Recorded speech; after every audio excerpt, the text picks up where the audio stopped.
Good evening, ladies and gentlemen. We're glad you are watching. Thank you so much for making time to join us on TV. We trust all is well.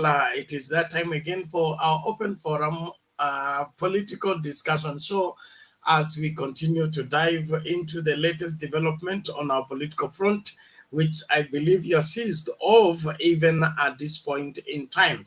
Well, much is happening. The deputy president takes on the president, they say he should reduce the fuel prices after calling a presser today flagged by UDS supporters and aspirants. Well, what is cooking in the executive?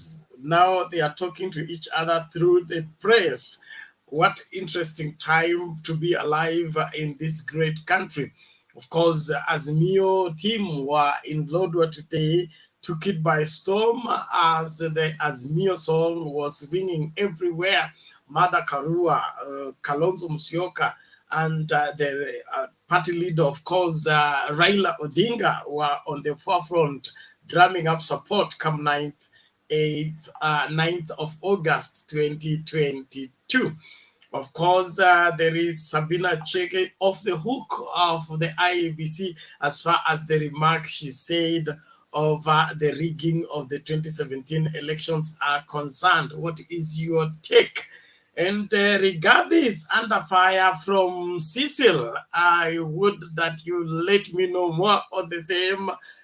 Those of you that come from that neighborhood, it is that time again. Welcome. The link to use to get into the studio is right now in the comment section. All you need to do is click on the link, allows StreamYard to configure your camera as well as your audio, and you will be in this very space where we'll be able to face out and look at each other as we talk politics and where the country is headed based on the latest development. Thank you so much, those of you that are following closely and more devote and more given to ensuring that you give us reason to stay awake and keep bringing this your way. Much is happening, and we need to get down to talking. Thank you so much, Alum.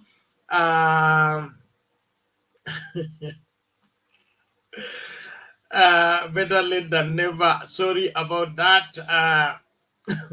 Now I'll be letting you know the reasons behind all this. Even you could tell from my voice is changed.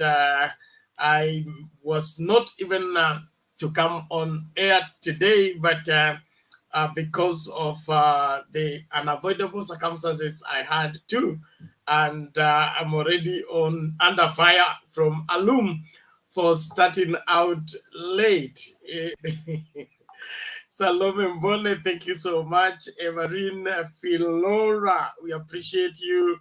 Kuna nani huyu? Hamis Rajab, Jackton Ogutu, we appreciate you. Edka Handsome Wanyahururu, asante sana. Patel Seboka Manyi, thank you so much. Stewart Michael Ndao, Edwin Endonyi, nani huyu? Cruz de la Cruz, thank you so much. Martin Wilson, thank you. Geoffrey Mwangi, we appreciate you. Ben Masafu, we appreciate you. Thank you, all of you that are coming in fast and furious.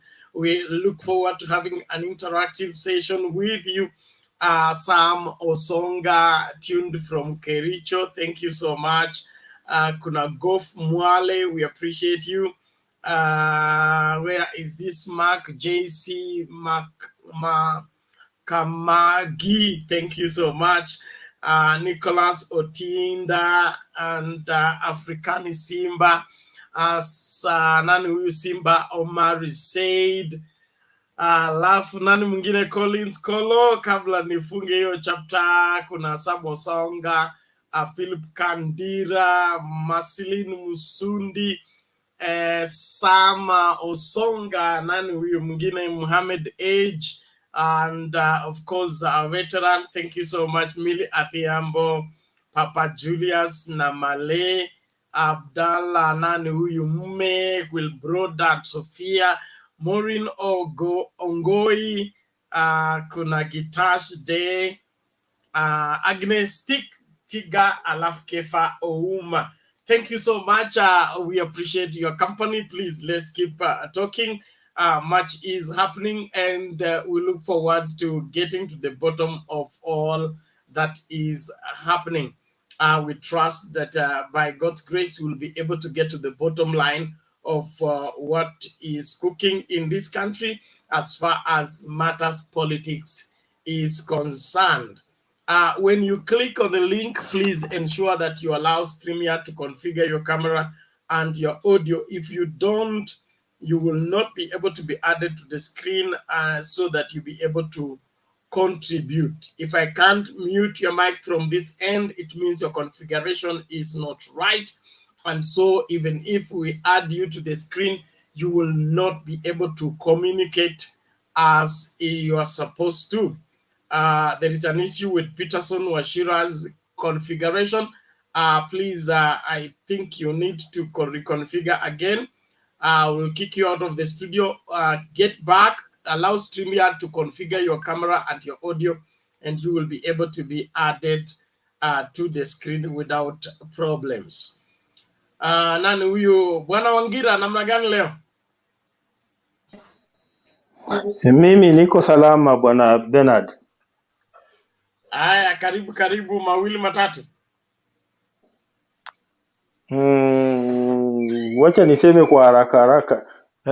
It's being hard to be in the government of Kenya today because if you're in the government of Kenya, and especially if you're the president of the Republic of Kenya today, you seem to be in an awkward situation because you end up being blamed by even those who are in government. Today we saw William Samoei Ruto, who is the Deputy President of the Republic of Kenya, standing on the steps of a government building that is in Karen and blaming the same government for the high cost of living in the country today. You know, for the world is a global village, and a world being a global village, anybody today who lives in any corner of this world will tell you that the prices of gas, the prices of oil, and even prices of food have generally gone up.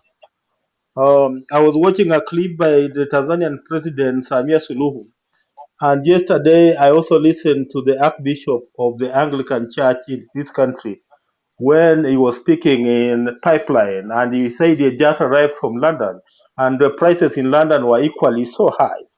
So if you listen to William Ruto accusing the government and saying that what is going on in this country is as a result of a collision between cartels and incompetent public officers, then you end up not understanding where William Ruto is coming from. Is he a guy who is now trying to hang on anything that seems not to be going right and using it as a scapegoat to blame the government? We want to thank the president because, unlike most of these African countries, in this country we have what we call the Petroleum Development Levy. And out of this levy, we are able to stabilize fuel prices, and we are also able to cushion poor people. And that's why the fuels in this country are they are fairly cheaper compared to other regions of Africa. And today, we have seen the president signing the supplementary appropriation bill that will now release the 39 billion shillings, and hopefully from tomorrow we are going to have a normal situation in our petrol stations. In regard to what happened to Raila Odinga and the 17 guys who were brought before court today, it's sad that young people are now at risk of being charged of attempted murder, incitement to violence, malicious damage to property, and disturbance to peace. These are very, very young people. I saw most of them, the oldest could be 40, the youngest could be in his 20s. And you see now the soup they have gotten themselves into. The court has said that they should be remanded for 7 days. Then after that, they'll be brought back to court. And if there's evidence, they are likely to be charged for attempted murder, incitement to violence, and malicious damage to property and disturbance to peace. You know, as young people, we need to encourage our young people. You know, me, if I tell you at my age of 50 years that I've never had any issues with the law in this country, many people will not believe it. Just because I've learned to live a disciplined young man, I've learned to live a disciplined life. So it's good that we encourage every young person in this country to live a disciplined life so that they don't find themselves in what these young people in watching issue found themselves into. IEBC, you remember the other time I told you that I was questioning the jurisdiction of IEBC on the Sabina Chege and on the Moses Kuria issue. And I've been vindicated because the High Court today has ruled that IBC has no powers to summon anybody. And it has also ruled that before a person is nominated as a candidate to run for any office, IBC cannot purport to apply what they call their code of conduct, what they call their code of conduct. Finally, quickly, this is my final part. We are seeing William Ruto pangering watu wanawapanga kabisa. We saw in Kakamega aliwapanga akasema ni Malala for governor, Halwale for senator. We have seen the same thing in Muranga, and even today we saw the same thing in Kisii. So it seems as if William Ruto is after pangering people. It's as if in every county you'll have his own chosen candidates to run for governor and to run for senator. So, you know, UDA is not coming out as a democratic political party as many people think. So if you are ready to be pangward, wewe enda UDA, lakini ukitaka demokrasia where people will decide in nomination like we saw today in Kwale and in Taita Taveta, come to Azimio and come to ODM. Wacha niwachie hapo Bernard, I'll come in later. Asante. Asante sana Bwana Wangira, tunashukuru kwa maoni yako. Naomba kwa Kenya wote tusikilize kwa makini, tujifunze mawili matatu. Hakikisha kwamba unamakinika na unafanya uamuzi ambao unafaa when the elections are called. Don't make assumptions. Assumption is the lowest level of knowledge. You need to dig deeper and get to the bottom line of everything in order for you to make an informed decision, and therefore choose credible leaders because you're giving them a mandate to take care of you for 5 years. Don't play around with it. It is that important. Naomba basi tumsikilize nani huyu Mama Selina kwanza kabla turudi kwa Romians for that gender parity standing order. Mama Selina, vipi leo? Poa sana. Thank you so much. Give me a minute. I will let you know when I'm ready. Okay, thank you. Thank you so much. Turudi kwa Romians, namna gani Romians?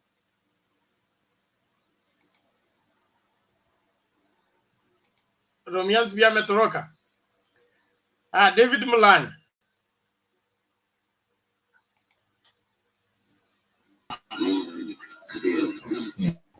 Hello, habari zenu nyote? Salama David, una unmute mara moja alafu unaachilia. You are mute. Habari zenu Bernard? Salama Romians, wewe umerukwa.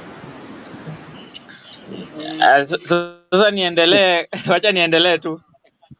Subiri kwanza, Mlanya anaingia. Mlanya, unmute, the mic is beside your name. Yeah, imekata.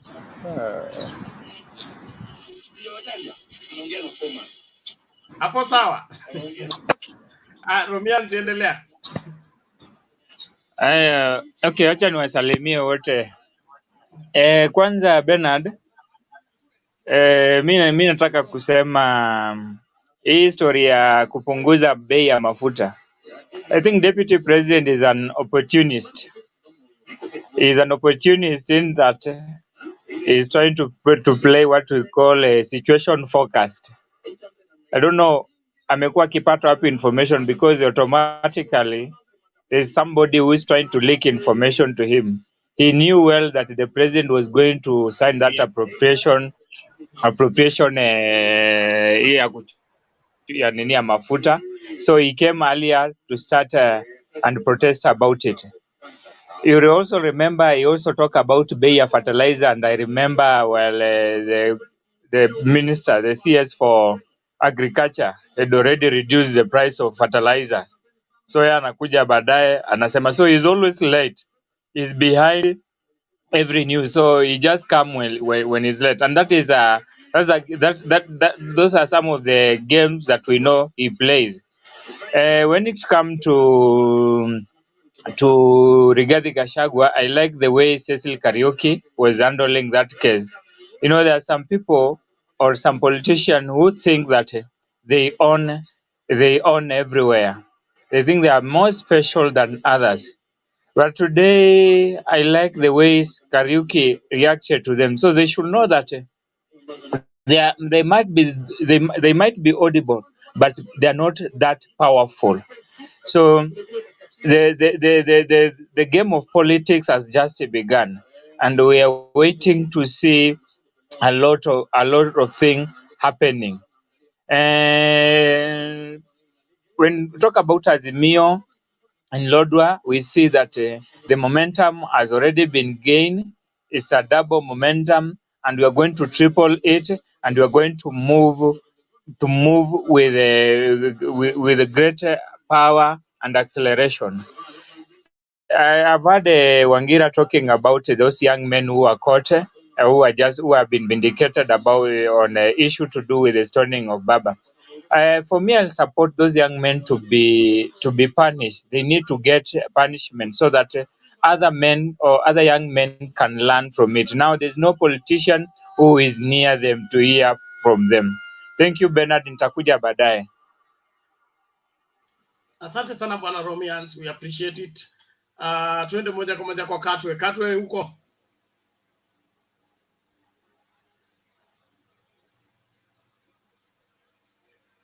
Bwana Katwe, upo au upo?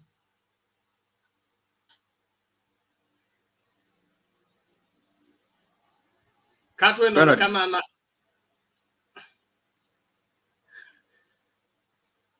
Katwe, mitambo yako inasumbua? Nipo shida hapa. Aya, njoo. Yes, The broadcast is yangu ndio inaniletea shida kidogo, lakini niko. Jambo nyinyi. Hatujambo, endelea.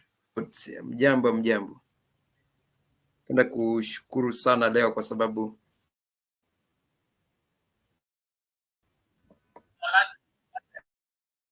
okay.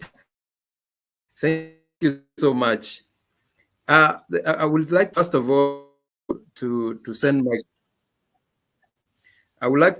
my condolences to one aspirant who was found dead in Kisii, and it has really put us off.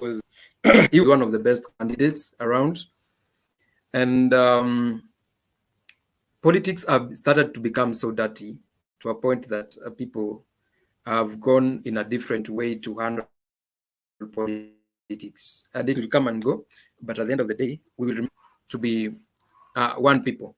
It is not the time of elections when you realize that your neighbor is called Onyango, or your neighbor is called Kiplimo, or your neighbor is called Karanja. Politics is just like a wedding. It will come and go. What really matters is the marriage. How well can we be able to maintain our relationship in this marriage fraternity of politics? So let us not, because the similar incident happened when we had a by-election in Kisii for the MCA seat, the same ward, which is Kisii Central Ward. And one of the aspirant alipotea akaenda kupatikana Tanzania, alipatikana after elections. So it has gotten to be that serious. So for today, I just send those condolences. Secondly, echo on something, because it has become a trend that anytime we have a problem, somebody is talking about it in public instead of solving it in the office. It is of very bad manners for the deputy president to come and tell us, to cite people that the fuel is high, yet he's in the same government. How I would have wished if he would have resigned, his voice would have been stronger and even better. But the issue of bad manners to come and tell us that the that fuel is high, the government needs to bring it down. So who is the government? Who is he addressing? Who is he telling? When he's coming to tell us, we are the common mwananchi, what is he telling us to do? It's the same thing he was telling the people, or the border people, to go and forcefully get their border from the police station. What is he trying to send? But luckily enough, the way, one thing is supposed to know, that he did not have control over that. If those people did not go to the police stations, it should send to him a signal that he's not in control of anybody. The third thing is that I think William Ruto is not looking very well in the campaigns the way they are going. He was talking about BBI. The BBI now is gone. He doesn't have any content to talk about. He was talking about fertilizers. The fertilizers are no longer a topic. Now fuel prices will no longer be a topic from tomorrow. So is he not reading from the wall? Like the way Belshazzar was, there was a handwriting on the wall, Mene Tekel and Perez. Is he not reading on the wall that he's not in control of anything? He cannot be able to tell the government to do anything. As in, right now, Oscar Sudi was saying that the government is very much impartial the way it is handling election crisis and incitement. Is he not reading on the wall that things are changing on this side? Is he not reading on the wall that regime is going to change and is not going to be part of that regime? Is he not reading on the wall that he is the biggest loser of the BBI fall? Because today I am very sure that if BBI would have passed, William Ruto would have known that for a fact I am going to be in the next government, truth be told. But who is the biggest loser? William Ruto. So about the whole way that he's putting his campaigns, he's being clipped every day of the things that he wants to say. If he says today the fertilizers are very high, I'm very shocked that the government reduced fertilizer from 6,000 to 2,000. It has never happened. And not because William Ruto said, but because they wanted to deny him of his campaign or tool of going around saying about fertilizers and all that. So for now, that is what I will say. I will come back later. Thank you. Okay, thank you, Bwana Katwe. We appreciate it. Let's keep moving. Mama Selina, kama uko tayari uje. Okay, thank you so much, Bernard. Asante sana all the panelists, na mambo inaendelea kuwa mangumu kwa Kenya, but not even Kenya. Mambo ya mafuta, pena hata huku kwetu unaona vile tunanunua mafuta $4, some places $5. So actually ni kitu tu imekuja kwa bahati mbaya, lakini nashangaa kwa sababu serikali kwa serikali wakipishana, inasema ndume mbili sikipigana nyasi sinaumia. Nyasi ni sisi, kwa sababu sasa kitu jenye ingefanyika ni serikali ikiwa deputy president na president wangekaa chini. Lakini wakati niliona asubuhi, wakati walikuwa nasema, nikaona mwingine anasema yeye hakuna kitu anaweza over, ama hakuna kitu anaweza fanya. So lakini tungeomba tu serikali, kwa sababu for real watoto watakosa kwenda shule, mambo mingi itasimama. Lakini hatungetaka watu kuchochea. Nilikuwa naona Kimani Ngonjiri anaongea vibaya. Ukisikia vile kama ume run out of ideas, wanasema Penat, kama umeshindwa, hata wewe ukishindwa kwa boma yako, asubuhi unamwambia mama nalete mboga ama weka maji, mama anaweka maji kwa moto mpaka inaishia, anarudia. Na wewe ulijua una pesa, lakini ulidanganya mama ya kwamba ninatoka tu hapa nje. Ni kama vile polisi wanafanya. Anaambia mama weka maji ya ugali kwa moto, anaenda nje, anakuta mtu yeyote anaharas, anamshika, anapata pesa, anakuja. So in this time tungetaka viongozi wasitumie hiyo nafasi yenye imefanyika kwa ulimwengu. Ni kama vile tulikuwa na COVID. Na unasikia vile watu walikuwa naongea wakati ya COVID. So kwa hii ya fuel, nafikiria tunataka serikali ijaribu, kwa sababu Rais Uhuru anachali wa Kenya, na kwa sababu pia KKA wameona baba anaweza saidia Kenya. So pangu mimi ningesema baba na Uhuru vile wanasema wasaidie wa Kenya waone ya kwamba mambo ya mafuta imerudi chini, na kama iko juu watu wasilaumu serikali, kwa sababu huku mahali tuko hakuna mtu tunalaumu. Tunaamuka tunaona imeenda juu, alafu hii mambo ya Ukraine na Russia, lakini watu okay, naona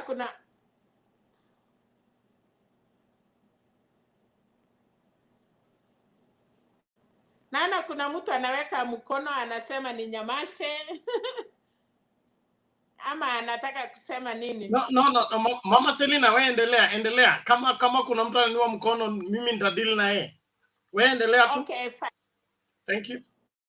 Okay, fine. So mambo ya Azimio huko Turkana, huko Lodwar, tunaona inaendelea vizuri. Baba ame locked Turkana, ingawa Jubilee imefanya vizuri sana, kwa sababu nafikiria governor ni wa Jubilee, so ame manage kuhusa Jubilee, but sisi tunasema ni sawa, kwa sababu Jubilee ni Azimio. Nilikuwa naona sasa gavana ya Nanok ameshindwa kitu ya kufanya, kwa sababu ni kama ameanza kutupwa mbali kwa KKA vile alikuwa nafikiria, so ajai attend mkutano. Lakini tunataka kuambia watu ya Turkana asante kwa ile makaribisho, wamekaribisha Azimio. Nashukuru Martha Karua na Kalonzo Musyoka, lakini in respect of women, nashukuru wa mama wa Kenya, kwa sababu wanaonyesha they have a strong mother, na hiyo ndio sisi kina mama tunataka.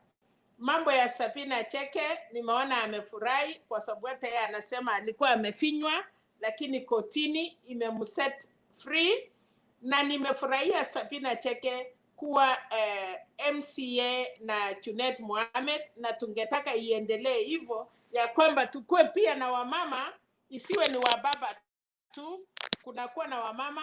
Na nina kasi yenye tunaona Sabina Cheke alifanya leo ni kasi mzuri sana, na tungetaka iendelee hivyo. Ingine ni inachekesha sana. Hii ni kitu niliongea na mama yangu leo, nimecheka. Mama yangu ananiambia wameambiwa watu walipiga mawe ni baba walienda nayo, ni watu wametiwa, hata si watu ya Wasingishu, wanasema ni Kamau ni Otieno lakini ile nimeona kwa picha wamedanganywa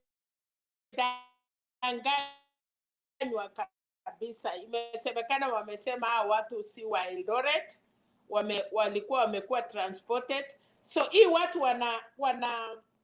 wanakuwa na propaganda mingi sana, kwa sababu jamii yetu walisikia mbaya, kwa sababu wajaiona kama kuna watu wanaweza fanya maneno kwa wakati ya mashishi. So vile walidanganywa, wakaambiwa ndiye mjue sisi tutaenda fanya maneno hapo. Lakini hata mimi nilikuwa nataka pena tujue hiyo watu wenye, kwa sababu walilipwa na ni watu walipanga. I'm so worried kama kweli, kwa sababu Eldoret kuna watu yote, na Eldoret wafuasi ya kila mtu. So I hope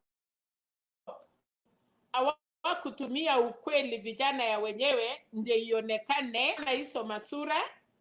Nimeona ni watu, ni familia ya kwamba unajua tunajuana kwa filema, unaweza jua hiyo watu ni kina nani, but I hope si vile watu wanasema kwa crown ya kwamba watu wenye walirusha mawe ni watu walitoka mbali. Otherwise ni vile wanataka kuambia watu kwa crown. Otherwise Penat, watu ni hii watu ya KKK wana uongo mingi sana, na hata sasa inatakikana serikali ichunguze, kwa sababu mimi nilijua kuna wale governors, kuna members of parliament, kuna wale senators, na wote wanang'ang'ania viti na wote wamesanyana kwa UDA. So lazima wanaweza kupanga. Unajua Penat wanasema usipojipanga unapangwa. Wanasemanga wapangwingwi, lakini ya siku hiyo walipangwa. Asante sana. Wacha ni Sicilia. Yes, niliona vile huyo mama amenguruma. Nilikuwa nafikiria alikuwa PS, kumbe alikuwa mpole, but kwa politics amenguruma na amesema ukweli. Why do you have to come from your county, uende kaunti ingine upange watu? So huyo mama ameongea vizuri. Rigathi Gachagua ashughulike na mambo yake ya Nyeri, Karatina, but anataka kwenda kulazimisha watu. But I want to thank that lady, ametoka very strong na naona ako na support. Na siasa nimejua kumbe haitaki upole, you have to shout. Amekuwa na si kushout kwa ubaya, but uongozi, yani ile vile alikuwa naongea, unaona really she is talking. Hivyo ndio tunataka viongozi ya kina mama watitokeze na pora wanakuwa na support na kuchunga counties yao. Asante sana Penat, wacha niwatie hapo. Niko Batu nisikie wengine wakiendelea, na asante kwa kunipatia nafasi. Thank you.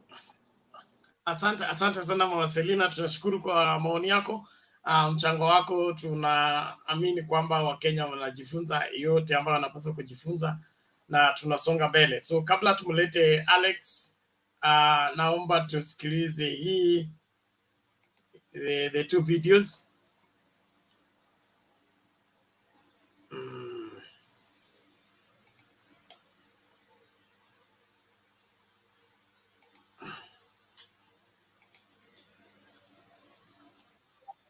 On the continent, we have a lot of very important natural resources: bauxite, iron ore, lithium. There's that. Gold. We were called the Gold Coast. So those are there for those who are interested in mining. You have also the opportunity to have industries that are set up, not just for Ghana, but for the ECOWAS market, and also now for the African market, because as you know, we now have an African Continental Free Trade Area agreement, which is up and operating. As Ghana is a gateway to this market of 1.2 billion people, you can imagine the opportunities that represent. Yeah, but you mentioned all that. You mentioned all that. But if I look at the Ghanaian economy at the moment, you know, it's doing. I mean, let's just be honest. It's doing terribly. Not terribly. Well, your inflation in your country, inflation in Ghana. I don't know the economy in the world that's doing well. Well, inflation in Ghana. Inflation in Ghana. The highest inflation. Well, 15.7%. Yeah. The Ghanaian cedi has fallen 20% on the dollar. The worst after Russia, which has a lot of sanctions against it. It's began to firm up. It has begun to firm up. We're seeing the cedi systematically appreciating against the dollar. People still can't employ. You know, I was just reading today. You know, people in the hospitality industry that you're pushing so hard. You know, right. Having to lay their staff off. We've got taxi driver unions threatening strikes because of spiraling fuel costs. I mean, it doesn't look like a place that I want to go and put my money. Where will you put your money in the world today? Where will you put your money? In Britain, which is suffering the worst standard of living statistics for over 30 years? Is it? I think let's situate ourselves correctly. The world is going through very difficult times. Ghana is no exception. Nigeria is no exception.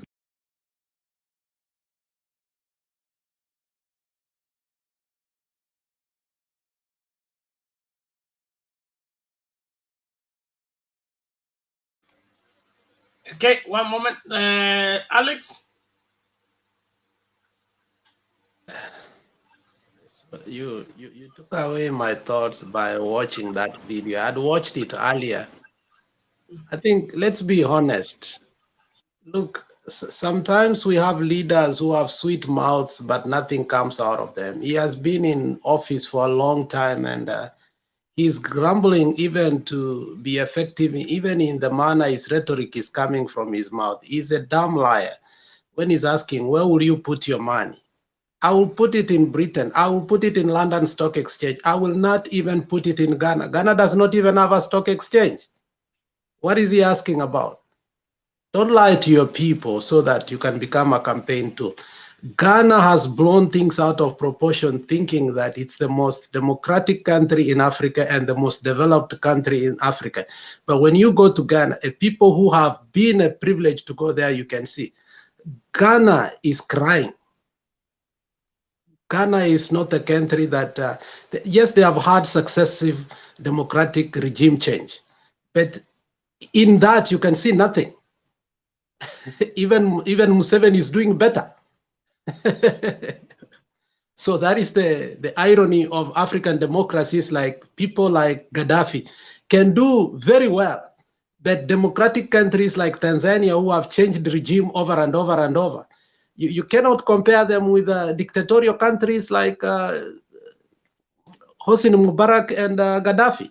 So let's be very honest when it comes to democracy and deliverance. The Ghanaian have refused to deliver to their people. Okay, Bernard, allow me to go to the Katwa way, because first and foremost, as we have always said here, you know, Mutembe is an electric affinity whereby we have prophetic and intellectual engagement. And some of these things we say, it's not that we just speak, we talk. You know, you speak because your mouth, something comes out of your mouth. We talk because we want a conversation so that we can stop a few things. And we said these things earlier. Kisii is not a region you're going to force people. You can't. You are not going to do things the way they are done somewhere else. It is not like in Nandi, you can just give somebody a direct nomination and you expect things to go right there. And we have said this over and over. Leave us alone so that we can put our things in order. We know ourselves, we understand ourselves, and we know where we are going to. And I will repeat this. Many people are going to feel bad, especially those who are supporting Simba Arati. Simba Arati is a crook. He's a crook. We cannot allow him to campaign the way Ruto is campaigning. Give people handouts the way Ruto is giving. Use border the way Ruto is using. We accept him just because he's an ODM member. And we refuse Ruto because he is a UDA member. But the tactics, the rhetoric, matusi, kila kitu is the same. We can't. I mean, we are inviting something that later on, when it will bite us, we will start asking ourselves, where was the prophetic affinity? Where there was the intellectual engagement? Where were other people who can look before and far away and help us? The way today Kisii nominations is being handled, it has brought tension. You know, better let me tell you something that is to be, you and I know that in Kenya, there is a potential, especially for the elites and the people who have a job, or people who can, me and you, we can accommodate each other by engaging. But the people in the bottom, when they are not listened, they don't know what to do. It's like George Floyd, who cannot breathe anymore. They engage into violence.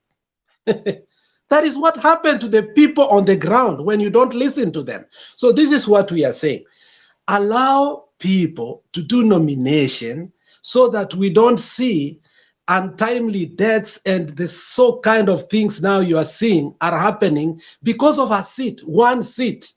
It is attracting so many people and so much hatred across the board, whether it's in ODM, whether it's in UDA. It's because on a national level, we are able to project what UDA is doing. But on a local level, again, if you go and see, when we are campaigning against Azimio and Azimio, the rhetoric that is coming out of there, it is spanning anger and it's spanning hatred, and this is what we see now. Why should somebody die when they are still an aspirant? And I think we must talk about this within our circle, because this is an ODM aspirant. We must ask ourselves, where did we go wrong? What went wrong? What is going on wrong? Because we have seen such kind of things. Last time there was this Jubilee aspirant who died in an accident, and you know, so much came in that he was assassinated. And you remember, we postponed that by election, and it was done later on, and which is precipitated for Momaima to win. And we see this kind of violence in Kisii all the time when people are not given permission to do nomination. Let's stop this shenanigans. Some areas, consensus doesn't work. The only thing that works is nomination. And that nomination helps save lives. Alex, before you go further, I need clarification. How does failure to do nomination or use consensus result into murder? The tension that is built, look, Bernard, and I've told you, maybe you're not following my thought of line.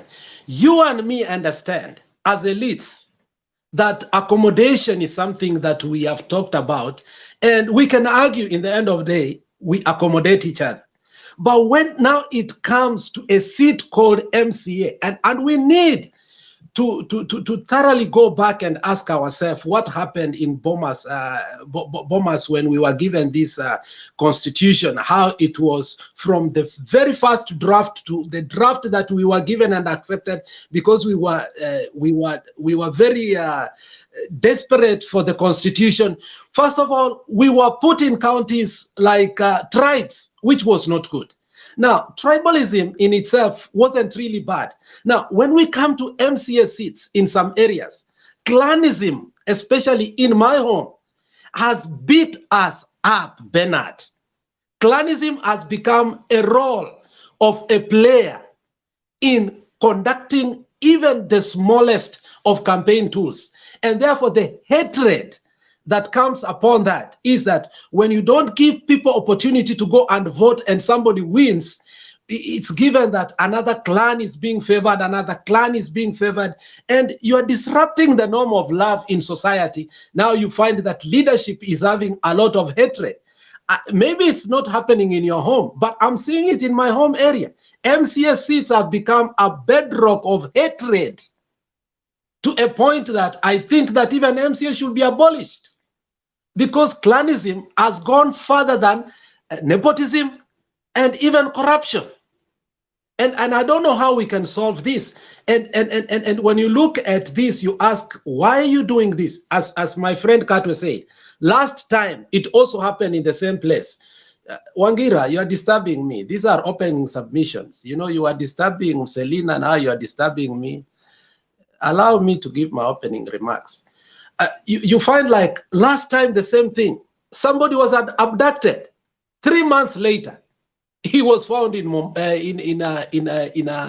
Tanzania. So we are asking ourselves, we are making noise here and say, oh, Raila should be safe. I think every candidate and every Kenyan must enjoy safety in the country. Otherwise, people are not going to vote. We are going to have voter apathy. And that is not a democratic way of having election. But I think we are seeing something that is not right in Kisii this time around. Hooliganism has gone higher. The way we are carrying ourselves is so bad and so indifferent. And I think our leaders should come right and talk to us and actually have a handshake, and we stop the way we are campaigning. Otherwise, we go through this direction. I think by the time we get to August, I think a lot of loss of life will happen. I hope we have a handshake and our leaders stop the way they are campaigning. It is toxic and people are polarized, Bernard. Period. Thank you. Okay, thank you, Alex. Wangira, what is it?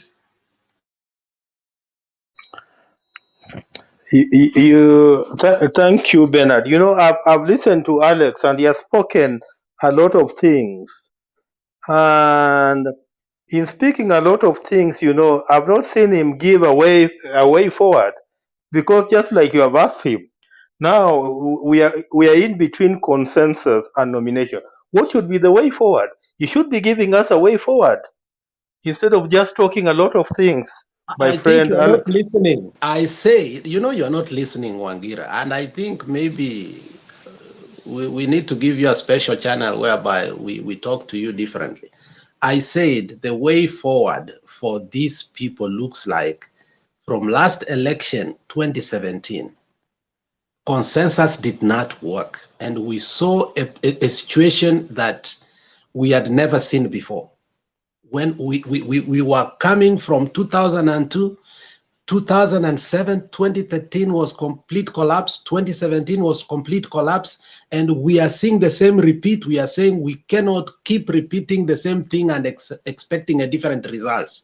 We are going to get ourselves in that. I'm saying we must have nomination no matter what. That is the answer to us. No, Bundu. Alex, I appreciate your stand, but I fail to understand. Politics is the number 3 aspect of community relationship. If Kisi had a problem in 2013, it had a problem in 2017, it has a problem in 2022. Don't you think we are blaming or laying a blame on the wrong thing? There must be underlying issues that have not been addressed, that we try to use politics to sort them out, other than community consensus and community coherence. So we use politics as an excuse to enhance what, or rather get back on what we couldn't address as we face it on as a community. Because we can't have the same problem triggered by the same issue over and over, and we blame it on the same cure. Bernard, I think you have told us before here you are a student of politics. I'm not a student of politics. My area of specialty is totally different, but I can appreciate the fact that I have took a personal decision to learn about politics. The simple definition of politics is the way of life. You know, what dictates our way of life. So you cannot divorce our way of life from politics. Politics defines our way of life in every aspect. It defines how we are treated by the county hospital. It defines how we are transported through roads and ABC. It defines how now even basic things like school bursaries are gotten.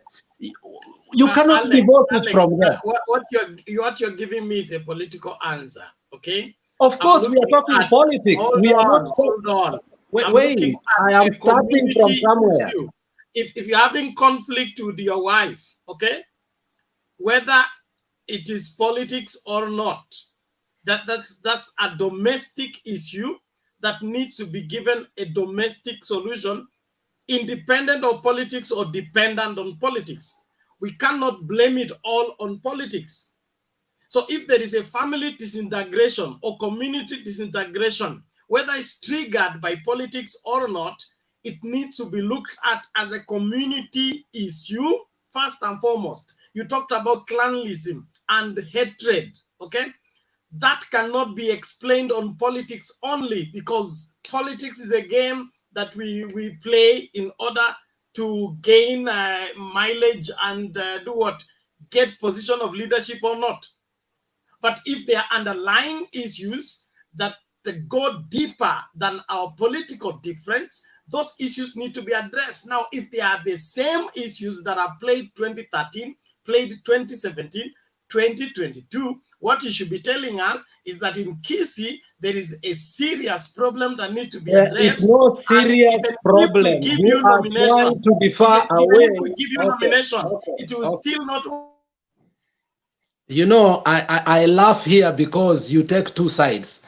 for political expediencies. And now I'm going to play the devil's aspect. One man comes here and he acts like an intellectual and he starts saying, Kisi wanapangwa, and he's right next to you on blue. And he tells you, Kisi wanapangwa na Ruto. The other point from the other side tells us that, okay, wacha sasa sisi ODM hatupangwingwi. And then we decide tunataka kupangwa. Then there is a conflict in that. The politics of kupangwa na kujipanga is happening right now. If Ruto wants kutupanga us, munaona vibaya. Tukitaka tujipange, munaona vibaya. Where do you want us to do? Because one man has just complained there that Ruto anapanga watu Kisii. Next time when we say another man in red hoodie is complaining that those are in conflicts within. Alex, those are political conflicts. Thank you. Let that matter rest there. We will not let the debate deteriorate into Kisii No, there politics. is no deterioration. This is politics. Ngoja hiyo maneno tutazungumza baadaye. Okay? Asante sana. I think Honorable Bundi atakuja labda tuelezee kinaganaga. Wewe umetuchanganya lakini hakuna jiji watu naomba tumlete guru kwanza, alafu sijui Mlanya amepona. Mlanya, has your gadget agreed?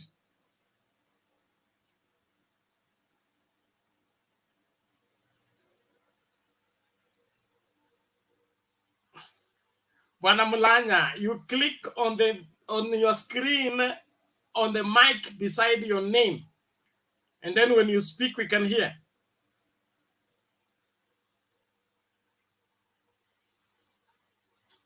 Okay, inaonekana Mlanya bado ako na shida na gadgets zake. Bwana Guru, vipi? Mbona umeficha sura? Njoo huku tu. Hata kabla uje, wacha tumsikilize huyu Lioness.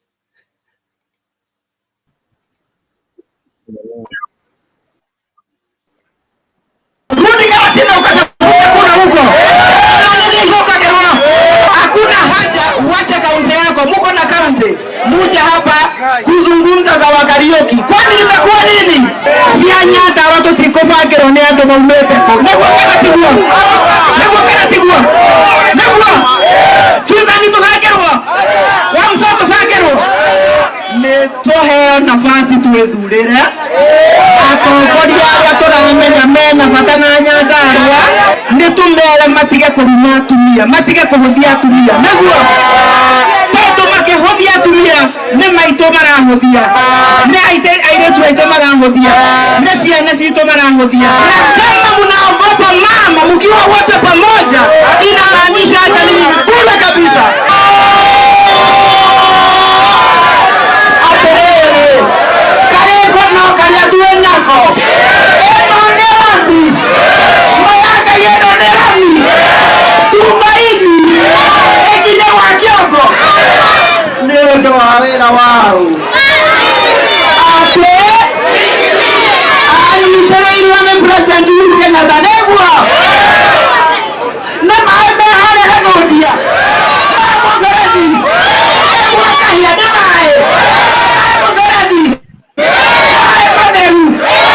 Aterere kugatawa ile kamura ile tumaini divitarere dela ibare unosi amenyosi kora wako nabwa ile kamura ile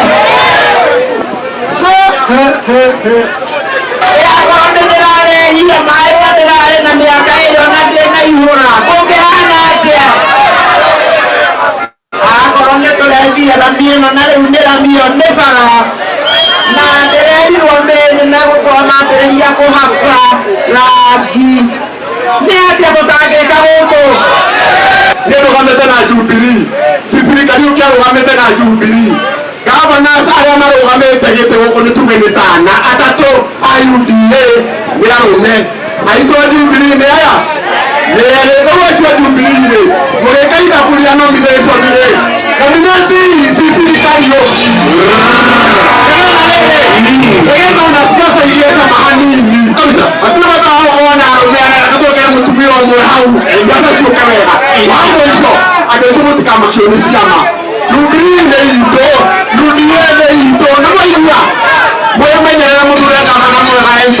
na ite silode na yamane na mura na mwende performer na ndiraugete ni ngoroga marike gite kia njororoko no ndathikiriria andu aria ingi maranjira acanjĩrie emu rugama giace giaceneta ngeina kimwende kabisa sisi roka yukiti daroka wala na nyandaro koguo aria mena guoya matikagiete mundu roka wathana aroka gutungatira andu a nyandaro koguo rimwe nake kana uria mugutwarithia na mbere hagukorwo servant kana muruti wa wĩra wake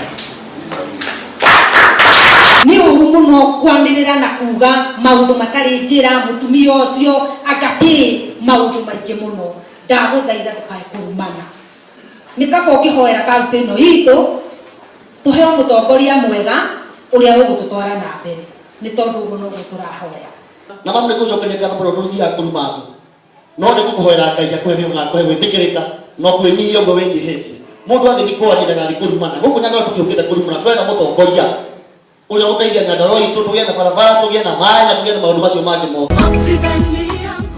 Hi there, wonderful people, great people. We are sharing why we should invest in Nanyuki.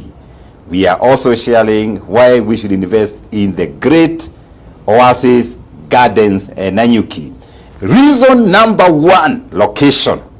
Location, location. This particular project is very interesting. By the grace of God, we got this project very near Nanyuki CBD, very near British Army, very near the Mount Kenya holiday homes. Location, actually, we are just opposite the Mount Kenya holiday homes. Location. And to make the matters better, even more exciting, we are only 4 kilometers off the tarmac. And to make the matters even more sweeter, the government of Kenya is building up Nanyuki Lumuruti Road. They are actually tarmacking, and you can see that our property is right on tarmac. And they say, if you are looking for a property, it's about location, location, location. Optiven is here for you, and those who are going to invest as they listen to this particular video, you never, ever neglect. God bless you. That is reason number one. See you next as I explain to you reason number two, why you must invest, why you should invest in the great Oasis Gardens Nanyuki. I love you. God bless you. Call us on this number 0790 300 300 or check our website www.optiven.co.ke. All come to our offices, Absa Plaza, 2nd floor. We are there, and coffee is waiting for you. God bless.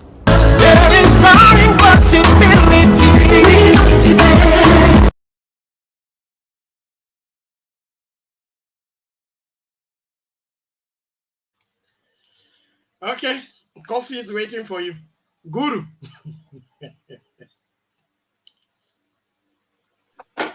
Yes, habari. Salama, namna gani? Mzuri sana.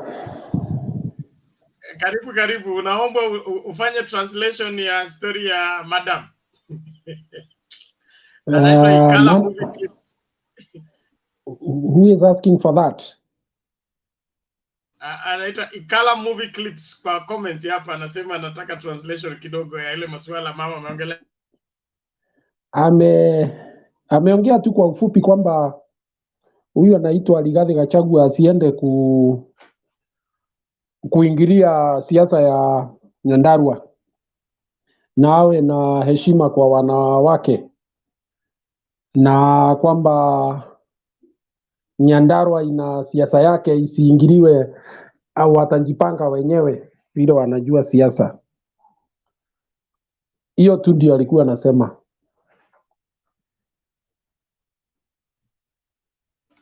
Sawa, endelea kwa mchango wako tafadhali, muda. So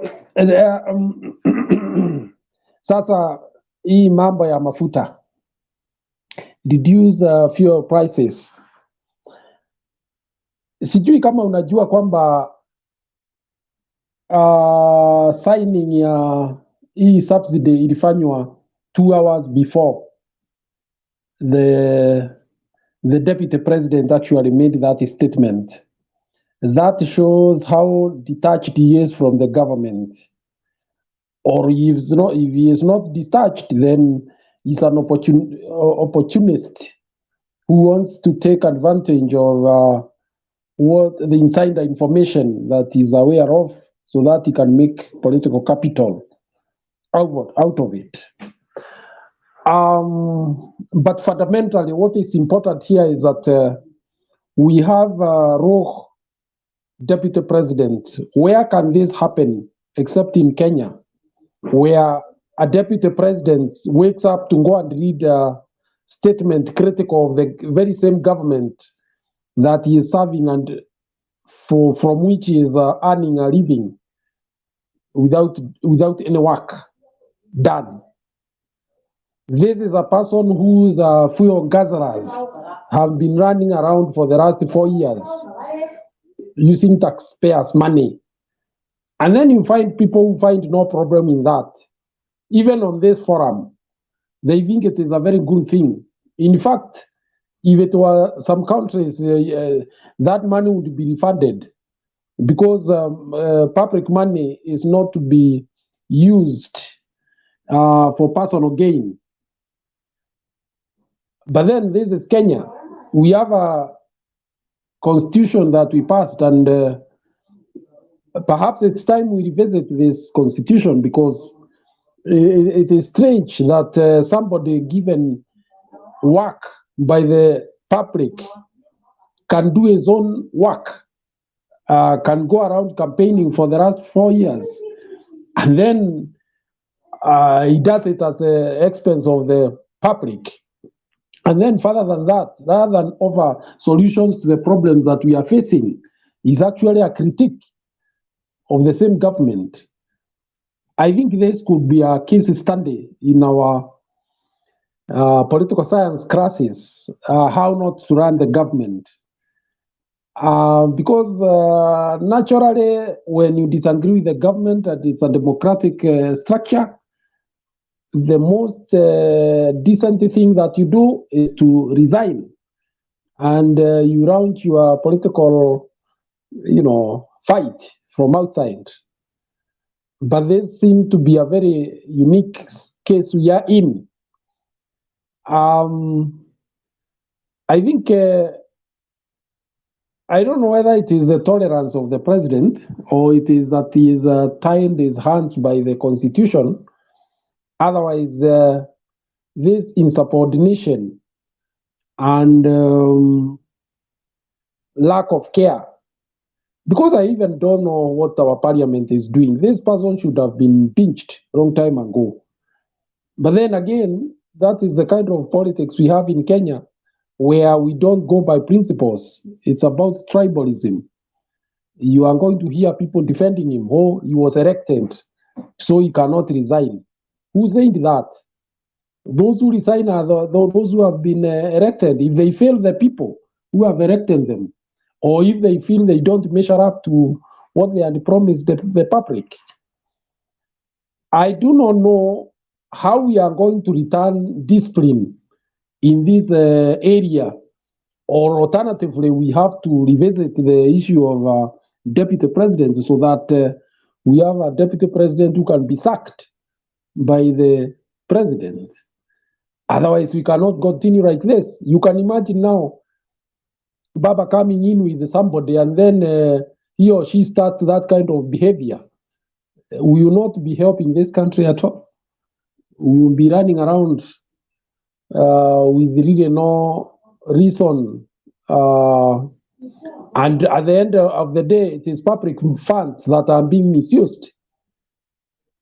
It is very unfair. It is not right. And if this is the kind of leadership that Deputy President William Samoei Ruto would want to offer Kenya, then there is a problem. I'm even doubtful whether he himself can be that tolerant to allow the Deputy President to run around doing what he or she wants. I'm sure that person would have been hit very hard politically. He doesn't have the personality of President Uhuru Kenyatta. Now, Sabina and IBC. It was obvious, and Otieno Moro and James Orengo said it, that there's an echo. Who has not muted? This issue of Sabina. Yes, this issue of Sabina Chege, the two leading lawyers, the James Orengo and Atiende Omolo, and said that there is no case here, and it actually flies in the face of the chairman of IEBC, Wafula Chebukati, that he is spending more time on sanctions rather than using that good time to prepare for a free, fair, verifiable elections, different from what he offered us last time. Even up to now, he has not opened the servers, so we do not know for sure who won outright. We only know by conjecture. So I think that was very good from the court, and it is a warning. In fact, I said the other day here that he could be gathering a storm that will come to consume him, because right now some people can pick up from there, and then it will be very bad for him, because it seems he either does not understand his work or he is too consumed with the sideshows. Regarding Gachagua, is touted as the next deputy president, I hear. I don't know how true it is.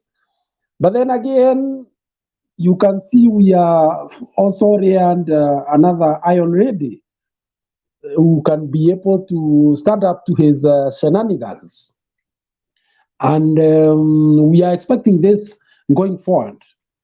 The game has just started, and I think those who underrated Jubilee Party are in for a very rude shock. Indeed. Yes, they may say that they have a head start. Could be. But equally, I can see the sharing of the cake. They will not have everything to themselves. And that will be very good for Papa. Asante sana. Okay, asante sana Bwana Guru kwa maoni yako, nashukuru. Naomba sasa Alex upo? Ya, niko. Naomba ukuwe chairman kwa muda mchache, narudi. Hundi anaitwa Bundi huyo honorable. Alafu kufuata tu vile tunaenda kwa Andrew, Jonathan, wamekuja kwa hiyo mtandao. Andrew, Jonathan, Dan, Jared, Bass. Haya, sawa. Thank you. Shukrani. Honorable Bundi, sasa njoo. How are you? Muko salama? Tuko salama, Bundi. First, I want to concentrate a lot. Alex is my friend, and I do admire his submission, but today I don't agree with him on some percentage, of which I want him to understand. If we really love Songeri, does not take and consume the good number of Kisi voters. First, I want to disagree with him that Simba Rat is an organ. I don't understand why he can just come and score a Simba Arati when Simba was standing with the ODM, akienda kwa kiwanja peke yake pale stadium kuangalia mahali Papa alikuwa anasua in, nobody was around. And by then, if you may met Alex those days, hakumuita hooligan, alienda na vijana wa Kibira na waka pale Kawangware, aka-inspect, he has been a standover. Kibira aling'ang'ana wakati wa election. He was not hooligan more true. Today, Alex is scoring Ongeria, yani Simba Arati hooligan. I don't know whether he loves Ongeria on personal level, maybe business with or something. You know, these American people, they do a lot of business around the country. If we love somebody, mwenye anamfanyia 1, 2, 3, can just give a support to one another. Some of us will have Simba, and I can assure you, Alex, it's just 4 months coming. Simba Arati will win. Nimekuandikia hata message kwa WhatsApp yako, nimekuambia Simba Arati is far, far away. He has built ODM. ODM was not in Kisii. In fact, that guy went to Kisii. We cannot call him a hold'em when he went and put offices every corner. There is what Okchonga alisema fidelity, loyalty in the party matters a lot. Simba's been there, bro. And I even come to realize, even if they are coming from one side of Janet Yongera, it doesn't affect anything. Now, another thing, it is not, you know, in our constitution or party constitution, it's not a voter who are supposed to submit a candidate. It is a party.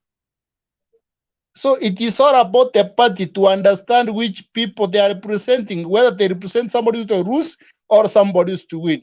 That is the work of a party. It's not a work of a voter. A work of a voter, they will exercise their democratic right on August, not now. Hii ni kazi ya party. Kama unataka kwenda independent, hiyo ni kazi ya registrar party. So I dismiss your argument that Simba is a crook. I don't know where Makori is coming from. Maybe Makori will tell you when Makori will come. We make his own submission. Secondly, ODM. If somebody has died, I'm so sorry for the young man who was killed yesterday. In fact, I'm so sorry about that. But it does not mean that because there is chaos between ODM, Simba ama mwingine ndiye amefanya mtu akakufa pale. Let the police investigate. Let us know exactly what happened. Inaweza kuwa ni a certain opponent who made that person maybe was popular to kill for him to get away. Inaweza kuwa hata si mambo ya kura, maybe ni bibi walinyang'anyana mtu mahali. Inaweza kuwa ni biashara ilienda mbaya. Na ni kwa sababu we are in election period, tufikirie ni mambo ya election. That's why I'm saying let the police do their work, let them investigate the matter before tukimbie tuseme ni siasa. We might not know, me and you, we don't know until we get the right people who are police officers, the DCI Kisii, to tell us where that man was killed. For now, it is too early, it's premature to explain it's all about politics. Another thing, before I come for today's debate, I think Laila is doing very well. About nomination langos, I'm the one who started complaining, but I can tell you, hii ni vitu ya kawaida. Mwanamke mzuri, watu ni wengi sana wanamung'ang'ania. Kitambo apate yule ambaye ataenda kwake, watu wanakuanga wamekanyaga sana. Iko yule ataenda aseme nitakurulia Mercedes, mwingine atasema aseme kwetu samba ni kubwa, mwingine ataenda asema aende na mauga, mwingine aenda na pete, until msichana akuwe confused aseme now this is the man I want. Hata mwanaume mzuri pia anang'ang'aniwa na wanawake wengi. Kwa hivyo ODM is a good party, is the biggest party in Africa, East Africa. So lazima kila mtu anahitaji hiyo party, na unaona sasa ni party ambayo inaenda kuleta na president wa Kenya watano. Sasa hii vita yote na hii makelele yote itaisha. I was trying to think why these people they decided to give a direct ticket in Homa Bay. Nikakumbuka kwamba wakati kulikuwa na election ya 2013, I was in Nairobi.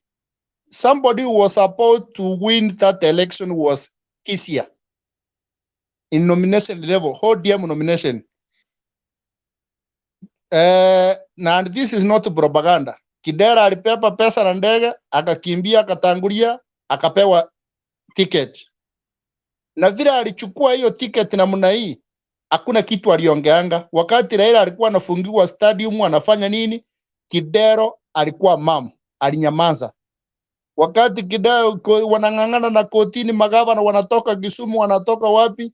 Kidero was mam. Today ameshindwa na Nairobi, amekimbia Omapay, he want to be given a ticket. Never. Loyalty, fidelity in the party. This is very important. Wacha ODM ifanye kazi yao. There is people who know what is happening than what we don't know. Tusiangalie hivi tu hapa sana.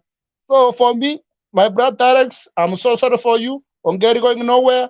Simba is coming as a next governor for Kisii, and that's what's going to happen. Nothing less, nothing more. You are my friend, but for that one, wacha tusikue marafiki kwa hiyo. Hii ingine yote sisi ni marafiki. And I know you will be in this country. Usikunikasikia because I will be moving around with you. Yeah?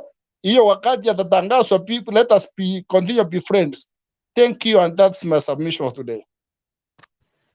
It's a good thing mimi ndio moderator, sita comment, so the next person tu aongee. Paka Bernard akirudi ndio ndakujibu. Who was next? Ilikuwa ni nani? Ni Andrew. Oh, yeah. Yeah, it's you. Usinivamie sana. Jared is there. We will defend you. Okay. Once more, I say good evening, the panel, and good morning.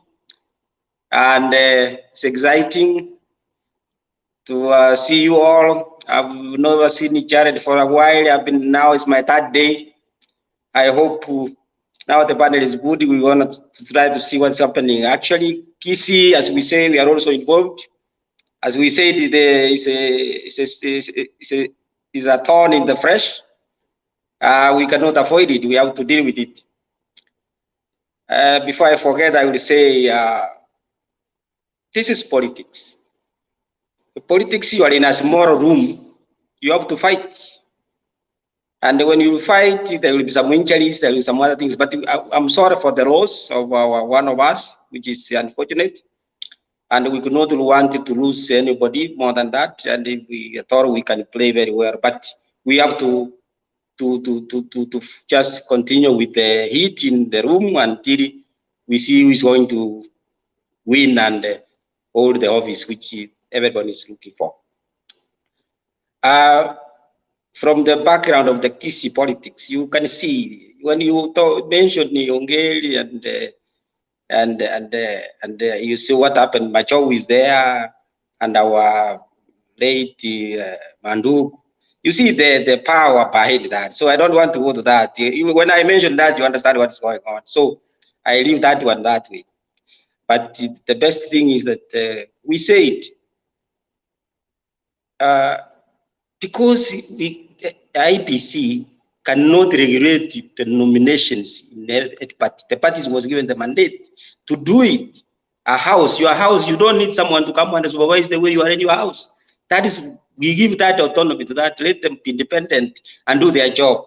So that one, we cannot go too much, but we can talk about it, we can criticize, yes, but let the party, as we said yesterday, a party is like your house, an extension of a room where you pay rent. So if you are paying rent, there is no way out. This is yours. So that is, you have to manage it. So for us who want to be there, we have to fight that. So your strength, even the kingdom of heaven, my friend, you cannot get it easy. You have to fight. That one is that. It's not easy. So let the people work, but don't remove your neighbor or your brother or sister. So about the Azimio in Lodwar, we are doing very well. And Chebukati ameambiwa afanye kazi. Do your job.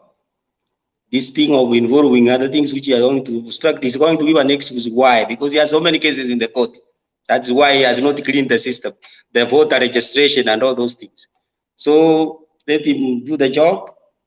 And about the fuel, this is a global crisis. But we say that when you hear chicken is, when you want to give an egg, it goes around slowly, quiet, without making noise. After the egg, you will hear the sound. So when you hear people talking about what's going on about the information, the briefing about the fuel, 39 billion, you understand what happens. Who owns the oil, where it is? This individual ownership. So if I have my oil, I keep in the room. So I am waiting for the price so that I can go. So you cannot control it. It's the problem of leadership. When you select unqualified people, what do you expect? That's the answer to that. And that's why we are saying, screen everyone. Put it the weight. If you don't make it, please stay aside. So because we select or vote for unqualified, then this is the answer. So these are the problems we have, but in general, it's a global thing. It's everywhere, everybody's feeling, but there are some ways things are being done. Good policy, controlling policy, they look at it the way they are talking about, and that's okay.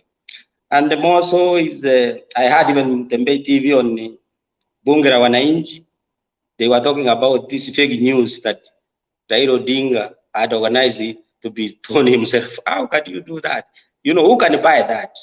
It is too cheap for anyone to buy that, but I hope the government is working hard. The young men who did what they did, they are going to face it. And 7 days is also an experience in an where you have not been. So, and I see they need some witness. They are going to deal with it. Leave it to the government, the police and the investigation team to handle that. So far, about the Gachawa in the other side, you know, these are troublemakers. They always like that. They go somewhere, they make the drama. Now they found that there are some smart guys. So as the general said, if you are unqualified, please stay away. Now, because they like this troublemaking, of that, they got it. And for that reason, because I want also to get some news what's going on in Kisii. So I will want to stop there, and I say one small story. 2 people walking in Kisii, let's say for instance, and one of them is blind, another one is disadvantaged in walking. Or yeah, but the one disadvantaged in walking has eyes. The one who is walking properly is blind. They reach River Kucha. How they will close? So the other one who is eyes and saying, no, yes, we can't close it. They said, what do we do? I said, I don't know. So see what you can do. And the one blind, I said, no, I have to go, but you cannot, you will be swept away. I cannot carry you. They said, no, they have agreed now.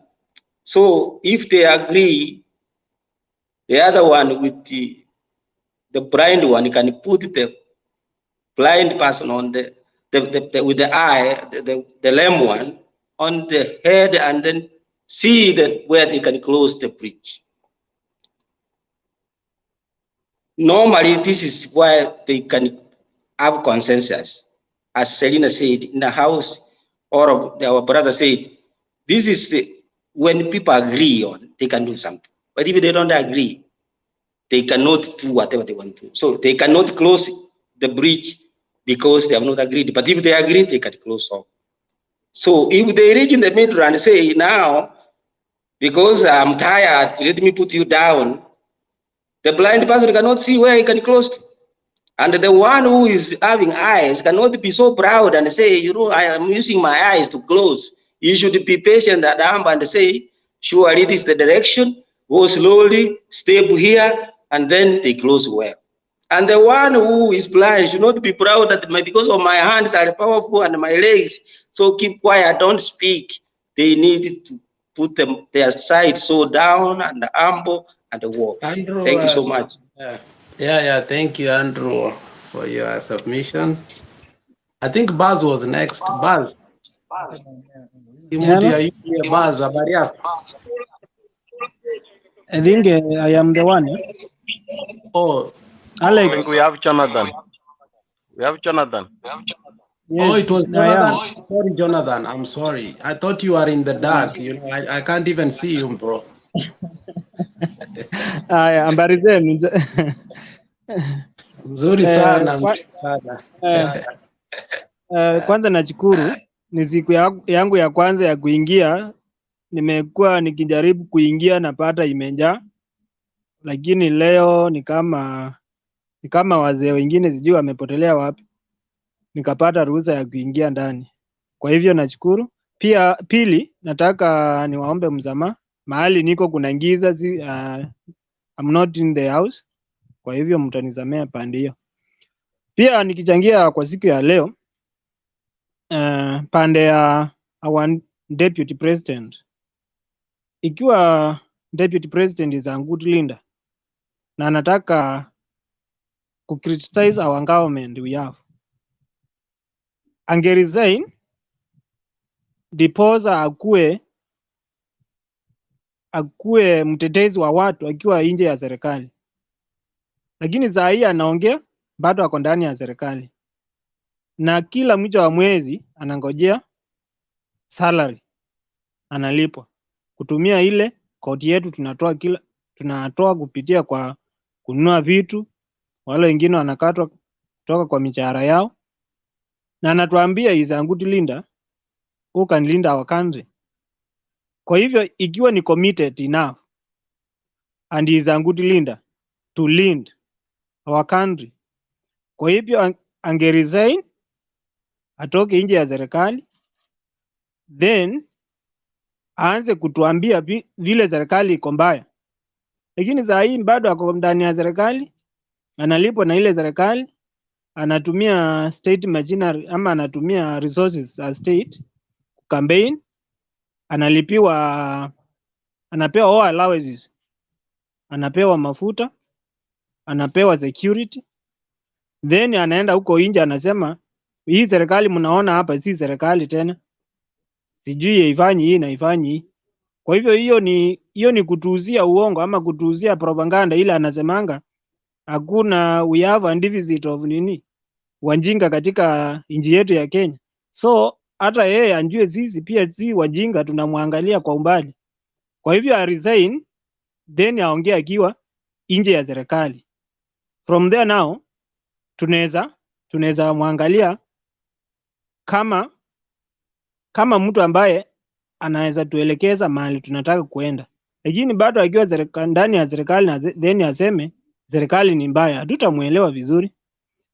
Tukiangalia zaidi ya Gachagua akiongea mambo ya SICILY Kariuki, Gachagua ni kama amekuwa Moses Kuria wa pili, watu wa kutoa maneno tu bila kuangazia umuhimu wake, ikitoka nje italeta impact gani. Kwa hivyo sijui tuseme Gachagua amekuwa Moses Kuria wa pili ama tutasema nini? Tukiangalia seti ya ODM nominations, hata mimi nilikuwa nauliza kama Mbande na Andrew vile wameuliza, wakati walipea Gladys Wanga direct nomination ya Homa Bay, nilikuwa na maswali mengi sana nikiuliza kwa nini wamefanya hivyo, lakini nikaona Kidero alikuwa governor wa Nairobi. Kidero wakati alikuwa anatoka Nairobi, kulikuwa na kashfa nyingi za ufisadi alikuwa nazo, na wananchi wakasema yeye si kiongozi mzuri anaweza ongoza Nairobi, wakamkataa.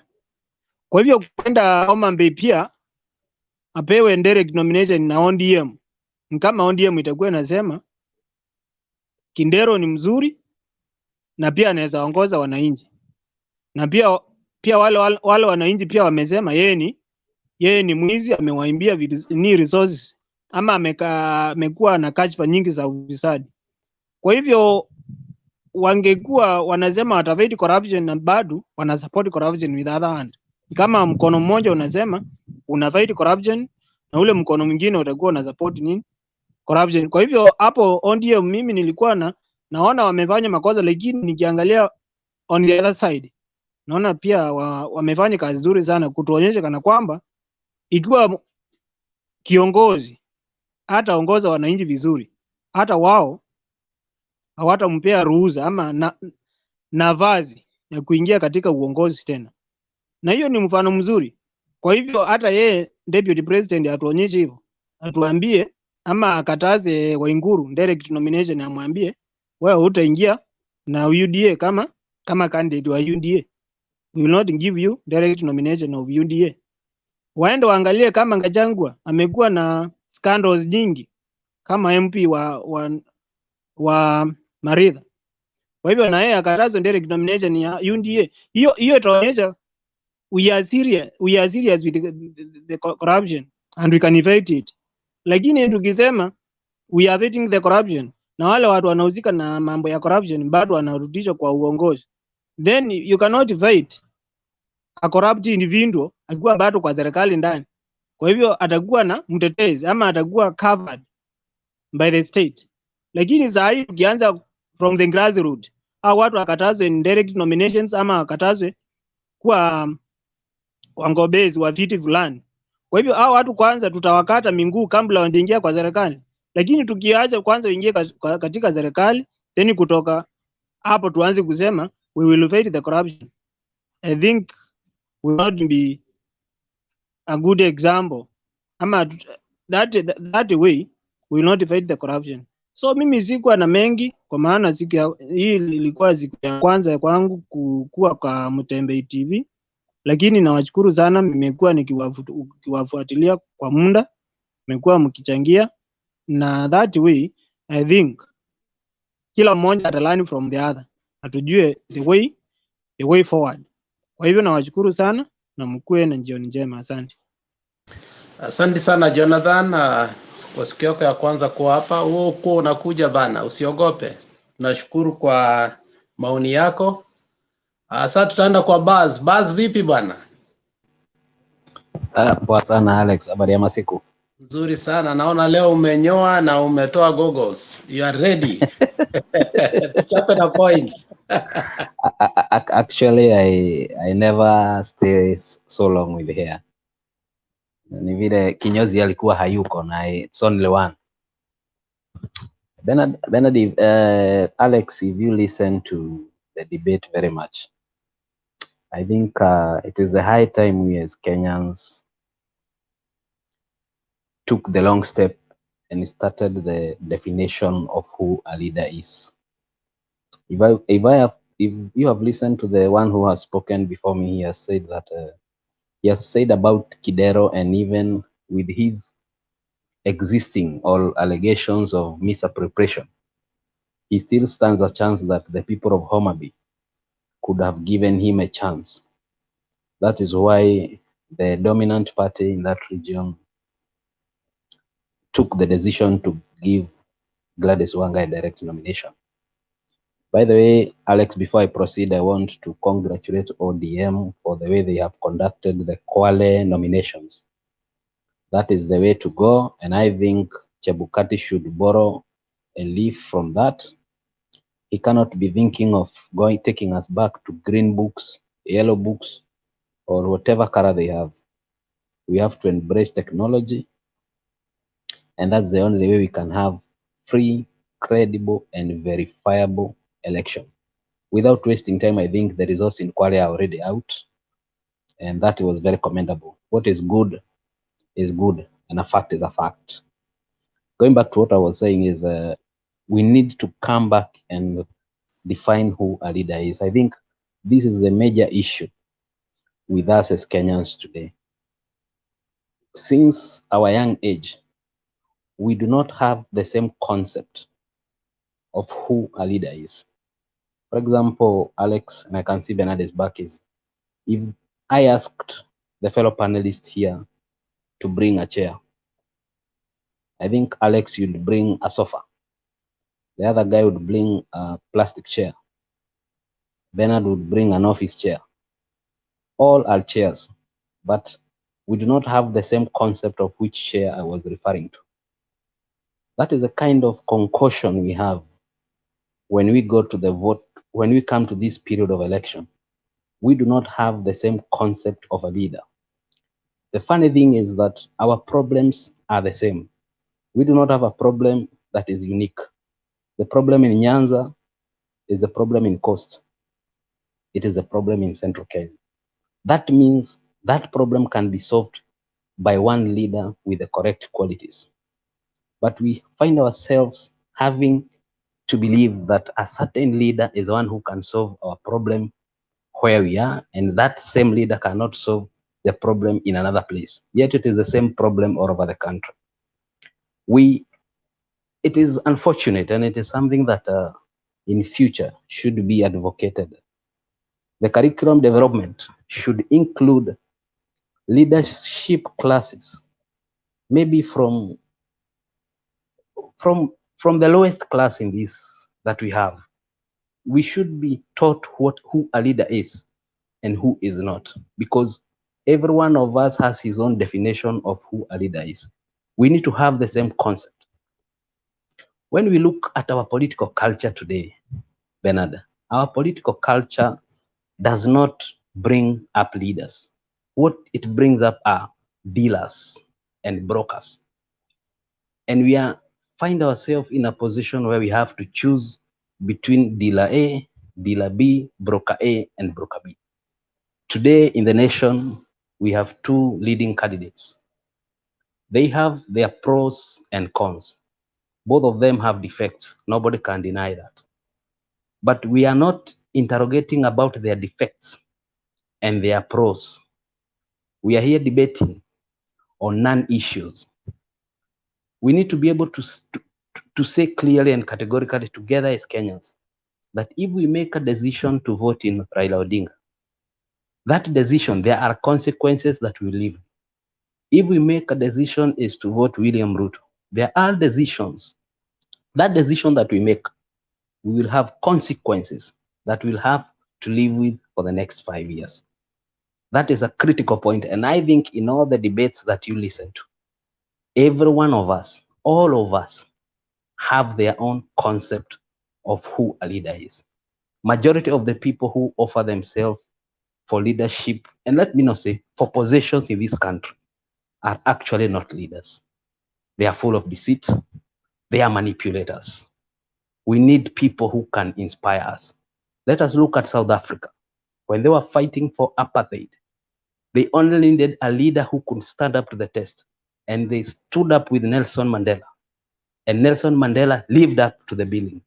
Today, do we have such a leader in this country who can stand up to solve our problems?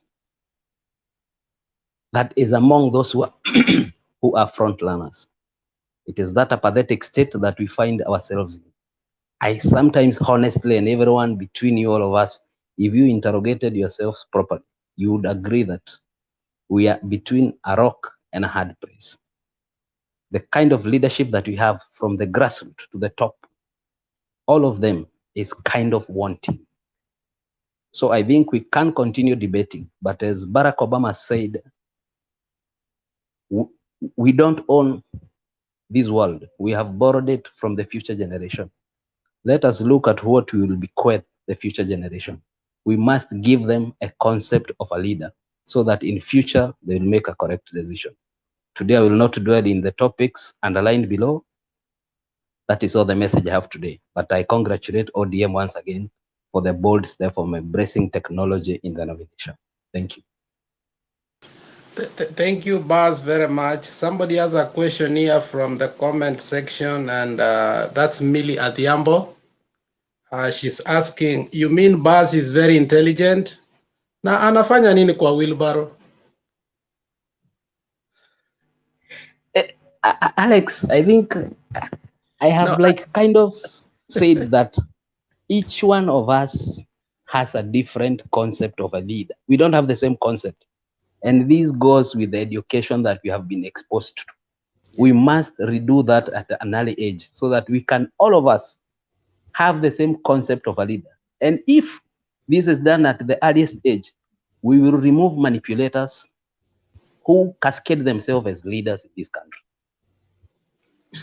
Baz, Yeah, thank you very much, Baz. I think people in the comment section have said today you have given a good submission, and for me, actually, I have felt your submission today. It's non-political, but it's a concept that we should all follow, because we are in a nomination period, and we should not later on regret and start blaming leader so and so is bad. When we were in the period of nomination, we were politicking instead of looking at that concept. Thank you, Baz. Bernard, take over. I'm not taking over per se, but I just want to take on Baz, okay? Baz is at it again. It's only that you are not seeing it, okay? He wants to put us in a place where we accept the evils that we have, and then he says we'll settle for the lesser evil. It's the same doctrine, it's the same message, only that is put with the casting aspersion on what is available, so that we don't say that this is a leader and this is not a leader. The truth is, Baz knows who provides leadership in this country and who is the supporter of leadership in this country.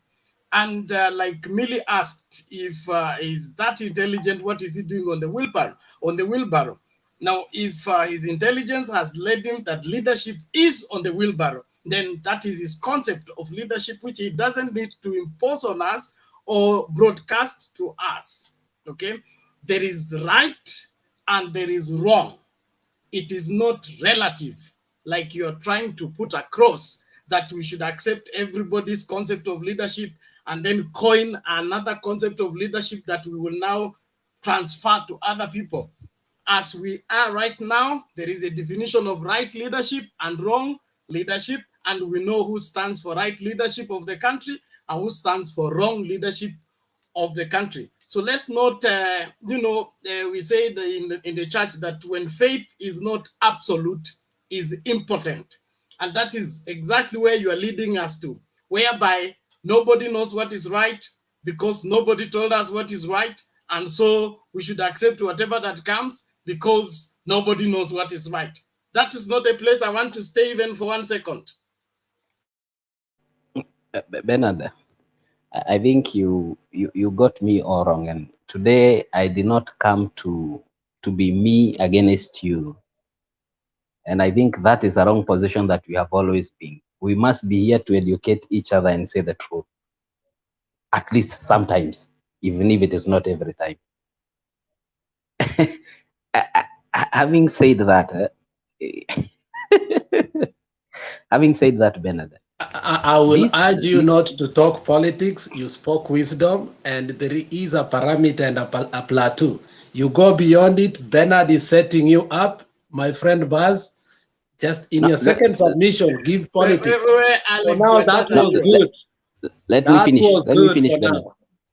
Let me finish. Bernard is saying as if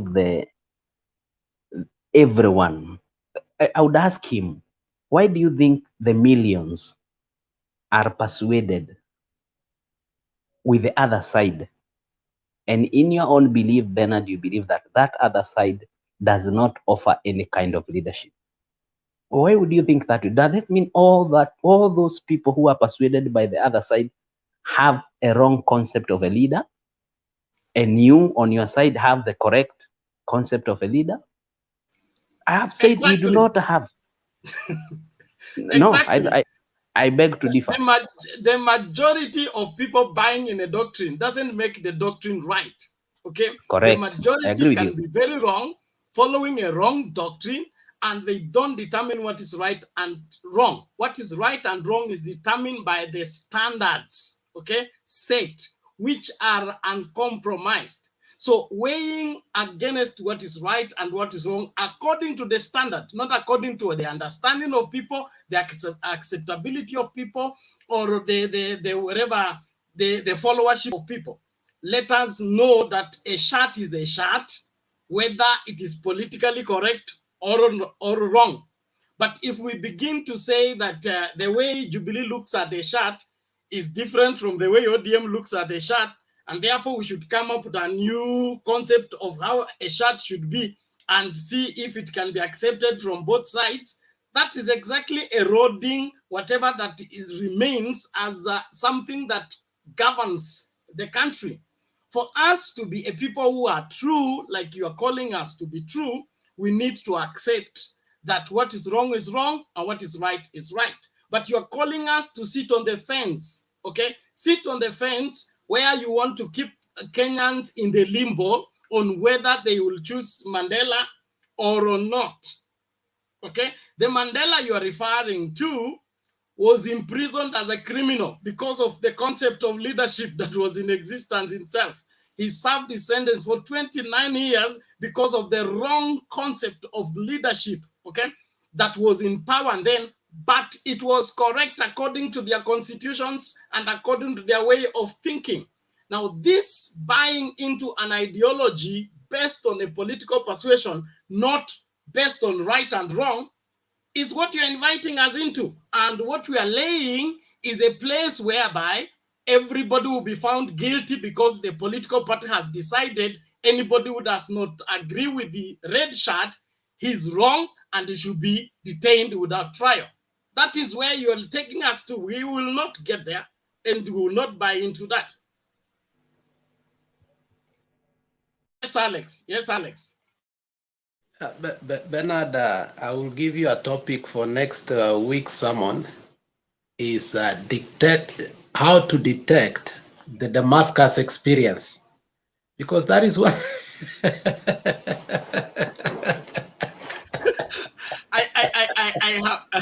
I have detected that, but I also believe in the Jesus conversion. Jesus conversion is one that allows people to make up their mind, not to be seduced into making up their mind, not to be deceived into making up their mind. You reach an end of yourself and say, hii maisha imenishinda, mimi ni kwa Yesu naenda.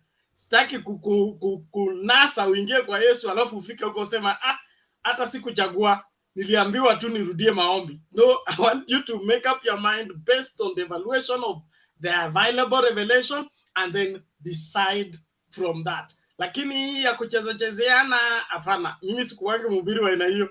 Asante lakini. So, Buzz, before uongee, iko swali hapa kutoka kwa Walesini, anauliza, on a lighter note, Mr. Buzz, why do UDA people like you in their names? For example, Buzz, Ruto, Waiguru, Sudi, Murkomen, Gachagua, and Kuria. I did not get you, Alex, again. Why do they? Walasini is asking a simple question. He's saying, on a lighter note, why do UDA people like you in their names? For example, Buzz, Ruto, Waiguru, Sudi, Murkomen, Gachagua, Kuria. It is a coincidence.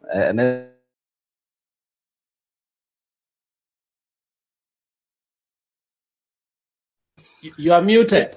You are muted. Bernard, you are concentrating on one segment of leadership. That is the topmost. I would like to refer you back to some years back. Maybe it's the 8th Parliament. And look at the 8th Parliament with today's Parliament. The 8th Parliament, we can say, had substance and had some kind of good leadership. We miss the times of Kiraito Murungi in Parliament, Kivutha Kibwana, Professor Saitoti Orwa Ojode, and many, many others that I cannot be able to mention. That was a time that Parliament debated real issues. Look at today. Look at the likes of Babu Owino, Muhammad Ali, Dindi Nyoro, and Millicent Omanga. Look at the people we have today. That is the kind of leadership, that's the concept we have, even to voting such kind of caliber. We actually we don't have a concept of leadership. Sometimes we vote.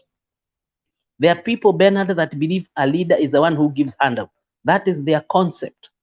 There are people who believe that a leader is the one who lives amongst them. That is a concept.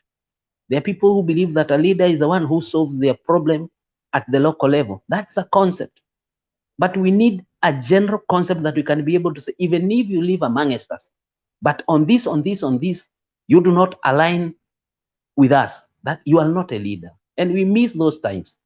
And I think this time in this election, even though people are going to have a very narrow narrow choice at the top.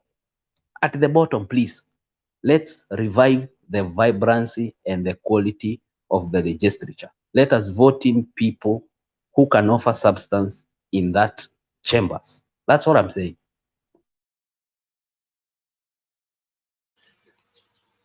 Thank you, Baz. That I think we have discussed that before, and just for the sake of clarity, the menu, okay, the menu we are provided for. If it is preset to give us the kind of leaders you have just mentioned, I don't want to run the risk of re-mentioning them again. That's all you end up with on the plate.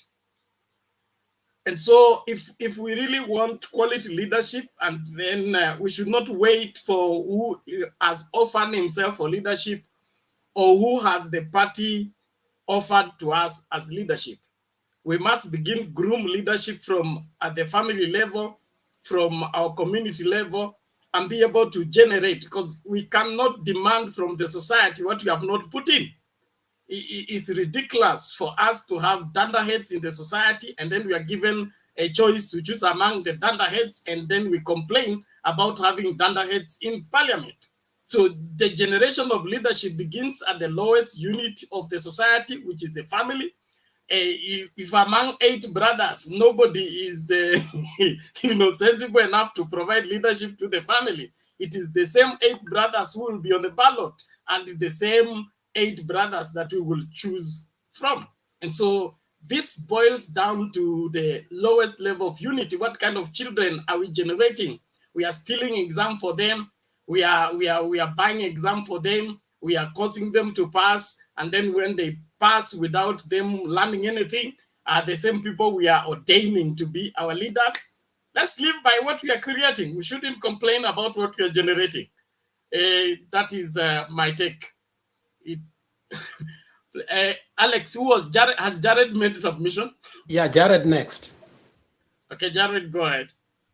Jared, how are you? I'm doing fine. I didn't want to go after finally you. You are home. Umekuwa sijui ni wapi. Finally you are seated in a comfortable place. Yeah, I've been having issues to connect, but quickly, first I want to agree with Paz that I think it's a step forward for ODM nomination. And actually, I was wondering myself, is only ODM which is regretted to do nomination? I never hear anybody asking any party if they have done any nomination except the ODM.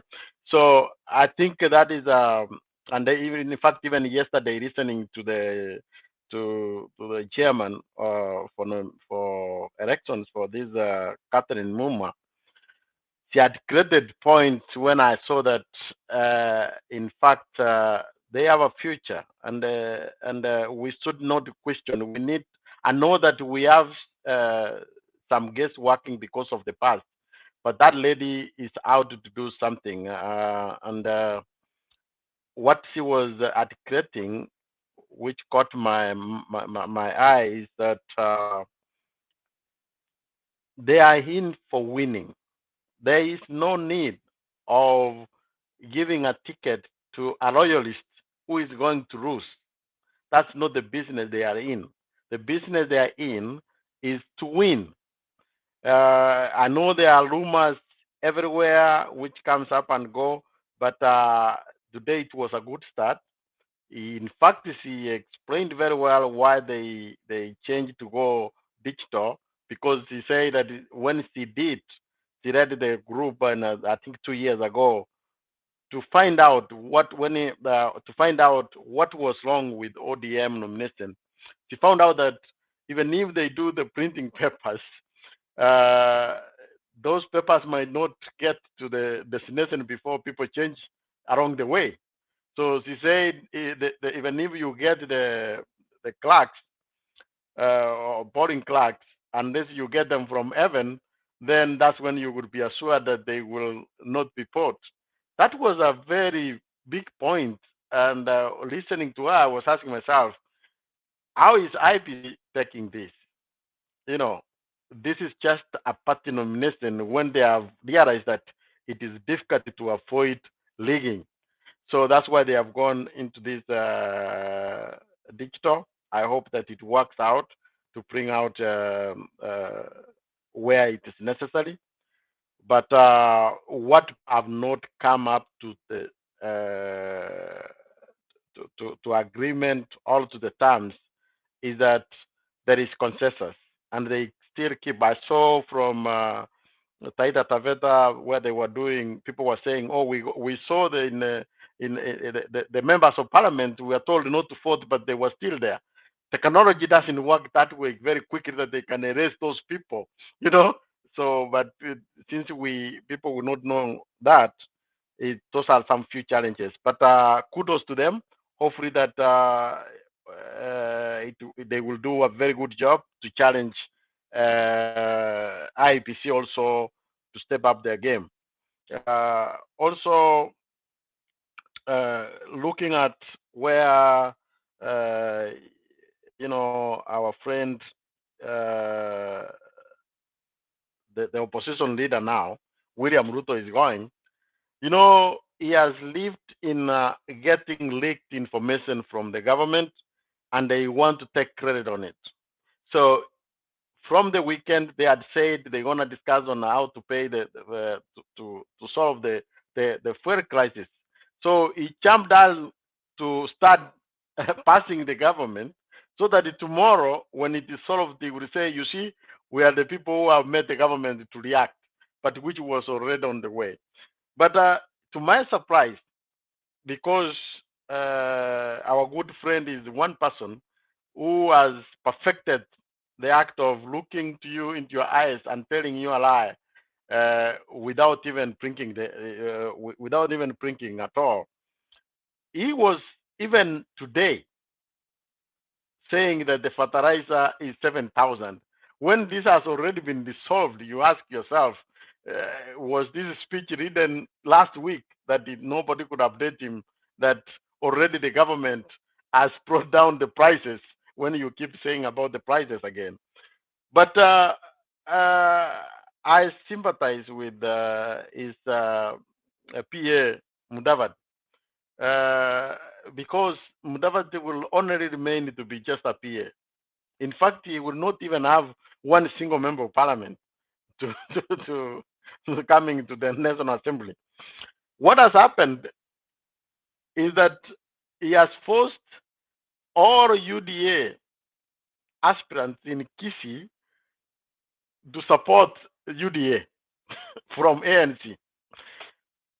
Nairobi is stuck because he is saying he wants the senator not to run on ANC, but to run in UDA.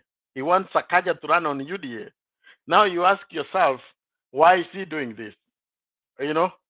Why is he doing this? His goal is to turn Mudavadi to be just a PA with no party. The only reason he gave Marara, because Marara has got no chance to win in Kakamega. So so he didn't have to worry about that.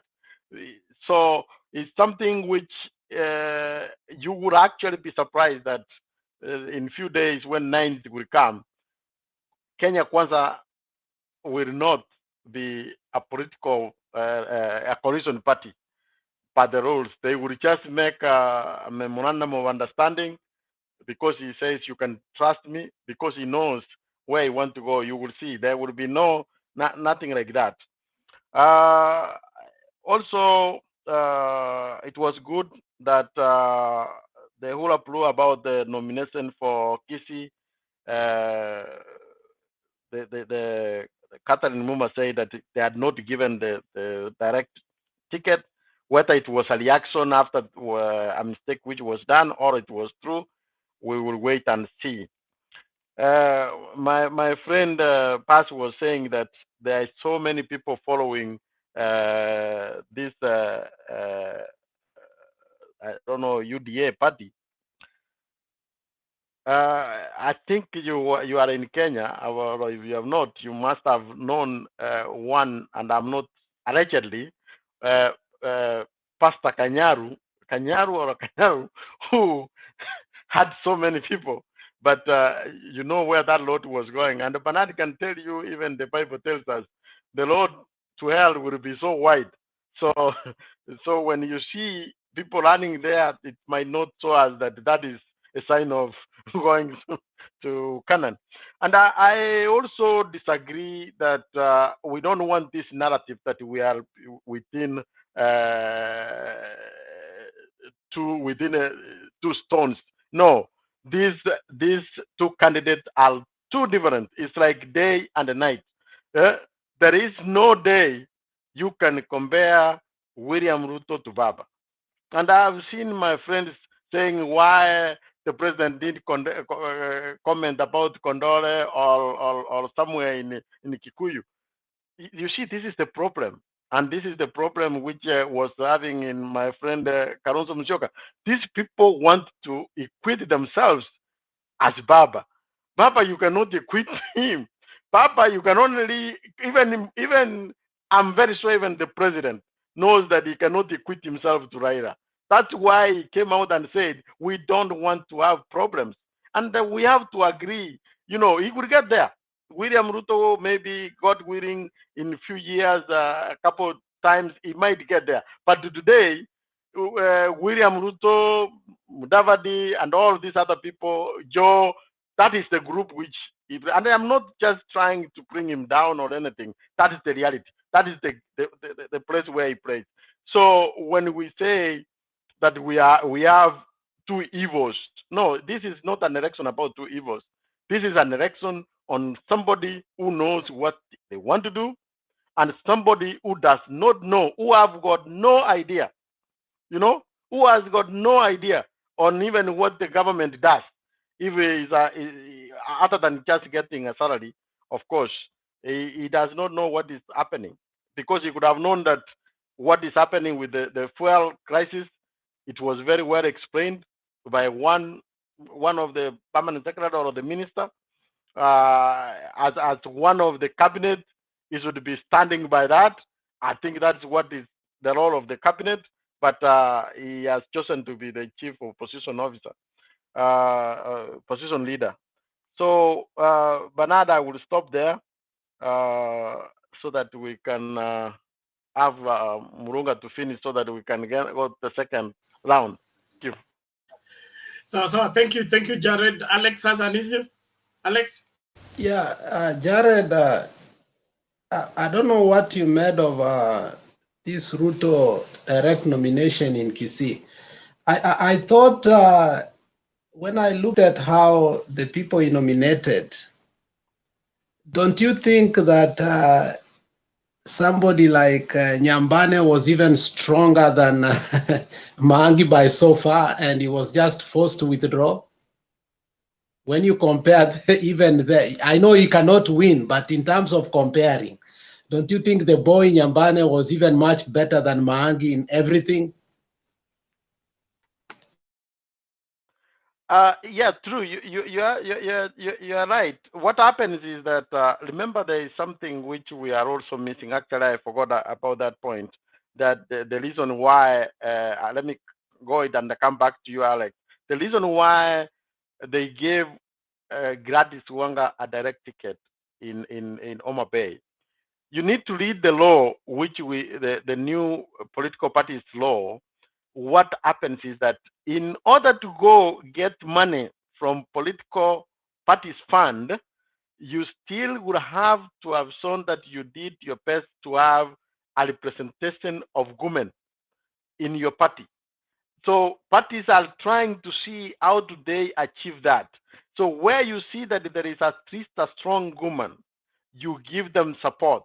So they are looking also a long term. And that same way is the same reason why UDA, even if they know that we might not have a strong candidate in Kisii, but if we can get some votes, those votes might count later on when we're going to get a political funding. I think those are the reason is trying to get sure that UDA gets some numbers. My opinion. Okay, thank you, Jared. Alex, this is to you. Why would William Ruto nominate everybody to run on UDA and nobody on ANC or Ford Kenya, and they are all in Kenya Kwanza? You know, to be honest, what is happening, and but I don't think he will succeed. What is happening, and we have seen the trend of William Ruto when he worked with, when he's working with Mudavadi, and you know, he did opine that Mudavadi is the one who convinced them. You saw what he said, but this has been the work of William Ruto and the UDA lately. They have gone to realize the strongest ODM base and people who can run and win. And they have started going behind and supporting the weak candidates who are second to the strongest. And they have threw up merchandise, billboards and everything. And all of a sudden you may think that their ratings are coming up. And this is what they want to confuse people with, in Kisii especially, so that we end up getting confused, choose the weak leaders, and that's why I think even the matrix of nomination again is being refused at some point. You know, that is why they are refusing it. That is why they realize that, okay, maybe if we allow these people, they might be confused. That is one of the reasons they are saying no. William Ruto is behind some of these candidates. So by forcing them, he knows what he's doing. He has done his work already within ODM. Now he's waiting for them. The same thing he did in Kwale in the by-election. He thinks it's going to work. So I think they are trying to cut him off. But I think it's still causing revolution within Kisii. But as you understand, yeah, that is what he's doing, as you are saying. But weak candidates are going to emerge so that he may try to run over them and get the votes that Jared just said, that his votes may go up. Remember what we are trying to do, and I said it here before, the reason why we needed Kalonzo most. If we can close on him in Nyanza, close on him in Western, close on him in Nairobi, close on him in Coast, and make sure the 25% in 24 counties he doesn't get, he can't go to the Supreme Court. Now, what he's doing, he's making sure that he's getting his 25 so that he can go to the Supreme Court. And that is the game we are seeing he's playing with Mudavadi. And Mudavadi has come to know that that's the only way they can do. So Mudavadi has agreed. Okay, thank you. Mudavadi has agreed as if he has a choice. I don't think he does. Murunga. And also Bernard, Bernard, once you have been paid, all of these other ones are just gimmick. I told you that he's now the PA who reads the statement. So he already cast in. So he has not to worry about this. Sawa sawa, Bwana Murunga, karibu.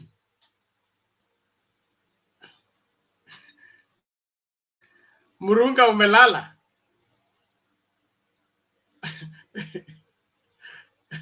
Okay, Baz, you can respond. Mbona analala mapema hivyo? Amesubiri sana huyo.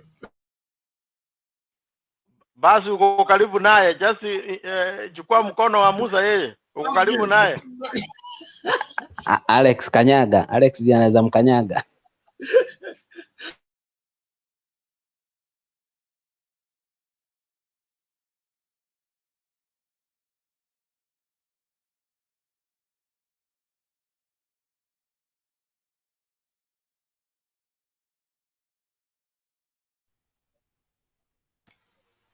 Bwana Guru, are you still there?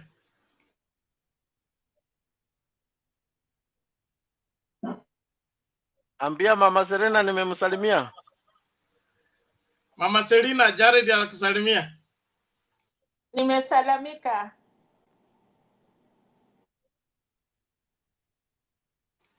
Okay. Baz, what were you saying? Ama umemaliza kuamsha nani? Huyo tumemngatua. Sio, ameondoka huyo. Okay, sawa. So, Guru, you have some submission to add ama to wenda kwa Mama Selina? Yes, Bernard. Yes.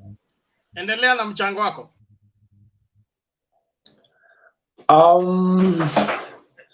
I think let me give the opportunity to the next person. Okay, thank you. Just a moment. Let's play out this video and then we get back.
Protect the Constitution and defend the lives and the properties of all Kenyans, the position they hold notwithstanding.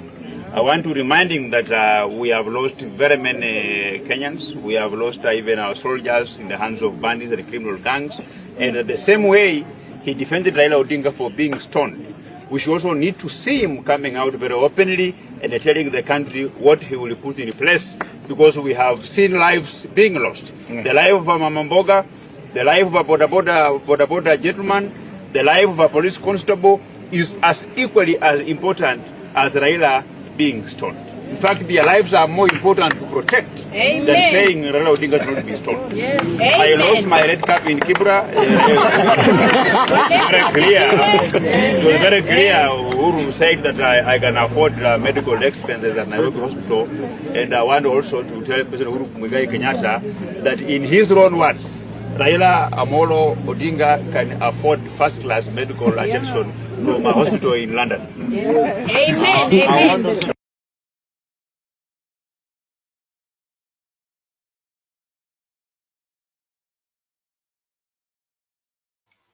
Okay, there we go. No, Bernard, if there are people I don't take seriously, I don't even think they are members of parliament, as Baz said, is somebody like that.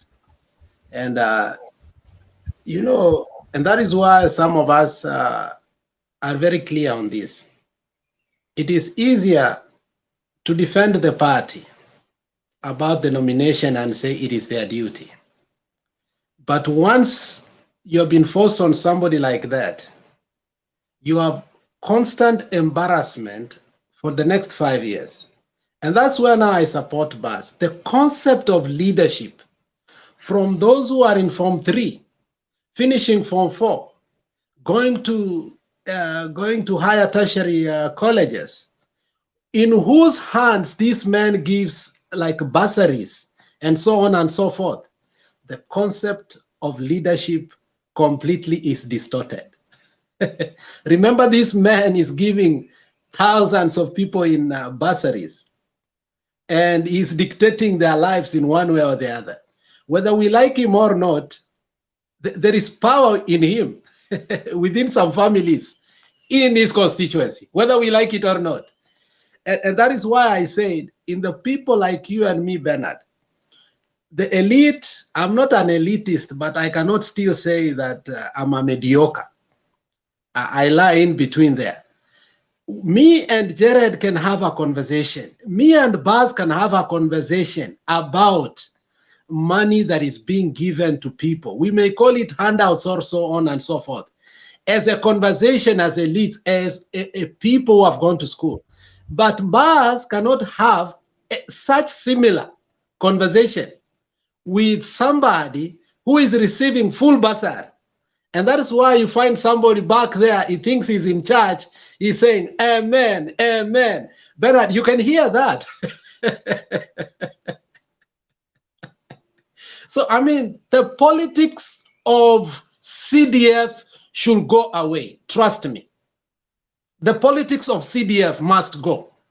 If there is anything that messed up the politics of Kenya, it's CDF. And we brought it because at that time, we needed to help, you know, across the board, all constituencies, development. But now that we have devolution, that money should be given to our counties.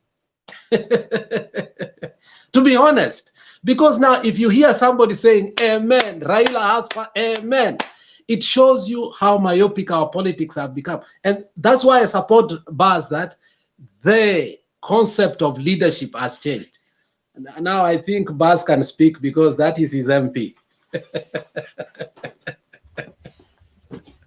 Okay. Thank you, Alex. You know, Alex, if you can recall when and I have to say this, I think it has just crossed my mind. When Moses Kuria was elected during the by-election, I think we had known a lot about him in the past. We had known about his utterances, and some of them were not things that should be on air.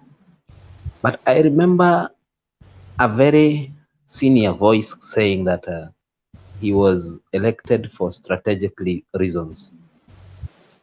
And I think those strategic reasons are not leadership per se. They are there to distort leadership itself, because that's why somebody like that, that guy who has been spoken on the clip from Western Kenya, Baraza. That's why they are Baraza. That's why they are placed there by the party to offer certain strategic interest to the politics of the party. That's why he speaks that way. He is not there to offer any leadership. Actually, he doesn't have any to offer, but he is there to fulfill that mandate. So I think our leadership is like slaves with little power, if I may say.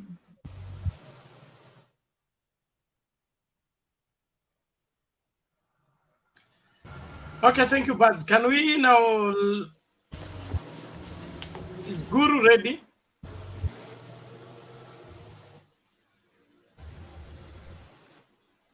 Yes, Bernard. Yes, namna gani? Mzuri.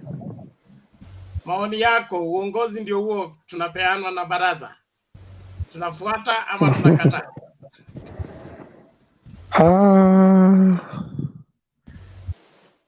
Hiyo ni ngumu. Hiyo ni ngumu kiasi.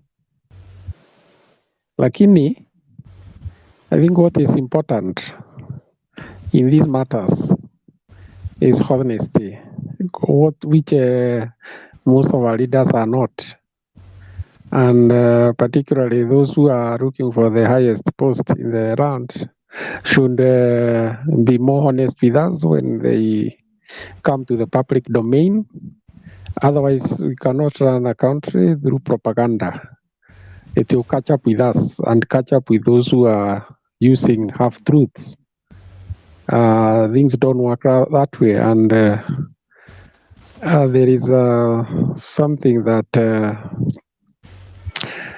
Amos Kimunya said, you can win the elections and then you have fallen to foment and devolution, because what you have promised you must deliver.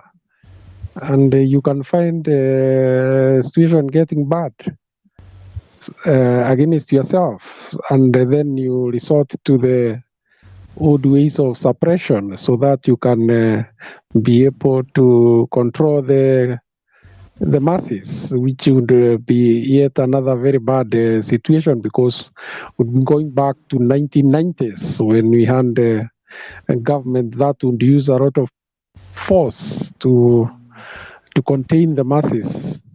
So basically, I think the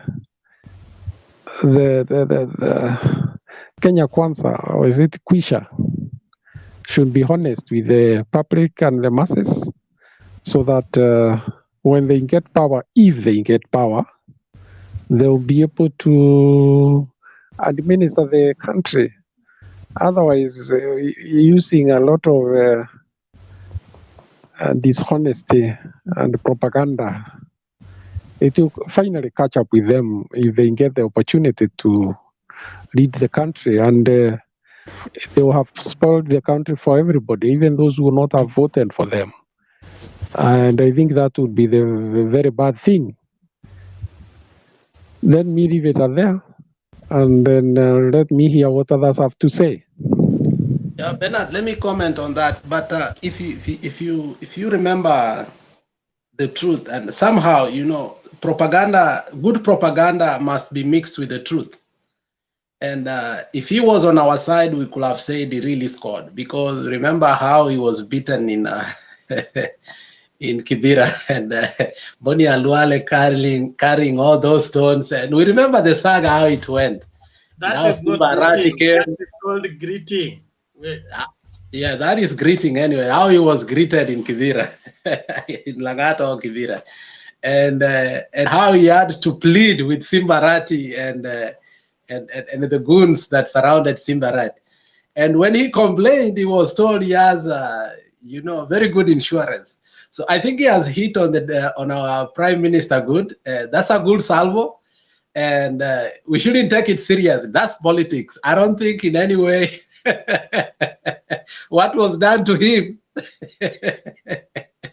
So I think that is politics. I don't think in his heart he meant it. But the problem is that when he's saying that, there are those around him who believe it. You hear that? That a man was not political. That a man was psychopathic. Yani, I mean, there's something that must be given after that. So let me remind you another one that I'll never forget. You know, that one really shocked me. Remember when one man, and you need to put that clip here, during the Mau thing, one man said, huyu Raila anatudanganya, mvua inatoka Mau. Mvua itoki Mau, mvua inatoka mbinguni. And everybody was clapping, you know. And I will never forget that. And you know, it went on to be viral, and there are people on the ground who truly believed that man. Unfortunately, you hear Bernard, people believed that Raila ameanza kutudanganya, mvua inatoka mbinguni.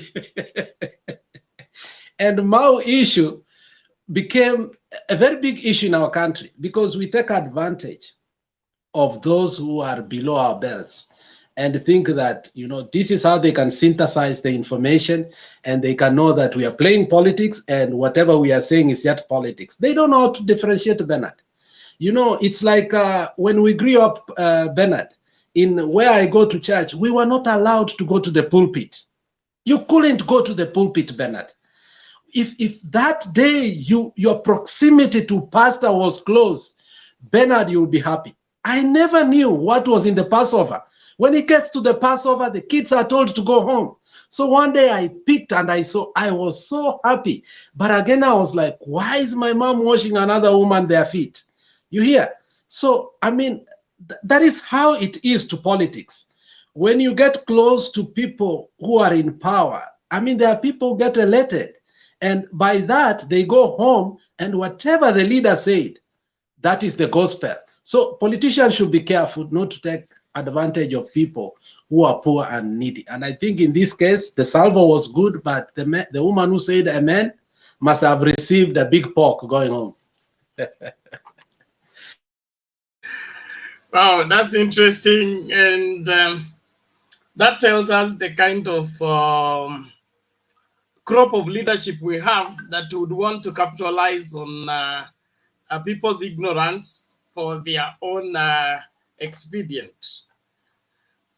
There is, in my opinion, there is a high-spirited campaign, especially by the Kenya Kwanza, to balance violence, balance corruption, balance every ill that is especially placed on their doorstep, by pointing to the other one on the other side. What was more surprising is what Shulei said on the morning show. And she was point blank. She said the president said nothing about Kondele, said nothing about Narumoro, said nothing about the other incident that happened to the deputy president. How come he's taken the one for Raila Odinga seriously? And from that statement alone, you will notice that the attack on Raila Odinga's chopper was a test to see what the president will say, or probably is he touchable like other politicians? But in my opinion, for us to provide leadership, I think we should go above that and be able to guide our people in the right path. The politics of running one others down in order for you to be up, to me, is the lowest approach towards politics. Our politics needs to go whereby we don't need to run anybody down. We just need to be the best and articulate what is proper for the country in the right way. In that way, we will give Kenyans a better opportunity to choose who is a leader and who is not a leader. But if we spend 99% of our energy and our time running down the other side so that our side can stay up, it just simply means we have lost it from the word go. So I think as much as there is cutting of each other side, there has to be a moderation in the same. You can't spend 99% of your energy running somebody down and 1% talking about your agenda. I mean, if you really want leadership, then let's see it preoccupying your speech, preoccupying your presentation, and you are convicted about it. One thing about Inawezekana is the conviction behind it, whereby the people are buying into this thing is possible, this thing can be done. And so the followership is not just Baba and the team. It's we can have really change, and this change can come this particular way. So I think for UDA and team, they just need to slow down, because what they are doing is too much rebates, and the too much rebate is really throwing them off the focus that they need to focus on if they really want to have a chance on this presidency. Because as things stand right now, I don't see come August 9th when the UDA gospel will still be holding water in this country. And it will be very nasty for us to have an election that is decided by 80% against 20%. I think that we don't need that in Kenya. Our Kenyan democratic space has improved to a degree whereby we shouldn't have 90-10 or 80-20. At least we should have proper competition. And this proper competition should be born out of ideologies and proper articulation of the future we want for the country, not how good we are in running down the other person, bad-mouthing the other person, stoning, and making the other person look bad. That's my take. We need to improve on our politics by ensuring that we spend majority of our energy and time articulating what we want to do, not running down the president, run down the government, run down the opposition leader, run down the opponents, run down the other side. I mean, when did politics turn into running down others? We have to face the other side and begin to articulate. We have this, they don't have this. We have this, they don't have this. We have this, they don't have this. Not huyu ni mzee amezeeka kitendawili sijui nini. Mimi hiyo siasa ya utoto ndio rais anasema ni siasa ya utoto. Tuachane na siasa ya utoto, tufanye siasa ya utu uzima na tuelekeze inji mahala ambapo watu wana usalama kufuata. Kwa sababu huu ukiniambia mume wangu mbaya, kuna mama mmoja alikuwa anaenda kwa mama mchungaji, anamwambia wewe mume wangu amenipiga tena jana, akanipiga tena jana. So mama mchungaji akasema please slow down, leo niambie ni nini huwa unafanya ili mume wako akuchape, kwa sababu hakuna mwanamume anaingia tu kwa nyumba anaanza kuchapa watu. Ndio mama akasema sasa basi acha kumuongelesha hivyo, kama unamuongelesha hivyo unachapwa, si uache kumuongelesha hivyo utaacha kuchapa. Badala mimi nikuombee asikuchape, nikikuombea unachapwa. Kwa nini? Mdomo wako wewe ukutumii kwa hekima.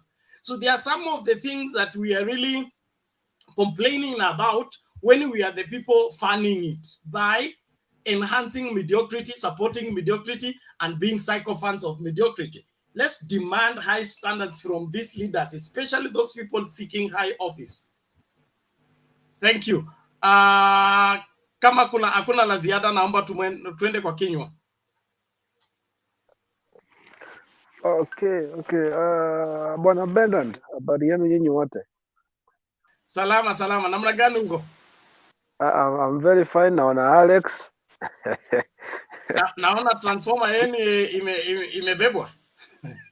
These days Alex amekuwa mtu mzuri sana, aendi quarantine.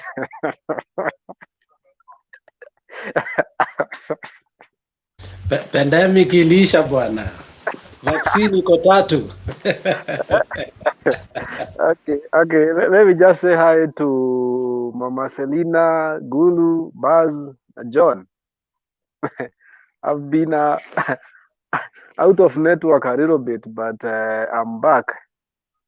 So I think I've been following the politics behind the curtain, how things are working on, but I see things are going very much well. And before I rejoin to the topic, I would like to state that things in Mount Kenya are changing on a very serious note. What is happening in Mount Kenya, there is something we call civic education. And leaders from Jubilee side, they are going to the village, they are having meetings. I think Mutabei TV has a lot of those coverings from Mount Kenya, most of them. And let me tell you, the people who are singing Uda in Mount Kenya loudly are these youths, most of them who will not even wake up in the morning to vote because they have nothing to lose. Serious people are down there on the ground listening to what leaders are saying. But other people, these young men and women, kazi yao wanatoka tu wanaenda town. They don't know what is going on back in the village. So UDA, tunaifukuza Mount Kenya literally, and we are going to do so because we have tried to show people that Jubilee is our party in Mount Kenya, the same as UDA is a party in Rift Valley. And actually, in Mount Kenya, I've come to realize the people know that UDA is for Rift Valley because we ask them, the Rift Valley party ni gani? They say UDA. So the Mount Kenya it's ni gani? Jubilee. So people know very well that UDA is a Rift Valley party, and people are learning that you cannot go anywhere na gari ya kuomba. You must go with your own vehicle, otherwise you will have a long day. Let me just go direct to the topic. I think issue the fuel prices, I think Ruto is now taking his part as an opposition leader. He has started it. He has recognized that he is an opposition leader. That's why a whole deputy will stand for a conference with the media stations to cry out about fuel prices, and he is in the government, meaning Ruto is an opposition leader and he accepts the fate already. And actually I see he will do it very well comes from August. Atakuwa opposition mzuri sana because I don't see anywhere Ruto is going. So for that purpose, Ruto tu ako sawa kwa hiyo position yake. Let me jump to Rigathi Gachagua. You know, Rigathi Gachagua has got hangover za wakati wa Moi. Those hangovers ndizo zinamsumbua. The Moi regime hangovers, Rigathi Gachagua still has them when he was a DO. And Rigathi Gachagua is a traitor in Mount Kenya. We know him and people have started knowing him. And people are being told to remember. People are going back to history now. The history that UDA didn't want. Now we are going back into history. And things are coming out very clear now. Who is Rigathi Gachagua? Rigathi Gachagua ni mtu alikandamiza watu wa Mount Kenya sana wakati wa Moi akiwa DO. So people, they know him. People have gone back to history and they are just giving out the books now. We are reading it very well everywhere. People, old people, old men and women, they are trying to show people who is this person. So huyo jamaa hata Nyandarua hiyo si siri anamuonyesha moto. It's true, na bado ukweli itaendelea ikitolewa.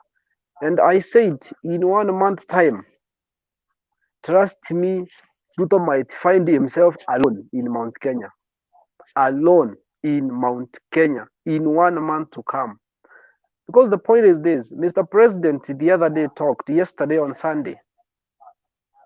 And very soon you're expecting Kenyatta in Mount Kenya. Very, very soon. And trust me, within a month, Ruto in Mount Kenya, watu wote Mount Kenya watamtoroka, abaki peke yake.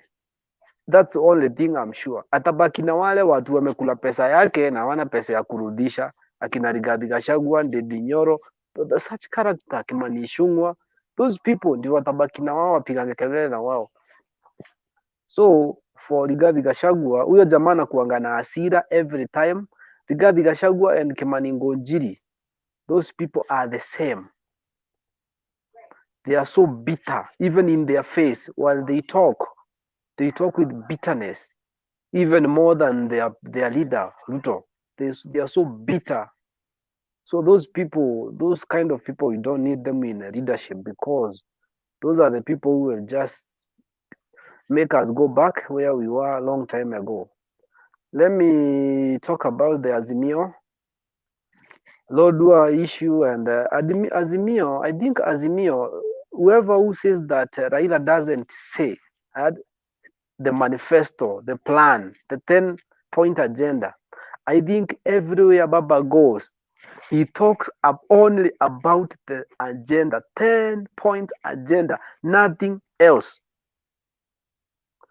Not like Kenya Kwisha. Once they go somewhere is to fight the government, nothing else. Kubadilisha katiba, so BBI ilianguka, so hakuna mambo ya katiba. So what are they going to come out with now? Because already Kenyans know there is no BBI. So wataanza kusema nini tena? So they are trying to look something else to come up with. Mafuta, walikuwa wanapiga kelele. The same people ndio walikuwa wanakataa kupitisha sheria isainiwe na Uhuru. Because they wanted that money to be given just like that. Pesa iko regulated ndio watumie vile wanataka. And that's why we had that problem ya mafuta. Si ati hakuna mafuta, and people should know that. The same MP yao wauda wanajitanga wako na numbers. Hawaendi kwa bunge to make that law ndio isainiwe na president. Then wanatoka nje kusema ati mafuta iko na shida. So for the Baba thing in Azimio, I think the agenda and the 10-point agenda are very conversant and very clear to hata mtu mwenye hajasoma anaielewa. Si kama bottom up yenye hata wajui ni nini. So for that purpose, I think Azimio is moving in the right direction. All I'm hoping is that in terms of nomination, they should work very well, because I've come to see that UDA is trying to support the weaker people so that they beat the Azimio. And that's why we'll find ourselves with the same leaders like the way Ruto did, especially here in Kiambu, in Nairobi, kufanya tukuwe na watu wenye ni hivyo tu, they cannot do anything, ni watu wa control. So for that purpose, I think that we are doing a good move. Sabina, I knew it. For Sabina, it couldn't have gone anywhere. You know, Sabina, it's becoming anakuja kuwa mtu mkubwa sana in Mount Kenya, like a joke. Because one thing I know, Baba doesn't forget women, and Baba trusts women so much, and I'm sure the high percentage of voters who will vote for Baba, even in Mount Kenya, will be women, because Baba has got hand in helping women so much, and he values women so much. He respects women. I came to realize that. So for that purpose, I think things are working out very well, and we should focus on service delivery. Tuache mambo, watu waache mambo ya matusi, watu wauze agenda zao. We vote for them in a good way, si tuanze mambo ya kelele, matusi. Unajua, ukikosa agenda hata kutusi watu, just go back home and relax. So for that purpose, I think I don't have much to say. It's that I feel so happy in Mount Kenya now. I was crying before, but now I'm very much happy. Things are changing very much well. Actually, niko na furaha sana sana sana. I think I've talked to more than 20 people, not like before. I go somewhere, I talk about the Azimio and UDA. Nasikia watu hawataki story ya UDA, wanasema hii kitu inakuja kutumaliza bwana, we have to change. Na bado Kenyatta hajakuja Mount Kenya, because he will come to Mount Kenya very soon. Now people will understand where they should follow and what they should do. Alazimishi mtu kuchagua mtu, anakupea reality, the reality. Like in Kirinyaga, UDA will die very fast. In Kirinyaga, UDA will die. The first place UDA to die is in Kirinyaga, because in Kirinyaga now it's a hotbed. UDA inapigwa kiboko huko kupigwa because of propaganda. Hatutaki propaganda, we want real things, something that we see it can happen, kitu inaweza happen. Because promising people 100 billion, where will you get that money to give people? The government should look for money to give these people that 100 billion. So at the end of the day, government lazima itafute pesa kwetu, ndio bado irudi turudishie. So hiyo ni kitu Mount Kenya watu washaanza kuelewa.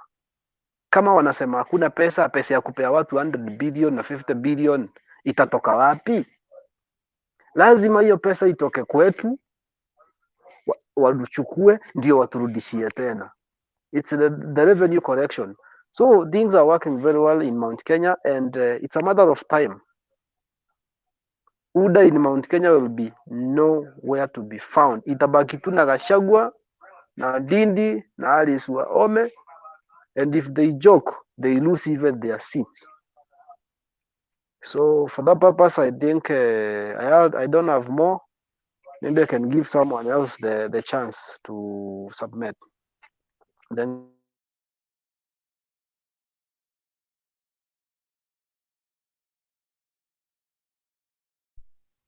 who is next? I think Kasuti amepotea. Alex.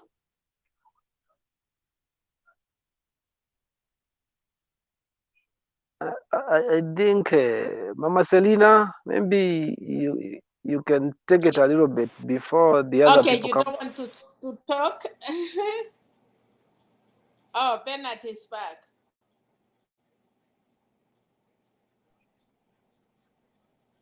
Hey, Bernard. Sorry, where did the people go to? I left Kasuti on the lane. Kasuti messed up with his with his network. Sawa, thank you, Kenya, for that submission and updates on what is happening at the mountain. We hope that the mountain will come around as usual. I have held the opinion that the mountain never disappoints. Right now, we are 50-50. Actually, we are 50-50. Good, na good. Bado mzee wetu bado hajafika huko. Uhuru hajakuja aelezee watu ukweli. And people should know Uhuru is our leader. Okay, Kinywa, Amesema wacha watashangaa. nimalize. Okay, Kinywa. Yes. Yes. Hiyo sherehe ya huyo shosho alikatwa hiyo rasta, na ilikuwa ni sherehe kubwa ya wasee, Mama Ngina. What does that mean? Na walikuwa naongea kuhusu vijana yao, kuhusu vile, na niliona washosho mpaka more than 100 tears wakilia ilikuwa inamaanisha nini hiyo sherehe? You know, I'll give you a scenario on one song late Mr. Demedio did about alisema the cheetah will be given a goat but it will not eat them. There is such a song that Demedio said. And do you know the cheetah Demedio was talking about was who? Now it has come to Ruto. pass. No. Who? Yule mtu Mount Kenya watu walikuwa wanajua ni mbaya ni Raila Amolo Odinga. Huyo ndiye watu Mount Kenya wamekuwa wamechukia. Na ndiye Demedio alisema chui itapewa mbuzi ivukishe mto na haitakula hata mbuzi moja. Baba ndiye chui, anapewa mbuzi na atazivukisha the other side na hakuna mbuzi hata moja itapotea. So people should know that because Baba is brave, Baba is rich, is brave and is a leader. So that the chui yenye Demedio aliimba kuhusu. Then about kunyoa huyu mama, huyu shosho mwenye amenyolewa, you know, the leadership, it has come along for a long way. And for how many years it has taken to come to our founding father family, Mzee Jomo Kenyatta. How many years? Since Mzee Jomo Kenyatta died, count those years. Uone imerudi kwake after how many years. And that is a symbol to show that in Mount Kenya, we must have peace and one leader. And that leader is from Kenyatta family, the one we have now, Mr. Uhuru Muigai Kenyatta. That's the leader we have. And you know, the grandmother has done that because of the embarrassment that has been happening in Mount Kenya for a few months ago. Every time the founding first lady of this nation being insulted carelessly, the son, that's the president, being insulted even in his doorstep, people don't value, showing the people who don't value the veteran, the field marshal. You know, huyo shosho alikuwa mtu wa kupigana, yeye alikuwa anapigana, si ati alikuwa wa kupeleka chakula. He was a field marshal, alikuwa yeye anapigana. So those are the things that you saw happening in Mount Kenya, and more to come actually. And once it comes to traditional and the leadership in Mount Kenya, people go back. And na kesi ya familia ndogo hii uongelelewa usiku, haiongeleleangwi mchana. So hiyo ni kitu What will happen to your youth?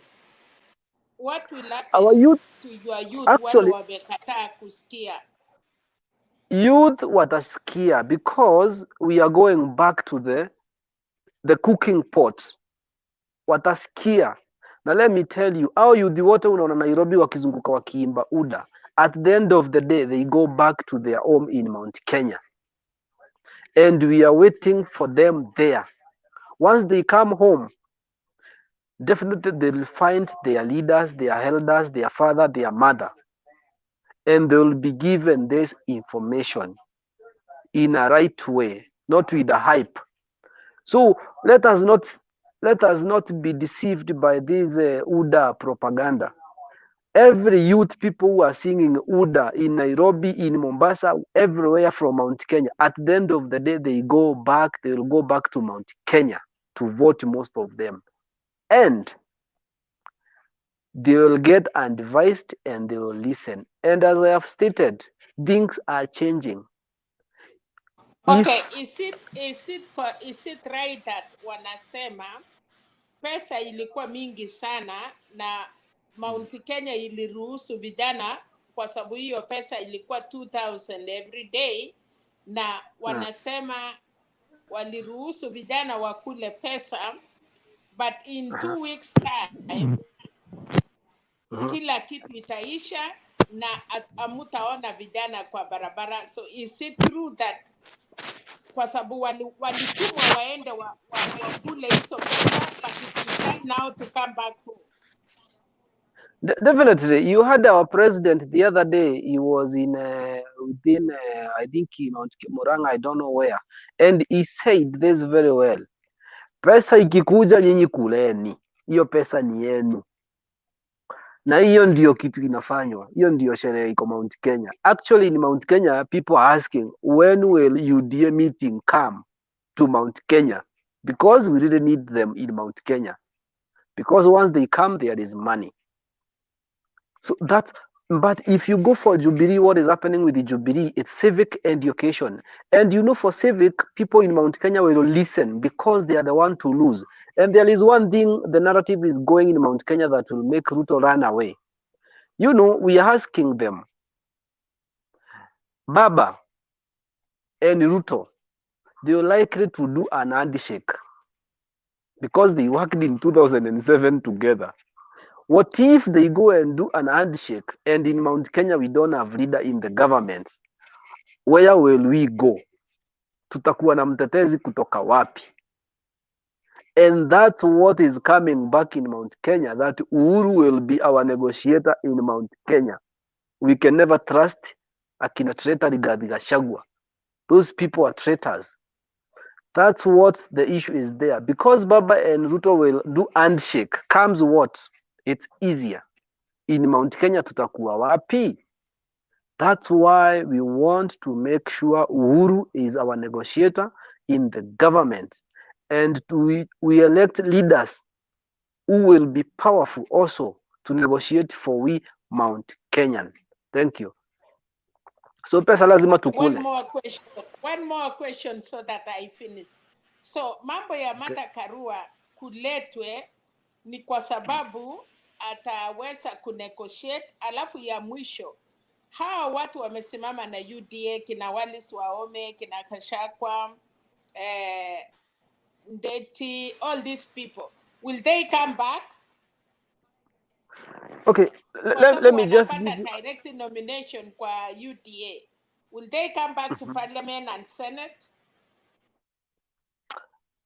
I'm really much worried about them because I foresee where most of UDA people will lose. So I pity them. And what I'm going to say about Martha Karua, you see, in Azimio, we are mixed up.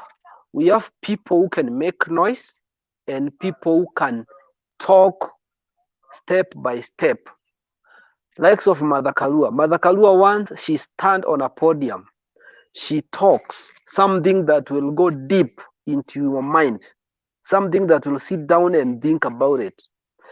If you put someone like Junet is an hype to make people cheer. If you go to most of people in Azimio, they are the people who educate people. Look at the likes of the Laikipia governor, Derito Moreid. If he talks sensible, something that you can listen and see the meaning of that thing. That is Azimio for you. So the leaders who are from Mount Kenya and they are in Azimio, if you go to follow them, they are very serious leaders.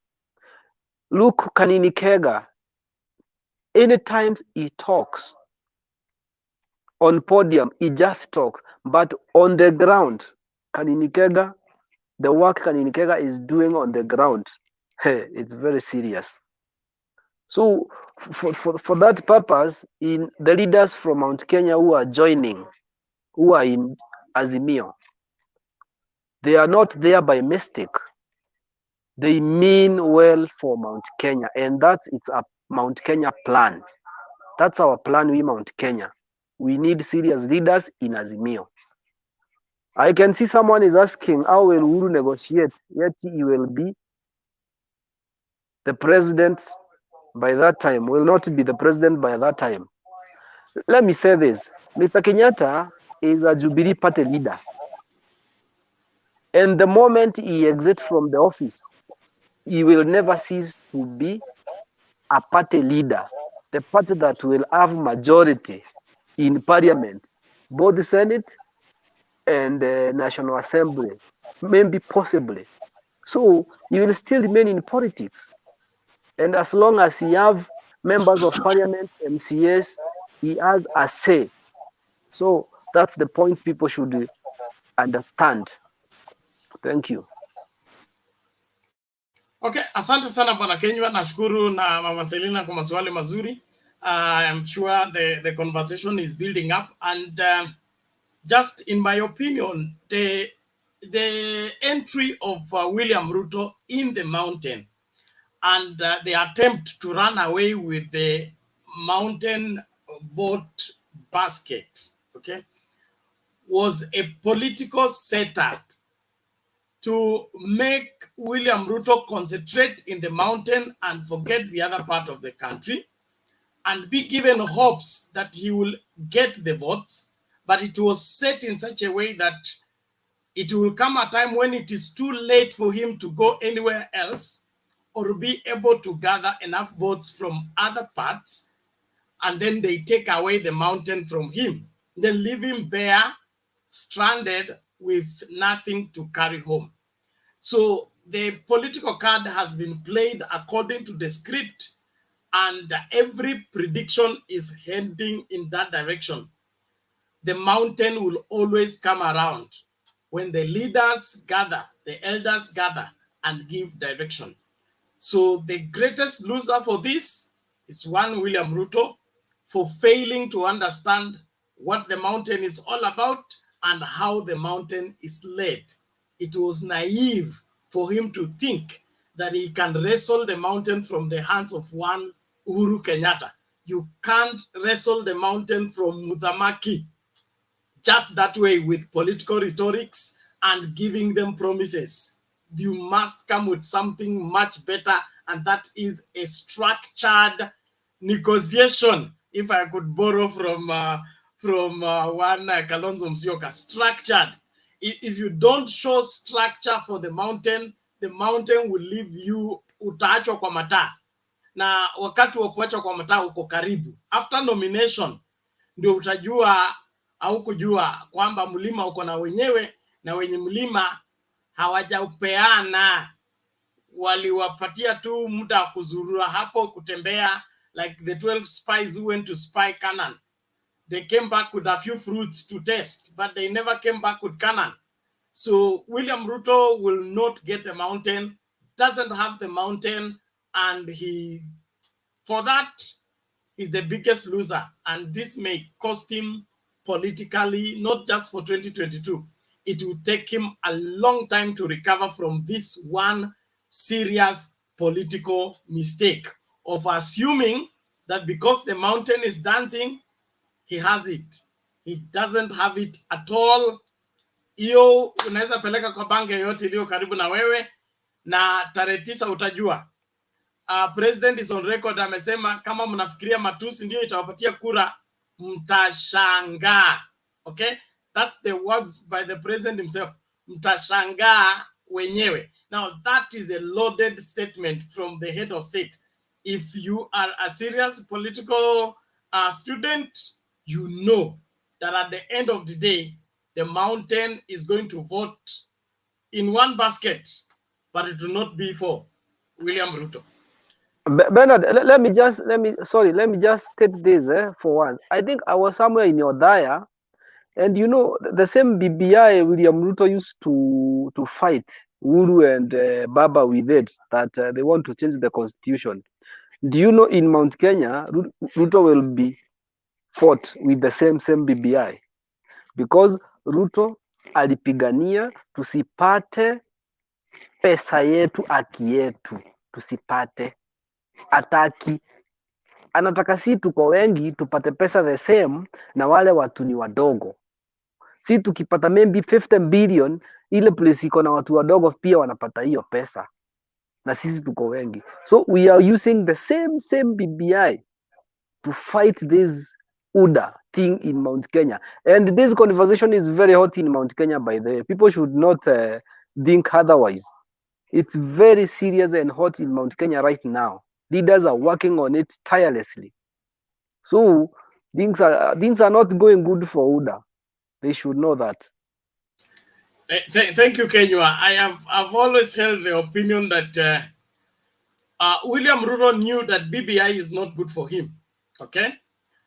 And he tried very hard to avoid confrontation against BBI. And the BBI proponent played him very smartly. They pushed him to oppose it so that when it goes to the referendum, he will campaign against it. He refused. He sat on the fence all through. But when the matter went to court, and then the court threw it out, he was the first one to celebrate. So he doesn't know when not to celebrate. Because the moment he went against the BBI, after the BBI was passed in the mountain by over 90%, he declared himself the enemy of the people, and all the people supporting him are now the enemies of the people as far as the mountain is concerned. Now it's just a matter of time when the BBI, whatever the BBI was to accomplish in the perception of William Ruto, has succeeded. Whether it has passed or not, it has served the political purpose, which was your enemy within, your enemy without. Rose, upo? Mama Rose, are you there? Ndio, na usiniambie niweke kamera sababu nimezima stima. Sijasema, ni wewe umejihukumu mwenyewe, so vunja sheria. Sina kujua tu, utaniambia saa hii na mimi nataka kulala, kesho niko job. Asante mami, toa maoni yako ulale, asante. Na nataka kuongea na nyinyi kidogo, sababu nimesikia Kenywa hapa anaongea maneno ya Central, ndio amenifanya niingie. Habari ya Kenywa? Na Mzuri sana Madam Rose. Mko wazima? Tuko wazima my dear. Mumekuja kupiga kale na mumeripoti. That is good. Mkalishe Bernard hapo kidogo. Yangu ni kuchangia hii maneno ya helicopter bado inaniweka wasiwasi. Kwa nini watu wanatokezea na wanaongea uchafu kwa hiyo maneno? They don't take it serious. Sasa nimeona Kimani anasema ati Raila ni nani? Uhuru anasema Raila ati wao wamepigwa mara ngapi na Uhuru hajaongea, ati wanasema ati kama angekufa ati kungemwagika damu. Ni damu gani ingemwagika? Kwani these people wajui civil war inaanzaga namna gani? Kwani hao watu walizaliwa juzi jana? Na Kimani ni watu wa zamani hawa. Tulikuwa nao itatu. Tulikuwa nao wakati wa Tomboya akikufa. Wakati wa JM. Mbona watu wanaleta mzaha kwa hii maneno? Unajua for one wanasahau ati Raila akikufa hiyo area Kisumu, Kisii, Kalenjin hapo, ile kuuana watauana. Ile kuuana itauano hata wataamini. Hata hiyo election haitafanywa by the way. Hiyo ukubwa wanataka itafanyika. Mimi nashindwa, hiyo si kitu ya mtu kuchezea by the way. Wanasema sijui Hegi ikuje, ichukue Uhuru. Watu wajui hata kama ukapo watakuja na bahasha wako ndani, waliingia ndani. Waliingia kitambo. Wanaongea vitu zingine ni kama they are not serious. They are not serious. Hata hiyo apology zao ndio unaona hata mtu hawezi kuzichukua serious for sure. Wasisema namna hiyo. Mara wanasema ati hiyo mawe walikuja nazo na magunia zilikuwa kwa helicopter ndio walikuwa wanajipiga. How? Na wewe Mama Sabina ulisikia nikisema walikuwa wanaongea hiyo lugha, mimi sikuwa nasikia nini. Lakini yule mhubiri alikuwa huko, alikuwa suspicious. Juu hata saa ile Sudi alisimama, alikuja akamuongelesha. Na akamwambia wewe leo sitaki maneno. Sababu niliona amemwambia na nikaona huyo mtu ametulia. Kwa nini sasa wanasema tena Raila ndiye alikuwa na mawe na Babu Owino? ati Sudi waenda wakaripoti ndio walikuwa na mawe. Nyinyi mnaona hiyo mambo namna gani? Are these people serious surely?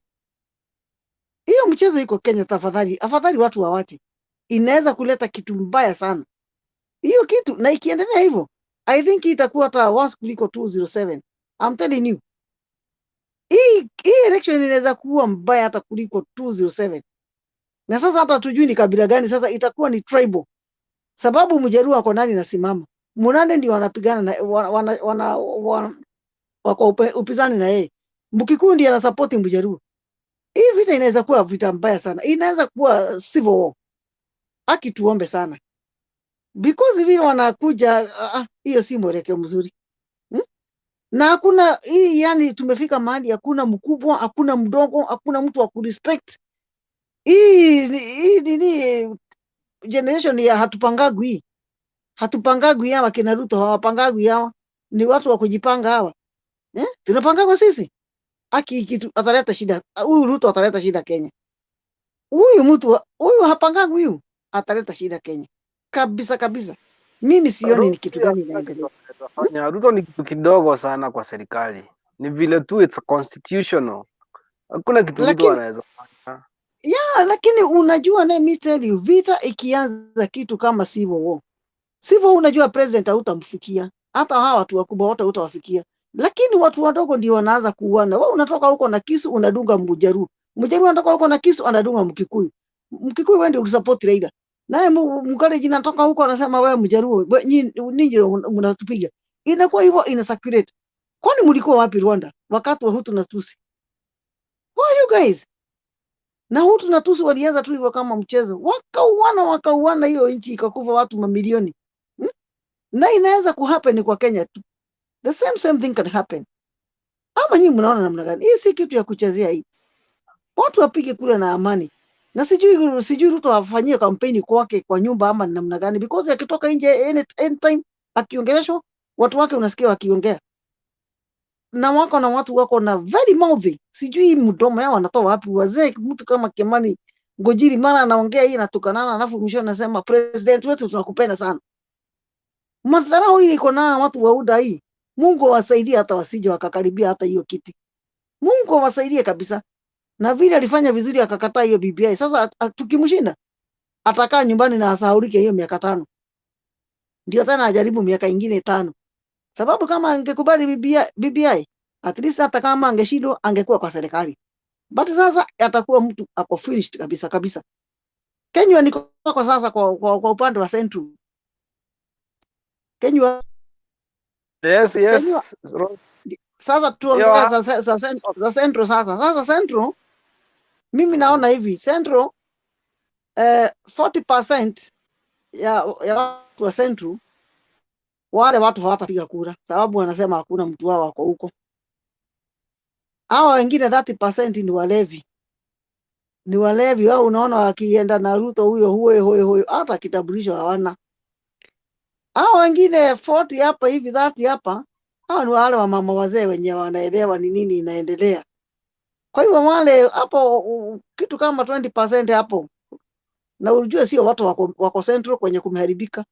Hawa wenye wanaelewa wanashinda kwa magazeti kila sana na wanaongea na wanasupport Raila, wanasupport Uhuru. So I'm sure hii tunataka hii 10% hiyo itatoka Central.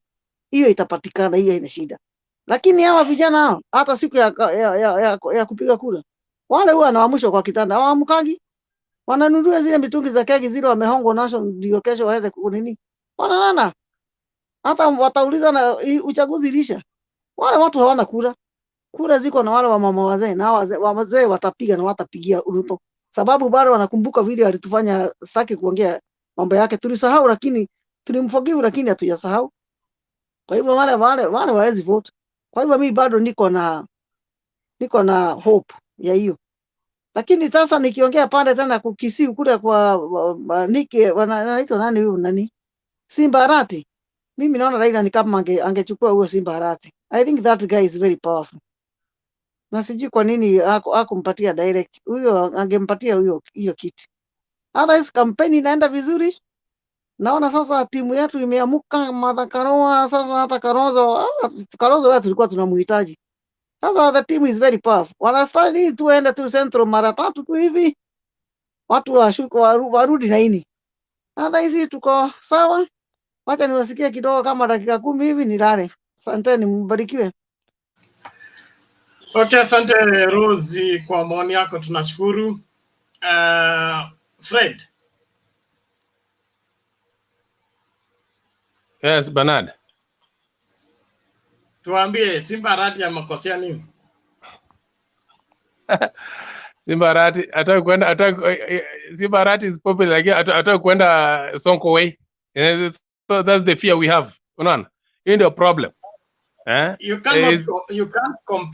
can't compare Simba Arati to Sonko. Oh, sawa bara Sonko was and is still semi-illiterate. Simba Arati ni mtu ambaye amedhibitisha uongozi, alianza kama MCA nominated, akaenda kwa MP, elected twice. He has taken care of Dagoretti very well. He has built his political cloud. Tumeona ranking yake vile amepanda from one class to another. Why are you comparing him to one accident that happened to Nairobi? Well, of course, argument yako, your argument is good, but anyway, mimi undekumwa hata juzi, show ya juzi nilikuwa nasema ni aje, when it comes to popularity pia inakujanga na kura, si unaona? So anyway, Kisii is kind of complicated, na imefikia inabidi mzee apange safari aende Kisii. Mzee inabidi apange safari aende Kisii, akae chini aone vile wanashughulikia issue. Because issue is getting so slippery, you see. Kuna kitu moja ambayo imenisumbua sana, I want to talk about I think Rose has talked about it, but I'm gonna do kind of like as in I want to emphasize on it. Kitu moja I want to tell you, Rose, hata usijipatie pressure. Ruto will never be, just mark my words today, Ruto will never be the president of Kenya. Liwe liwalo. Ukiona Uhuru Kenyatta na I'm telling you my sister. Yako. Oh yeah, nakwambia kitu moja, all of us tunakaa Kenya mzuri sana, tuna understand siasa ya Kenya venyeko. Na kitu mtu ambaye saizi ako supposed kuogopwa sana ni mtu ambaye anaitwa President Uhuru Kenyatta. Uhuru Kenyatta is a shrewd politician. He doesn't talk. Anaongea kitu kidogo, anaguza tu kidogo, anarudi nyuma. You see? Kwanza ukiangalia statement ametoa juzi kanisani Pipeline akisema ya kwamba whatever watu mnanitukana, mnafanya kila kitu ABCD, time is coming mtashangaa. You see? Ruto is going to go Raila way for a very long time. Na hata usipochunga mtu kama Gideon Moi gonna be the president before hata Ruto akuwe president. Watu wa UDA they are very happy. I can be very happy. Oh yeah. Exactly. UDA guys have become they are too much. Yani wamekuwa too much on us. It's like they are threatening us. They want yani ni kama if we don't follow what they want, I don't know what they're going to do for us, you know.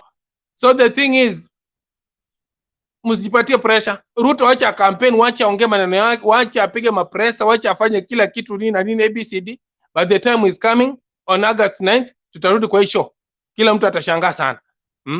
Na hata venye umesema you came up with a very good analysis. Mount Kenya, I'm telling you 50% hawataenda kupiga kura. Hii kitu moja mnatakana mjue. That is true. I'm sure about it. I know them. Tunawajua. They will not. Lakini kama angekuja na Uhuru watu wangetokea. But now one time wanashindwa watakuja kufanya nini? They are not going. Hata ulize Kenya hapo. Kenya si ni ukweli? Kenya? Yes. Kenya? Yeah, Hamia. Mama Rose, you're out of order. You're out of order. Please allow the conversation to flow, please. Thank you. So that's why I'm saying that kutakuwa na voter apathy Central Kenya, kwa sababu those majority of them they believe that tukiwa na mtu wetu hapo hivyo tutapata faida fulani. Unaona? Sasa hizi watu ambao ni wawili nyaka hapo hivyo politics is local. Hakuna mtu kutoka Mount Kenya anasoma president hapo juu. Mmoja anatoka Rift Valley, mwingine anatoka Nyanza. So whatever hizi kura zenye unaona ama huyu jamaa anazunguka hapa hivi anapiga makelele hapa akicheshea watu, hakuna kura hapo. Because like today I saw this guy from Kimani Ngunjiri, the way he was talking. Now juzi, I think like 2 days ago, the show we had, we were talking about this issue of talking about tribes and maybe like we talk about tribes, we talk about some communities. It's gonna bring problems. Kama mnaenda kama maybe muona clip yenyewe jamaa amekuwa nayo leo, huyu Kimani Ngunjiri anasema ati Raila ati Wajaluo ndo they are good at throwing stones. You know, this guy, I think we have a problem. Tusipochunga tu midomo yetu mbele venye Rose amesema, maybe this 2022 is going to be worse than 207, to be honest with you guys. I don't know, sijui ni njia gani tutaenda kuhandle issue. Kwa sababu these guys they want to provoke, ni kama wanataka provoke watu wa Azimio. But I'm happy watu wa Azimio they are kind of playing safe and they know very well. You see, the only thing mimi nasema ni ya kwamba let's have peaceful campaign. Wacha tuheshimiane, mambo ya kuongea juu wa Jaluo, juu wa Kisii, juu wa Kikuyu nini na nini, hizo terminology tuziache kabisa. Kwa sababu ikikuwa kama ni hivyo, kila mtu anasema ni aje, kila mtu akae kwao, and it's going to be a problem. That's not the unity we want as Kenyans, you see. Then the last thing ni kuangalia kitu yenye Ruto amefanya leo Kisii. Amechukua that guy anaitwa Machogu, amesema ati anakuwa governor. Alafu na huyu mtu ambaye ni kigeugeu Mangi, nasikia pia anakuwa amepewa ni ticket ya senator. Hiyo in fact hiyo tayari ODM, in fact ODM imeshachukua kiti ya Kisii. Hiyo imeisha hivyo. Because Machogu will not manage. You see? Machogu and Mangi, hiyo pair I don't, on my side the way najua Kisii politics, it will not itaingia. Tena najua pia tuko na ile kitu inaitwa Bonyomba, as in mambo na clanism, you see. So I'm still watching na niweke simu yangu moto ingie, I'll come back. Na nimeona ndeta hapo hivyo. Yo, okay, pamoja Bernard, I'll be back. Thank you. Okay, thank you Momanyi, thank you. Order Fred, you're coming in. Hold on. Thank you. Peter Maile Ziti Miele, your gadget is not well configured.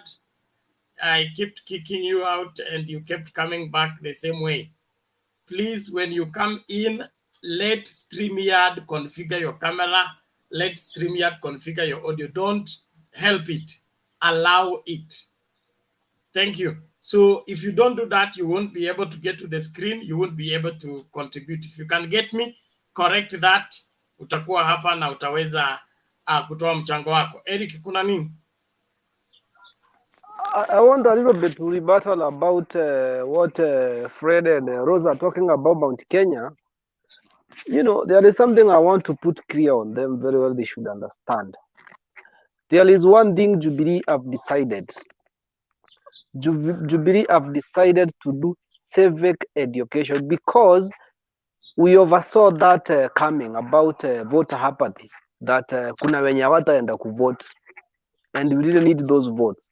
So Jubilee walitoa hii forum ya watu waende mashinani wafunzwe, waelezewe what is going on, because the deputy president wanted Mount Kenya to be divided so that he can control, divide and rule.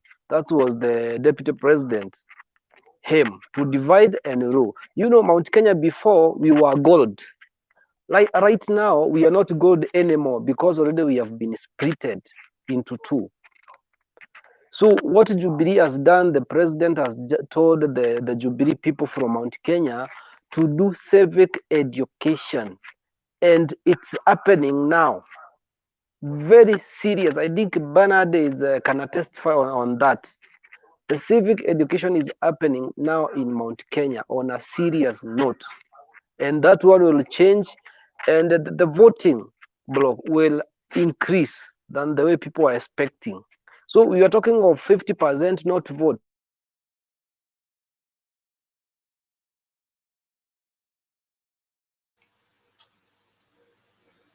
Okay, thank you Kenywa. I think that is clear, although ni kama network imekata wewe. All right, now turudi kwa Kasuti ama Rose, una la kusema? And I'm sure the only people who will not vote will be around 20%. Kenywa ulikatika ukapotea, umerudi na 20%. Hapo katikati hatukupata ite. So itabidi urudi. Okay, let me just come back again. What I was trying to say, I think you can hear me now. Yes, tunaweza pata wewe.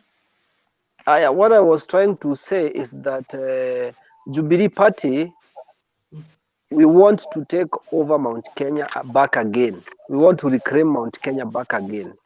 Because DP decided to do this divide and rule. You divide us so that you can rule us. And that's the thing Jubilee is trying to fight back now. To reunite Mount Kenya people again with one aim, civic education. People are being educated on the difference between the UDA and the Azimio la Umoja, and the manifesto and the goodies that both two carries. So people are being trained, and that's why I'm saying in Mount Kenya, the way people used to see that it's a 50% will not vote. Right now we are aiming on 20% who will not vote, and they will not vote because of we don't have a leader from Mount Kenya. It's the youth who will sleep in the clubs drinking and do not manage to wake up in the morning to go and vote. But the serious people will vote, and that's why we are calculating at 80%. Thank you. Okay, so thank you Kenywa. Rose. Kenywa, niko na swali. Kenywa? Yes. Uko Nairobi? Nairobi we Kenya? Okay. Ground hana hata ground iko aje? Ground Mount Kenya, that as I am saying now, Inarudi? I was in Othaya. And ground is coming back on a serious note. In Mount Kenya, people are learning. In a village meeting, not in the door to door. The village, door to door. Yeah. Village meetings are going on very well, and it's being done by our leaders. Akina Kanini Kega, akina Jama mwingine. There are a lot of people who are doing that to make. Yeah, because wanataka kuelezwa maneno ndani ndio washike. Otherwise najua everything will change. Yeah, because tulikuja watu wakawekewa ile uongo ati Uhuru ni mbaya, ati nini ni mbaya, ati anafanya tukue na shida, ati anafanya tukue na shida. So they are being given the reality, something that you can see. Because Ruto brigade only go yapping. They don't give you time to reason. Now Jubilee is making people to reason and understand. And that's where tunaenda kufinyia UDA, tunaenda kuwafinyia hapo sasa.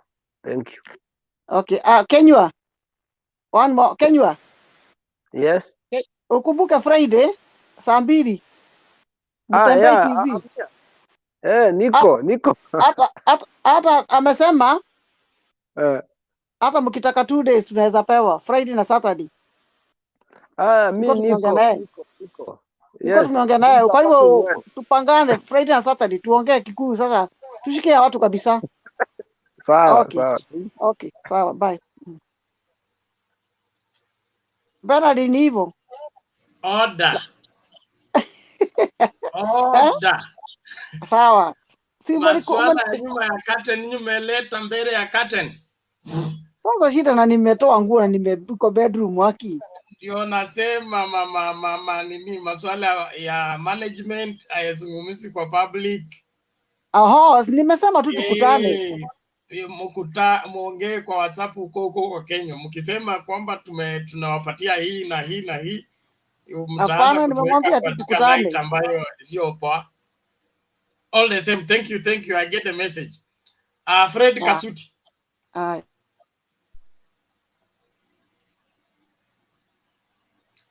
Church elder. Tanguliza sadaka, wave offerings. Unaona hata sauti imekataa kutoka. Wave offering. Overo Unmute your mulamu mic. papa. Overo mulamu. Ndimo yo panewe. Siezi mbero mulamu mbera. Wera Mato. Oigwata. Nesa, unajua vile tulifunga jana. Na unaacha kusumbua watu kwa comments. Oiwe, hapana, huko siwezi nikaenda huko tena. Huko niliambiwa huko ni kwa watu wenye wako na nini ya jini category nyingine. So hii ni this is another level. Wewe namesake. Nyaje. Safi mwana wa Ingo, Orie. Ndimulamu. Bola ko. Ndimulamu wase njare ongene wase. Maito, wakia Maito. Wakia Maito Rose. Wakia wa. Wakia wa. Wakia Maito hiyo. Wakia hiyo. Wakia wafa. Eric. Unga kasu. Wana mudhuru yoge. Kuhana atia. Utemanto. Mukuru rugatia. Utemanto bwana. Sawa bwana, mukuru. Sawa tirao. Mami. Ijamike. God, I can see now tuko nyumba moja hapo sasa. Kabisa, kararan kabisa. Kararan kabisa.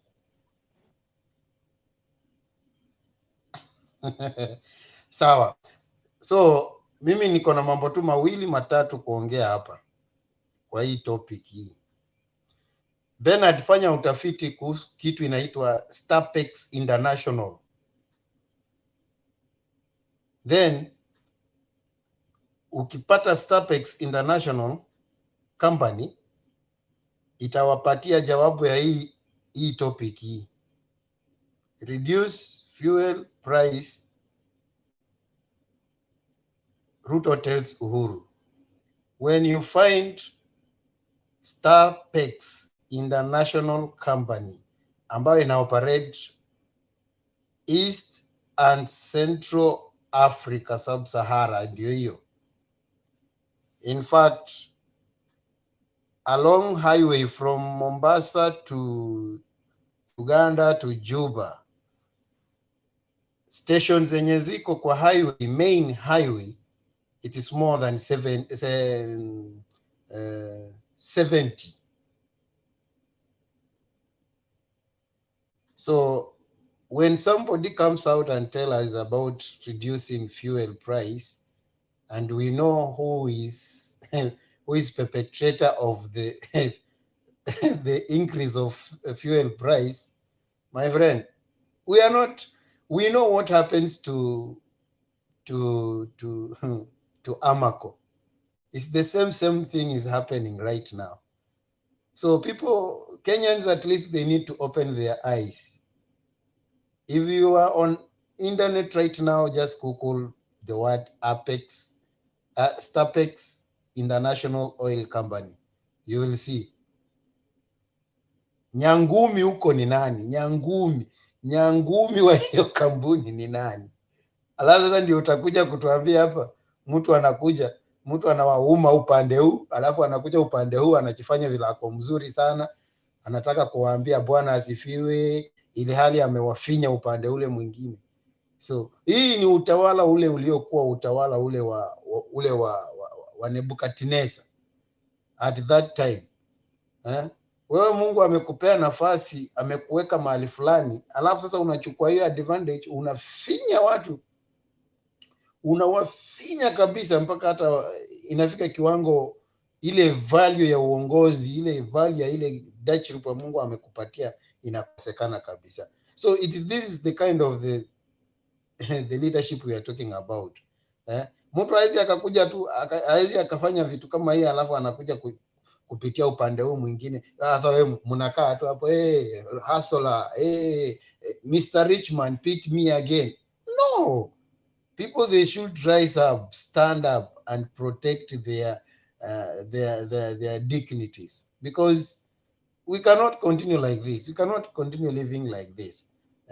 Sahi hata mali mtu wako, I think Martin, wewe mali huko sahi unaambiwa tuma 20,000, alafu mama anaingia nazo kwa duka, alafu anakuambia hey, sijui sasa tutafanya aje, sijui, because huyu mtu mali ametufikisha. Unajua, kama unataka watu wakupigie makoti, kitu cha kwanza waache njaa. Hata kama wewe ndio unakuanga kichwa namna gani, ukiachwa njaa siku moja, mbili, ya tatu, you'll be running going back to the huyo oppressor wako, because he will be the only, anaitwanga ati your enemy might be the only present help at the moment. What will you do? You have to do one thing. Stay there, you die. Go inside, you die. You have to make a decision, either to go towards your enemy. And in the process, now it's where God intervene and change the situation after making that decision, because it's the only your enemy has what you need. So it's only God to intervene and change the situation in the process. But adui zako wakiamua kutukandamiza, hiyo ni mbaya sana. Ruto hawezi akasimama kuja kutuambia hapa reduce price of oil, ili hali yeye ndio huyo. Ukiangalia rupees kwanza, wacha hata tuajane na Starpex. Rupees peke yake Kenya saa hii, wale watu wenye wako Kenya wanajua kile kitu mimi najaribu kusema. Rupees sijui inajiita rupees oil ama sijui inaitwa rupees what company, everywhere, yani imedominate everywhere you go. Unakuta ka rupees. Who is in charge of rupees? Ni nani? Alafu mnakishinda hapa mkisema ati mafuta imepanda. Mafuta imefichwa. Nani amekwambia mafuta imepandwa? Kwani mnafikiria hizi pesa mlikuwa mnapepewa kwa magunia, mnapepewa kila siku, mnafikiria hamtalipia? Now it is the time to pay for it. So don't worry. Nyinyi tuliwaambia hizi pesa zinakuja na makunia, mtalipia. Mkasema ati kulikuwa, wacha alete tukule, blah blah blah blah. Now you are paying for it. Don't cry my friend. Mnakuja mnaambiwa Bwana asifiwe. Alafu at the end of the day, saa ndio watu wanaanza kukimbia wakisema ya kwamba ati pesa, sijui tumefanya nini, sijui vitu imepanda juu, mafuta imefichwa. When the supply goes down, the demand goes high. So inamaanisha nini? Wafiche mafuta, demand iende juu, consumers mkose, alafu mwanze kukimbia mkichandi hapa. Hiyo wacha tuachane nayo ya mafuta. Na Rigathi Gachagua, Rigathi anaitwa Rigathi Gachagua. Me, I told you, yani the people who are around deputy president, if they behave like this and they don't have power, my friend, you can ask yourself so many questions. What if today it happened, these people, the people likes of Rigathi Gachagua, Didi Nyondo, ngerera hii ingine ya wapi huku Nakuru, ongezea Didmas Barasa, ongezea Oscar Sudi, ongezea huyu tunaita nani huyu Kipchumba Murkomen, ongezea hao watu. Right now the way they are behaving like this and they don't have power, what about these people? They get power. My friend, kama ushawahi kanyaka laini ya huyo mtu na akapata uongozi, tafuta nchi ya kwenda, sababu hata Uganda atakufuata huko. Uganda hakuna usalama. So these people, they are not people, they are not right people to be seen anywhere leadership, anywhere power. They should not even think about it. Alafu kitu ingine, siasa ya kwetu nyumbani sasa hii ya kina unajua Senator Khalwale ana play safe. Alijua tu, niliona confrontation fulani hapo wakiwa wana campaign hapo na Malala. Akasema we need a majua politics here in Kakamega. Na akasema Fernandez Barasa ni muwanga. Ile thana ya propaganda ya kina Malala ya kusema Fernandez Barasa ni mpukusu, are you getting the point? Ikakuwa watered down. Akasema Malala ni muwanga. So akasema either way, mtakapopiga kura, mkipikie Kenya kwanza kura, mtakuwa mmepikia mtoto wenu muwanga. Are you getting the point? Mkipikia Azimio, mtakuwa mmepikia mtoto wenu muwanga. Alafu senator mnataka kupea nani? Sendosia. Are you getting the point? Khalwale is campaigning for Fernandez. He's just trying to play safe, so in order to earn sympathy, kwa sababu anajua at the end of the day Malala is not going nowhere, and he knew very well that he want to play with the emotions of Fernandez Barasa's supporters, so that at the end of the day when they vote for Fernandez Barasa, they should not forget him. So at the end of the day Ruto atakuwa ametupa Mudavadi na Malala wake under the bus, na hapo kimeenda hapo, hiyo itakuwa imeenda hivyo na story itakuwa imeisha. Acha nimalizie hapo for now, and I listen to other people. Asante mzee wa dini, asante sana. Kuna swali kutoka kwa Rose. Mimi niliona nani ako na kura mingi sana wewe. Khalwale. Nimemwona akifanya kampeni huko. Nimemwona kulikuwa kumejaa sana. Ama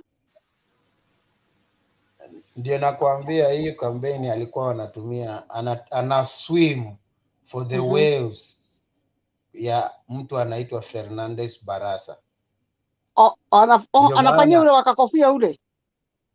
No, wa Azimio anaitwa Fernandez Barasa wa ODM. Ndio naona ana lean towards him sana kuliko Malala wake. So, okay.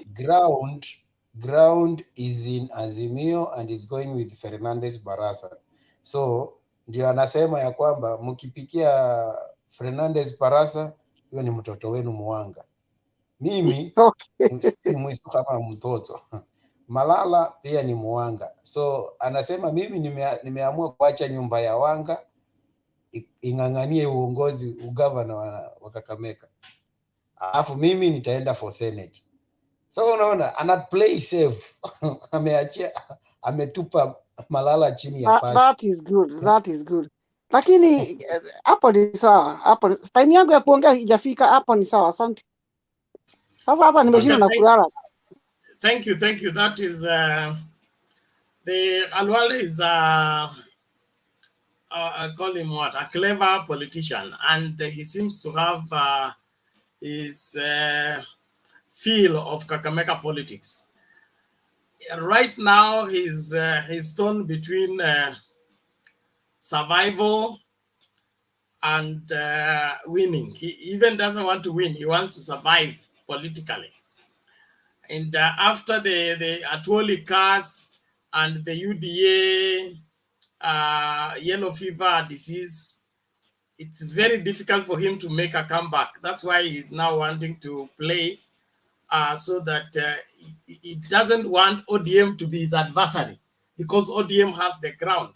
And so he wants to play safe so that the people will not take him as an enemy of ODM, because the moment he comes full-fledged as an enemy of ODM, atawekwa na takataka zote zingine, atupiliwe mbali. But all in all, he has a chance if he slows down and then goes to beg the people. And of course, if ODM does not put up a strong Senate challenger of Khalwale may escape with the victory. But kama ODM watachonga mtu wao vizuri waweke hapo, sioni kama Khalwale ako na chance. His association with UDA and his misbehavior, sioni kama itaokoa ye unless otherwise. So naomba hivi ni wakati wa Martin ni wakati wa Martin, alafu tuende kwa Millicent, tuende kwa Mose alafu Millicent. Although tutapeana Millicent kwanza kwa sababu ladies first. Mose, unajua ni mwenyeji. Asante sana. Mato, sema maneno. Vipi habari ya leo? Fiti. Kila mtu kasuti hapa, wale walituona jana tulicheka hapa kwenda kumaliza. It became tulicheka sana, tulifurahi sana. Ya kwanza, wacha kwanza leo nianze on a different note. Actually, is this my submission ama ni kusalimiana? Make your submission. Kusalimiana late in the day like this. Hata niko karibu kusign out. Aya, wacha kwanza nisalimie tu, nitume salamu kwa watu. Kuna watu wawili wako huko kwa comment section wanasumbua, Olona Gitashi.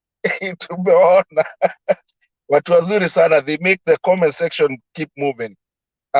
Number 2, Momanyi, thank you for noticing. Good, good conversations every time. Now, starting my real my real submission on this one as we start. As I start, kuna kitu James Orengo alisema, and I want to quote James Orengo: "Power corrupts people and eats their own children."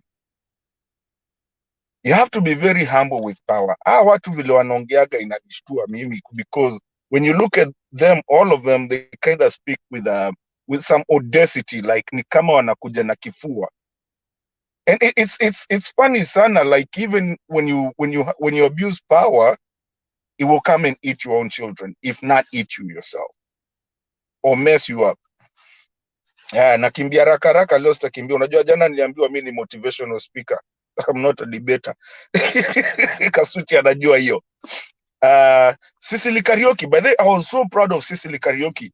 You know, she used to be like kamenyamaza tu, na ndio unaambiangu usione simba amenyeshea ukadhani ni paka.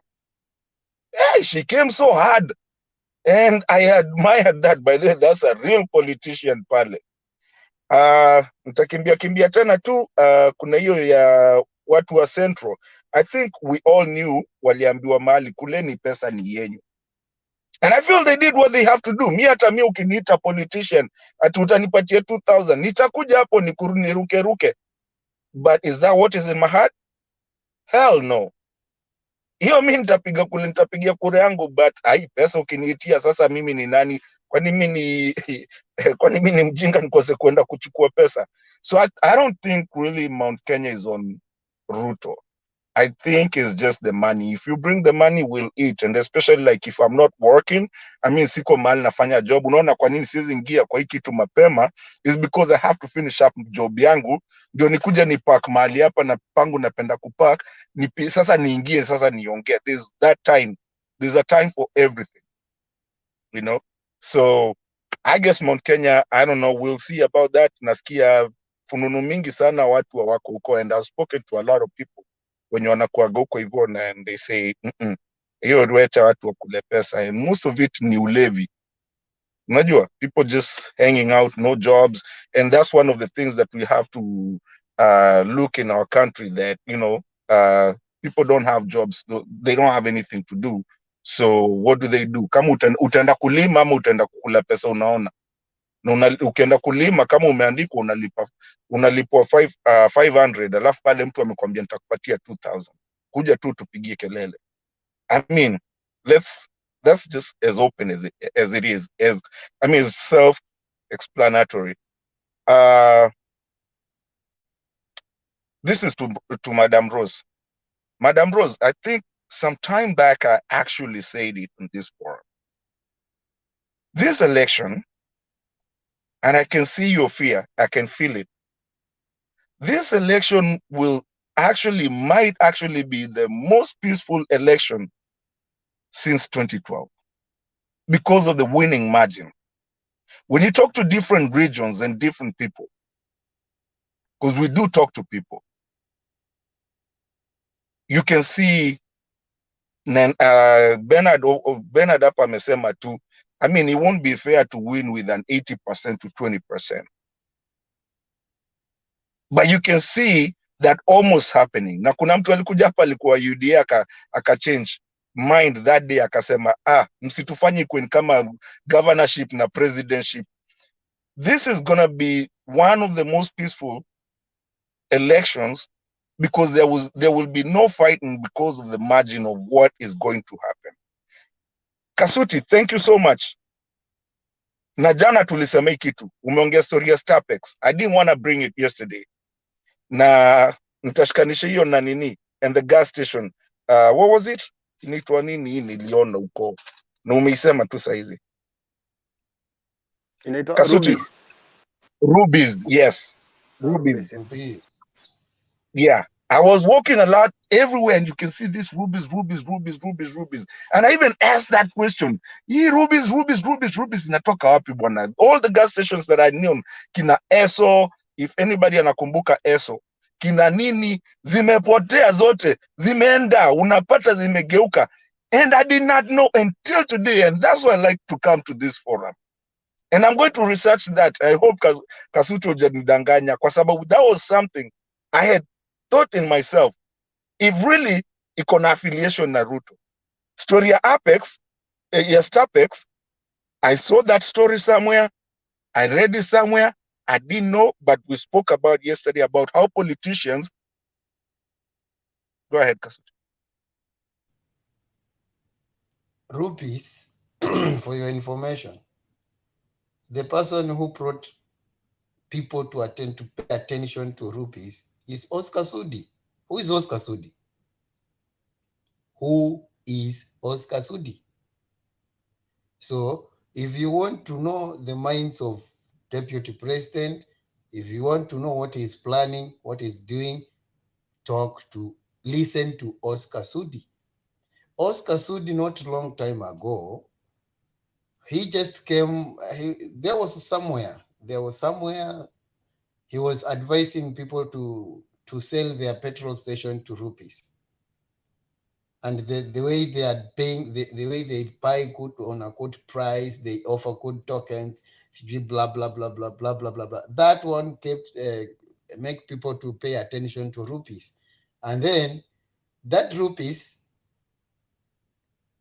chini ya maji, kuna watu wako, it's a group of people, but ula anakula cream ni nani? Hiyo ndio swali. The man with coconut head, that is the person you have to look, to dig deep. Who is he? Okay. Hakuna mtu mwingine ako na swali. Anyways, hiyo Starpex, we spoke about it yesterday, but on a lighter note, yenye nilikuwa nikisema saa zingine you find like the politicians go to the parliament and stop something and it's called hoarding.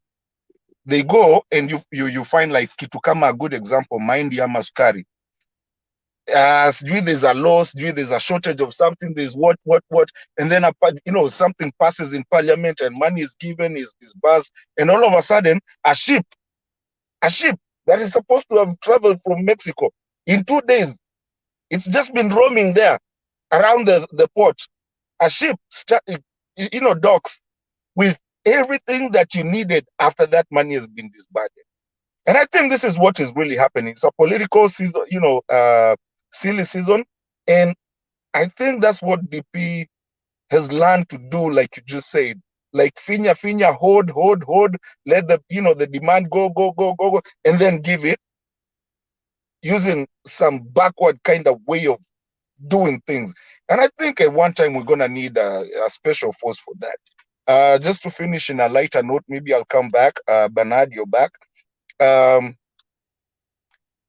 Ni sasa story ya baraza sijui nimesikia mtu akicheka hapa. Kwanza baraza alipataje kofia yake back ndio aongee matope hivyo. na alisalimiwa na kofia ikaenda akiwa Kibera. Thank you guys. Asante. Designer wake hajakufa. Alishona nyingine, ile nyingine ilichukuliwa na Junet.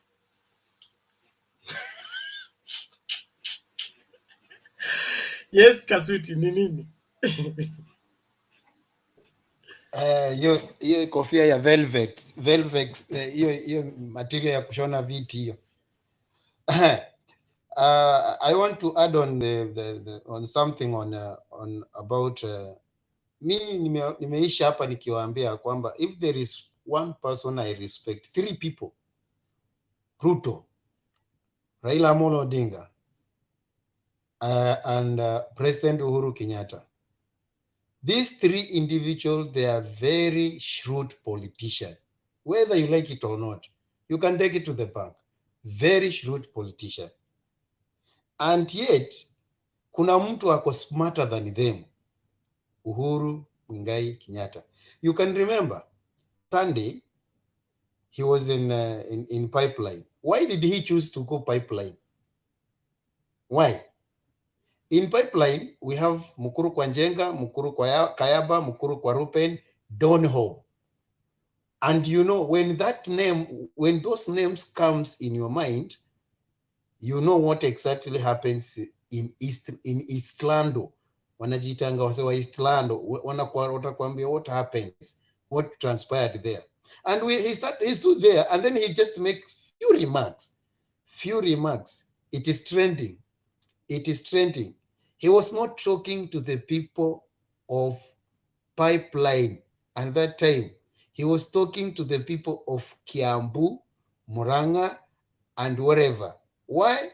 Because watu walienda gani blessing wakisema ya kwamba twathire kou kikoba sijui wakati wa COVID watoto wetu wakapomolewa kule. Na watoto gani walikuwa wanapomolewa wanasema hivyo? Ni watoto wa huku. But now he's coming out with a strategy by saying the people who are removed from that place before, in 2 to 3 months time, all of them, they will be resettled na watakuwa wamepewa vyeti vya kumiliki mahali pale. But only the people, wale watu wenye wanafaa kuwa mahali pale. What does that mean? Already ile propaganda yenye walikuwa yellow fever ilikuwa nayo ishakuwa thwarted about Nairobi. Where will you go? Na nimemaliza. In fact, mkumbuke vizuri kabisa, Raila amepata wakati mgumu sana wakati mambo ilikuwa inaenda mzuri in between Ruto na President Uhuru Kenyatta. President Uhuru Kenyatta is a very genius politician. It's very rare kuona make mistake. It's very rare. It's very slow to act. Na akimake one move, anajuanga the outcome. So I respect him very much, and I say watch the space. You will see. Okay, thank you, Kasuti. Yes, Rose. Kasuti, nataka kumjibu Kasuti. Hawa watu tayari washapatio title deed za mahali wanaenda. Ashamalizana na wale. Sasa hata hiyo ya Ruviva ikienda huko kushamalizika. Hizo kura ziko mfuko tayari. Usicheze na Uhuru. Aongeagi sana. Ni prayer mzuri sana. Hiyo story ashamaliza kitambo. Poa, hapo sasa. Hapo. Okay, asante. Naomba sasa tumlete Millicent. Millicent vipi? Poa sana, nashukuru. Habari yako? Salama kabisa. Karibu. Asante sana.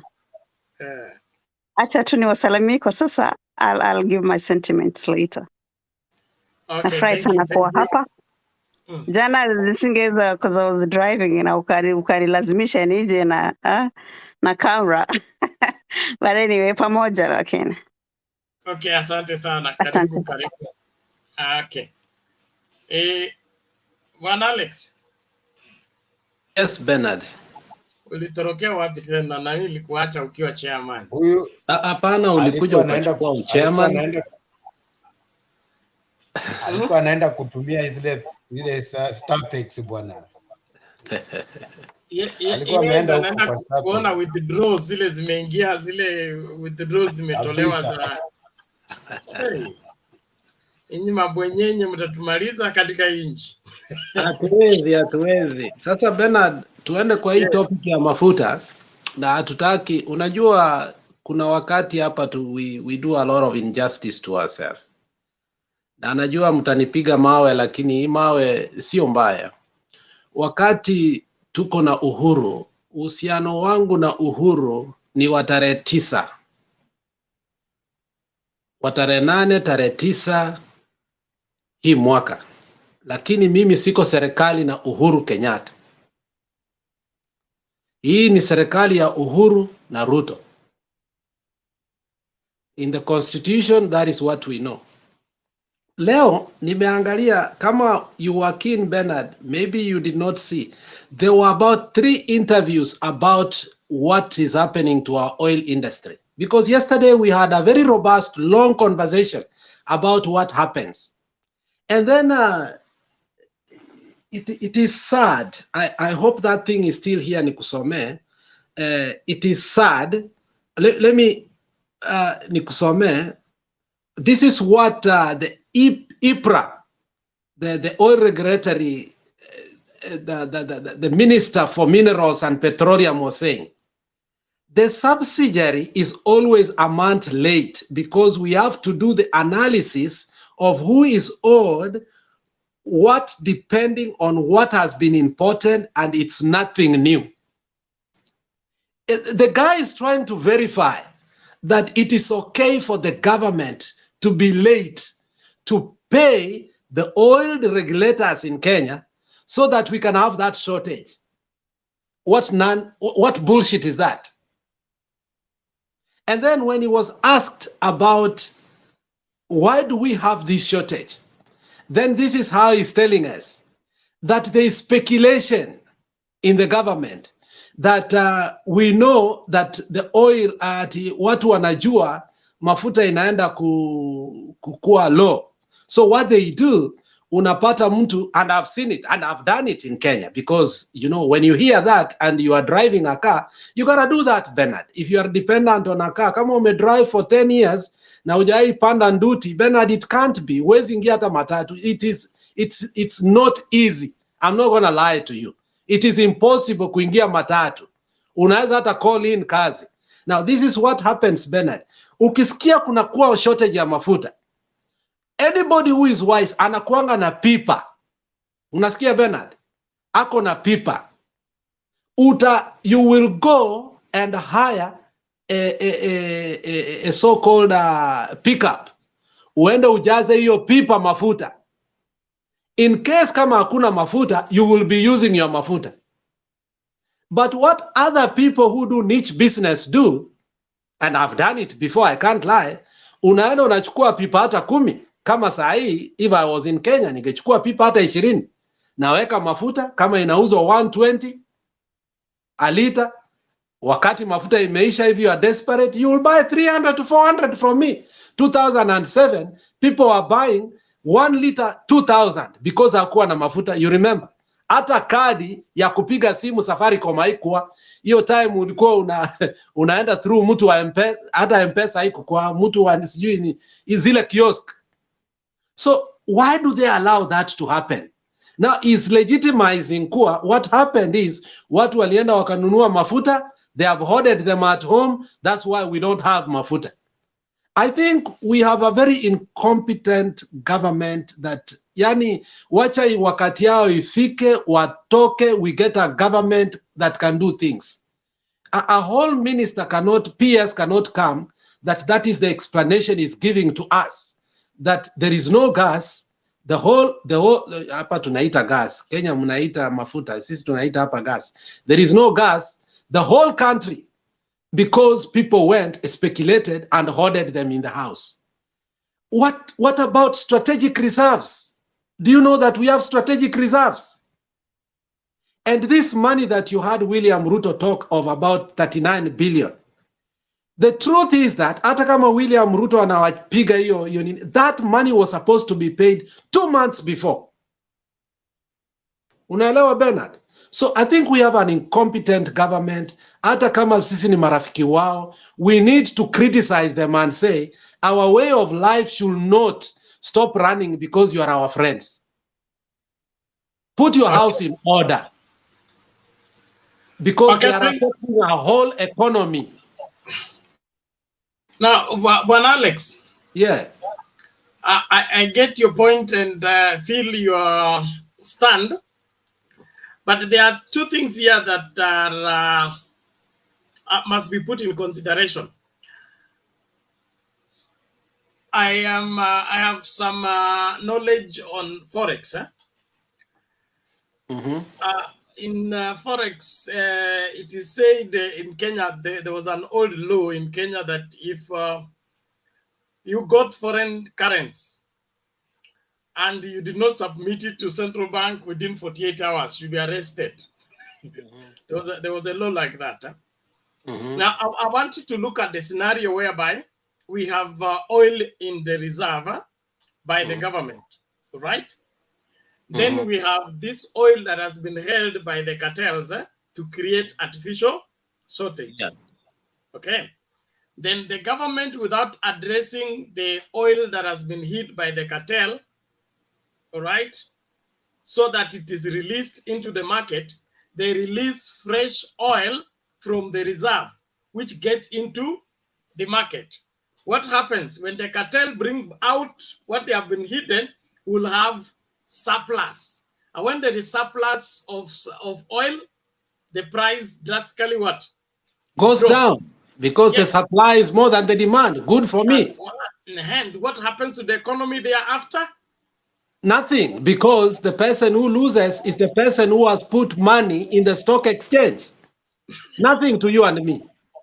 Bernard, look, this is, I'm reading what, I'm reading, Bernard.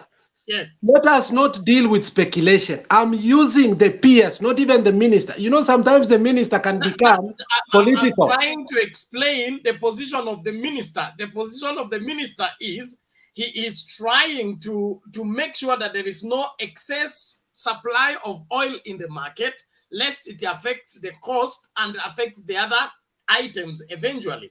So he's trying to strike a balance that the oil that entered the country, okay, was sufficient for the economy at that particular point in time. You know, Bernard, Then what you are suddenly forgetting there is this. created artificial shortage of the same. We need to locate where this oil is, or else if we bring in a new stock, okay, the new stock is going to revive, or rather the release of this other one, and the shilling will what? Either gain or lose. But there is cushioning, Bernard. You know, there is liquidity of money and cushioning in economics. But Bernard, let's go even a notch higher. I ask you a simple question, a basic question that everybody should ask. Have you seen anywhere in Kenya mafuta ikishuka by 20 shillings, whereby fare inashuka, mkate inashuka? But when it adds even 2 shillings, kila kitu inapanda. What happens then? Doesn't it affect the economy? Ikitu ya kusema it affects the economy hakuna. There is cushioning and they know how to do that. But the issue is this, Bernard, there's somebody at the head of this that is benefiting. You know, and tunadili na system ya machambasi, so we must be aware of the same. And may God save us from the system ya machambasi. Okay, let me read what he said. We are in an unusual situation where it is self-fulfilling prophecy that there is a perceived shortage, so we rush and then we cause more shortage. That is what he's telling us, what is causing this. Then as a government, you are not in control. Bernard, we are talking about pumps being dry in Eldoret for 4 days. And when it goes, Bernard, for about now how many days? 1 week, fare itapanda. Kutoka Nairobi town to Kitengela, fare itapanda 3 times. But ikishuka, Hiyo mafuta ikishuka hata 20 shillings, fare ijawahi enda chini. Now, that is where I say that we have a government failure and a policy whereby people get exploited for no apparent reason. Because mshahara yako haikuenda juu, hakuna kitu ilienda juu. So we have a government that has explanations that are very myopic, and we should get back to them and say, look, we will be your friends, but don't take advantage of us. These are things that you should have contingency plan, that in case this thing happens, the person who is getting 200, huyu mwenye baba anasema, wa 6,000 6,000 a month, atapanda aje gari kutoka Kitengela kuja town kufanya kazi? Kwa sababu fare imeenda juu. So, I mean, we must protect the lowest of the people down, because the cartels are there to exploit no matter what. So I think this was a government failure, because the perceived shortage is not that it's not there. It is the failure for money to be disbanded. It's not that there was physical shortage. It was money failure to be disbanded, if you realized what they said. And I think we must blame the government here. So you are telling me that the shortage is created by the cartels in protest, so that there is a release of the money that was, I think we have played that video here, to force the government to release the billions? You know, the billions was released today, actually 2 hours before William spoke. So William was political, yake ilikuwa political. And I don't want to talk about William Ruto because he took advantage of what happened. But I'm saying that the minister himself, the PS, says that this thing always happens, that they do that late. Why would you do something late if you know that it can cause a disruption? As a government, thank you. Let's hear a rebut from Kasuti to Jianda Koleta Ando. Alex, remember, this William Ruto is the beneficiary. He didn't speak from nowhere. We are not talking about William Ruto here. We are talking about the statement of the PS. Please, let's dwell on the statement. Let's not politicize everything until nobody takes responsibility. The money is there. The money is there. And the money was supposed to be released. I think it was last week or what. But why is he coming out right now? Because kuna mahali pia yeye amefinywa. Hizo pesa zikifinywa amefinyika. That's why he has to come out boldly, kuitia serikali moto ili wapeane hizo pesa. Because mimi nimekuambia tu hapa ukweli saa hii. Kama unataka kujua ukweli, Kasuti, angalia. Let us discuss that hakuna mafuta ambaye inaweza toka mama yako saa hii akikuwa mgonjwa kutoka sijui ni chapakali. Mafuta iko. What are you talking about? Hakuna mafuta, some places it's very dry. Mafuta iko. So as the government lying. Listen to me. Whatever we are seeing in the newspaper, whatever we are seeing in the videos, Mombasa yesterday, watu walikuwa wamepanga laini sio aje. Mafuta iko kwa petrol station ba. Is being held it bwana. And that's what we are saying. System ya majamba vile unaambiwa is working. System ya majamba mumeiruhusu na ndio hiyo inafanya kazi.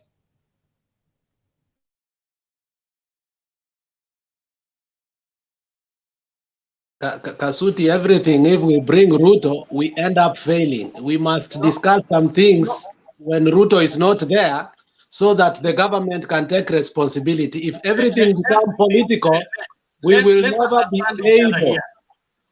We will never be able to solve simple problems. Alex. Yes, sir. Appreciate the fact that government operates, 1, by the law, 2, by the tradition. Tradition in the sense that if there is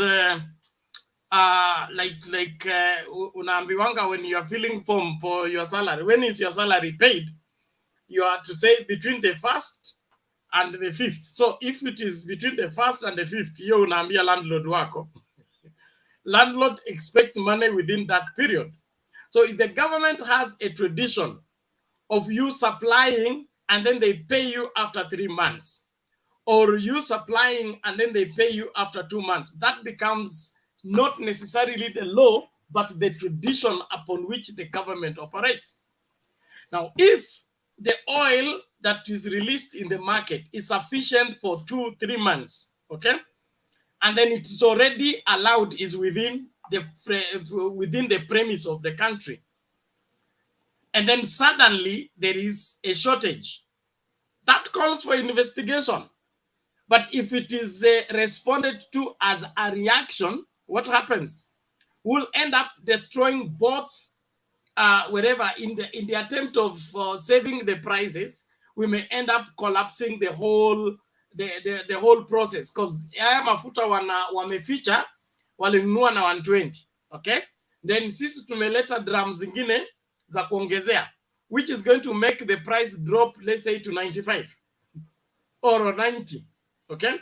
So both the people who hid the money are going to suffer loss, and the government collection is also going to drop, because where they were supposed to collect this amount, it's not available.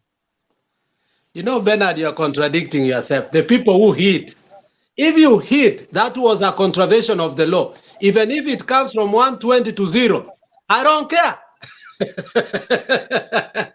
you don't want to make profit by hoarding. If you are in charge of the economy, if you are in charge of the economy, you will care. Okay? No, because Bernard, we are not talking at about some you. point. Hold on, Alex. We are not talking about you buying meat for your 3 wives, okay? And the first wife hid. No, I don't have 3 wives, my friend. I am just giving you an example. No. Give me another example, not wives. That one, no. Okay, 3 women. Okay, let me forget about that. You bought enough kilos of sugar for your family, okay? Then and then all of a sudden unaambiwa sukari imeisha, lakini hiyo sukari imefichwa na mtu mmoja within the family. What will you do? You go to the market and diabetes. Watch out, kula pate diabetes. Bernard, according to 2019 Act, you know, this thing used to go on, and I think it used to enrich until 2019.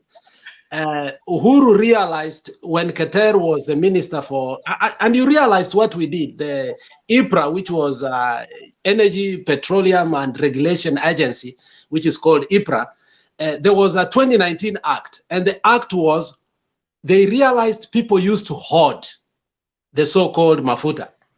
And then, unapata, in that hoarding, and this is what used to happen, Bernard, unapata, this is the price that wamesema unasoma kwa gazeti.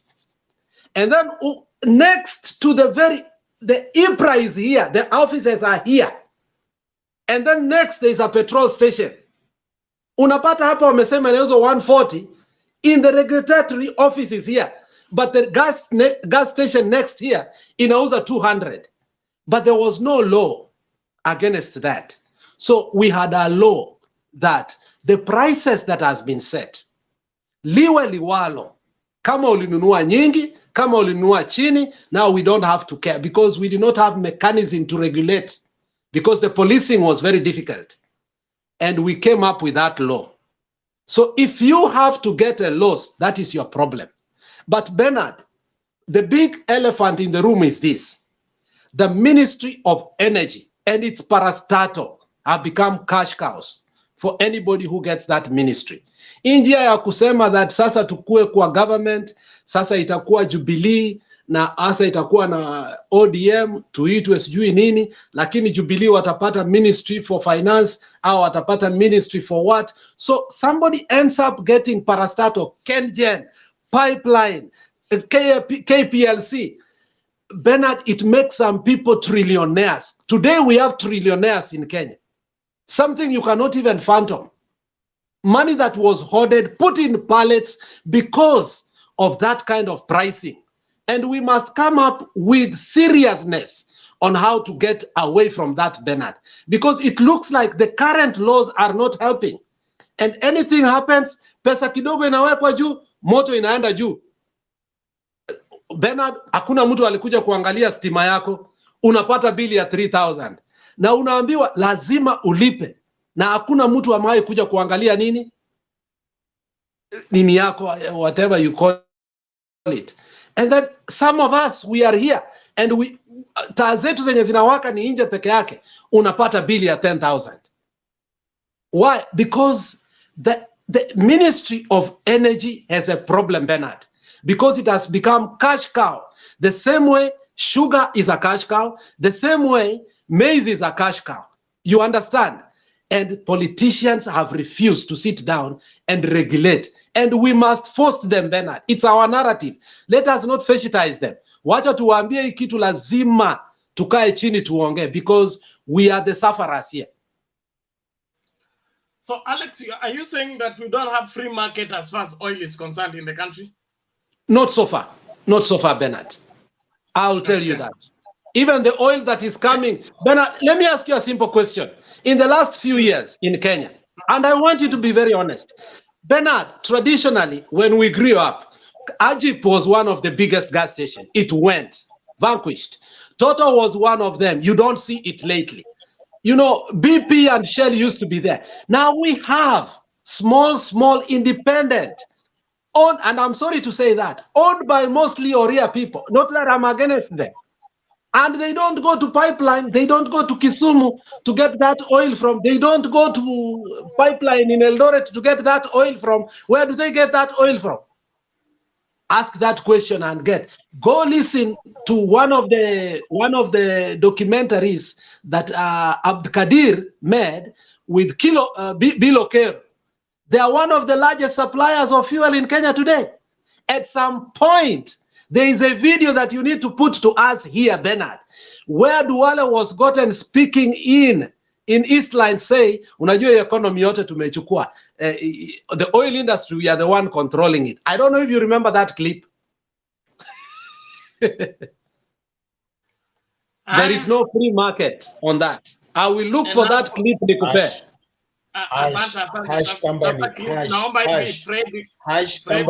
Hash company is Duale's property. Hash petrol station, all of them in Kenya. Duale's. Thank you, please let us not tumsikilize Millicent kwanza. Thank you very much, Bernard. I tend to concur with Alex, because if the government came in and was swift in acting, for example, if people hoarded and the government acted immediately, then people won't have a reason to hoard. But because there are lapses, there's laxity in government, then people can hoard and get away with it.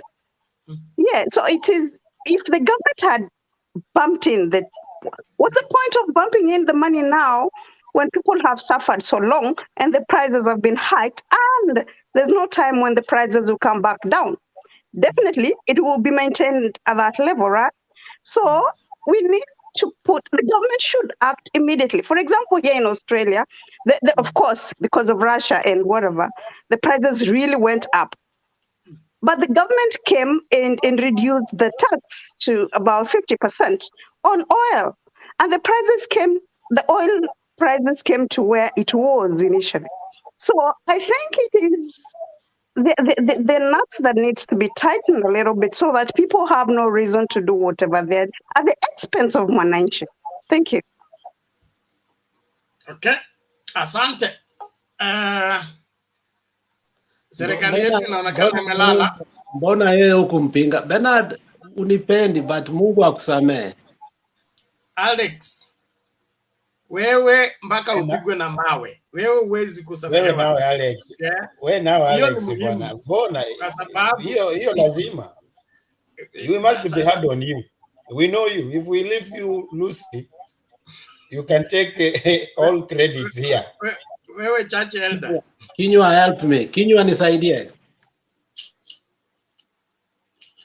Wewe hata kutafuta msaada kabla uvamiwe. Ngoja uvamiwe vizuri kwanza, ukishavamiwa utaomba msaada. Saa hii ni mapema sana. Bwana Andrew vipi? Changia kiasi kabla tumlete huyu Hillary. Mzuri sana Pastor, welcome. The other day, yesterday, I defended you another way. Alex was about to get you out of the office. Anyway, it's good when you have disciples somewhere, they defend you. And the Kasuti was there, but we tried our best. Now, okay, before anything, I want to say this. The reason why we have all these problems, it is because when the new constitution was drafted, some areas, those architectures, those people who developed them, there was some interest. Some people were there. So that's why they could not agree in Bomas. They knew where the fish is. They knew where they can access. So they were trying to make it to, before even we open the eyes, they have already started. That is what you are seeing now. See, now between now and the next government, we expect these things to happen. Because why? Nobody's monitoring, nobody's following up. There is no control. You will find one person with 3-4 ministries. How can you manage? So we have to deal with this and agree with it. There's nothing we will do. The best thing we will make noise, yes, but the constitution is important for us. Even if it is already been hold on for a while. Let's look. Now, Alex is saying yes, because you see, people, they know the best part of a goat. One is given there where there is a lot of the steak.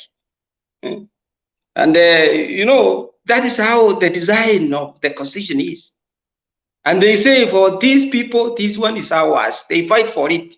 They will send someone who and apply for this post because the interest is there. Now, how do we do these things? Who is going to monitor? Who is going to follow up? Because, like you said already, somebody is owning a petrol station, an individual. So how are you? The government is going to regulate it. This is his personal thing. He came up with the money and they said, I want to supply oil. And they say the proposal was passed and they agreed. So the government will not do anything. It's already crippled. So this person is very powerful. But he will say, all the oil one channel, all these are the whatever, the body certifying that regulating the oil. We have a body which is independent, regulating this. If there is any noise, we ask them. They will follow up who is doing APC. Then they will say, we will not satisfy you, we will revoke your licenses because you are not abiding with the law. But now, the law, who will do it for you? The police, they will say, the court, oh, it's not our, this, we need a criminal thing. So the ministry failed. That is a simple word. Failure of a manager. Failure of leadership. They didn't see this. They oversee them. So oversee means what? You see far. So this is the thing. We have been seeing how the government handing over. What happens? Some people also, they were holding back. Now, between now, we need to make money. So what are we? They want also to make money for campaign. That is one way of doing it. Now the price will come up. People, you have to pay. Now, Alex, yes, we have to send people to school. You have to pay the transportation. Some people have been stuck. They have been told to even rent where you are not supposed to do. So before my friend, you talk, let me finish up. So the best thing I was to say is that we have a country where we have seen what is going on. We are not new. The 3 regime coming in, we have already seen it. We know what's going on. The best thing, get a vote, be ready, vote in a good government, vote in a good leader, an honest person, a person who has the skill, the quality to do.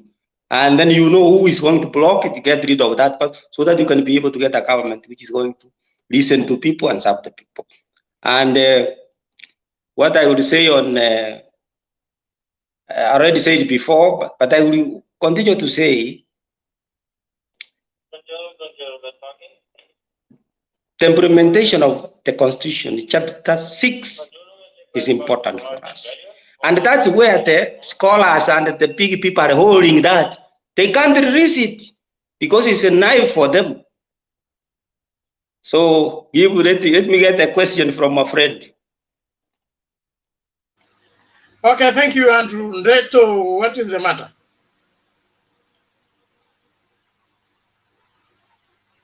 Mr. Themba, ati Themba, Mr. Bernard, pole.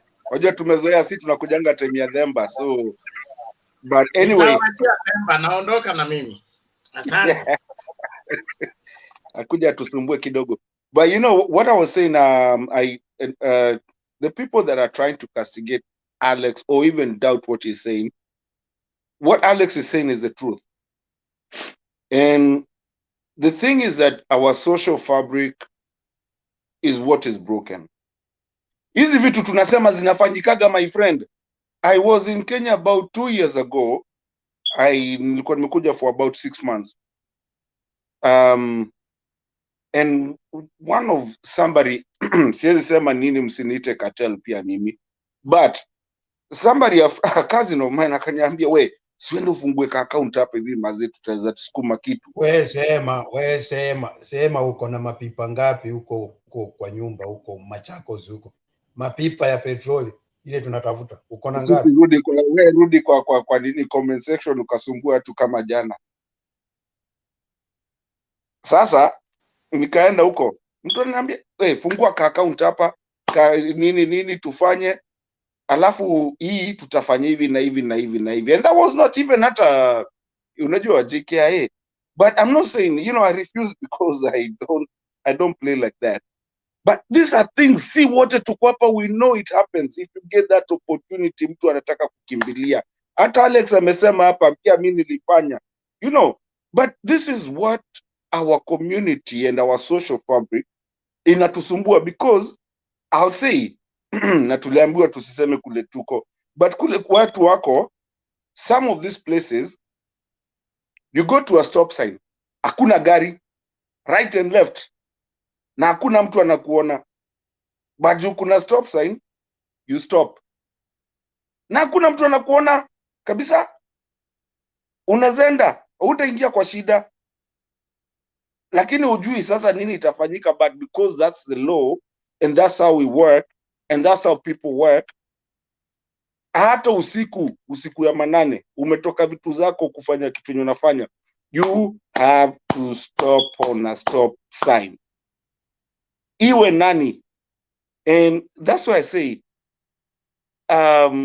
most of these politicians that you see going to power, they have no best interest for Kenya, and we have a long way to go before we get there. But this is a good start. Like Mtembei TV gives us a good start ya kuanza kufikiria hizo vitu.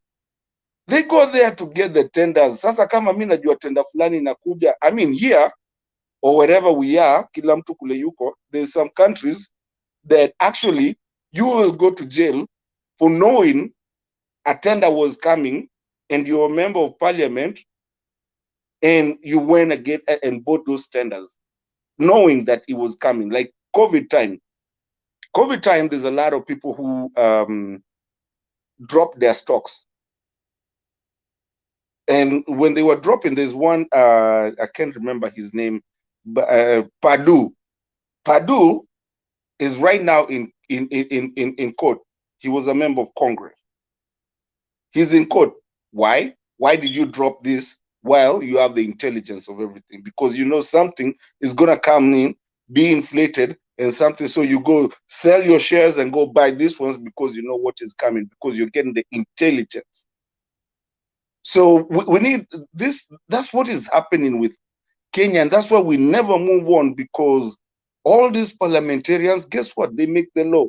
They can decide tomorrow, unga ya ugali itatoka $500. Na cause wanajua tunakuja kupitisha hiyo, wanashikana watu kidogo kidogo, tupitishe. Sio unaenda unaleta vitu zingine huko, unafanya biashara and then unasema sijui I bought it, nilifanya. Hata wengine hata azipikagi mali ya kuwa scrutinized.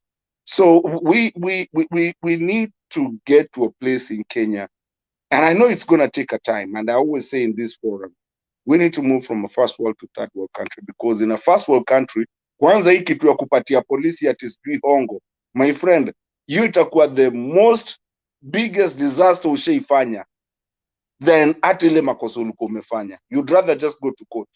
So unless we know that discipline, where you don't have to be babied and you can do the right thing, we have a long way to go. We hope our daughters will get there and our kids will get there. Wacheni kugonga Alex. Okay, asante lawyer wa Alex, tunashukuru kwa maoni yako na protection yako kwa Alex, lakini hii nchi ni yetu na tuna haki ya kuteta wakati tunafinywa, na sababu ya parastato kulingana na mimi ilikuwa kusaidia wananchi wakati wafanyabiashara wanataka kuwanyonga. Hiyo ndio sababu ya parastato. Sasa kama parastato ndio zinatumika kutunyonga sisi, nani atakuja kututetea? Na kuna wale ambao wamefanya nini? Wamebobea katika ustadi wa kutumia serikali kutengeneza hela. Hao ndio wanajua tenda itatoka lini, tenda itakuwa inauzwa hela ngapi, alafu wanaenda kutumana nani atachukua hiyo tenda na atatumia vibaya vipi. Kuna story fulani mtu alikuwa ananiambia aliwini tenda ya kusupply computers kwa Central Bank, na akapeana tenda mzuri, sijui alikuwa anauza computer zake, was it around 20k each or something like that. So akawin tenda, ikakuwa cleared, alafu jioni moja akaambiwa nimeona umewin tenda, nataka tukutane haya mambo tumalize. Alipofikishwa huko juu akaambiwa mambo ni mawili. Okay.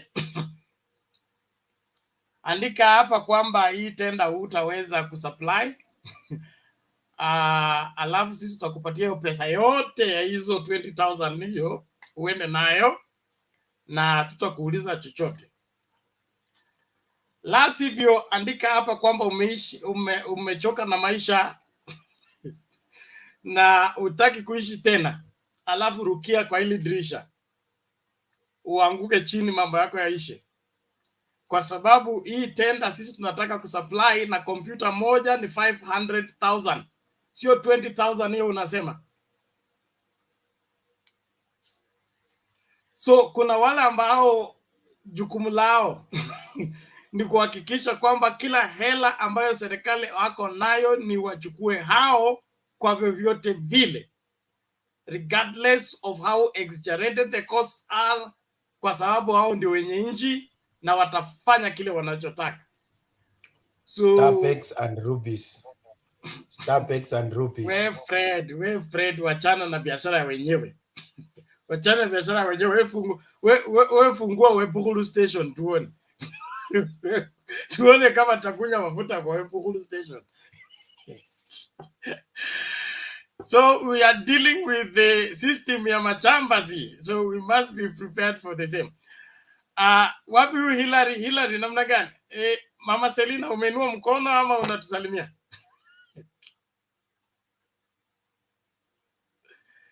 Unmute, you're still mute.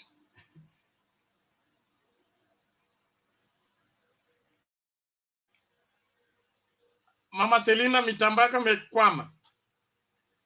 Okay. Hillary, are you there? Hillary ni kama melala. Niko kabisa nawasikiza. Niko na drive.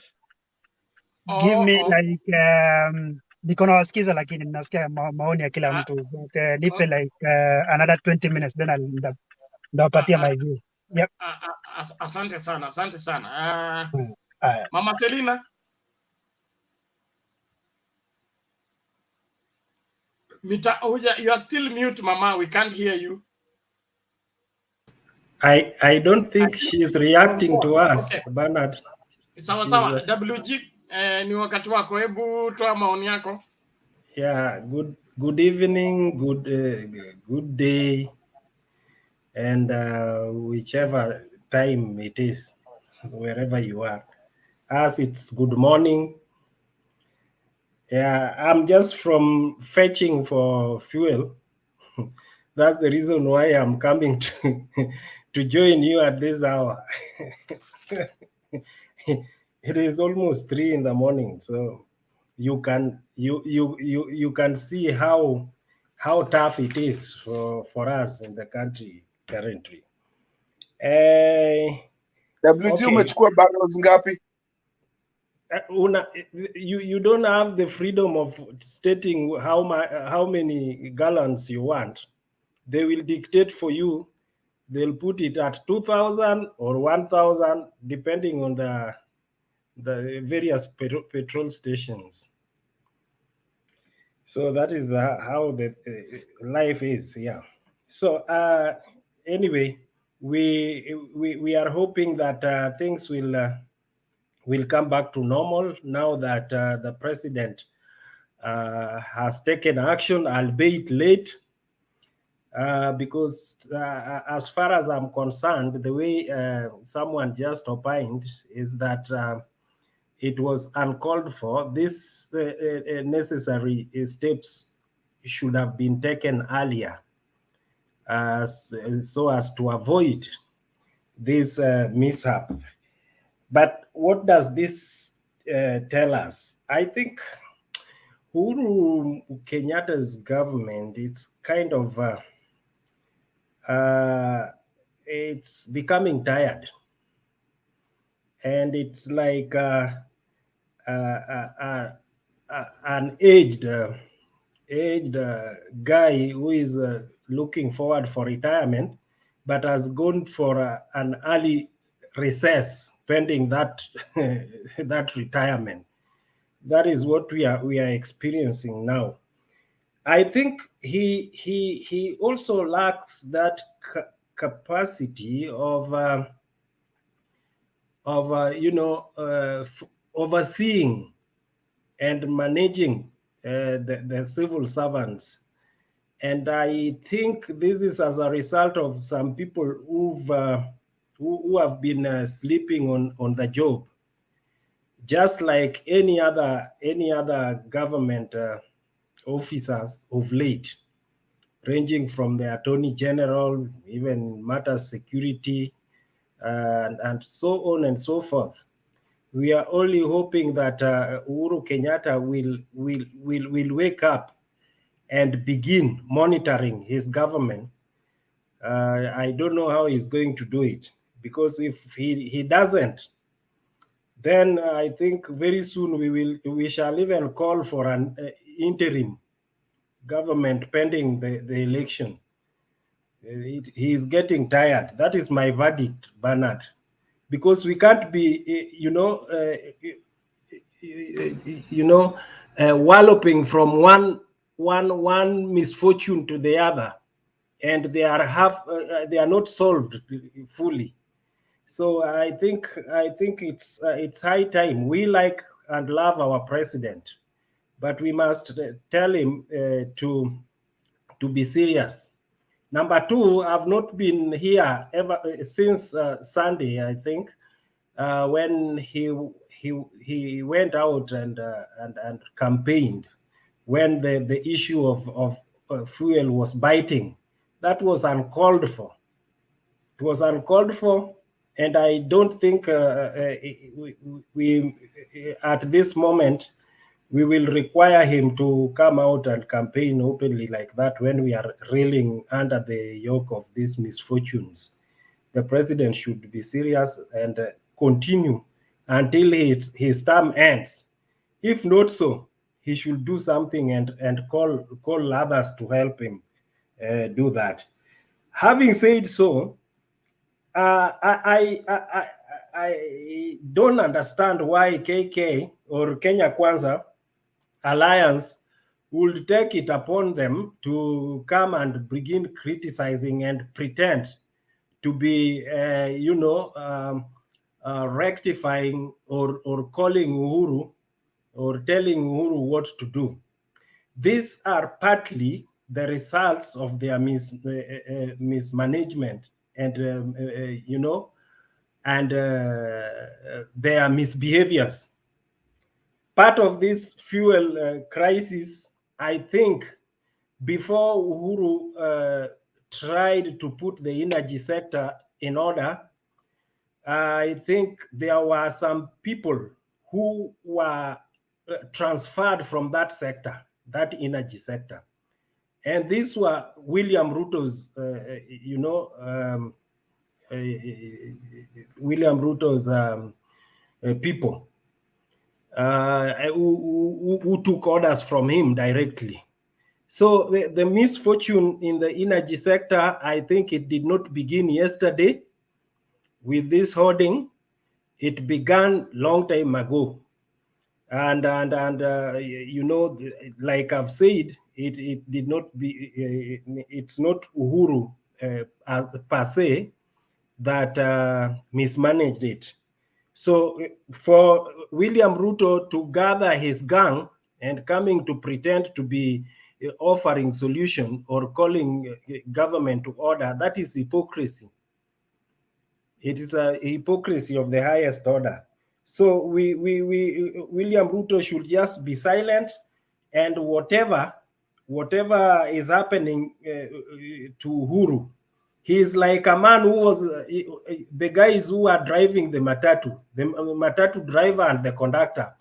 And when now the conductor sees that the matatu is the driver cannot control the matatu, since he is at the door, he jumps off and begins to blame the government, the driver, on the mishap of the matatu after he's jumped. Yet he was part and parcel of that vehicle.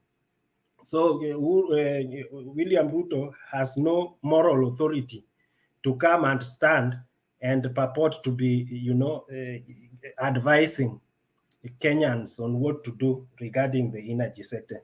As Alex said, that some of these people, some people have taken up the energy sector. It is true, but you will realize that it's not just that. This Kenya apparently went to the highest bidders long time ago. We are just living by grace anyway. Asante sana Bernard. Asante, and I think I'm not going to linger here long enough, unless if someone has some question. Okay, thank you, WG. We appreciate it, and I think we need also to appreciate the president and his leadership. Navigating between all those different interests, especially in the heart of his government, is something that we shouldn't be hard on him in terms of we are spectators, he's the player. And spectators have a way of knowing how to score because they are not in the field and they're not playing. As much as we find it, for example, look at what the Kenya Kwanza people did, okay? They call a praiser and then smash the president and everything. And investigation now proves otherwise. We have people sabotaging the government from within. An enemy within is worse than an enemy without, because an enemy without is easier to fight. At least you can point the gun in a particular direction.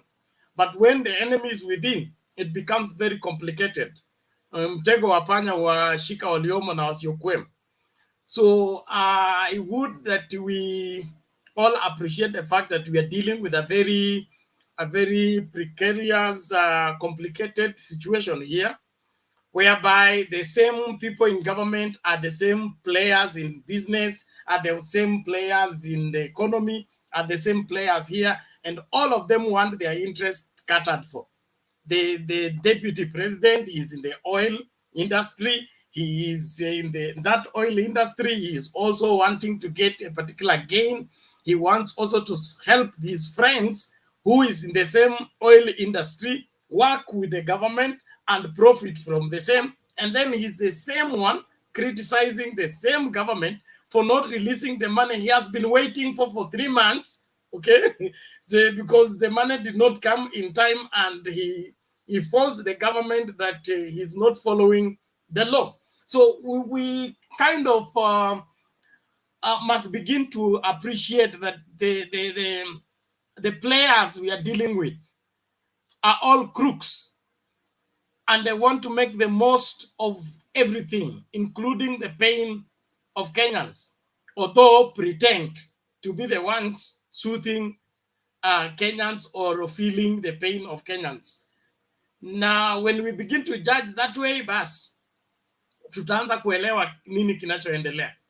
Lakini kusema kwamba kwa sababu Wakenya wako katika uchungu, kwa hivyo president asiende kusema, asiende campaign, kuna masuala ambayo lazima yaendelee hata kama kuna mauti ama kuna nini.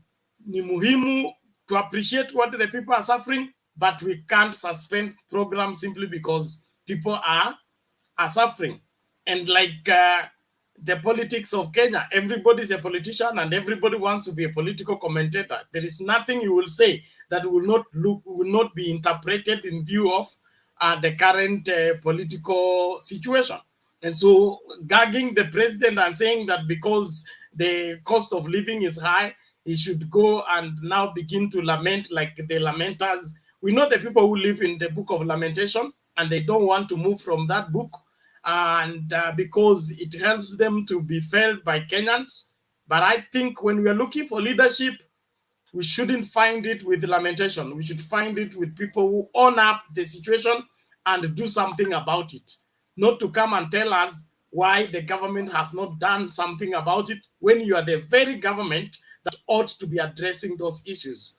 This theater that we are being treated on by Kenya Kwanza Alliance is irritating. Is irritating, is disappointing, and wouldn't want to have party the same. If that is the only people left to be given the leadership of Kenya, let's disband Kenya and go and join other countries. I think it will be better, because we can't be led by those crooks. I mean, those kind of people. They are haiwezekani tafadhali. Kama hakuna kiongozi mwingine anaweza kusimama aongoze Kenya, let us dissolve, okay? We can join these neighboring countries na tuishi vizuri, kwa sababu kama uongozi lazima ukae katika lamentation na kuteta. Then this issue they are talking about state capture. What is state capture? Okay, when did the state capture take place? Who is the deputy president of the state capture? What role is he playing in the same? What does he want us to do by him coming to us and complain to us about state capture? He wants us to help him capture the state, or he wants to relinquish the state he has captured? I mean, kuna mambo hapa Kenya ambayo yanaendelea ni ya ujinga tu, na ni muhimu tuanze kuangalia hivyo na to address the way they are, kwa sababu huyu deputy president hata kama ana wafuasi au wafuasi wake na yeye mwenyewe wana dosari fulani, na kama uoni hiyo dosari, basi wewe uko na shida kama hao. Siwezi kuona mtu anatafuta uongozi wa nchi alafu yeye ndio wa kwanza kulalama na kuomba sympathy kutoka kwa watu. A great leader stands up and say, no, this has to stop, and we stop it this way. Has he brought up the matter in parliament and failed? No. Has he brought up the matter in the cabinet and failed? No. Has he addressed the matter with the president and failed? No. Then he comes to cry to us. The other thing is, again, you ask him to resign, he doesn't want to resign. At the same time, he is criticizing the same government that pays for his fuel, pays for his house, pays for his income, everything. So there is no political conman in this country like William Ruto. He wants to get everything at the same time. Having said so, there is something I wanted to disabuse, that you said that there's people sabotaging Uhuru Kenyatta's government from within. I think that is Uhuru Kenyatta's weakness. He should remove the gloves from his hands. He should have a big cane and you know, lainisha everyone that is not working, because it is his government which is being criticized. Look, like today, the Kenya Kwanza Alliance was talking against the government. They did not mention any other person like the CS or any other small person.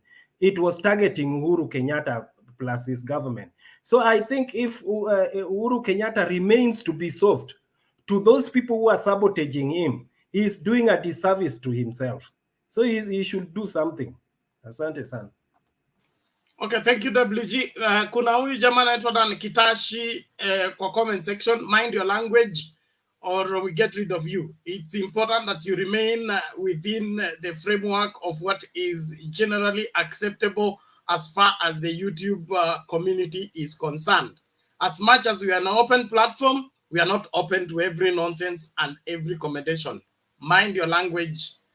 It is important for that to happen, or else tutakwambia kwa heri kabla ya wakati wake. Mikono ndio hiyo imepanda na mimi nataka kufanya handover. Sasa tuanze na nani? Kasuti, iko nini? Nilikuwa nataka kukuambia check on your WhatsApp, nimekutumia hiyo story ya Starpex. Check it and then you verify it and then you can share it. Okay. Thank you, nimeiona. Nani huyu? Yes, Ndeto.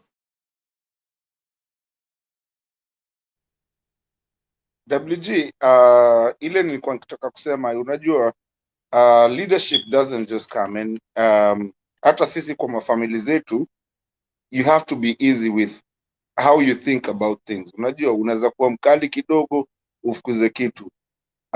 Uhuru, nothing good comes easy.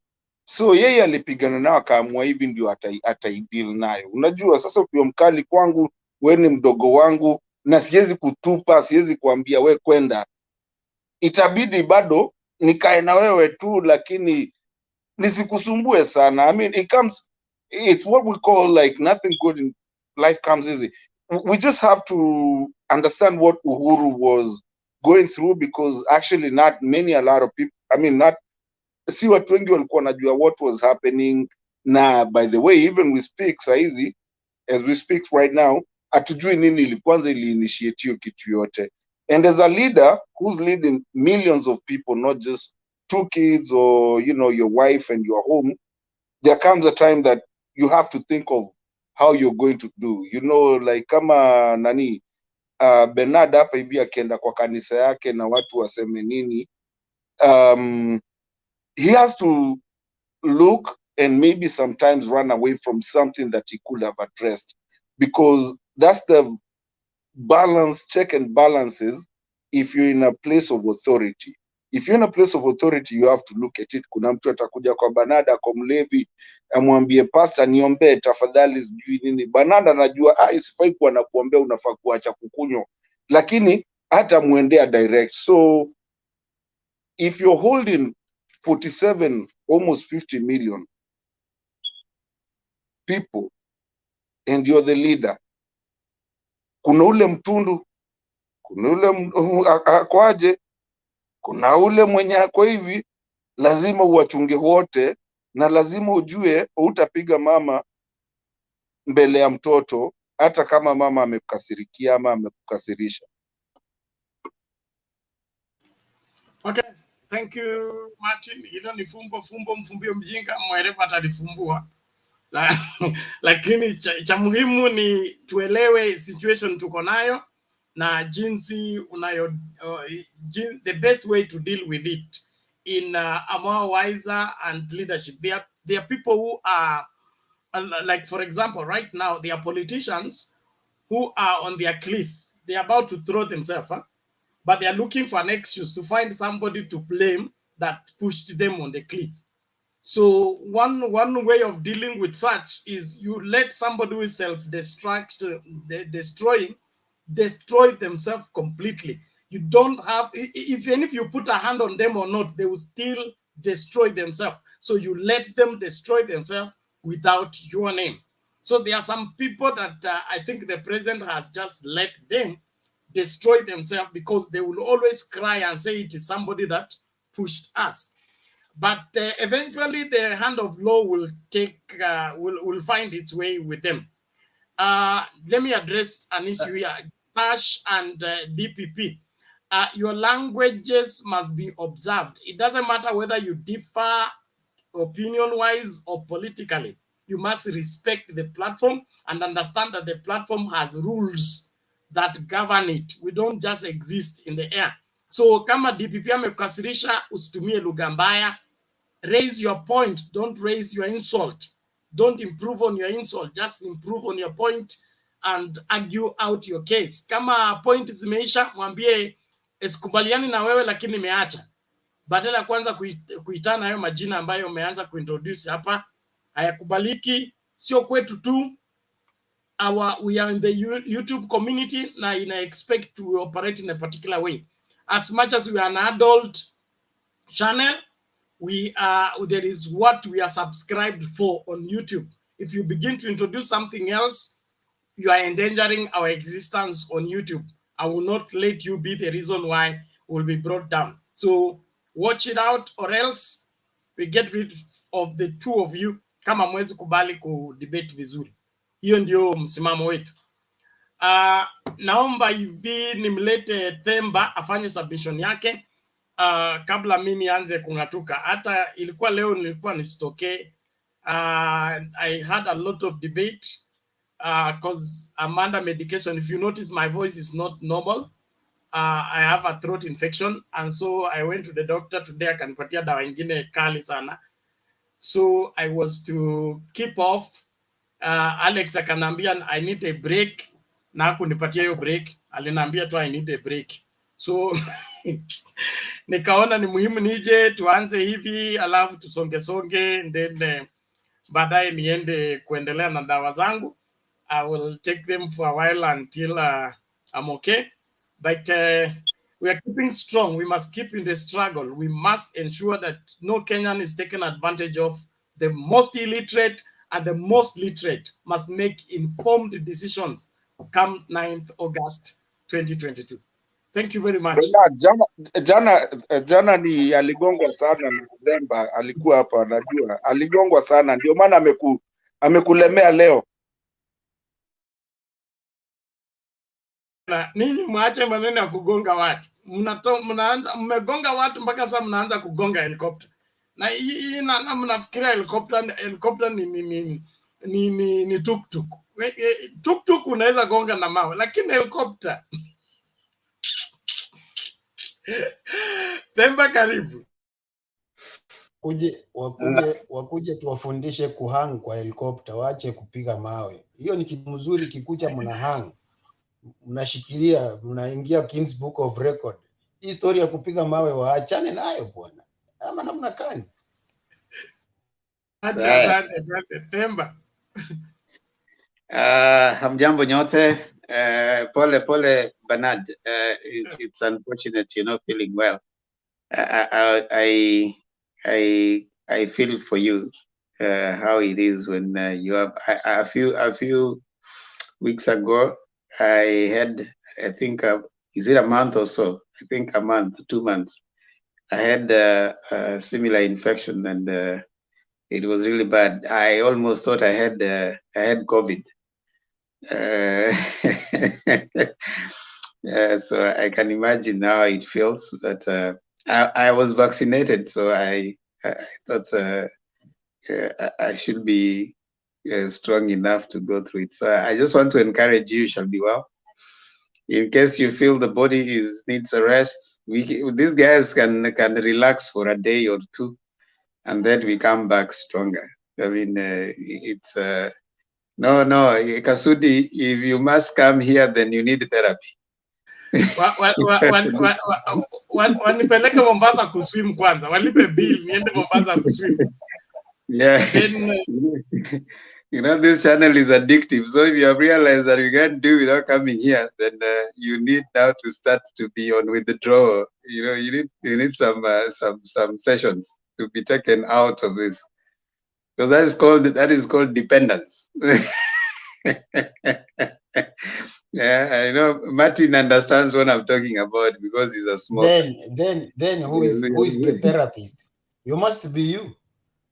If you are the only therapist now, you need to give us lessons. We cannot continue feeding your sickness. We Kasuti, lipa consultation fee kwa Themba, uende withdraw. Acha story mrefu. Anyway, I won't keep you long, Bernard. Kasuti nemsumbufu, Bernard. Feel better soon, man. Yeah. Thank you, Eric Otieno. I just want to make a point of, of course, without sounding repetitive, the two things. I know some of you will not like what I'm going to say right now. The first point is that I like that the Jubilee government is fighting within itself. So that for me, like they say, vita vya panzi furaha ya kunguni. So we that didn't vote for kunguru si kunguni Temba. Kunguni nina kwa kitanda itaipatana wapi na vipanzi bwana? Kunguru. Weka suti mwalimu mbaya kabisa. Unarekebisha tu, acha story mrefu.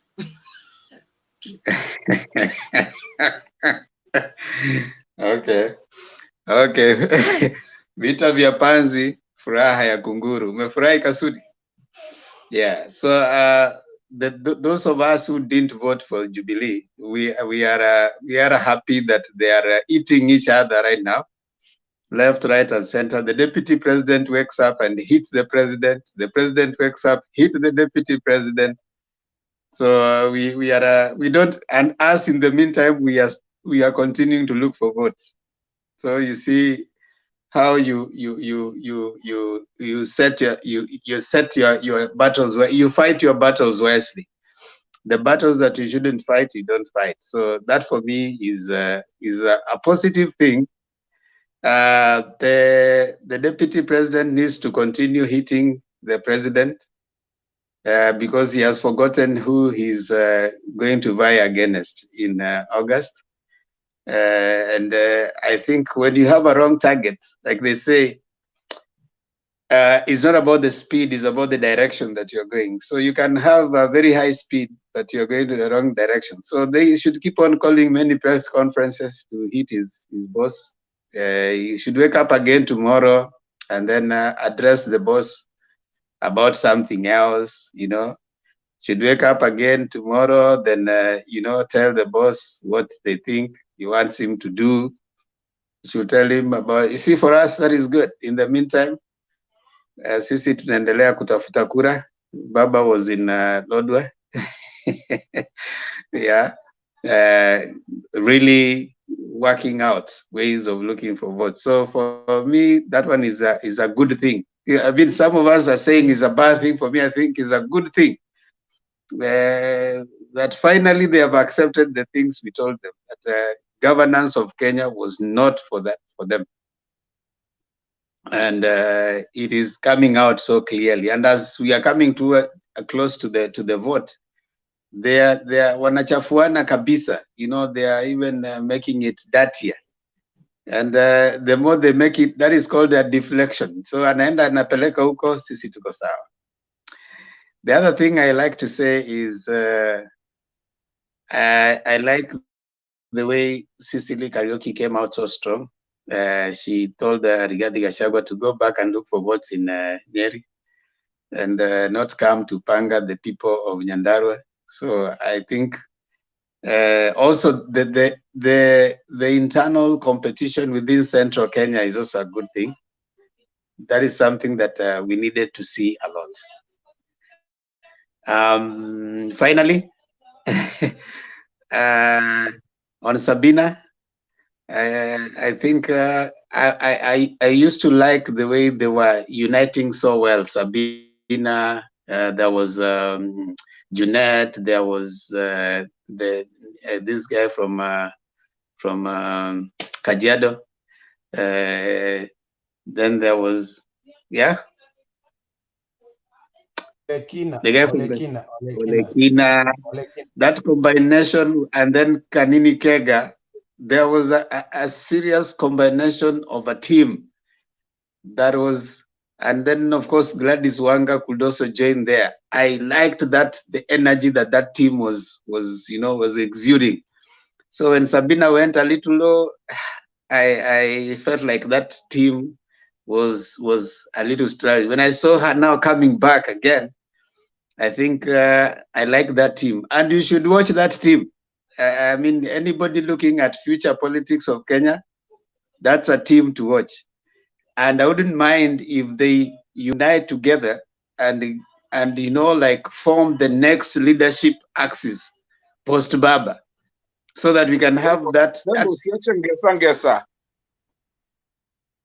Gesa has not been so. Gesa is struggling to campaign for herself, but these ones have been so united across board, and then they took their team leader to be Joho. So I think I liked that teamwork that they were exuding. So I was glad that she was able to come back. And other than that, I think we can continue discussing. I don't want to keep Bernard long here. He needs to go rest. He needs to relax. So, Mama Selina. What is it, Selina? Bernard, no, Temba. Bwana unatuchekea sasa. Unajua ndovu mbili ikifikana nyasi inaumia. Sasa unajua rais anafurahia sana kutupa maneno, alafu kurubia KKA wanasahau, wanafanya campaign, wanapigana na mtu anaenda nyumbani. Unajua hapo ndio mahali makura imeenda. Unajua the moment unatoa maneno, these people really wamekwisha. Na sijui kwa nini hakuna mtu anayesambia. Narudia kusema baba na mama wakipigana mbele ya watoto wataside kwa side moja. So hii maneno imelete moto. Lakini nimefurahia vile umesema, na leo uliona Sabina cheke, hata nilikuwa nimesema mapema ya kwamba yeye na Junet wanatoshanga kukua MC, na unaona yeye vile anajua kuweka mambo. So at least umesema vizuri. Otherwise Temba tunakukaribisha, lakini sasa hii chama yangu sasa huku kurusha mawe, wanasema ni baba alipepa watu warushe mawe ndege kutanganya watu. Alafu sasa mambo ya mafuta ndio hii imebackfire. Kitambu tupike June kutakuwa kumeenda aje. Hii nyumba, hii kura imeisha Temba, ni ile tu sijui tutaruhusiwa kuhesabu ama tunachukua hivyo tu. Otherwise nashukuru, na mimi nasema naambia watu yangu wasijali, kwa sababu hii watu ya KKA wanataka kuua mtoto. Hawataki kusema huyu mtoto wacha akue ya ule mama. Unajua ile watoto wawili, mmoja mama aliua yake na mwingine. Sasa hii watu ya UDA wanasema hata hii mtoto bado wamepaki tuue yote. So nafikiria Temba karibu, tutaongea. na shukuru kila mtu, lakini nahurumia chama yangu. Unajua sasa hata ingawa mimi ni Azimio, saa ingine naona mpaka nasema damu ni msito kuliko maji, lakini ametupa watu yake, hakuna wase. Na juzi kulikuwa na mkutano kwa Mashishi, hapo ndiye ningetaka kusema ya Kibor. Mnasikia aliulizwa wase walienda wapi? Hii vijana muache kukimbia kimbia. Angekuwa na wase kama kina Pishobieko, kama kina Sei waliamuka, that is where the old men ama viongozi ya Wakalenjin walikuwa. Lakini waliuliza swali, vijana mnakimbia sana. Asanteni sana.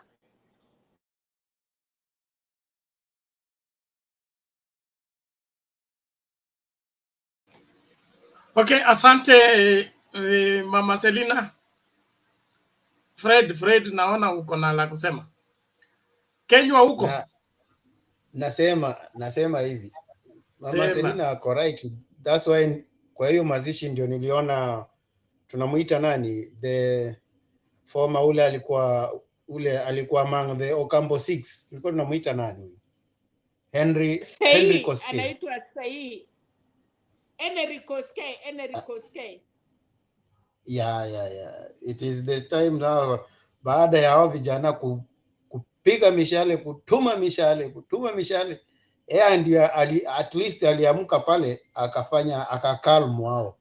Kawaambia 1 2 3, but nikaona temperature ikawa imeshuka chini kidogo. So wazee ni watu wazuri wakiwa mahali. Lakini sasa vile Temba amesema vita vya panzi basi furaha kwa kunguru, wakati wanakimbiza wasee wanatorokea huko, basi sisi hapo ndipo tunapata furaha ya kunyakua hizo minofu. Hiyo ndio raha yetu mama. Okay, thank you. Kenywa. Yes. Ni wakati wako. Kabla ning'atuke, huyu Kitasha anasema Ruto knows Raila better than Uhuru knows Raila. Check your history books. Your story is not fact. Raila and Uhuru were children together. Ruto was nowhere. So the people that know each other hapa ni Raila na Uhuru. Wewe jifunze tena. Kenywa. Yes. Okay, Mr. Themba, karibu sana. Okay, let me just go a little bit back about, maybe I can argue about the one who is trying to say that Ruto knows Baba. I think in political marriages, I may say yes, in political marriages, but that is since, let me say, from 2007. But deeply, I think Ruto doesn't know Baba well. But he might be scared of Baba because they know who is Baba. If Baba was alone and he disturbed them in 2013 and 2017, what if now Baba, at least who is on Baba's side? I think Ruto akona kazi kubwa sana ya kufanya, na that's why already ashakubali kuwa opposition leader, ndio anasimama kuongea mambo ya mafuta. So people should know that. Okay, let me just, at least this time around, I'm very serious and focusing about Mount Kenya politics, how things are working on here. You know, we have been living a lie that in Mount Kenya, it's UDA. And I think it's only in Mount Kenya that it was very serious that UDA has taken everything. But this thing has come to prove some people wrong. And that's why in UDA, most of them are so bitter.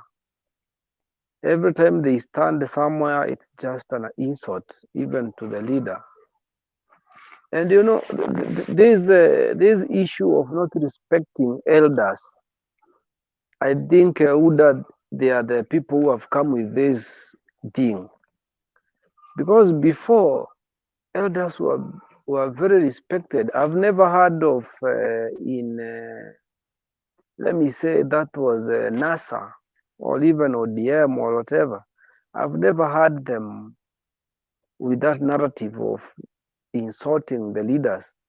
This thing has just come up the other day with UDA. They are the people who have come with this narrative of not respecting elders and leaders. And that's why you find the likes of Didi Nyoro. Didi Nyoro, I think, is my age mate. He can stand and insult a person like Uhuru or even Raila the way he wants, comfortably, and he doesn't care. And whatever they don't know, they have not known, it's that the freedom that they are enjoying, the same Baba is the one who brought them this freedom. If it was not for that Mzee, I think it could have been very much worse. And ile wakati ungesema ngwe, ukisema ngwe ndani, you have to be straightforward. You know, there is the time hata cartoon yenyewe ungechora leader ina cartoon, wewe unawekwa ndani. I think the freedom we wanted, Baba fought for it, and I feel so bad when some people who didn't fight for anything, likes of Ruto, they are standing in podium and insulting Baba and other leaders who fought tirelessly for the freedom we are enjoying. You see, like now you can stand on a podium and insult someone and you go back in your house and you sleep and in the morning you're okay. Those days, you could have said anything wrong about the leader. The following day in the morning, you couldn't be in your house. And I think the Kenya Kwanza, this order, they must just go back and trace their mistakes. Because you see, everyone who goes, let me say, like, I've never heard of Mudavadi insulting people before. I've never heard of Weta throwing insult before. But the moment they joined UDA, I don't know which spirit is that. Immediately, they started throwing insult also. And that's why Mr. President on Sunday said, wacha watu wangoje, matusi haitawapea uongozi. And you know, it's very true. The insult they are doing, haziwezi wapea uongozi. And those people, they will suffer. They will suffer very much, especially in Mount Kenya. And this is the high time, the people from Mount Kenya, where I come from, they should be, I think Ruto should be scared of mountain people because he has worked for 4 years tirelessly trying to demonize us, that the way our leader has made us have the problems we have. And within a period of less than a month, that thing is neutralized. And the wave that was in Mount Kenya has started, I think everything is changing by night. You know, there is this thing of divide and rule.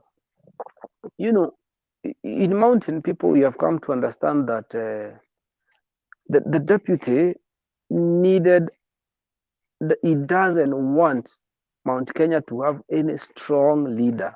And that's why the first thing he used to do is to campaign against them. That's why he came with this narrative of we and them, the rich and the poor. And you know, if you go to check on the list, the poor are many than rich. So seeking the sympathy of the poor, it was that a division politics that a poor person will hate a rich person. And I think, Bernard, the time this issue started, I had an issue with one of my workers, and I had to chase him away for quite a period of time because of this issue of the people who have, they are the one who have made others not to have.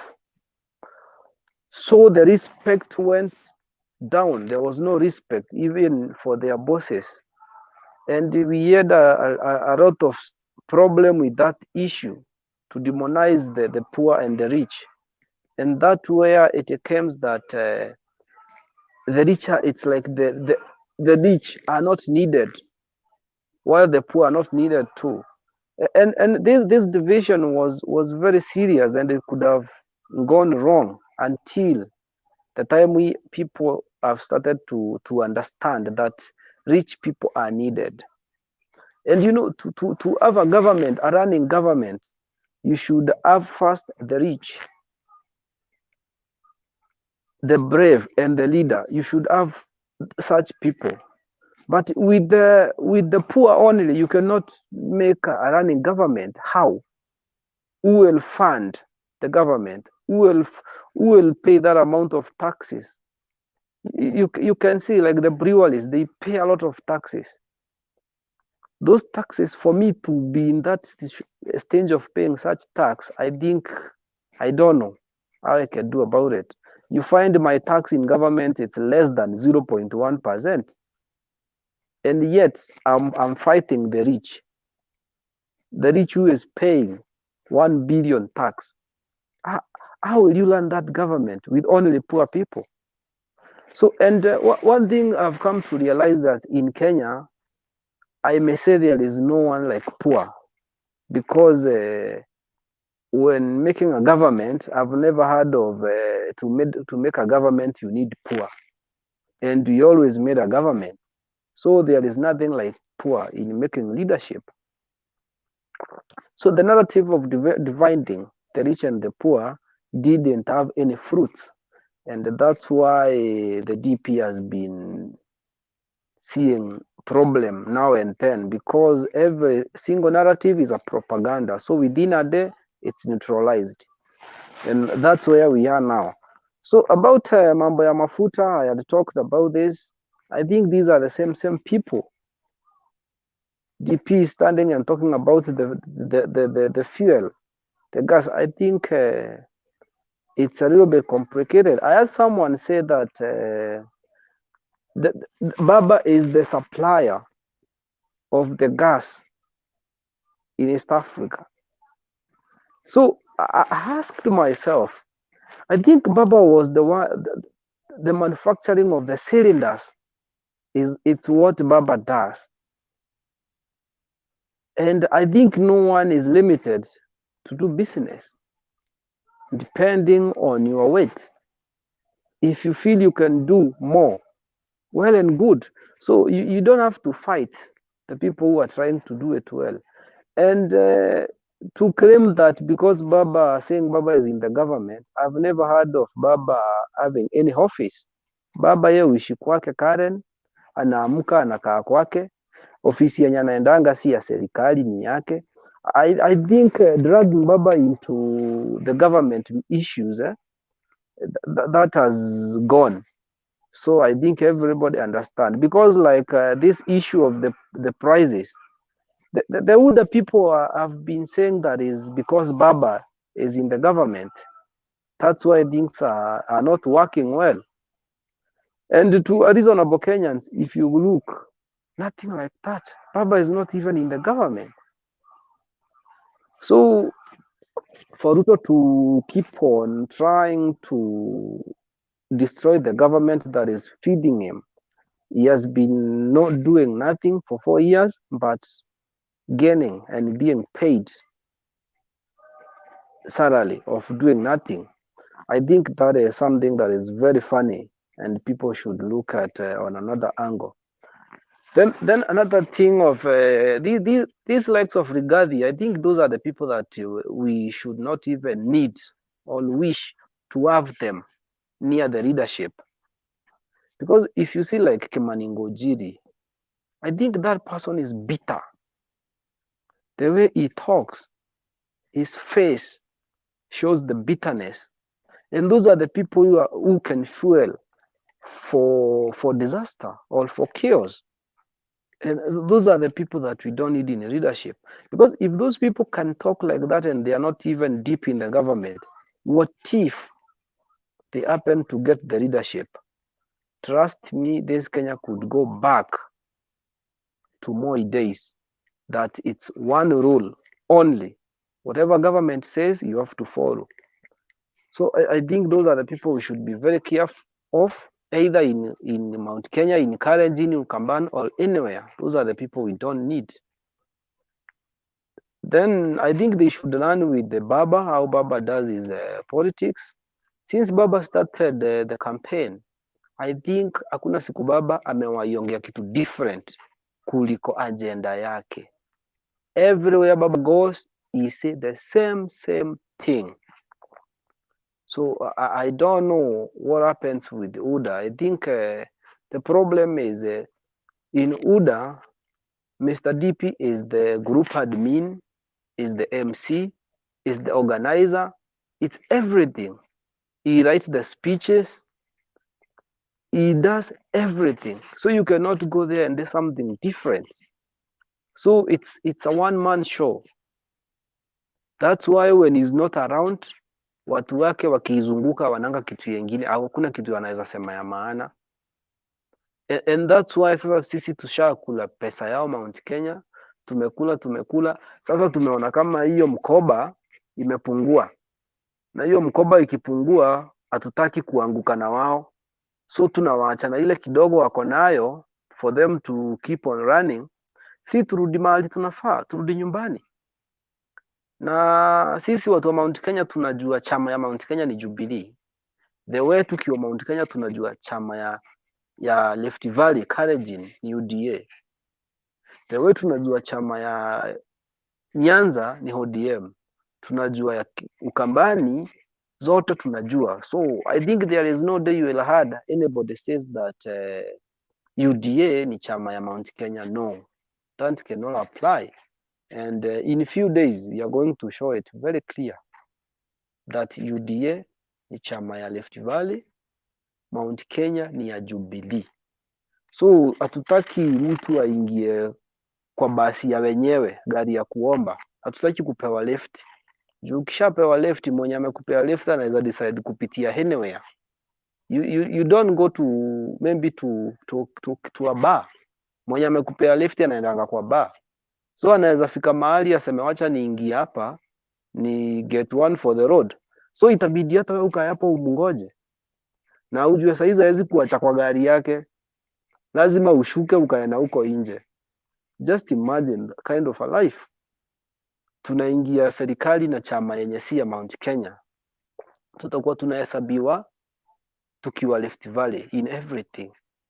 So in case of anything, ni sisi watu wa Mount Kenya tutakuwa na problem.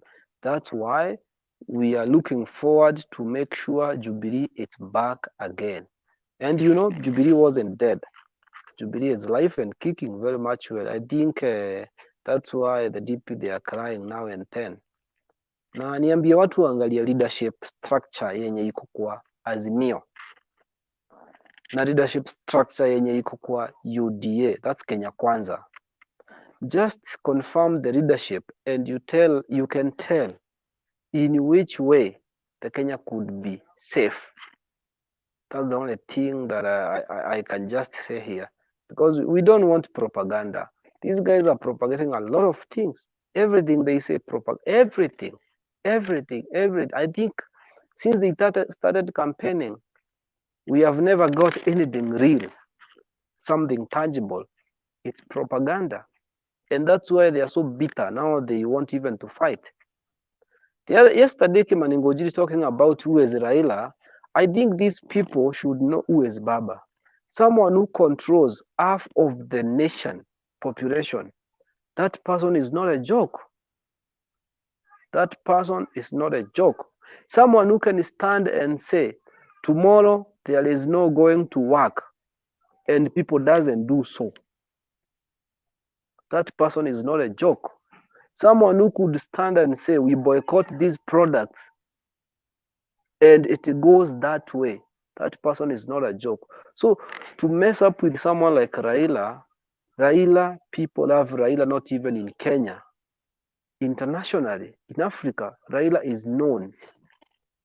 So when Kimani Ngonjiri, who can never be even, I don't know, a leader of anywhere apart from MP, start propagating that who is Baba, I think is to lack of respect yenye UDA hawana kwa watu machua, kwa wazee wenye walipigania hii nchi, wenye wanajua a lot of things. So thank you so much everyone. Demba, so Demba, wacha kutuonyesha mgongo tafadhali. You should be looking this side. So thank you so much. If there is anything I can answer, if there is any question, Okay, I give it to. Is there any question? Aya, Robert umekuja sasa. Oh, Selina. Yes, kwa hiyo mambo ya Kimani Ngonjiri ya kuonekana ya kwamba Kimani Ngonjiri amekuwa akipigana na rais kwa muda.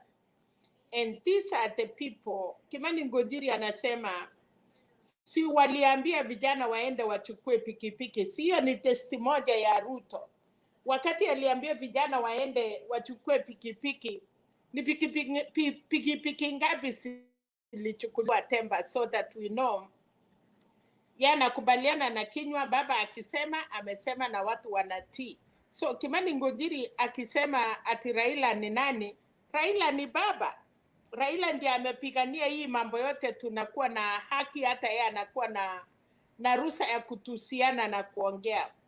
ni ile ya kwamba these people are panicking, wamepanic, wamejua serikali imeenda. So ile kitu wanasema, na wakati rais alisema maneno ya baba ni kumwongezea baba kura, mungetaka hii watu wafanye nini?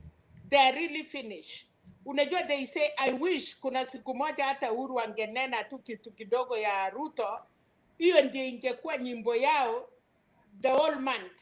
Lakini kwa sababu kila siku mambo yao inaanguka, ndio sababu unaona Sudi amekasirika, Caleb Kositany anakasirika, Kimani Ngonjiri anaongea, kwa sababu they wish hiyo maneno ingepotea. Unajua sasa rais ameweka weight kuonyesha Kenya ya kwamba baba ni baba, and for real, ndege si gari, mawe si ile ya kupiga pikipiki ama umepiga Land Cruiser ama ndege ni kitu inaitwa terrorist. Hiyo sasa hao watu wamestakiwa, na I wish waseme wale watu walifanya hivyo. Ukweli kinywa umesema. Na kitu ingine nilitaka kusema hiyo ya Central ni kwamba nataka kukumbusha watu Central walifanya kazi na Moi na walikuwa karibu sana na Moi na kukwenda Kabarak na kumpelekea pesa, lakini siku ya kura hakuna siku Moi alipata. Kama Moi mwenyewe alishindwa, sasa hii vijana wadogo jameni, ataweza kweli? Ninashukuru kwa sababu Wakalenjin walikuwa nasema masiwa ilikuwa imechoma ng'ombe, na sasa nataka kushukuru vijana ya Central, wamama ya Central walipelekewa masiwa na wamekama kabisa hiyo ng'ombe. Ilikuwa inakamwa mara 4 kwa siku Temba. So saa hii inaishaisha, inafika karibu inakamwa mara 1. Lakini before ng'ombe hiyo ilikuwa na masiwa mingi sana, so imekamwa mara 4 kwa siku. Imeteremka mpaka sasa karibu inakamwa mara 1 asubuhi, ndio ipatikane ingine kidogo ya kesho. So nataka kushukuru sana vijana ya Central na wamama, walikama masiwa ya kutosha, warudi nyumbani sasa walime na wasikie maneno ya wasasi yao. Asanteni.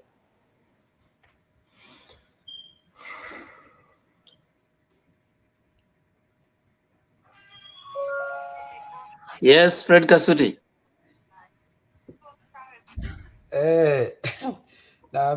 Naambia Mama Selina kinywa, unakumbuka ini sakana tu ndio rais alisema otinge kama ng'ombe yako na dhara wene, yani uwezi ukakamulia ng'ombe yako na yani mtu mwingine analisha wewe unakuja kukamua, hiyo haitawezekana. Yani ungoje wametengeneza kiwanja alafu wewe sasa unakuja kuenjoy hapa ati unajoyride, whereby yellow fever, according to me, the more they make mistakes is the more we gain. So Lingathi, Didinyondo tunahitaji, wanasemangaje, wao ni watoto wadogo sana, they do know. Akisema who is baba, kwani anamjuaje? Anamjua aje? Unajua baba ako na watu kama sisi wenye hatuulizwi. Akisema ingia baharini huko Indian Ocean, ni kuenda tu, tunaenda tu tuulizanange huko ndani ya bahari, hata pia wewe umekuja, hata pia wewe umekuja. Hatuulizi tuende saa ngapi, hapana. Hiyo inakuanga tu tuende tukutane huko tuulizane huko ndani ya bahari, hata pia wewe umekuja, pia mimi ni hapa. So hiyo ndio kind of the people wako around baba. Lakini Ruto hana hao watu, hana hata mmoja mwenye anaweza kitolea tu ati he bite a bullet for him, nobody. Wakisema tu wote wanakula kichaka, hakuna mtu anaweza simama mbele, wote wanaingia msituni. Lakini baba, one word is a law, neno moja tu. Kwanza tulikuwa wanangojea, saa hii wanauo mtu afanyeko tu mistake on a slip of a tongue, aseme kitu yenye itaeleweka vibaya, sasa hakutakuwa vizuri. Lakini tunaomba, kwa sababu tunamjua ni nani, ni baba, na hatuwezi tukafanya mistake saa hii. Let Azimio people cool their tempers, welcome everybody, cheer for, if you don't want to listen to somebody, don't go to that meeting. Period. Na kama utaenda usiheckle, msikize, apike propaganda yake, aende. Atatuacha tu sisi solid soldiers wa baba tuko. Na hatubanduki. Hapo tu ndio tumeshikilia.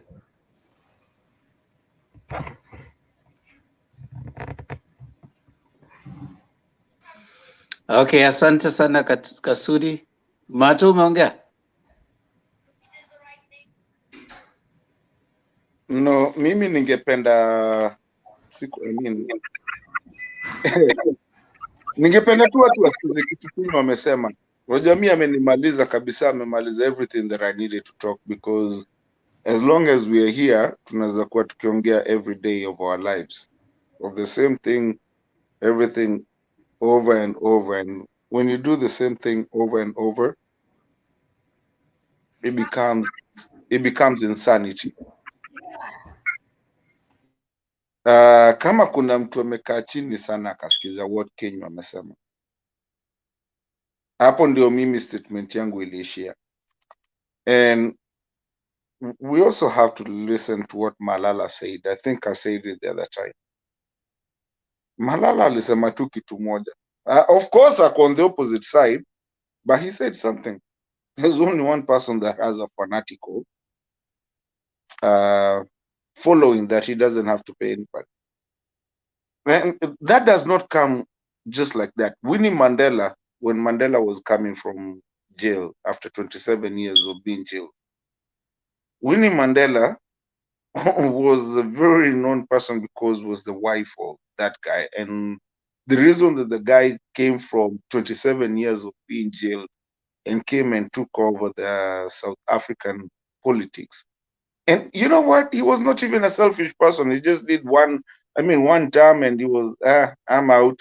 Na akasema, when all other countries of Africa that were getting independence, all of them, they were kicking out the white man. That's the only one country that said, no, we're not going to kick the white man because they're building bicycles. That was just an excuse. So at times, in whatever we go through in our lives, and even like a country like ours, like today, Russia can, Ukraine can stand on Russia, what we call a superpower, and put them away, is because we have to be patriotic to our countries.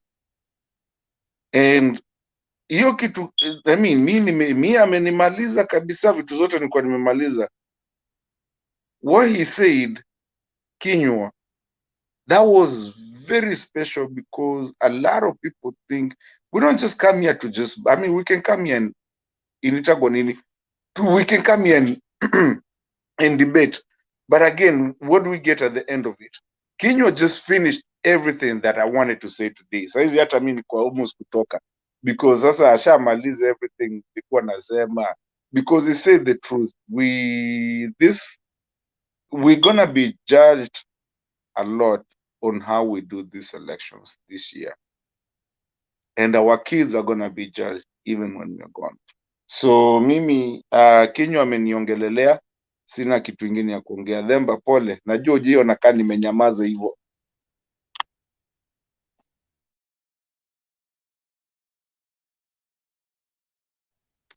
Okay, thank you. Thank you, Mato. Wacha nilete Roba. Roba, karibu. Toa maoni yako. Hey, about Temba, nice to see you. Nice to see everybody. Yeah, let me start from where he has left, Martin, about the guy who's pretending that he doesn't know about Raila. I mean, if you say who's Raila,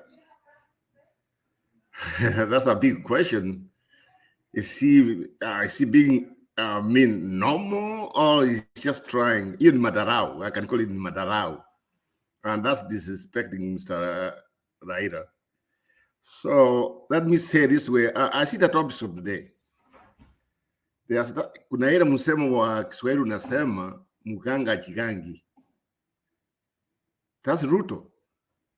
Ruto ni mganga ambaye hachigangi. Sasa, if he comes, he's asking the president to reduce the fuel, gas, and yet is the vice president of a country. I mean, I've never had anything like that. This man does not deserve to be our president. He's a loser. The one thing I can tell you is this. When you see him, when he comes anasema, you know what? Oh, baba alikuja, akafamia chama chetu na nyumba yetu, akafanya nini? Akapomoa. You know what he tells me? The man who came there and dismantled your house is more wise than yourself. And that's why he should be our president and he should go home. So to come here and have a news conference, first of all, you know what I came to realize today, they are losing team, they are losing. Do you know he introduced some people, I don't know, was it today or yesterday, from Kisii County. These are the people, their team, you know what? I come from Kisii County. The people introduced, I don't know them. And my goodness, I'm just like, it's like, is that a candidate for the other team? I don't know the guy's name. I don't know who he is. Maybe he can win, I might be wrong. But that tells me something. Ruto is surrounded with people who are not helping him. Someone said, this man is just like he's a doctor, he's the nurse. Yeye ndio Dr. Wameno, daktari wa kutibu, kukata masikio, daktari wa macho kwa hiyo on his body. He is. And I'm just telling you, I'm tired. I can't wait the elections to come and over. I'm tired of him. I'm tired of him because what I was expecting is somebody who will be helping the president right now when people are suffering. When people are suffering, is framing the same government is serving. I mean, some people have to question him. Where's his loyalty? He's not loyal. He betrayed our country. He's a betrayer. He betrayed us. He betrayed Jubilee. If it was somewhere else, the man was supposed to quit. He's supposed to leave government. But now it's part of the government, which is against. He was for it before he was for it. I mean, I don't know how to put it. He could have had somebody else to come and say about the gas. It's expensive.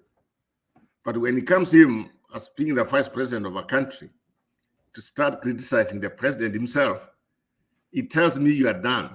I can't wait for him to go home. You know what? What I observed, he's going to make a very good opposition leader already. He has started his job being the other part of being an opposition leader. I mean, that's what I see. And that's what he deserves. Another thing is, on the topic about Azimio Dex Road, I watched Mr. Raila and his team. I mean, to tell the truth, if you can see, that's a winning campaign. The way they are doing things. Different people, different issues. I mean, if they form a government, at least we have hope. Do you know if Ruto wins a government, even doesn't have the people who want to work on that government? Because some of the people who are surrounding him, my goodness, they don't even serve to be called a leader of a country. Okay, that's for it. Now I'm on to listen, you guys. As I prepare my dinner here, I want to listen. Mr. Temba, it's all yours, man. Any questions, Robert? Joswali? Any comment?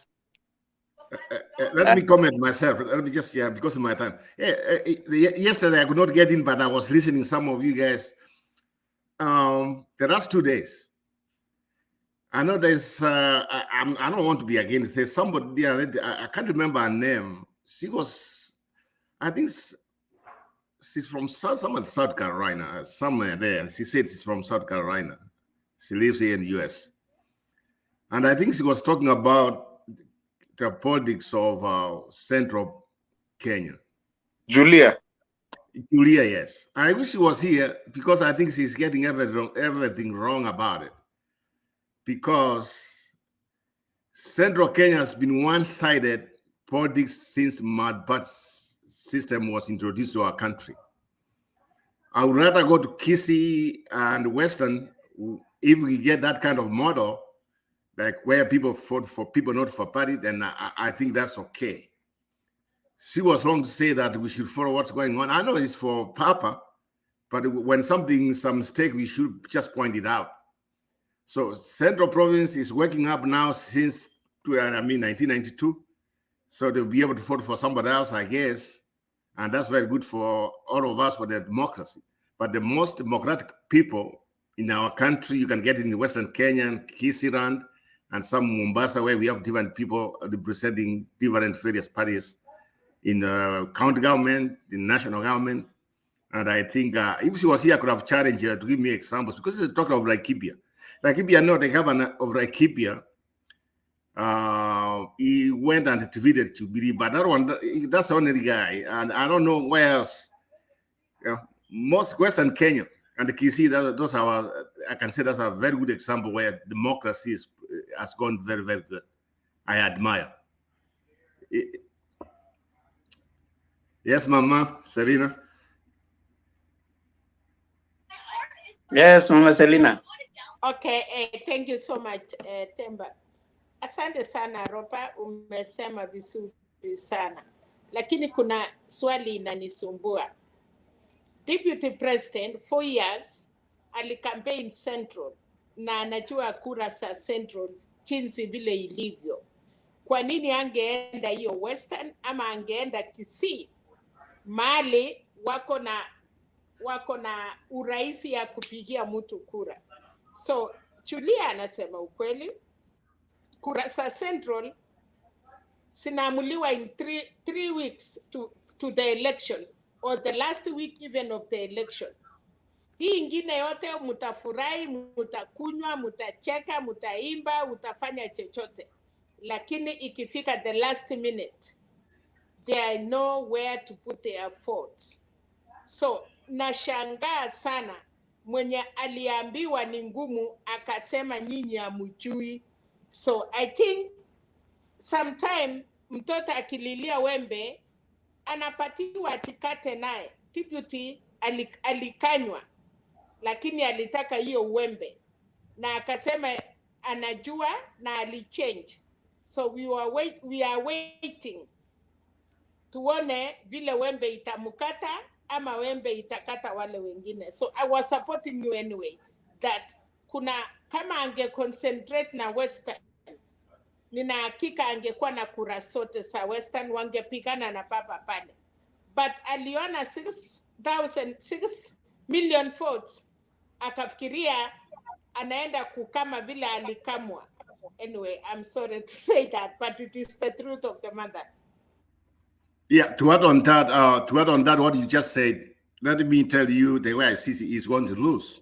If you focus on the last elections we have been having in Kenya, the last 2017 and before that, there are some places where Uhuru and him, they won very big.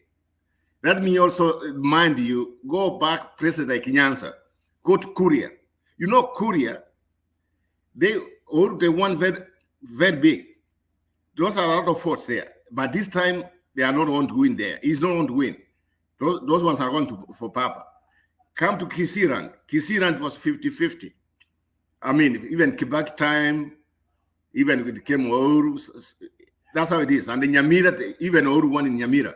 But this time, I'm telling you, you can just write it today. Kisii, over 7%, maybe 8% is going for Papa. Then you go to Mombasa and other places. You go some of these places where Bungoma and other places where they did very well. Putting all those votes together, that's going to make a difference. Then from there, if you right against 20-25% from Central, it's over. It will be over. That's the way I see it.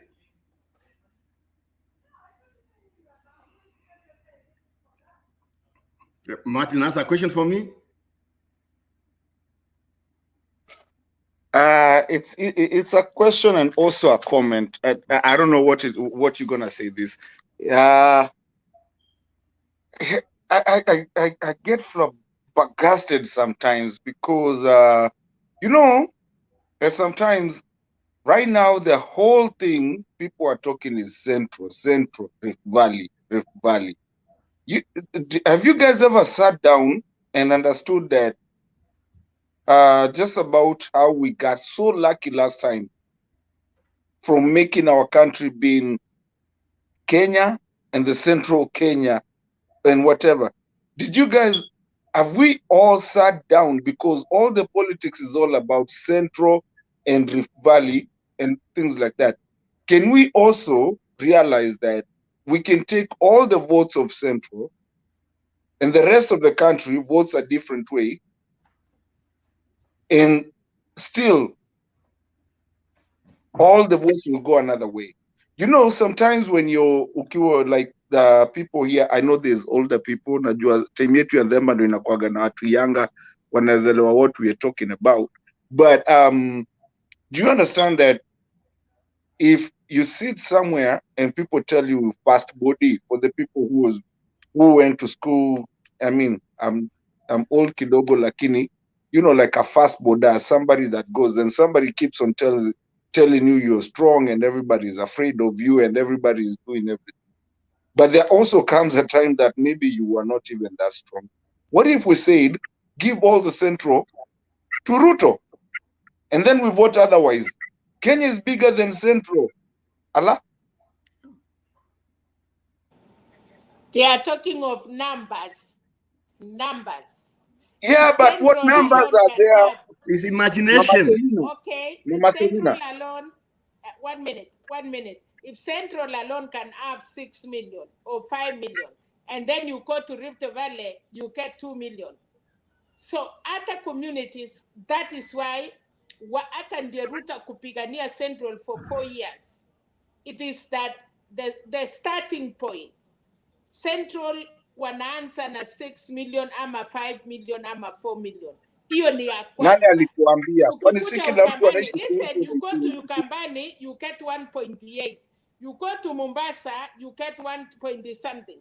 You go to Nyanza, yote pamoja na Kisii, you get almost 3 million. So kura za Central ndio unaona watu wanapigania, na ndiye sababu ukiongeza all photos of kura zote za Central, uongeze na province kama Rift Valley, because in Rift Valley too there are photos of diaspora karibu 600, karibu 1 million. So the problem is, kama Ruto anaweza chukua Central yote na achukue na Rift Valley, sasa ile usuri ya Rift Valley, Masai, Turkana na Pokot away. Lakini kama angechukua kura zote block sa Rift Valley na ashike sa Central na apate 10% ama 20% in other provinces, I'm telling you it is not easy.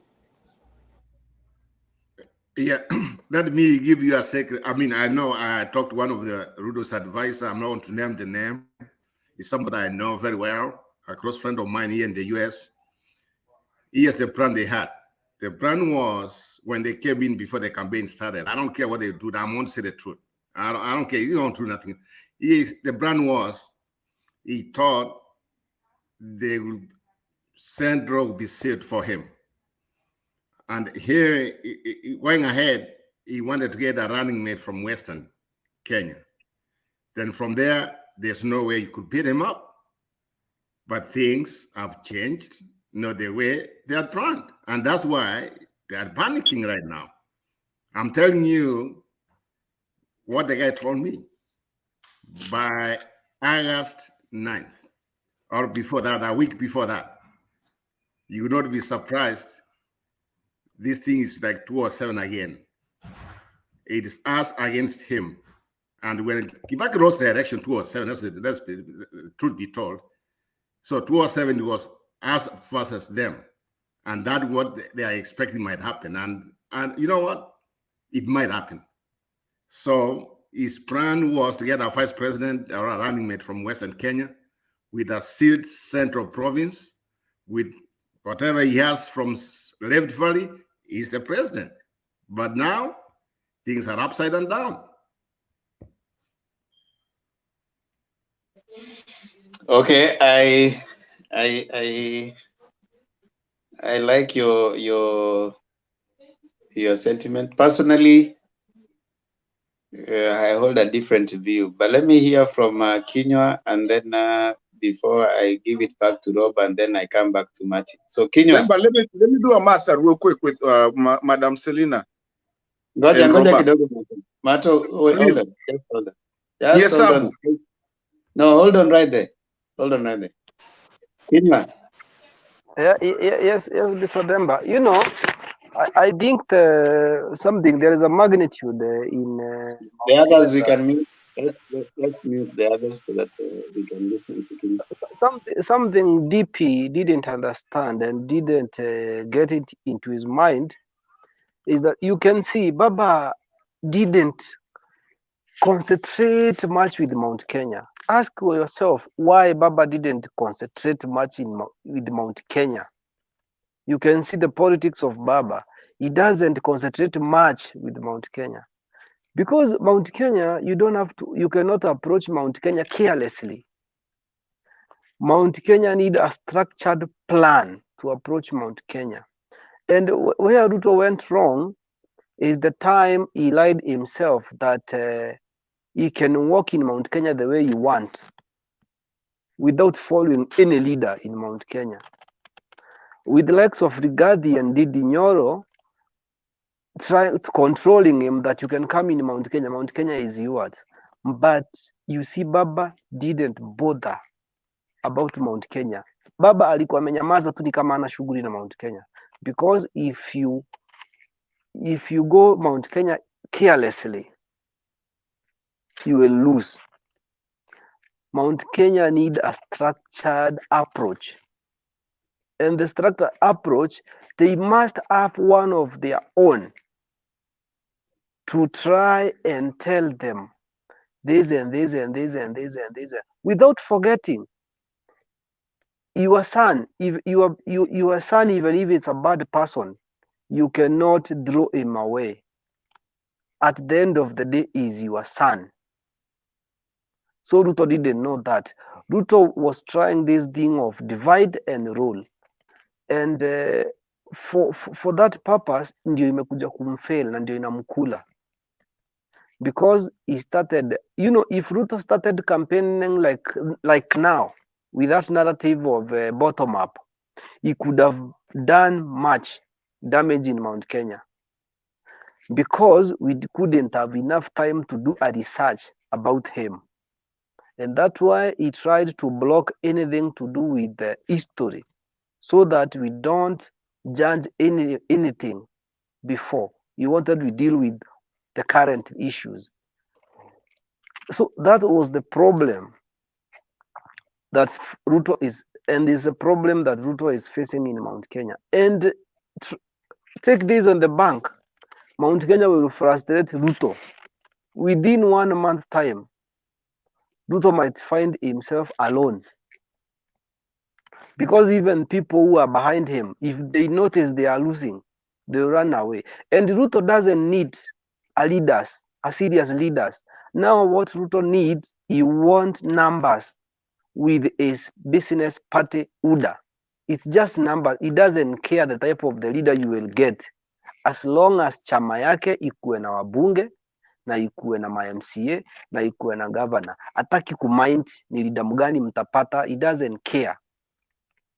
Mahali amefikisha saa hizi, yeye anataka tu to push to make sure ako na wabunge na MCA because of that fund, hiyo pesa ya monthly contribution. Hiyo ndio Ruto ako na haja nayo saa. Yeye ana shughuli na leadership, and I'll tell you this, and if he has kama ako na shughuli na leadership, angefanya vile alifanyanga 2017, Kiambu ikapewa Waitito, akagonga wale leaders wote alikuwa anajua ni leaders strong from Mount Kenya, aka make sure kwa nomination amewatema wote, ndiye baki na watu anaweza control. So yeye ana shughuli na leadership. Ile kitu Ruto anataka ni chama yake ikue na watu kwa bunge, Hataki kujua mtagain ama mtagain. All he needs is members. Kwa chama yake iko na monthly contribution enough zenye zitaran mpaka 2027 aweze kurun campaign. Already Ruto knows he cannot get this 2022. Hawezi pata, he knows. He's planning for 2027, and that's why he's trying to pick leaders, those who he knows they might have an impact in opposition. That's why Ruto is trying to do that, because this one, it's gone. So this person made it wrong. I remember when they were campaigning with Uhuru, in Left Valley, Uhuru was told, if you want to come here, you come with this person. Then we will discuss this matter. And Uhuru had to look for Ruto so that they go to Left Valley. How comes Ruto decided to go to Mount Kenya alone without Uhuru? Hiyo ndio kitu inamkula. Na asisahau, Uhuru ni mtoto wetu Mount Kenya, hatuwezi mtupa. Na Mount Kenya sisi wote si wajinga. Mount Kenya ina watu wajinga. Ile kitu iko ni time tunatafuta, hatukuwa tumepata time ya kukaa chini na kuongea, na hiyo time saizi ndio imepatikana. Na imepatikana at the right time, at the wrong time of Ruto. So Mount Kenya atakuwa disappointed, and sorry to say that. Mount Kenya, Baba doesn't concentrate with Mount Kenya because Baba knows how to navigate in Mount Kenya. He knows Mount Kenya, you need to follow structured leadership. Huwezi ingia kwa boma ya mtu hata hujamwambia akupate huko, ukipea watoto mkate. How? Na in Mount Kenya there is this narrative of Ruto ni yule mtu anatokanga Nairobi, anakuja ushago, anakuja kwa boma, anakuambia nimekuja kukuona njoo mzee wako hata ako na bibi Nairobi. So hii yangu kidogo ndio nataka kukupatia nikusaidie njoo uko na shida. Ruto is that person. Ile kazi serikali imefanya ndiye anakuja nayo Mount Kenya kudanganya watu nayo. Yet ajui in Mount Kenya tuko na leaders wenye tunafuata pia huko. We know how things are going on. Kwa hivyo this guy is losing. So let's forget about Ruto. Ruto will not be a president of this country. Not soon. And Mr. President said, if this guy changes in future, if he changes in future, we might vote him. But now, no. Thank you. Thank you. Yes, Martin. Ni nini inakuasha hivyo? Niwasha sana because like Themba, every time we are here, we always just say, let's just be truthful. Kuna hiyo kitu imekuja, you know, I'm a mathematician.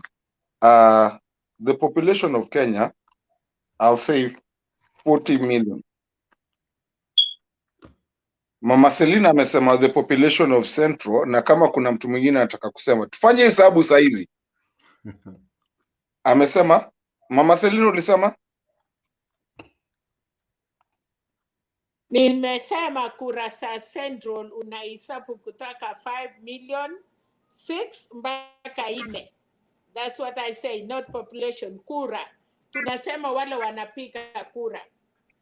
Okay, sawa. Basi wacha niende 6. Tumebaki na 40 million. 40 million what? Votes. Unajua ukitaka enda na ile registered votes yenye imetoka kwa Tupigie hesabu Mama Selina, leta tupige hesabu. Kenya okay. Tuko 45 million. Kenya tuko 45 million. Lakini registered voters ni it is not everybody will vote. So ile kitu inaleta shida kwa Kenya, kuna watu ni wengi lakini wakati ya kuregister wapiki kura. Registered uko na hesabu gani? Tutacheza na yako. Mount Kenya is 5.8. No. Toto. Tuanze na Toto. Kinywa. You do a very good job. Tuanze na Toto. Hold on. What is your point? Total registered voters. No, what's your point? Just make your point. No, I want us to do the math because math numbers never lie. That's okay. What I'm saying, you just make your point because we will come with the numbers, Kesho. 22 million, Martin. 22 million. 22 million. Yes. Minus 6 million. That's gonna be about 12 million left. What's Na your hiyo point? si kila mtu mwenye anaishi Central ni Mkikuyu, na si kila mtu ukisema Central bado Kiambu inaanzia hapo. I have people that live in Central, live in Kiambu. I have people that live there. It's just something that has been propagated since independence, that we think like Central is this big that dictates all our everything, all our politics, but all the electoral votes are not in Central. It's just that, yes, they have a couple of numbers, and those numbers are not even really exactly Kikuyus. There are even Kambas that live there, there's Luos that live there, there's everybody. When you go to a place like, when you talk about Rift Valley, it's not that everybody that lives in Rift Valley is like, is Khaled, will vote for Ruto. I used to live in Rift Valley. What are you talking about? Guys, this Central thing is just because we've had 2 presidents from Central and everything. And so everybody is talking about Central. We're not thinking about places and Rift Valley, because those are the biggest places where people talk about votes and everything. But it's not like that. I lived in Rift Valley for a long time, almost 7 years. There was, we were Kambas, we were everything to Tamia. Post-violence election in 2007, I was in Nakuru. I was in Nakuru. And tulikuwa tunapigwa huko, hata tulikuwa tunajaribu kuepa. Sijui venye tulipita Naivasha. You know, that was a place where maybe you guys wouldn't even be talking to me today. Kwa sababu sijui venye tulipita. But again, there's this thing since independence. Mimi natoka Nakuru. Mimi ni mwenyeji ya Nakuru.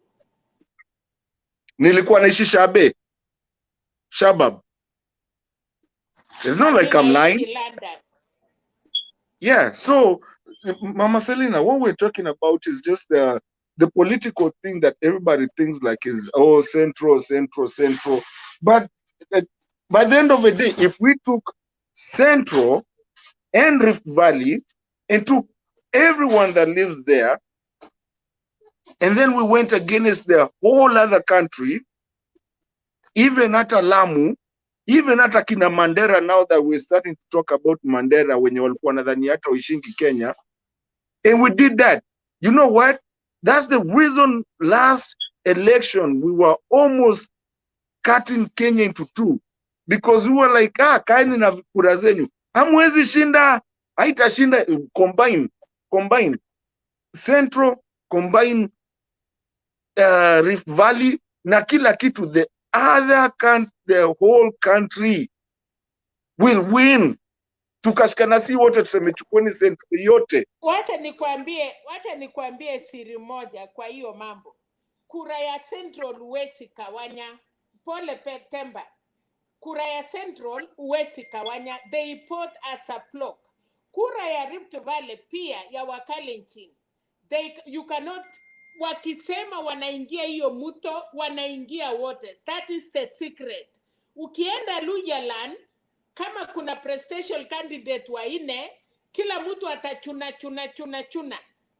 Same as Nyanza kwa baba, wanapiga yote sawa. So kuna 3 communities, kura sao kama inaenda kwa maji ama inaenda vizuri. Sasa ile shida Central liko naye, hawawezi kawanya kura yao, wanapiganga block. Ukikuja Rift Valley, walikuwa napiga block. Hiyo ni wakati ya Turkana, Masai, Wakalenjin, walikuwa napiganga block. Alafu na Wakikuyu ama diaspora yenye wako Rift Valley, walikuwa napiga kura na watu yao ya Central. That is how the politics it is. Na hiyo ndio iko shida kutoa kwa hapo. Hesabu yenye unataka kufanya, hakuna mtu ingine akisimama anapata kura ya Central. Wakati Kibaki alisimama na Uhuru, Wakikuyu walisema tutapatia mzee, lakini kijana hatuwezi mpatia. Wakati ya Matipa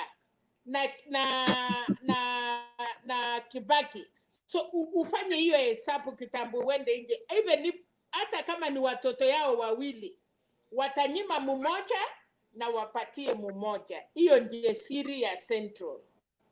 Mama Selina, sijui kama umesikia kitu nimesema. Math doesn't lie. There's other tribes, and we cannot keep on talking about Central and Rift Valley. We have to look at Kenya as a whole, because Kenya as a whole, even if we gave you all that numbers that you want, Central and Kenya and Rift Valley, at the end of the day, we'll get our way. Kenya is bigger than Central and Rift Valley. We have to move on. That shinda hapa Mandera wako, kuna watu wengine wana. Alafu Martin. Good night. Martin, your point is valid, and your point is valid to this extent. It can be, you know, more compacted with the past 3 elections, 2007, 2013, 2017. They have all been contested. So it's valid. Central alone, Rift Valley alone cannot win someone presidency. If you take Central alone, take Rift Valley alone, you can't win presidency. And the reason why the past 3 elections, they have had to use some level of system, and that's why Raila has always come top, but he has not been declared. Even combined. And he has not been declared. So there's a difference between winning and and you being sworn in. But progressively, we need to appreciate that you need the whole Kenya.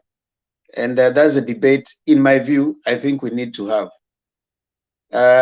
As we move forward, I think we need to have a debate where we say, Kenya belongs to everyone. And everyone deserves to feel like they are Kenyan. And no one deserves to feel like they are more Kenyan than the other, in my view. And we need, as we move on and we push the conversation, we have a conversation where there's no ethnocentrism. We call it ethnocentrism, feeling like you're more important than the other, or we have the numbers. No, it's our Kenya.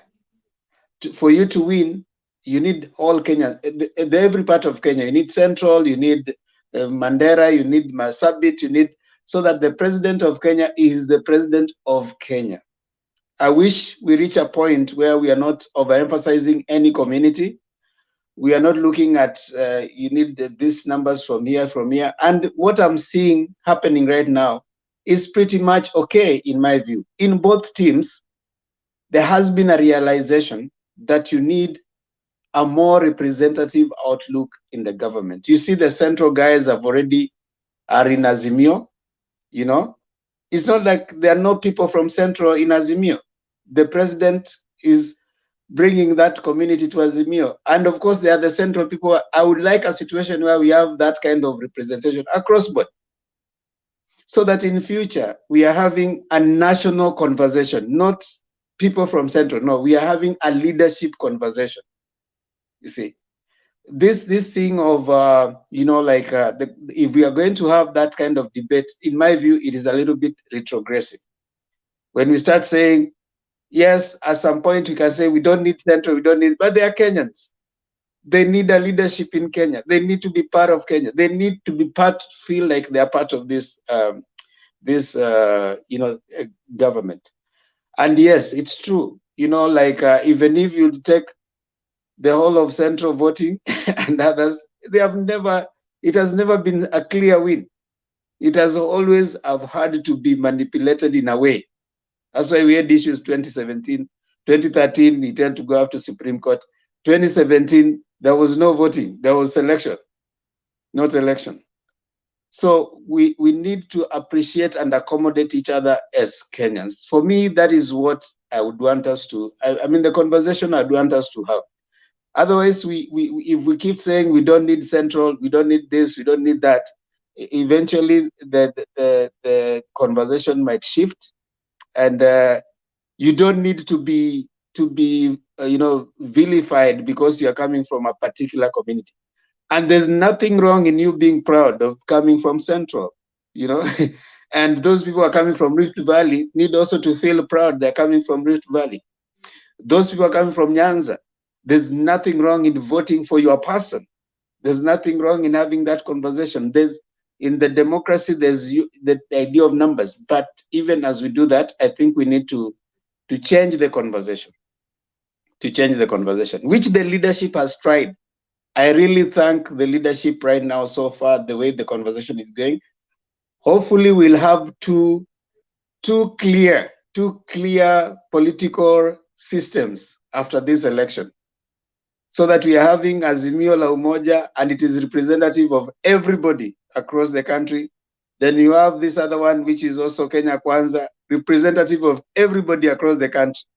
So now the conversation beyond that will be now ideological conversation. Not you are bringing the central, we are bringing, no. If you're talking about central, Azimio has central people. We have people from central in Azimio. So there's no, in my view, there's not so much conversation around central needing, no. They can organize themselves politically, which is okay. Let them organize themselves politically, but at least for now, we have a representation across board. So we can't say that these are the people, but political organization, that's okay. That's what I would say about that. And I want to bring in Hillary. Hillary has a point, and then I bring in Julia. Hillary. Thank you very much, Mr. Temba. Thank you for this opportunity. I really appreciate your thinking. I think your thinking is more sober, and I like that. Thank you very much. Okay, from where I sit, I see that the August election is going to be determined by two factors. One is that ethnic factor, which has been more of a traditional factor when it comes to elections, determining the outcome of the elections. Secondly, the second factor will be the economic factor. Trust me, economic factor right now is the more dominant factor when it comes to determining the outcome of the August elections. Why should I say so? From north to south, from east to west of our country, most of the Kenyans are suffering. Kenyans are suffering. They are suffering economic issues. And why is it so? It is because we have a government that has failed in its economic policies. That's why we are seeing Kenyans all over the country crying, talk of fuel, talk of food prices, talk of everything, school fees, everything. The only thing that I'll give credit to this government is the infrastructure. That's the only thing I'll give credit to. But even if you look deep into this infrastructure development, there's a lot of corruption characterizing this, the whole development. So we have in place a government which has failed totally when it comes to its economic policies. And if you look at the two political fronts, that's Azimio and Kenya Kwanza,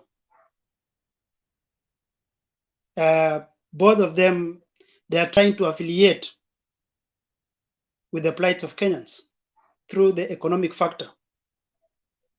But let us be honest, and even as you're having this discussion, let us be honest and let us be sincere to ourselves. Hatred and the violent thinking that we are injecting into this conversation will not help us to progress as Kenyans. It won't. We have to be honest to ourselves. We have to be loving people. right now I'm in Australia, and I want to say this. If you compare the two countries, I will tell you this for sure. Kenya is a broken country. The moral fabric of our country is in a coma. And why is it so? It is because we are sick spiritually. And trust me, there is a war going on. And this war is between God and devil, good and evil. This war is going on in our hearts. And let me tell you, these two forces determine even the simplest thoughts that comes out of our minds. But the question is, you as a Kenyan, you as a person who is discussing in this room, where do you affiliate where do your thoughts come from? Where are your thoughts coming from? Are they from God or are they from the evil side of things? Those are the questions we should ask ourselves. So we need to heal ourselves spiritually to improve our moral fabric. If we cannot do that, no matter how much we try as Kenyans, we are not going anywhere. The problems will always be the same. The politicians will always be the same. And that reminds me, speaking of good and evil, there's what you call constructive politics and destructive politics. So the question is, where are you? Where are you as an individual? Where are you as a Kenyan? Which side of politics, which type of politics are you playing? Is it destructive politics or constructive politics? Those are the questions you should ask yourself. Those are the questions our politicians need to ask themselves. Now, that brings me to the point I want to talk about. I heard somebody talking about Deputy President William Ruto and wrangles going on with the president. Kenyans, let us be honest with ourselves. In 2013, we voted Jubilee government. And for the first 2 years, for the first 5 years, when the relationship between the deputy president and the president was good, things were doing well.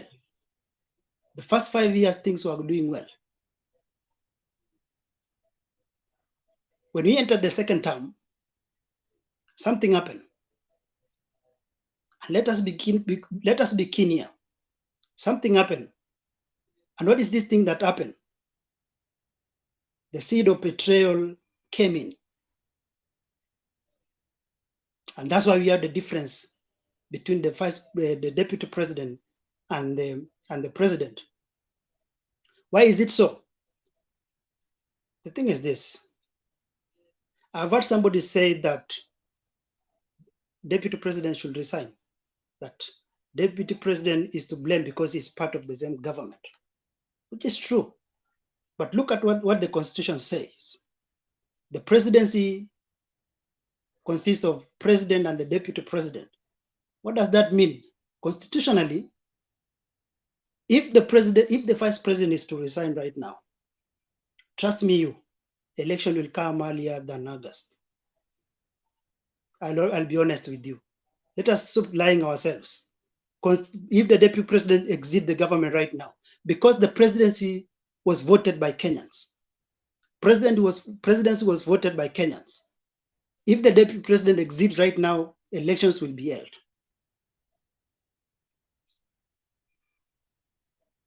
So those people who are saying that the deputy president should exit the government, not unless he does it out of his own will.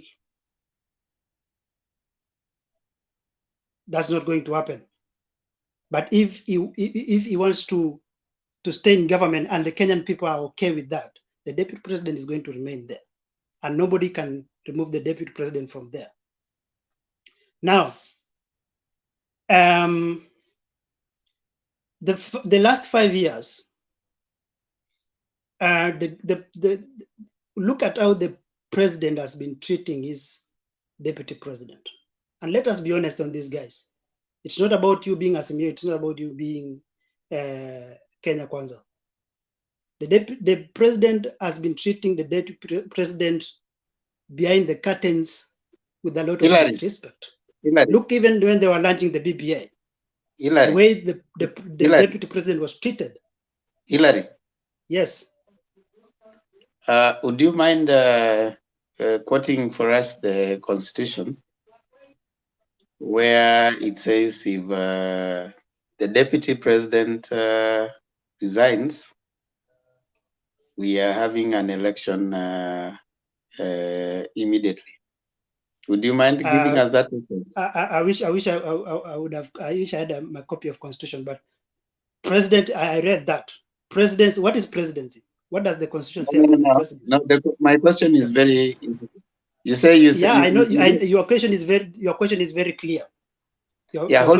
clear. I understand that you want me to quote the Constitution, and I know you are doing that. I know you are doing that to get me whether I have facts or not. Calm down. But from what I read, listen. No. You don't tell me to calm down. I'm just telling you what I read, and it is there in the, yeah, in the Constitution. What I'm saying. What does the Constitution say? What does the Constitution say about the presidency? I can read it for you. Let me read it for you so that we don't lie. Read it, please.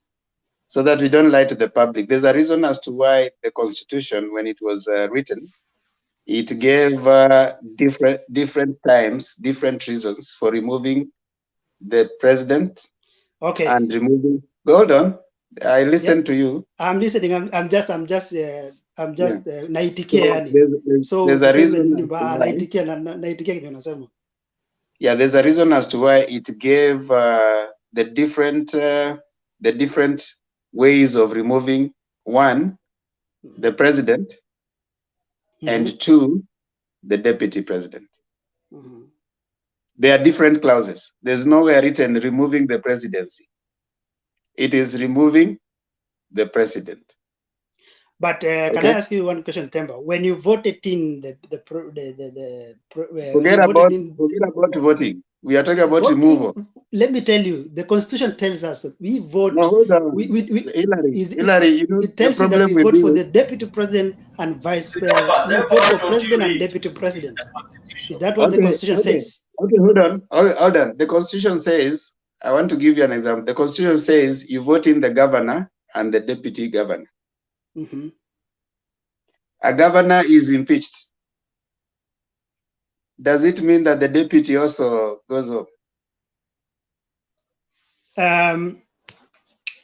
Let me tell you, why is it that the governor is impeached? No, just according to you. You know, by the time we reach a situation whereby a governor is impeached, that means he has violated. That governor has already violated the Constitution.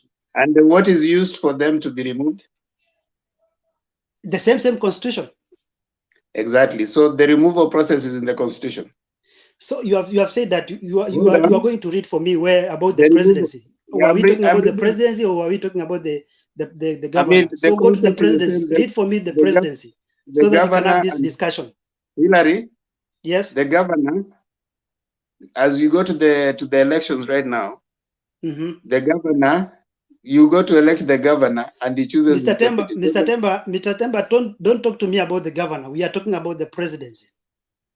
And don't use the example of a governor. Yet we have a good example. You are going to read to me in the Constitution about the deputy president or the presidency, deputy president and president. I don't know why you are telling me about the governor. I wanna do that for you. Just calm down. You know, we started by prayers, but now you are refusing to reason. Just calm down. But as I'm looking for that, there's Makiadi, there's something you want to say. Hillary. Yes, sir. Hillary, just mute a little bit. Yeah, just mute. I was listening to your presentation here, and you have very valid points. But I won't go into details, in terms of whether the deputy president was treated fairly or unfairly. I just want to ask you a question here. You said that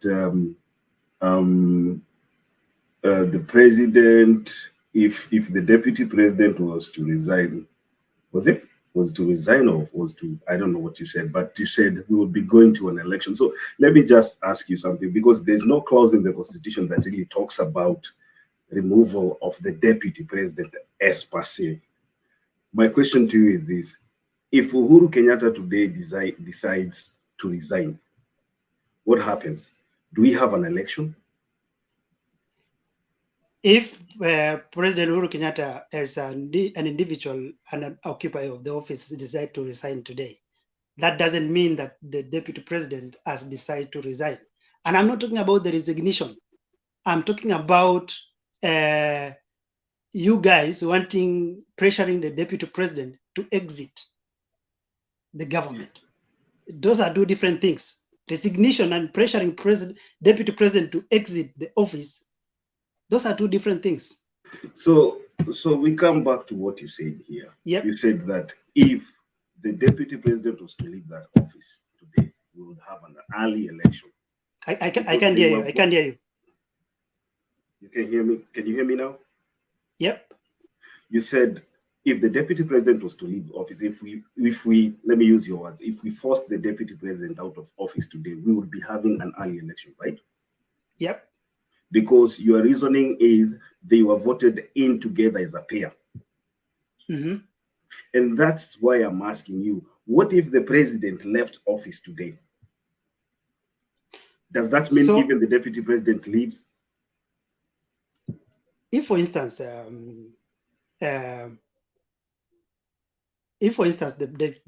me use this example. If the deputy president right now decide that, not even that, if the deputy president right now dies. It's a direct question, answer it. Are you, let me tell you, if the deputy president exit right now. Hillary, hold on. I want to read for you removal of the deputy president. It is chapter 9, 150. Yep. Article 150, part 1. It says the removal of the deputy president. The deputy president may be removed from office. You see, there's the removal of the president before that, then there's the removal of the deputy president. Okay? Yeah. Now, the Constitution does not say removal of the presidency. It says what? It says removal of the deputy president and there's the removal of the president. So it is the deputy president can be removed as a person. This is what it says. Okay. Now, Hillary, one thing I noticed about you can't say Constitution is so clear and you can't know where it is. That is, first of all, a fallacy of talking. When you come and say the Constitution is clear, you can't remove this, that's a fallacy in itself. When you say Constitution is clear, hold on, just mute for a second, and then I'll allow you to speak. When you come and then you start saying Constitution is so clear, I know where you are coming from. There has been a tendency and a narrative that has been created. And where you are speaking from that narrative, where people do not want to. Mr. Temba, I don't like staying. Mute. I'll give you time to talk. We are not going to argue back and forth. No, hold on. I've muted you so nobody is hearing you. You are talking alone, nobody is hearing you. I've muted you. And so remain muted. Remain muted until I allow you to talk. So remain muted until I allow you to talk. Now, when you come in and you say the Constitution is so clear, kindly be clear, first of all, which part of the Constitution you are mentioning. Now, number one, the Constitution in chapter 9, it's executive. Chapter 9 is executive. So you need to go read that. And then you know, okay, we can remove the president. We can actually go and bring a vote of no confidence in the president. And they're giving reasons as to why the president should be removed. Now, the deputy president can be removed. And if you know, and you have been in Kenya, you had, there was a time, a conversation around impeaching the deputy president came, but it's a political process. So political process require a lot of talking across. So number one, the grounds for removal of a deputy president, the first one, on the ground of physical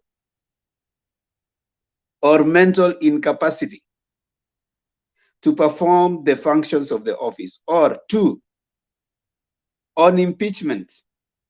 One, on the ground of gross violation of a provision of this Constitution or any other law.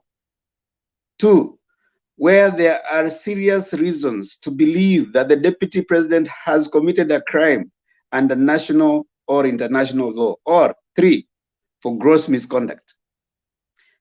Part 2 of that, the provision of Article 144 and 145 relating to the removal of the president shall apply with the necessary modification to the removal of the deputy president.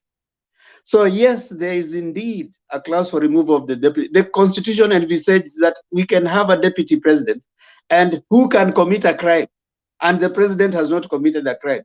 That particular deputy president can be removed. You don't have to call an election. Now, I know what you're trying to progress, which I would want you to progress. Uendelee tu kuisema, uendelee tu kusema kwamba sisi hatuwezi Ruto hata resign. Si mambo na kusema ati akiresign leo election itakuwa. That is the biggest lie ever. So what you need to say is, okay, hold on, Hillary. I'll give you time to talk. We in this platform we don't argue. We just put a point, we listen to you, then someone else also talks. Okay, that is how we do it. I hope you'll be okay with that. So the first thing that we when you come here, instead of first of all starting to say, the constitution is very clear. The constitution has not said anywhere that if the deputy president resigns today, then that one is a cause for an election. There's nothing like that in the constitution. If he resigns, it's a moral responsibility he takes.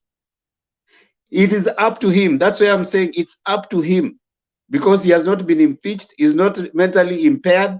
It has not been brought to parliament, so he's not being impeached in parliament. So it's up to him to choose. But as we say, he has chosen to stay, which is okay. So you don't have to bring the constitution into someone's choice.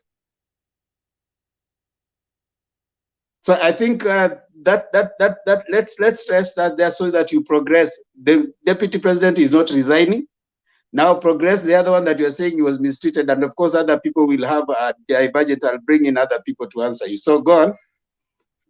So Mr. Temba, thank you for that. And there is where I wanted to say that you started your conversation by saying that I know where you come from. That's the problem we have in Kenya right now. Like when somebody talks, you stereotype that person from where he comes from, and that's a problem. That's a problem to me. You don't stereotype me. I don't like that, and you are not allowed to stereotype any other Kenyans. We are all Kenyans. That's the point. Point number 2, I have been listening to your conversation, MT. I have been listening to your debate, and majority of you, honestly speaking, are followers of Azimio. And I've been hearing you saying that the deputy president should exit the government. So my question is this: on what grounds should the deputy president exit the government? On what grounds? The deputy president is not mentally impaired, is he? No. The deputy president hasn't committed any crime, has he? No. So my question is, why should the deputy president exit the government? Why? Yet he was voted by Kenyans. None of the members of Azimio voted for presidency. None. So the question is, why should the deputy president resign? Just leave the deputy president finish his term. We are almost ending this 5-year term, and you guys vote whoever you want to vote for.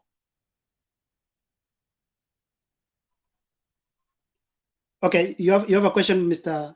Are you done? No, it's me to give them the chance to ask. Now, are you done with expressing whatever point you want to express? I want to allow you to express what point you're expressing.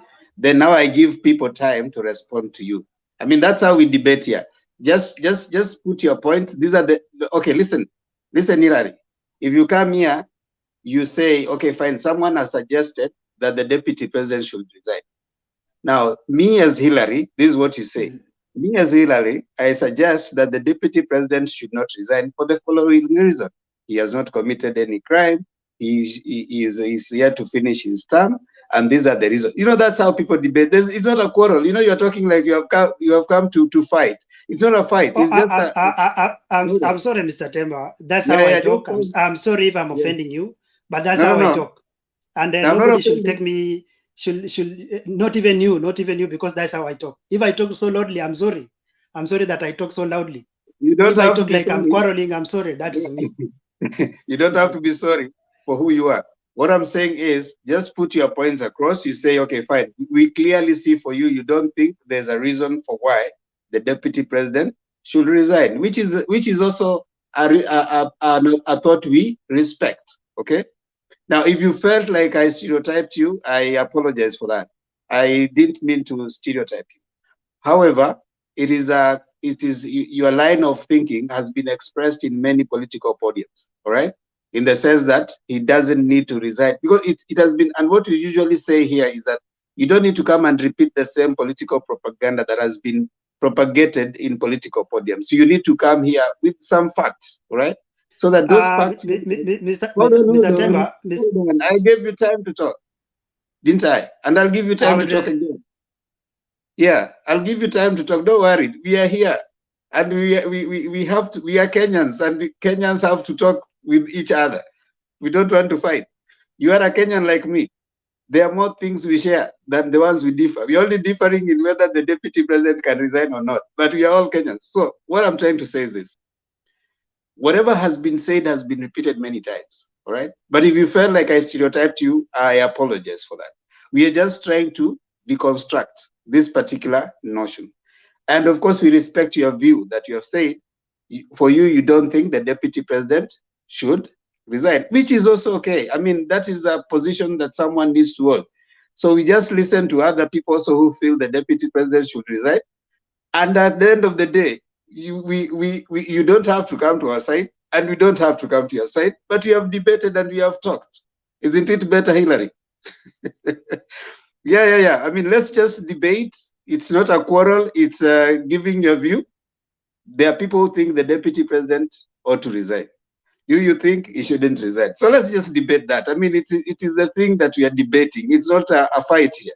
So let me hear from Richard, then we come to Julia, then we come to So, Mato. Mr. Temba, you won't allow me to conclude what I was saying? No. I mean, we are debating. Let's just debate. You hear other people, and then of course you'll conclude your thought. You are here. See, I mean, we are here to talk. We are listening to you. You listen to others also. Then you put your views across. I give you time. I'm very democratic here. And you don't have to be Azimio to come in, and you don't have to feel threatened. Fair enough. You don't have to feel like, oh, these people are Azimio, they won't allow me. No. Just come, we'll allow you to speak. You have a right to hold your view, Hillary. Nobody should threaten you. No, you shouldn't feel like intimidated. Just express your view. We'll respectfully listen to you. All right? So let's hear Richard and then Julia. Thank you, Demba. Hillary, watch and entertain Demba for 1 minute. When he said he knows where you're coming from, hakumaanisha your background or your community. I think he was trying to say he understands your point of information or your ideology. It's not about where you're coming from. So let me just clarify that. Your line of thought. Your line of thought. Your line of thought, exactly. So sichukulie ni kama alikuwa anasema wewe unatoka mahali fulani. It was your line of thought. Thank you, David. Okay. Yeah. Hapa we don't stereotype people. In fact, Ndemba is a very sober guy. Yeah, I can tell from the way he's talking. He's a very sober guy, which I think is fair enough. Thank you very much. Okay, so moving back to your point about the deputy president resigning. You know, you are the person who said that since 2018, the deputy president was sidelined from government. Now, if the deputy president was sidelined from the government as you purport, it means he has not been doing anything in his office as a deputy president. So our point is, why is it that he is not smart enough or bold enough to take a moral responsibility? Kwa sababu analipwa mshahara ya kazi ambayo hafanyi. If today you go to your place of work na uende ukae chini, boss wako akupite umekaa chini, kwa masaa tu wanapita hapo wanaona umekaa chini, do you think that boss will pay you that day? Atakulipa kweli? So what we are saying is, we cannot, because he was elected on the same ticket as the president, nobody is going to force him to resign. But as a sober person, as a person who values value for money, he should take something called a moral responsibility and say, you know what, guys, I don't think I am of any benefit to this office and to this president and to this government. So for those reasons, I resign. That's what we are saying. Okay, hold on. You can write that somewhere, Hillary, so that you'll have the response to all of them together. You can. I hope you do have a pen so that you can just be writing. Can you get a pen so that we? Yeah, I can't hear you. Let me get a pen and a paper. I'll write. I can respond to them. 1 minute. Okay. Yeah. We can have a sober debate. I mean, we don't have to.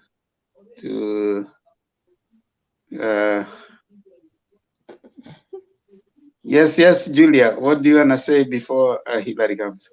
Okay.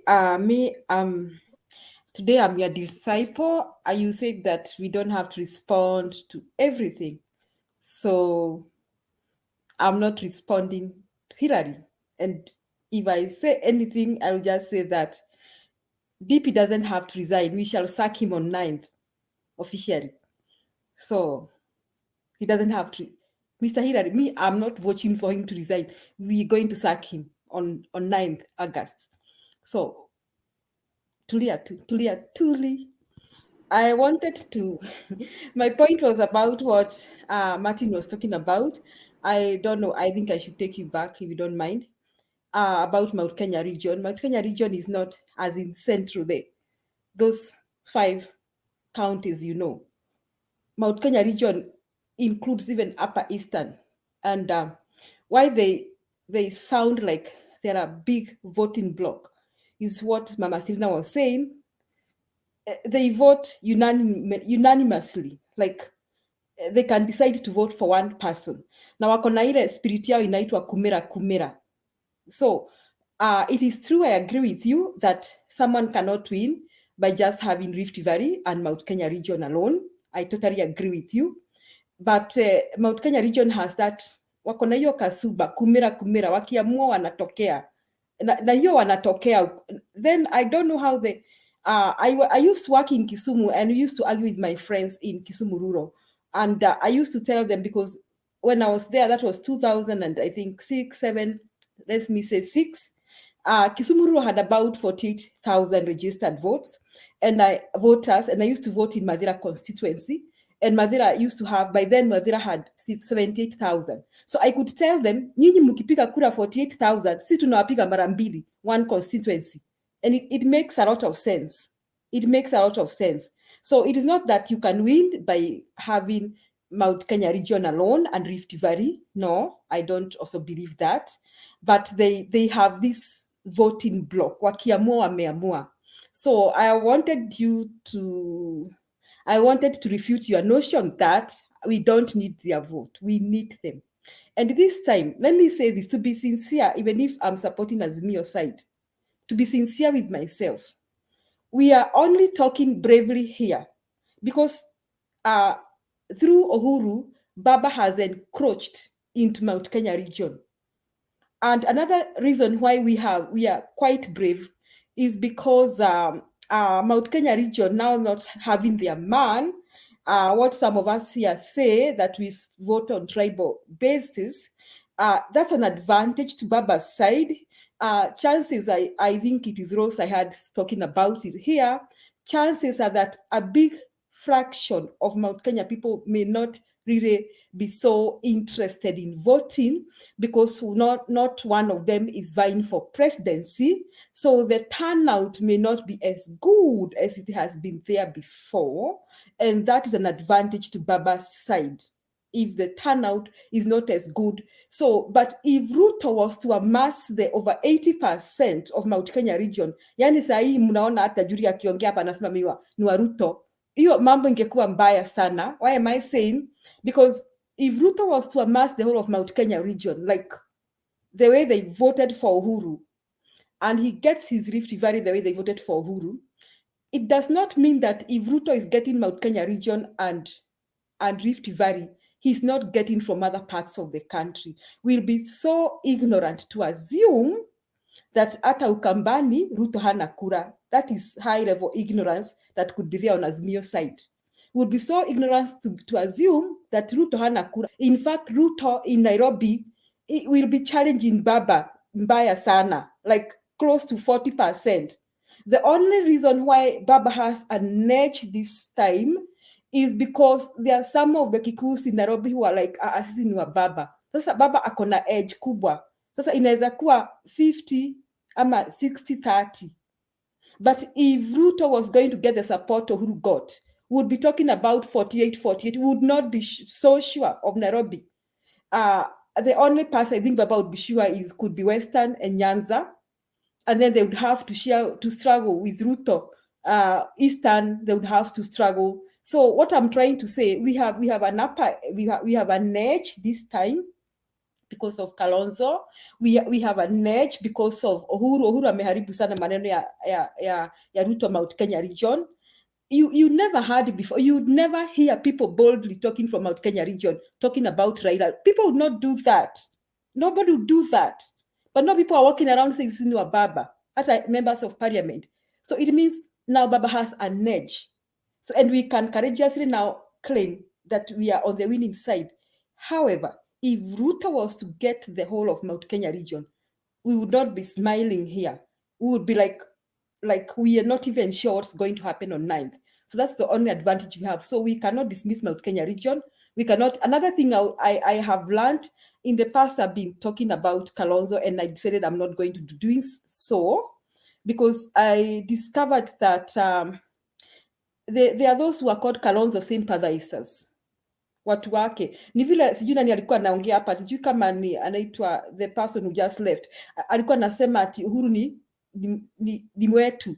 You know, when you discuss negatively some, you know, we are still having those tribesmen, tribal kingpins. Hata kama hatuwapendi, they are still one of us. So if Julius continues calling Kalonzo Musyoka watermelon, there are some sympathizers who are supporting Azimio, but I should not forget their Kalonzo sympathizers. So I may be working hard chasing away those votes. The same thing with those who want votes from Mount Kenya region. Now, I think we're going to be careful how we discuss them here, even in such a forum, because we have Baba sympathizers who still feel sini wa Kikuyu. So they wako hapo katikati. They can sway any side depending on how we handle them. They can be on any side. So if we say we don't need them, wanaweza sema basi hamtaki kura zetu, hatupigi kura. But we need them. We need that 30%. We need to edge over Ruto. We need to do that. To be sure, we need to have at least about 60% plus. That is how we need to. So I think that's what I wanted to tell Martin, that Mount Kenya region is very significant. And it is not just the 5 counties, you know. It is called Mount Kenya region because it has even Upper Eastern, and they vote as a voting block. But the only advantage we have here is because I think Uhuru now is trying to edge out Ruto from Mount Kenya region. And you can have someone like me here say, mimi siwezi pigia mtu kama Ruto kura. You know, that's an advantage for Baba, a big advantage. So that's the only reason I think Baba is going to win this time with a landslide. Otherwise, for our little brother Hillary, you are doing good. I like the way you are arguing. But just you see, our Themba is a gentleman. He's very nice. He's the nicest person here. He's been helping us to be nice. So today I'm also trying to be nice. So I'm not arguing. But Ruto doesn't have to resign. We shall chase him away on 9th. Thank you, Themba. Thank you, Julia. I know Stone PK has been itching to say something. Before I bring Hillary, I want to bring in Stone PK. He has been itching to say something, and I don't want him to sleep before he says it. And I'm sure it will come in. No, relax, Mato. You've been talking a lot. Stone PK hata hajaongea bwana. Wacha at least akisema kitu. aulize hata Hillary kitu. Stone PK, tafadhali ebu in your submission you can comment also on Hillary. Hillary is writing. Hillary, anything that touches on you, utaandika tu hapo, then you will respond to it. Okay. Stone PK. Pekee si uniachie hii. Haya, chukua basi Martin. Unaonekana unaungua sana. Endelea. Stone PK, unajua ukiachia mato hata maliza. Utamkata. No, nimechapa bombs alafu utaki nijibu. I mean, unaona sasa yeye anataka Julia yuko hapa na Mato yuko hapa. Wacha Stone PK aongee. It's okay.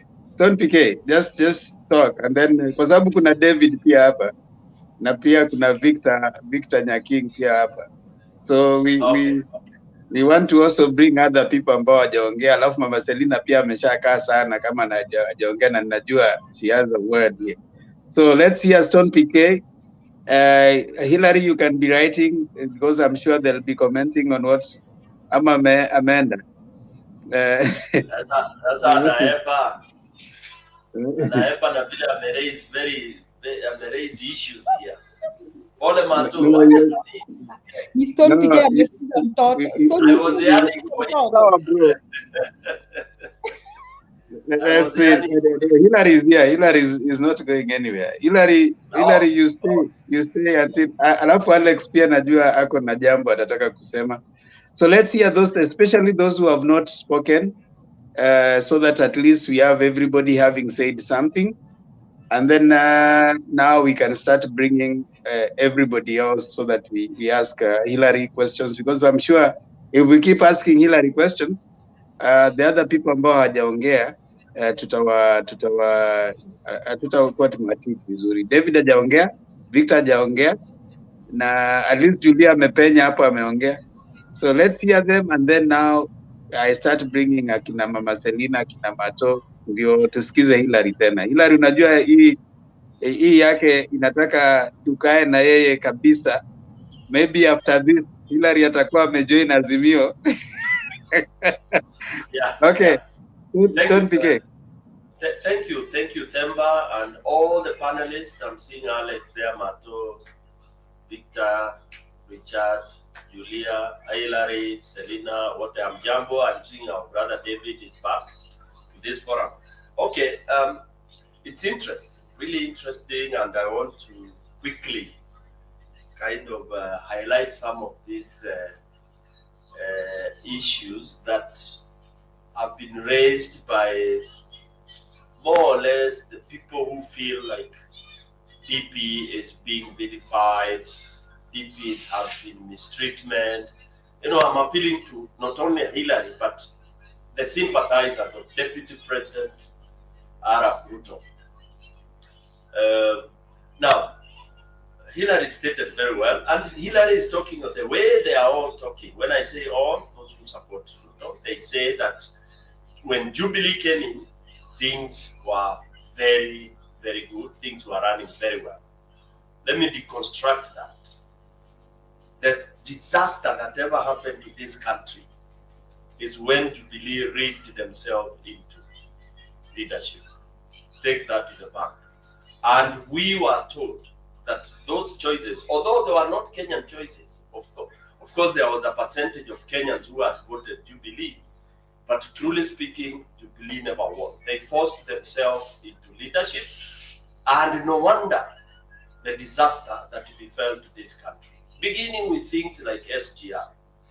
Any contract that was taken by Jubilee was exaggerated because people wanted to make money, not to give service. So it was about construct being exaggerated for people to have the money that you are seeing being dished around left, right, and center. That's number one. So any Kenyan, any normal Kenyan will tell you that since Jubilee came, it had nothing ever happened that was so good. That is when the debt went so high, because we took those debts irrespective of whatever the conditions were, so that we get money to steal.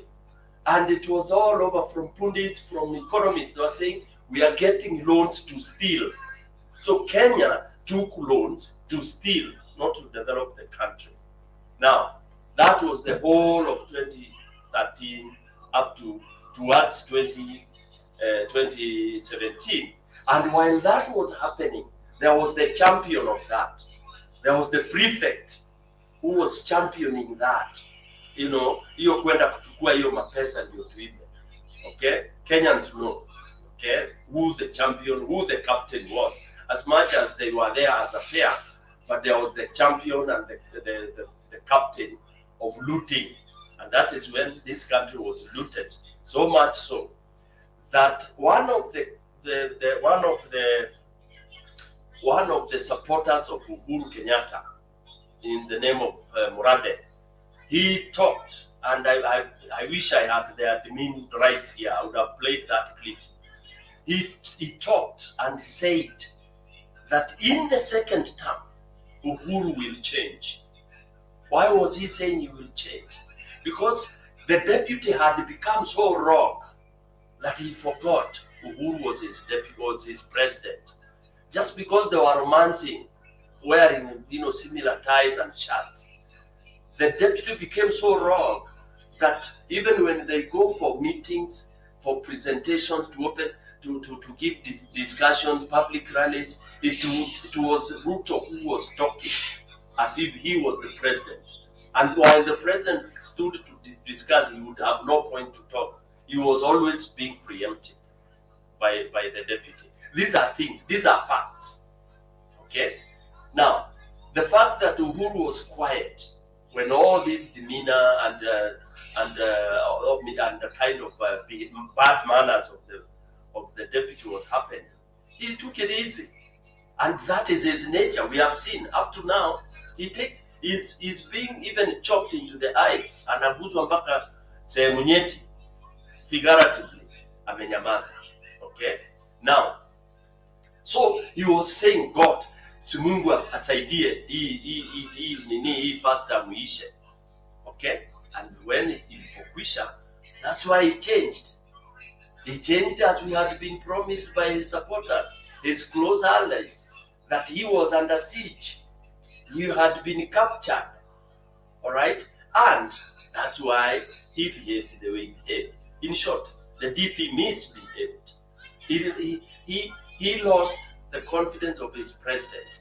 And remember, these people are never friends, as people keep on saying. Ati walikuwa marafiki. They were not. That's another fact. Ruto and Uhuru were never friends. They were running away from a monster. So they were running in the same direction, running away from a huge monster that was called ICC, the gallows. So ndio wakashikana mkono wakimbie haraka waende. That is what brought them together. That's another fact. Take it to the bank. Okay? So they came together for convenience. And once you come together for convenience, it is very easy to break away. Marriages break. Oh, promises, yako kumi yangu. Those were campaign rhetorics. Those were stories on platform. Like what you are hearing. Most of these teams, both of them, Azimio and UDA, what they are promising, they might deliver only 40 or 60%. So those are just facts of campaign rhetorics that I hear people quoting. Oh, if we don't give in 10 years, we shall look like we are lies. And that is a narrative that some people from the mountain, have gone by, that they have to give back what was promised to Arab Ruto. And I would now quote Kabogo. When Kabogo told Mr. Ruto, please, you go look for your votes. Don't ever think that anybody has your deni. If Hillary, you remember the narrative. When that narrative was being sold, Ruto was told, sahau mambo ya kusema kuna deni. And because sometimes he knows how to react, he came out loudly and said that indeed, sina deni, hakuna mtu ana deni yangu. All right, he denied. He said he doesn't expect any repayment. So basically, what I've tried to say is that there were issues that made these two guys fall together. Let's pretend that we don't know, and let's not start saying that Uhuru should come and tell us in public rally at kwa mkutano. Uhuru is not a fool to come saying that nilikosana na my deputy because of XYZ. But we know things Deputy did. He went to Kalenjin land and spoke in Kalenjin. Oh, that man is a drunk. I'm the one who runs the government. I, for one, if you do that and I'm your boss, I'll fire you. I'll even instigate. You can't do that. That is insubordination of the highest order. Oh, we'll be Mulevi too. We learn, we know Kalenjin. I understand Kalenjin 90%. I've lived in Kalenjin land for, I think I taught there for more than 6 years. Yeah, so hakuna kitu, hakuna word siwezi kuelewa ya Kalenjin. I taught in Kericho for so long, you know. So I understand. That I'm talking of fact. There were clips. He was saying, Uhuru ni mlevi, yeye ndiye anatawala. These things, don't look for more. And then you said that he cannot be told to resign because he has not hajakosea. Muteshi land, Weston, things he has admitted, hata kama ni moja tu, because of the office you hold. And this is where this country has gone into haywire, that we tolerate a lot of wizi. Hata kama umepata umeiba kijiko Serena Hotel, na wewe ni president, you're supposed to be to resign. Integrity is number one. Don't say because I caught stealing, Stone PK should also be caught stealing. Oh, Meshikwa, it is you. You admitted Weston had an issue. You admitted Muteshi had an issue. Those two are enough for this guy to have resigned. Aende nyumbani sugoi. Only that in this country, there is nothing like integrity. So thanks that we are disorderly. Yeah. So third thing is cooling salary for a job he's not doing. Who does that? In fact, Kenyans should have gone to the streets, but this country, all the what we call them, these people who agitate for civil, what do we call it, for civil whatever, these NGOs, they are all bought. Hakuna civil affairs huku, hakuna watu wa agitate. Nobody, they are all dead. Otherwise, they should have been carrying placards telling Ruto to go home because he has been earning money illegally. Same with the Sudi, fake degrees, earning salary of an MP for all this long. My friend, these guys should go home. They should, before we resign, in fact, we should pick them and throw them into the dustbin like what happened in Mexico. Only that again, thanks to Kenyans, we are docile, yeah, we don't have capacity, yeah, because you cannot earn a salary of an MP for all these years with fake papers, which have been proved by by the court. So, Mr. Hillary, and those of you who are listening to us, when Kenyans say this man is not fit to even be a cattle dip chairman, it is true. We have facts.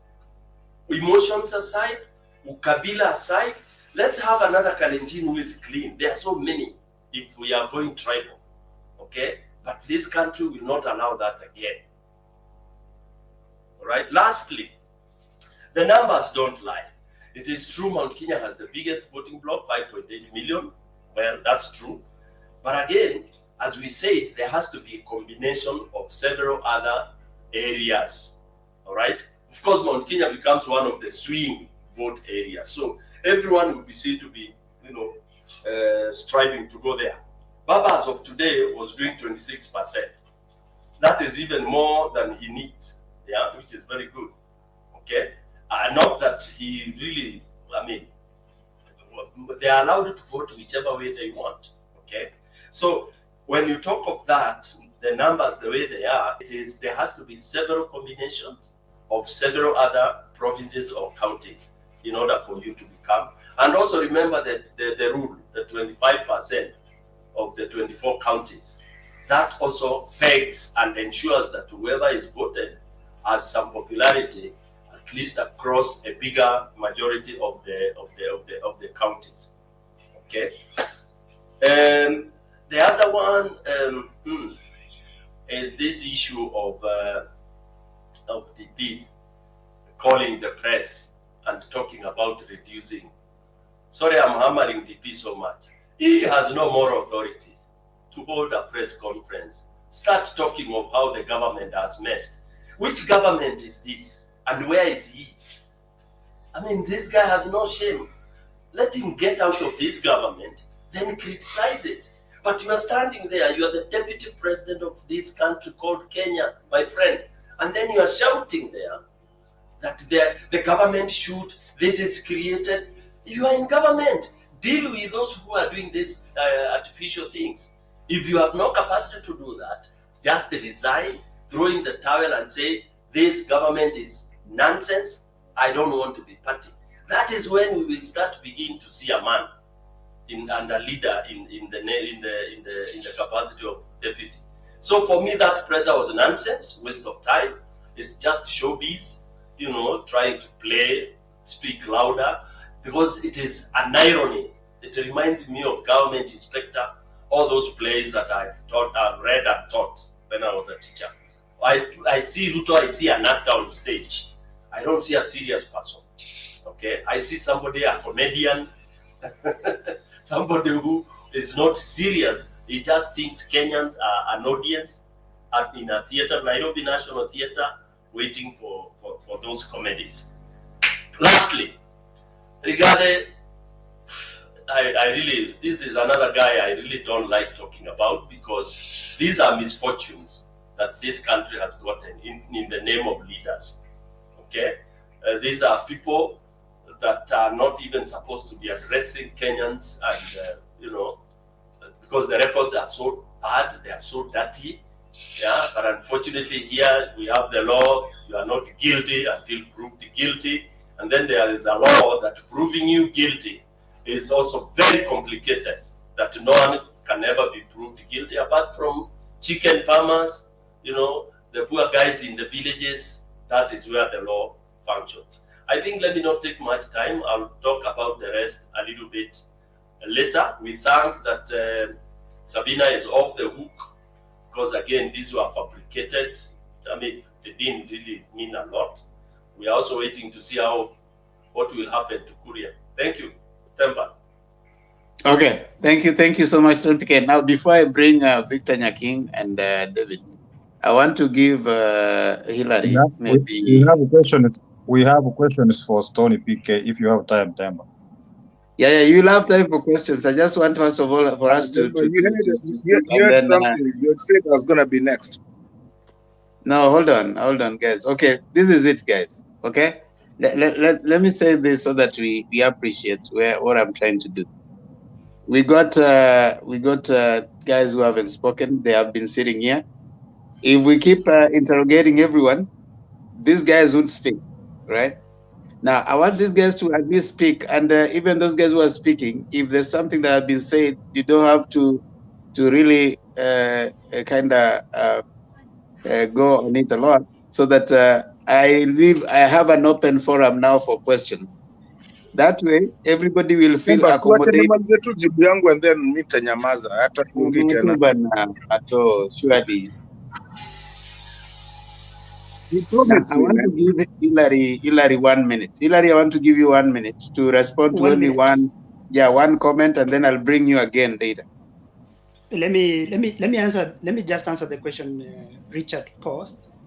And thank you, Bwana moderator. Let me answer the question Richard posed. And the question was about the moral responsibility of the deputy president to resign. And I began this conversation by saying that we are in a war, we are in a battle, and the battle is between God and the devil. The battle is between good and evil. And we looked at the Constitution. Temba looked at the Constitution, and we saw the things that takes for deputy president to be removed from the office. And we agree 100% that none of these things were committed by the deputy president. For the first 5 years, we had a deputy president who was working, and even into the second term, we had a deputy president who was willing to work. Remember, you can't be unfair when somebody is constantly lying and we are asking questions and you're allowing us to listen to sweet lies that we agreed. You agreed with who? I mean, and then Alex, another thing is that I was mentioned personally, and then I was quiet when you were talking. Is carelessly saying I was mentioned personally. You I was agreed with mentioning. what? When you say something, don't think we agreed. Just say you Bwana say. moderator, Hold on, please, hold on, please, hold on. It's please, okay, please Hillary. protect It's okay, me. Hillary. Hillary, it's Protect me okay. from those guys with You're emotions. protected. It's No, okay. don't Yes. specialize Hillary here at Hillary is okay. What is Hillary, okay? you're protected. It's okay. Alex, Yeah, calm but down. normally, if somebody is mentioned personally, you actually give them time to say. Hillary mentioned me personally, and I've given it because I know I'm a OG. I mean, I've been here for a Now long time. you're Lakini mtu talking and akikumention, haven't given you a chance to talk. You guys are spoiling the debate. Just calm down, allow him to speak. You'll have your time. You'll respond to what he has said. You'll deconstruct what you think you haven't agreed with. I mean, in your time, you'll do that. You don't have to shout him down. Just allow him to speak. That is his understanding. Let him say it. I mean, they say that is it Lincoln who says that when you have the Temba, don't patience quote a to lot. Let him listen. talk. Let him talk now, Temba. Now, sasa we nyamaza. Hillary, go on. Bwana Alex, No, Hillary, wait. You see, you see, don't worry about these guys. Protect me from these guys. I just want to give my answer and my side of view. But No, if you you don't give have emotional talk, give your side of view. That's okay. You're okay. all Just right. give your side of view. Yeah. I'm going straight away. I'm going straight ahead. So we saw the several reasons why the deputy president need to be removed, and we saw that if we look at these all reasons given, none of these reasons the deputy president has committed. So just because of Richard mentioned that the deputy president was sidelined from 2018 onwards. Just because of sideline, should the deputy president resign? No. Like I said, we are on the battle. We must fight, and the deputy president need to be in that office so that he can face the necessary opposing ideologies. And we must win we must win against these ideologies for this country to survive. You can't just give up. You can't just resign just because people dislike you, just because people sidelines you. The people who elected you into that office were Kenyans and nobody else. That's my point. Thank you very much. Okay, thank you, Hillary. Just stay right there. We are going to come back to you again. Victor, I want you to speak at least, and then I bring David. Thank you. And then You hear me? Yeah, go on. Hillary. Thank you so much, guys. Sorry. I've been listening to what is going on, and thank you, Temba, again for giving me a chance to say something small here. I think I want to defend Hillary a little about the DP. I think DP should not resign right now because he's the only person playing the opposition side right now. And then now, because of politics that's going on sometimes, if you're not careful, we might lose the more important things that maybe DP is trying to. But Victor, let me Yes. give you direction. Just mute a little bit. Now let me give direction. It's good Hillary is coming up with that, but I want to tell us that the issue of the DP resigning or not, even if we talk about it right now, it's just a nice catharsis. We are just having a nice catharsis. It is a non-issue right now. He's not going to resign. Whether we debate and we say he resigns tomorrow or yesterday, he's not going to resign. So I think it's called what? The horse has done what? Has bolted, or someone can help me with that thing.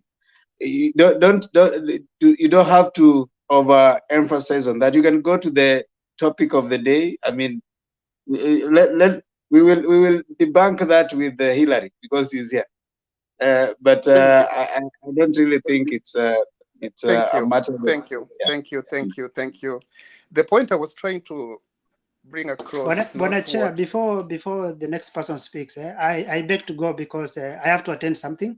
What? And I will join you again But very I soon. was mentioned personally. Now see, Temba, the things you do.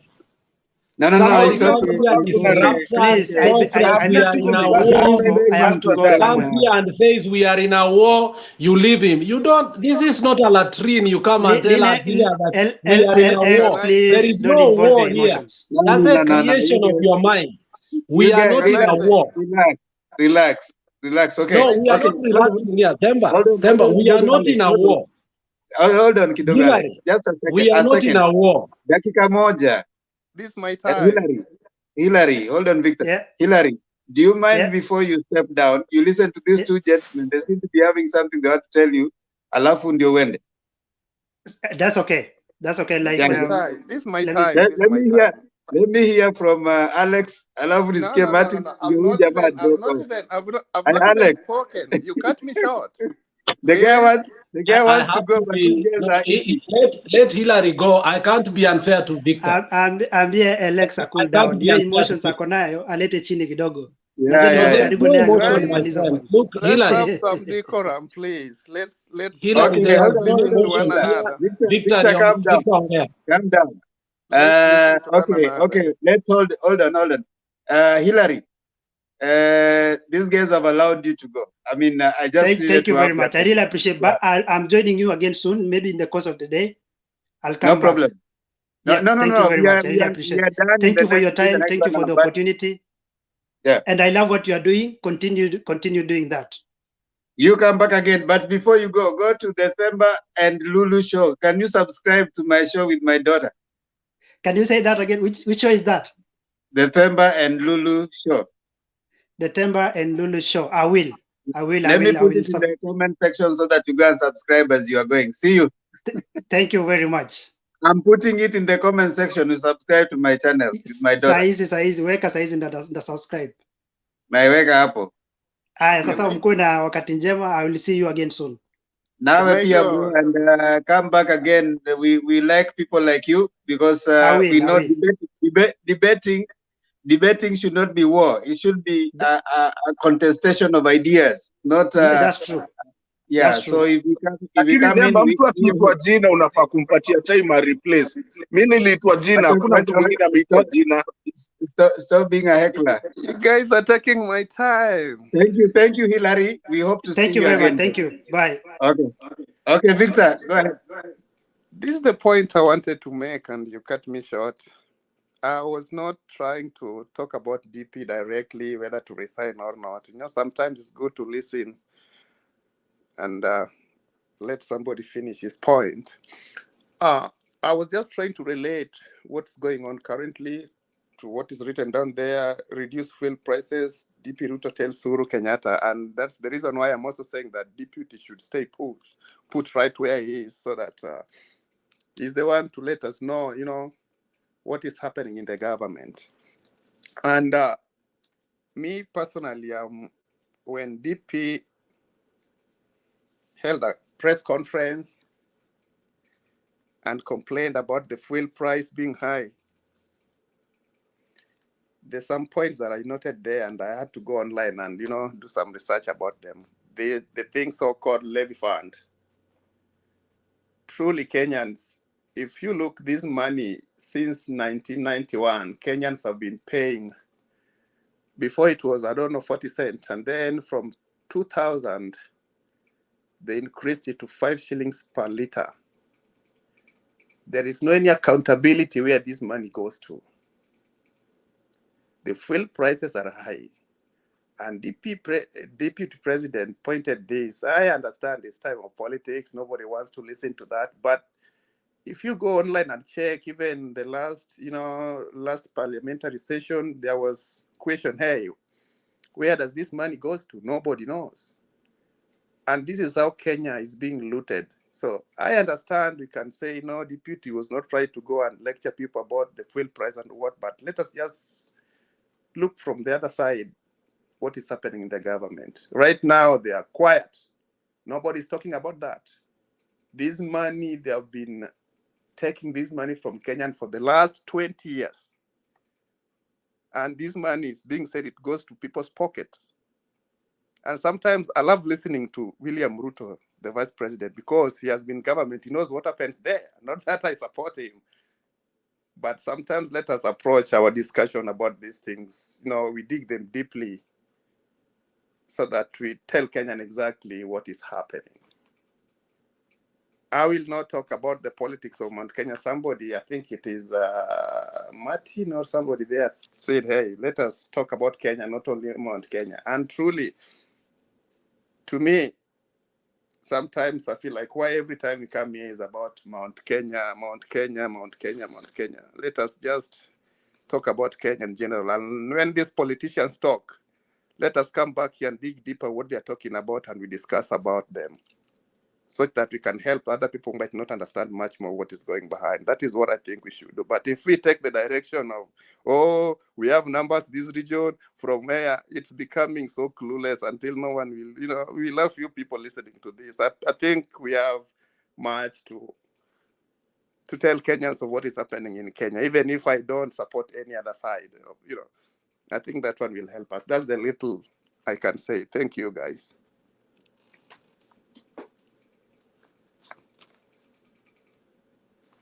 Thank you, Temp. I'm done.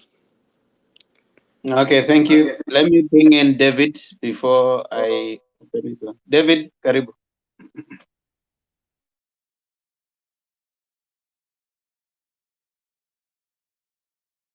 Haya. David amedrop. Mwambie mimi siongei na yeye leo, mwambie arudi. Yeah. Just like that. Okay, Alex, Selina, are you there? Ongee tusikie vile wanasema, wamekuwa moto. Acha tusikize. Selina, are you talking ama umeamka usingizini? Hapana, nimekuwa nasikia mambo. Kijana anawaka moto. Hapana, huyu ni mtoto wa Themba. Themba was trying to daddy him. Sasa mimi nikamwachia tu aendelee kumbembeleza. Imagine, yes. Nilikuwa kwa nini nikapata simu.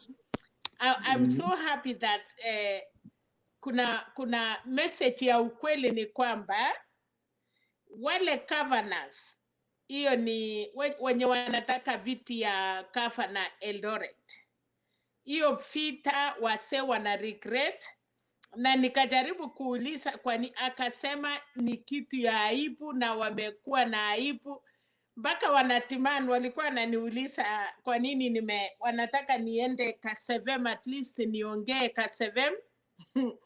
Nikamwambia anyway I will join in, but wanasikia aibu sana. So hiyo ndiye kitu imenifurahisha, kwa sababu walikuwa na rumors ya kusema watu walifanya nini, wameadmit ni supporters ya governors, si hata members of parliament. So tunaendelea kupata ukweli.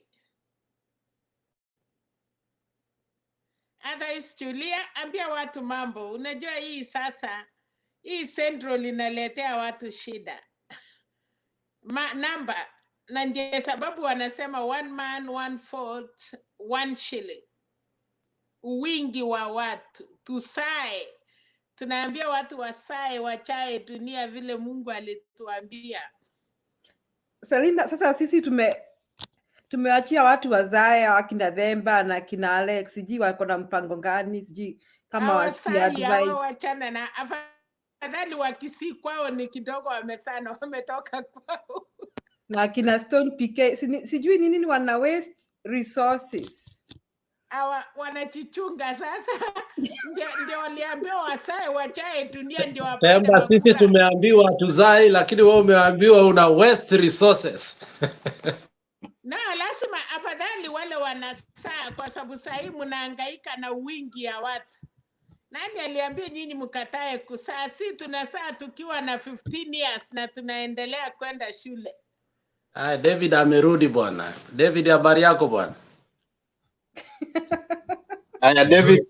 David utaongea ndio nilete Richard Makiadi.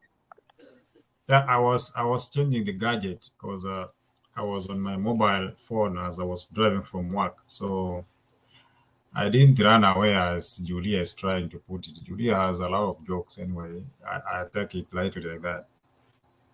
Temba, you gave direction, but I had a question, so I don't know whether I'll follow your direction or I'll ask questions to Stone PK on what he presented. I need your direction, please. You can ask the questions. You can ask the questions, and then now you give. If you have a question to anybody here, I think that's also a good direction.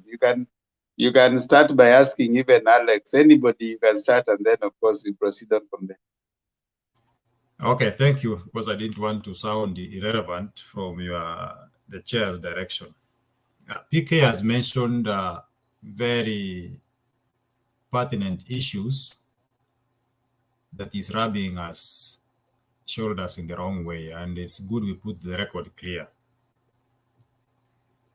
We might agree that as per PK's school of thought and the philosophy is that the deputy president became insubordinative to his boss.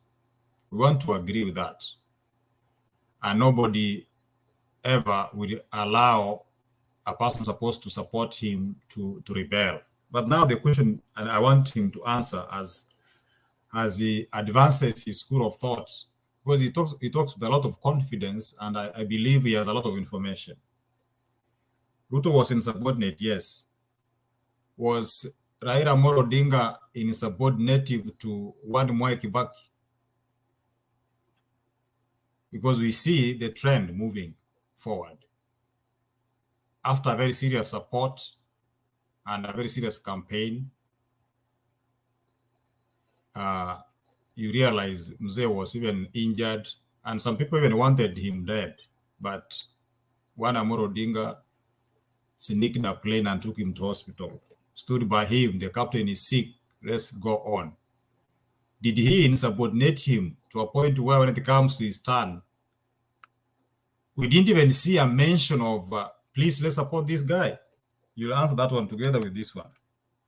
Your father mentioned that Ruto was not a friend to Uhuru Muigai Kenyatta. If our memory serves us better, in 2002, when everybody was voting the new regime to exit Kanu, we saw Uhuru and Ruto in the same camp, and they lost together. We saw Uhuru and Ruto having positions in Kanu. I remember one was the chair, another one was Secretary General. So these people knew each other for a long time. There is even a school of thought saying that they worked together in 1992 before that. I don't know, but subject to research. Now, you mean all these years they have worked together, they were enemies? Maybe that one you can tell us. And because they are kind of members. Thirdly, how long does one take to realize that this person is not genuine, is not a friend? And now this one brings me to this question. If they have worked together from Kanu, from opposition, from an election which they lost, and now they have won an election, why is it that Uhuru is discovering Ruto is insubordinative in the second term? Why not the first term and say, I mean, this guy, he doesn't support my ideas and ideologies, I drop him as a man. Then we are demanding that the moral obligation and moral standard in Ruto to resign. I also agree, if you don't work, you resign. Why couldn't he drop him in year 3? You mean Ruto can be pretending for 4 years and start insubordinating the sixth year? Lastly, if Ruto is to resign because of misconduct, are you telling this panel and Kenyans and the world that is listening to you that there is no evil or anything committed by one, the president, His Excellency Uhuru Muigai Kenyatta? If you answer me that, then I'll be very comfortable to move forward. Thank you, Chairman.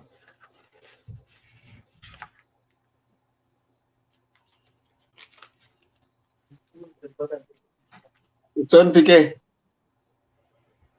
Sorry, one more I didn't finish. There is some people who are skeptical, the Thomases. Now that we have noted the trend, how sure are we that the support Uhuru Muigai Kenyatta is giving Baba is a genuine one, not the cosmetic one that we have been seeing for the last few for the few instances that we have enlightened or highlighted above there?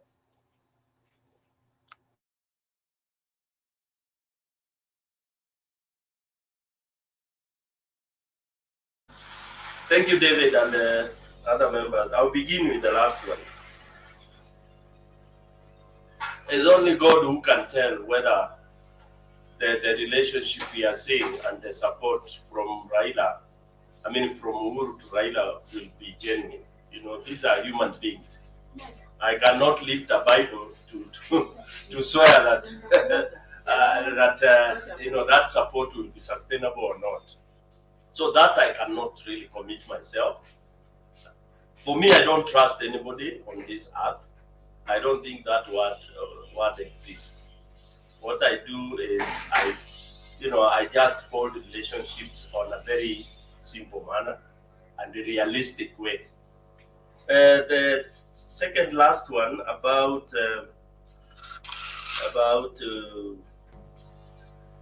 this is the last. Second last is there is the one about resigning. Why? I did not say Ruto should resign. I just said he should have resigned.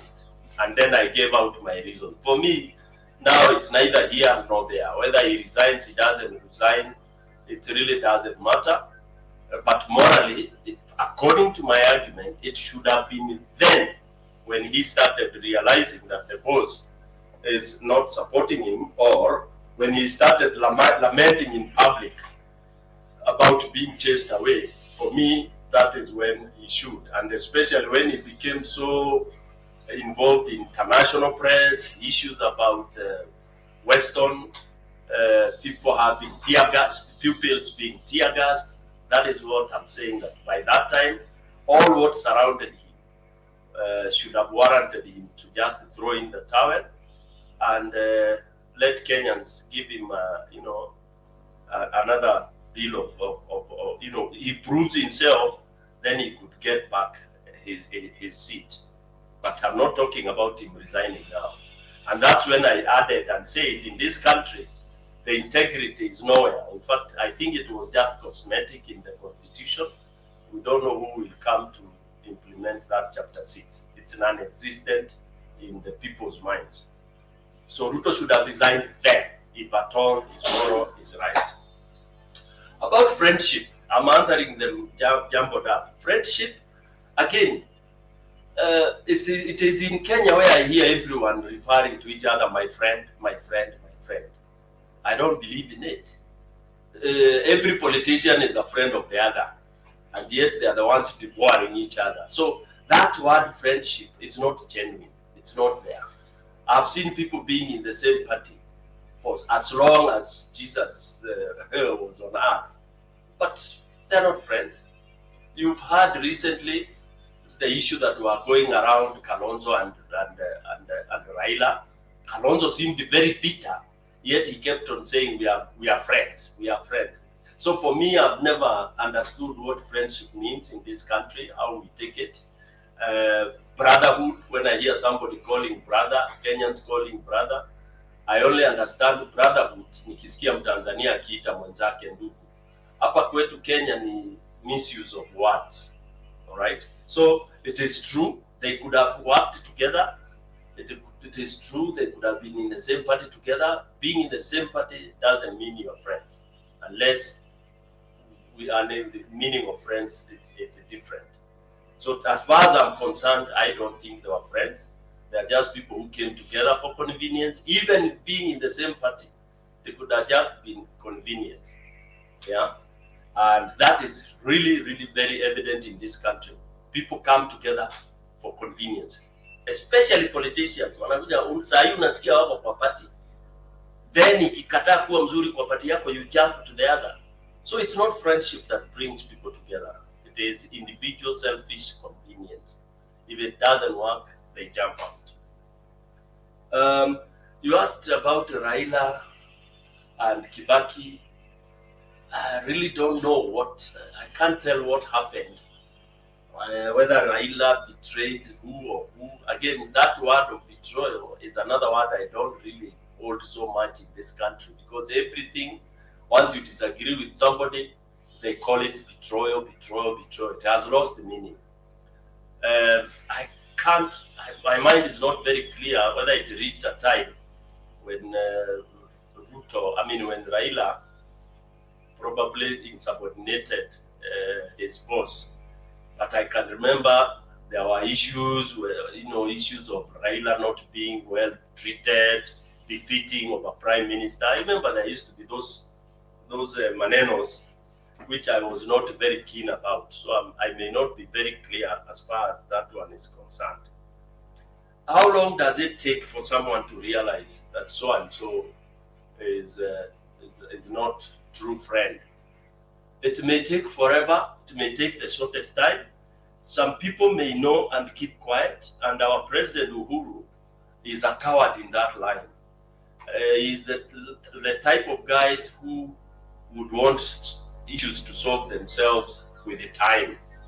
I'm saying out of what I've learned from how he handles the issues that I've seen. We have those type of leaders, when they see it's broken, they don't start to fix it. They just leave it. It will limp until it collapses. So that is the style I think he has adopted. He's not someone who goes bashing. He's not someone who goes saying, hey, you are wrong, because if he was, you guys would have seen different things. So we are lucky we have a very patient guy in the name of our president. And I'm sure he saw this long time ago, because we were hearing it from his close allies, from the people he really relates with, people like Morade. If you listened to Morade every time he was talking, and there was even at one time some media was saying, you hear Morade talking, that is Uhuru expressing his either dissatisfaction or suspicion or something like that.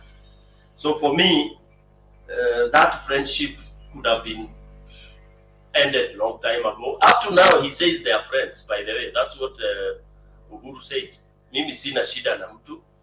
Okay? He even says, ni vile tu nimeona ni support huyu, but sina shida na ule. That is our president. That's how he talks. So I'm not able to say when that friendship ended or how long it might have taken. I think, unless David, you think I've left any point unanswered, I feel like I've combined them and answered almost all of them. Unless kuna moja sijajibu, you can raise it.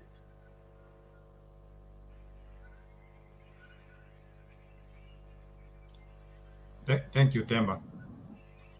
I want to say that I normally get a chance from the chair, because if I start answering you, it will be like we are arguing. So from the standpoint, PK, I want to tell you that there are so many Kenyans, and David Arika included, that believe that Uhuru is playing games with the Kenyans' mind.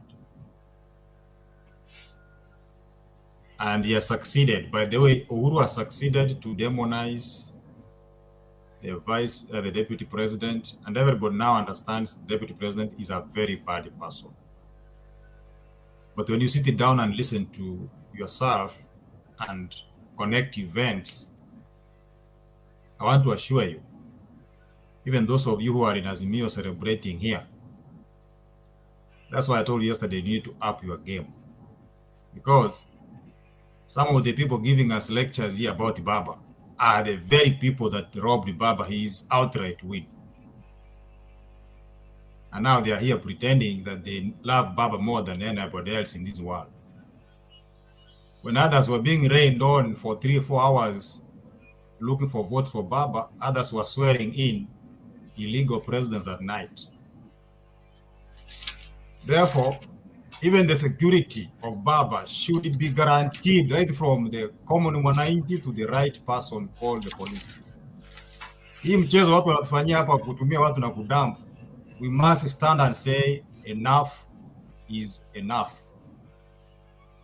So therefore, Ruto is not that demon, but it's the culture that the politicians have of use and dump. We are waiting for the nominations to end and see the running mate where it's picked from. Then you will tell us whether people are genuine. And if they are not given the second slot, we will see their behavior. We will be here to say, you cannot come and pick me from here. People may say we are weak, we are stupid, we are mad, but we are not stupid. Let's face facts. Kenyans are suffering. Let's face facts as mature people and people who have gone to school. We can no longer use Kenyans for selfish interest in the name of huyu eti alikuwa ni subordinative sijui nini. Umeshamtumia amekuwa ganda la mua, sasa umemrusha. Lakini mjue ganda la mua la jana ni chungu kaona kivuno. We still see the goodness in Ruto and the support he gave and what he did to a few Kenyans. Today, I'm proud to say my mother is able to lit electricity in her house because of Ruto's idea of my kumi, or my musho electricity and other stuff. But if he has become useless, we want him to be with him until he provides the necessary opposition, if that must be. But this idea of use and dump, we need to tell people to their face, stop giving us lectures. Thank you, Bwana Themba.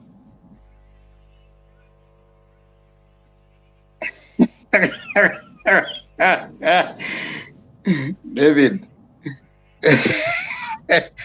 are you just trying to be combative for no good reason? Because even which politician is being used and dumped? There's no politician who is used and dumped. Akuda, I want to submit to you, David, that Ruto did not go to Uhuru because of Uhuru's interest. He went, like PK is saying, for his own personal interest. It wasn't, there's no politician who is used and dumped. It's interest. And his interest was being met at that time. He wasn't used and dumped.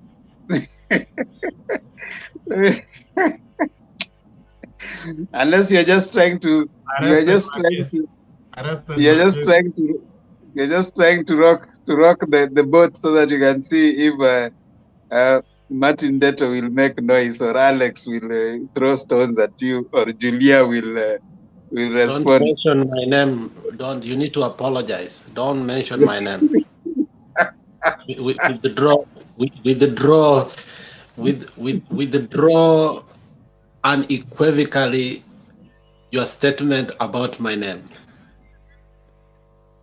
That is what we call theatrical ignominy. You have stopped being a moderator. You have started being petty and degenerating the debate into personal issues here. David did not intend to do that. He didn't. He gave his submission, and we understand him. So you're personalizing it so that we can attack him. We can't. Julia, don't respond. Relax. Themba should. Mtu anataka kukuambia ubweke na ukubali. You have just attacked. Yes, Julia, what is it? Okay, David is bringing issues of Akibaki, atu watu wanatudanganya hapa. David is just behaving like that hyena that also a man walking with his hand and was hoping the hand will fall and the hyena would hit the hand. They are really hoping that these UDA people like David, they are really hoping that Ruto Uhuru will stop backing Baba one of these fine days. Afanya about turn arudi kwa Ruto. David, it's too late. I don't think Uhuru gonna do that.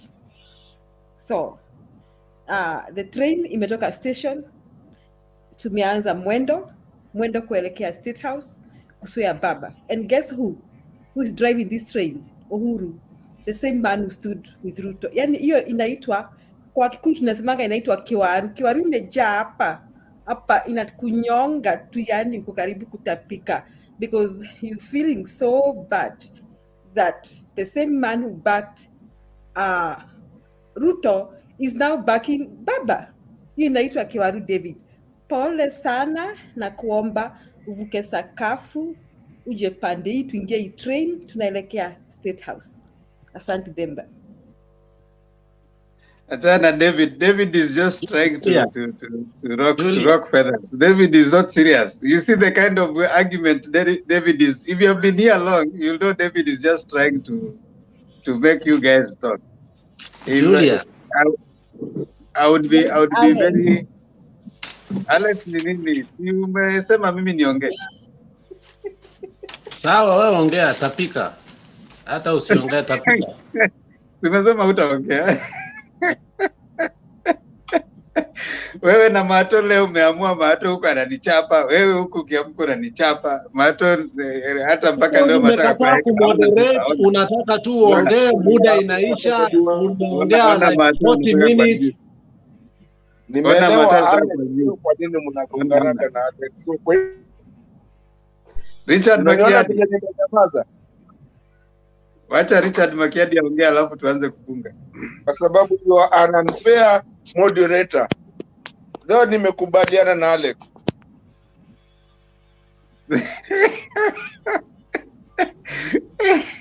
I can take it all, my bro. I can take it all. Acha niitwe jina by name Martin, alafu pe kila mtu kimbie uniache, na nimeitwa jina za fair moderator. Hata Bernard akikuja, mtu akiitwa jina unapeagwa ribato. Sasa nimeachwa hapa na ni mzima hapa bwana. Hata sijui nafaa kusema nini. You are an unfair moderator. Leo niko club moja na Alex. Pole Martin. Hii club imejaa. Kama huko umejua hautakubaliwa, hii club imejaa.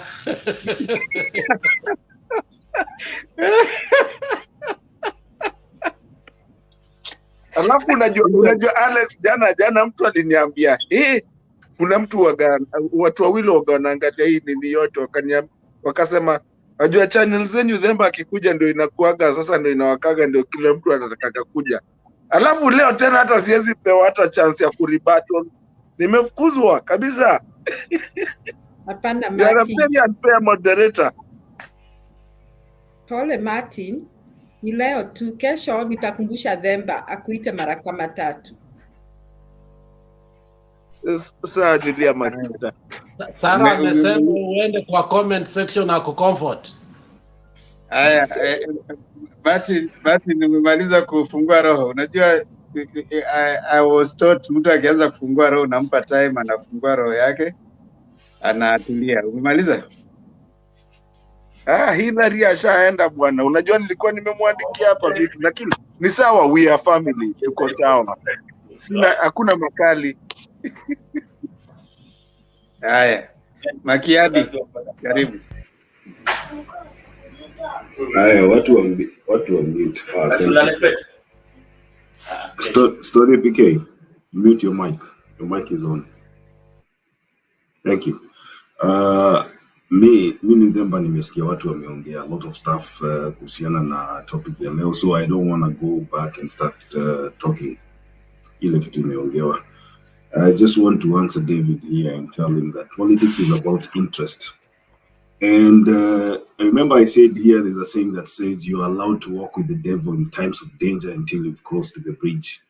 Uhuru and Ruto were both in danger. They were not brothers. They were not friends. It is their circumstance that brought them together. And once they crossed that bridge, hakuna mahali walikuwa wamekana pete ati lazima wange stick together. Everybody had their own interest, and when their interest was fulfilled, they had reasons to part without any kulazimishwa kukaa pamoja. So David asikuje kutuambia hapa ati maneno ya kusalitiana. Politics is about interest. And once you achieve what you want, you can go, you can part your ways. I just want to nimeangalia conference, nimeona ile state not even, it's a press yenye imeitwa na deputy president leo wakiongea maneno ya mafuta. I mean, this guy alikuwa anaita press conference pande hii ingine, anakuja kusema kuna pesa sijui ilikuwa imepitishwa. And I was looking at the guy on his left, alikuwa ni Aden Duale. Remember, Aden Duale is the same person mwenye alizuia hiyo debate kwa bunge akisema it is going against the constitution. The same guy amesimama nyuma yake anasema ya kwamba ati the reason why Kenya haina mafuta ni kwa sababu ya state capture. Look at the Nation today. Enda uangalie Nation today. There's a story in the Nation about a company known as Legend Management Leasing. This company has over 80 houses in Rungai. It has over 70 houses in Jogorod. In a total, this house brings about 50 million per year. You know who the directors of these companies are? Charlene Ruto with 14.3. That is Deputy President's daughter. And Rachel. Bro, what company is that? What company is that? It's called Legend Management. Legend, Legend, Legend Management Leasing. So this guy, wakati William Ruto anasimama mbele ya watu na kuambia watu maneno ya state capture, he should also be honest enough kuambia Kenyans ile biashara na ile pesa anapata kutoka kwa government, because this is a guy who speaks from both sides of his mouth. The story says these guys have been leasing houses to the police for over 5 years now. Hata leases zikiisha bado wanaendelea kuextend hii lease because they want to suck money from the government. He is the same guy that has been leasing, offering insurance through his company Amaco to the police. So when you come before people and tell them that the reason why we have this trouble is because there's state capture by cartels, he is the biggest cartel. He's the one person that is making a lot of money from this government. And that is why I always come here and say, this guy has no moral authority to run for government, to run for presidency. He's one person who is just a selfish person, and all he thinks about is the way he can become rich and more richer. Okay, I think everybody has talked now. So we can start taking our closing remark, but I'll start with Martin. Mato, you can respond to any questions that you had.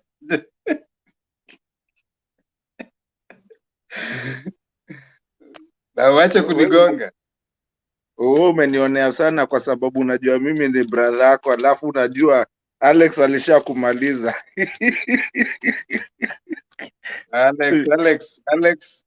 Alex is like there's an old story told about a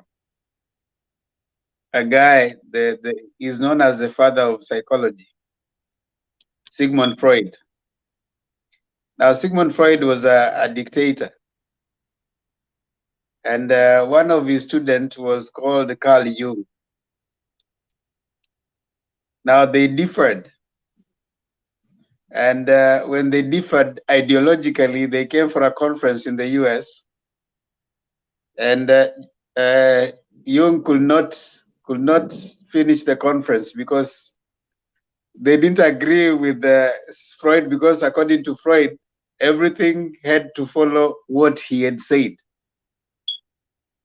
So the relationship between Jung and Carl Gustav Jung and Freud was more of an ideological difference.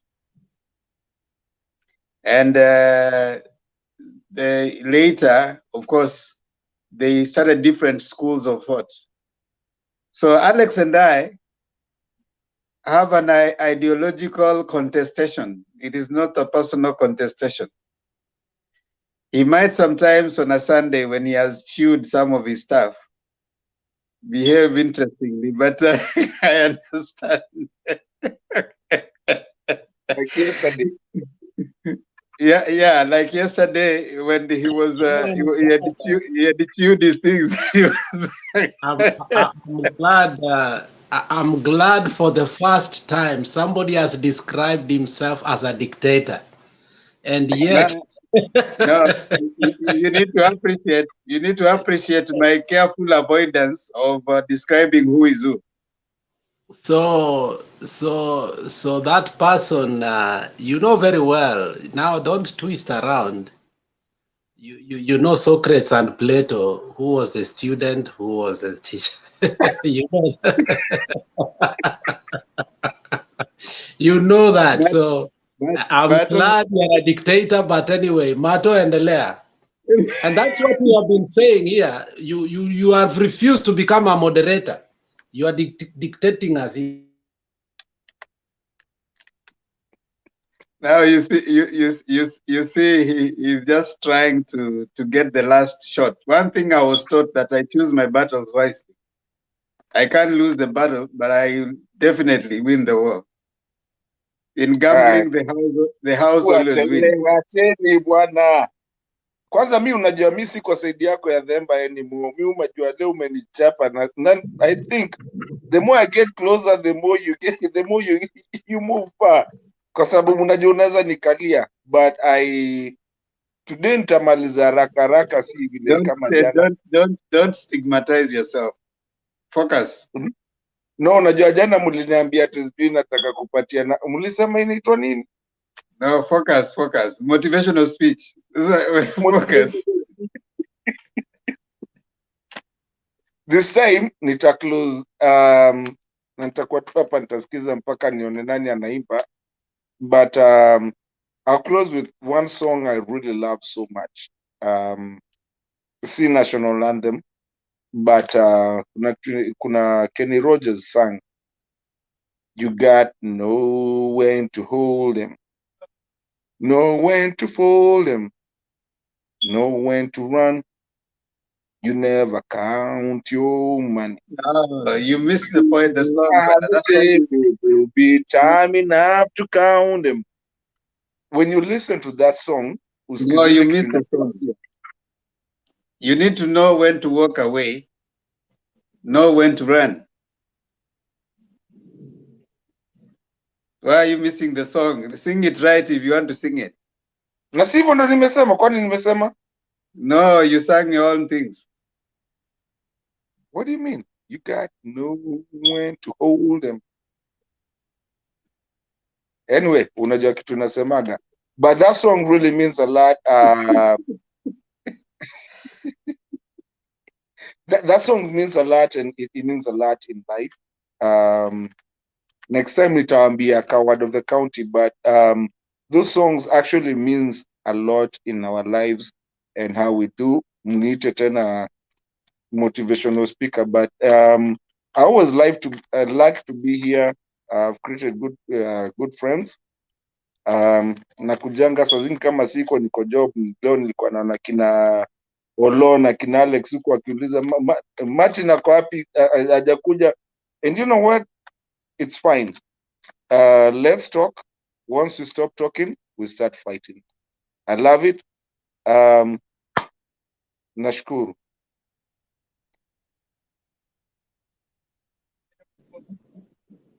We got a tornado warning. Tornado warning, man. But it shall be well.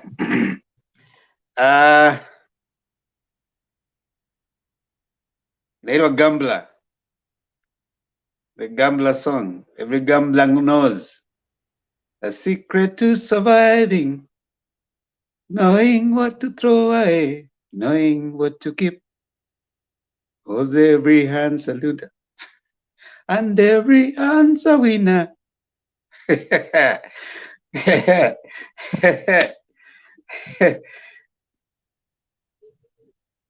Stone PK, najua hiyo ukisikia unasikia tayari ni kama unataka kujump into the streets. Time ni yako sasa. Alafu tukuje kwa Victor Nyaking. Alafu najua Julia yeye anapenda tu Mugithi. Haya, John PK. Thank you. Thank you very much, all the colleagues that are on this panel, and it was a good discussion, and also interesting, especially because we had a UDA Kenya Kwisha supporter in the House, but I would think sometimes we give them too much time, only for them to disappear before most of us have been able to kind of educate them. Because for me, I think we try to educate them. They are like the students wale wanaitangwa kichwa ngumu ka class, but we need to tell them. They akienda tu awe akisikia how it was, because just because of the right of human, we have to listen to them, but they are very tiring. Very, very tiring to listen to. They give very tiring arguments that are not even logical. They don't want to listen. I liked when you really tried to advise him not to quote the Constitution carelessly. I think people should be very careful. Don't quote a document you've not even read. I realized he has not read anything in that Constitution. So basically what I mean is, at times such people seem to really take a lot of our time. We should tell them not to go, so that members can easily be able to deconstruct most of those arguments they are giving, for the sake of our audience out there, you know, because there are people who really listen to us on this channel, and we've helped people because of the way we have advanced some of these discussions regarding this very dangerous character that will be on the ballot on the 9th. Dangerous in terms of leadership to this country. Yeah, that is where mimi nasimama hapo. I think if anything happens, God forbid, ati Ruto akuwe rais wa hii nchi, this will be another second terrible thing that we shall have done. God has given us a chance to try and transform ourselves, rejuvenate ourselves. This country is on the knees, and you hear people blaming it on one side. They are not blaming it on, they don't know Ruto was part of this government. People have been given kasumba fulani, wamemwe exonerate from all these madhambi. Sasa zimewekelewa Uhuru. Wengine wameenda even to an extent of kuziwekelea Raila Amolo Odinga. Yeah. I'm saying this because on the ground, when you try to talk to these people, sasa akili ya watu na kasumba, they are only seeing Raila Amolo Odinga and Uhuru Kenyatta. They have forgotten that deputy. No wonder he reminds people in every meeting, mimi ndio deputy president wa hii nchi. So it is right, because people have forgotten. They have chosen to forget that the mess we are in here is squarely and equally to blame au na Uhuru Kenyatta. All right? But for me, nasema yaliyopita si ndwele tugange yajayo. Let's correct. Economies can be corrected drastically or slowly, depending on the approach and strategy. Kibaki salvaged us in a very short time. You may get a certain percentage of things reviving quickly, because number one, kwanza wizi ikizuiwa, immediately we see changes within the first half, 1 year. We'll see changes. If we stop the 2 billion getting lost every day, that will be a huge jump into the bright future, into the Canaan that we've been dying for. Lastly, we may not have angels. Okay? All of them. Kila mtu unasikia mtu anasema nani si mwizi, nani si this. Yes, there are not angels there. Yeah? But let's put the lesser devil that we have, the lesser evil that we have. Tusitupe, towel, tuseme because all of them are X, Y, Z, we should not. Fine, we are not saying there are angels there. But let's try and see those who can really try to bring in some semblance of sanity in this country for the sake of our kids and our great children that will be following. Kwa hayo machache, let me appreciate the topics have been good. Azimio team has done so well in Lodwar. They have locked that one. Lodwar is mata, which is great thing that is happening. Thank you very much. We hope to see you again later in the day, later in the evening, depending on where you are. Thank you very much, Temba. Thank you so much, Stone PK. Stone PK runs another segment on Friday. Wait, Nyakin. I want to speak about Stone PK just a little bit. Stone PK runs another segment on Friday that is targeting the people from Central, the Kikuyus. And Stone PK is the moderator, so you can come on. And there's Julia. Who else is here that comes there? The rest are not here. So there's Julia, there's Stone PK is the moderator, there's Julia, there's Shiko, there's Rose, there's Njiru, there's Kinywa, there's a whole team of guys from Central who come there on Fridays. And they are coming there again this Friday from 8 to 9. 8 to 9. Guru anakuaga pia na wasikizaga. Yeah, Guru and Baz. So if you're from the Central region and you are speaking Kikuyu and you understand it, or even if you're not from Central but you understand Kikuyu like me, I understand a little bit, not to the deep one. I just understand ile ya kuomba maji. I understand enough to help me go and attend a Mugithi dance, that one, so that I don't get so lost.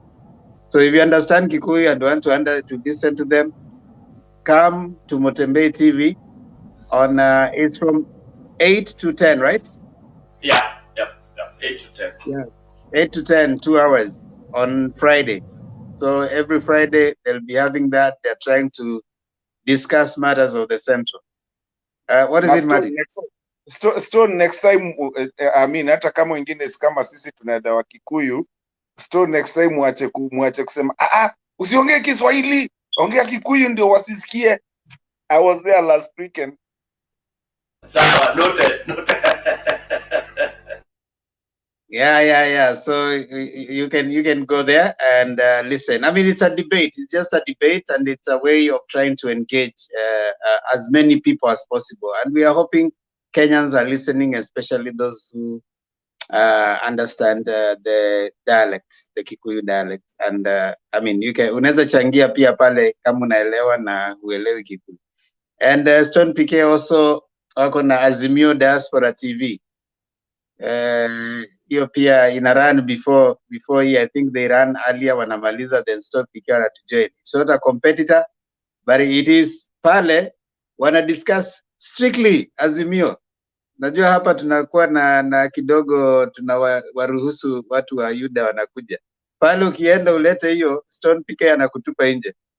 And Alex naona ameanza kubleki hapo. Yeye pia ni mmoja wa hiyo Azimio TV. Na Sara pia huko. That's not fair.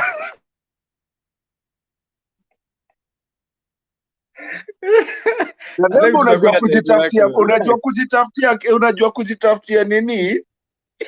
Unaona alikuwa amebleki hapo kwa kiti. Yeye pia ni mmoja wa Azimio Diaspora TV. Na Sara pia namuona huko chini. Ni nini Alex? Unajua kujitafutia shida sana wewe. Ngoja Alex, ni nini? No, sijalala. I was just listening. Okay, sawa basi. Haya, Victor Nyaking. Hivi nataka nimalize namna hii. Asanteni sana kwa hii forum, at least nimejifunza mambo kadhaa ambayo sikuwa nimejua. But I have this last parting shot. It's like a love story. Kuna huyu jamaa alikuwa ameoa mwanamke mzuri sana. Wakakaa kwa miaka kadhaa wakipendana. Baadaye huyu jamaa akaleta mwanamke mwingine. Sasa mkewe akamuuliza, huyu ni nani baby? Akasema pana, huyu ni rafiki tu, usijali. Akaendelea tu hivyo. Baadaye mkewe pia akasema okay, kama ni rafiki hata mimi pia wacha nitafute rafiki. Sasa hakumwambia bwanake kwamba anaenda kutafuta rafiki wapi. So bwanake huyu mwanamke akaenda kwa familia ya bwana yake. Pia akawa na marafiki huko. Sasa maisha kaendelea hivyo. Baadaye ndio mumewe akakuja akamwambia, sasa leo nataka nikuambie huyu ni mke wangu wa pili. Aliposikia akamwambia okay, hata mimi pia huko kwenu nimepata mwanamke mwingine, nimepata bwana mwingine. Na hivyo ndio waliachana. Kila mtu akaenda kivyake. Asanteni sana. That's my last word.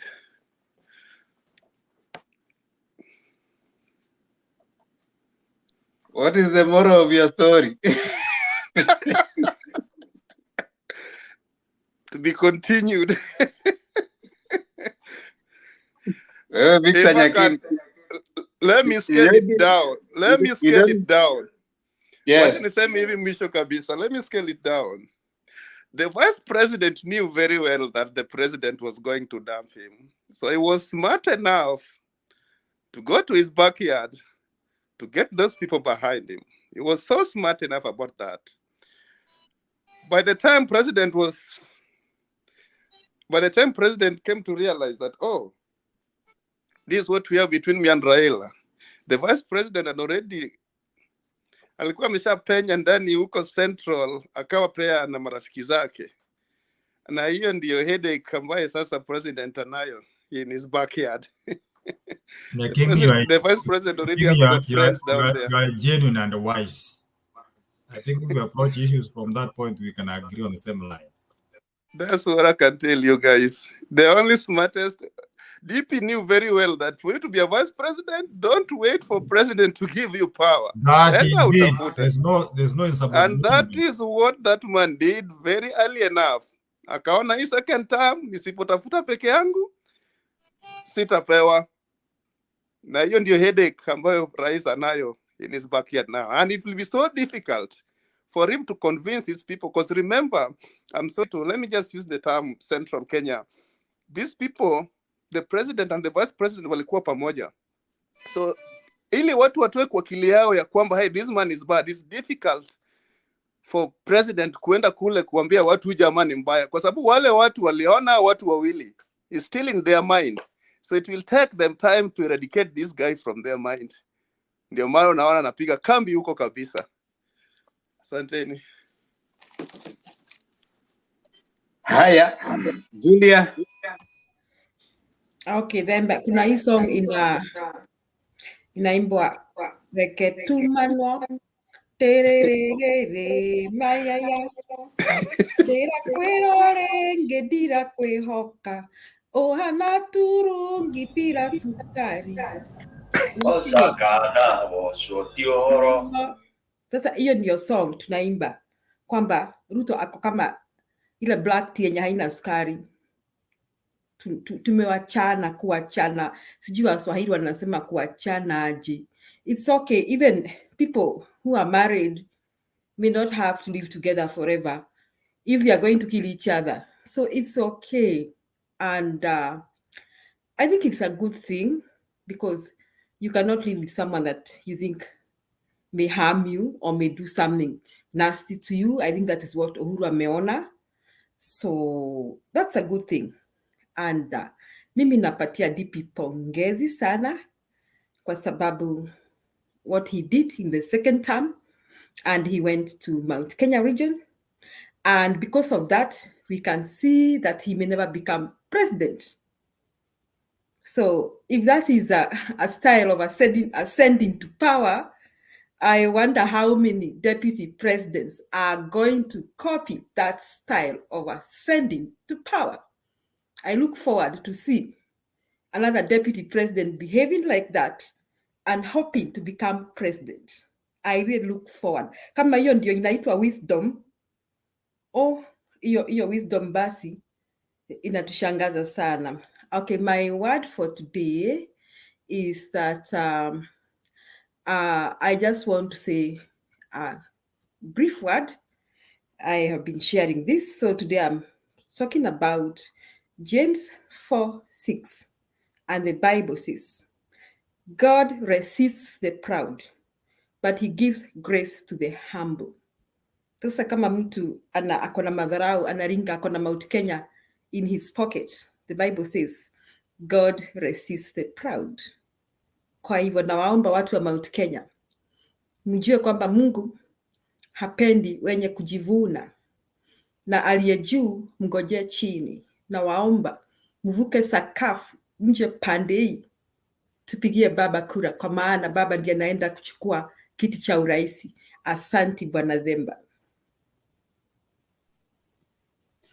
Hao watu kama akina Nyaking ndio wanadanganya the deputy president ati ulifanya vizuri sana, ulienda kutafuta mapema. These are the liars who wanadanganya the deputy president. You guys stop lying to him ati yeye ni mwanaume alienda katafuta. You can only tell that after 9. You cannot tell it right now. Right now the ground is level.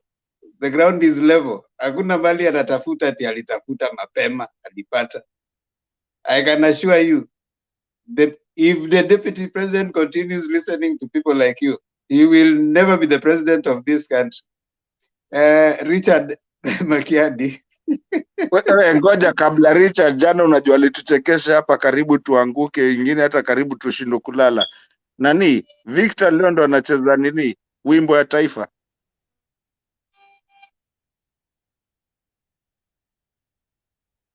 Okay, Richard Makiadi. Okay, thank you Themba. Me nitaambia Victor, he has spoken very well, and I'll use David Arika's words to answer Victor. Up your game, because you are not running against the president, Uhuru Kenyatta. Your opponent is Raila Odinga. That's general. See, Sija direct the words for Victor. I'm just telling all the other guys on the other side. Opponent when ni Raila Odinga, your opponent is not Uhuru Kenyatta. Muna waste time yenu sana mkifuatana na rais. He's going home, and his term is over. Makiadi, wacha kuambia ukweli bwana. Wacha waendelee kupiga the president bwana. Makiadi, wacha you don't disturb your enemy. Akiendelea kufanya mistake. Wacha waendelee, kesho waamke tena na press conference. President is not going away. He wants his regime to continue. You guys, what are you talking about? Yes, and what is wrong with that? What is wrong with that? VBI died. He wanted to come What back. is wrong with that? No, why do you say? What is wrong with that? Going away? Why do you say he's going away? That is why I'm referring to him too, but because he's part of Azimio. But he's a Kenyan. Yeah, I have no problem. But he's a Kenyan. Yeah, so why he's not going anywhere? Who doesn't want to increase power? To continue, even you want to increase yourself. That's why you get children. Themba, when you are you get children because you want to live forever. Stop playing games. We are talking of Themba, come on. Not going anywhere. What are you telling us? Acheni zenyu, kila mtu anataka power. Yes, Makiadi. Wacha waamke kesho tena watoe press conference. Wapige Uhuru kabisa. Sisi tunapenda hivyo. Okay, sawa, hiyo nimemaliza. Number 2, nitaguzia maneno ya IEBC. IEBC iko full of shenanigans na sarakasi mingi sana. I think IEBC inafaa kuwa saa hii na prepare for elections. Maneno ya kufuatana na politicians, kila kitu wanaongea kwa podium huko out of excitement kwa sababu ya kushika microphone, alafu IEBC nakuja kuwaita kwanza kuwaoji na kesi mingi. I think they are wasting Kenyans time. Waache hii mambo ya kupotezea wa Kenya masaa. They should be preparing for elections. Nawe wanapatia Kenyans update ya ile kitu wamefanya. Tusikuje dakika mwisho tunaambiwa hakuna internet Marsabit and people are ready kuvote. Alafu sasa inabaki returning officer anakuja na page moja ya karatasi mpaka Bomas of Kenya or wherever they are going to be counting their votes from. So I think it's a waste of time. They should be serious with what they are supposed to be doing, because they spent 5 years doing nothing. Right now is the best time for them to do something. Finally, I want to leave UDA supporters, including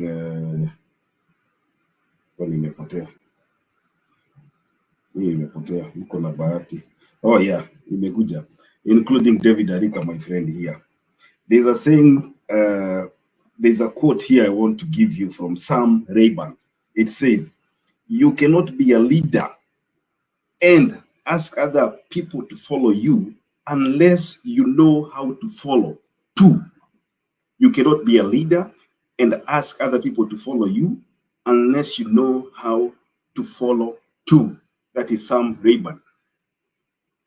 I'm going to trust Uhuru Kenyatta. I'm going to trust Uhuru Kenyatta's instinct on this one.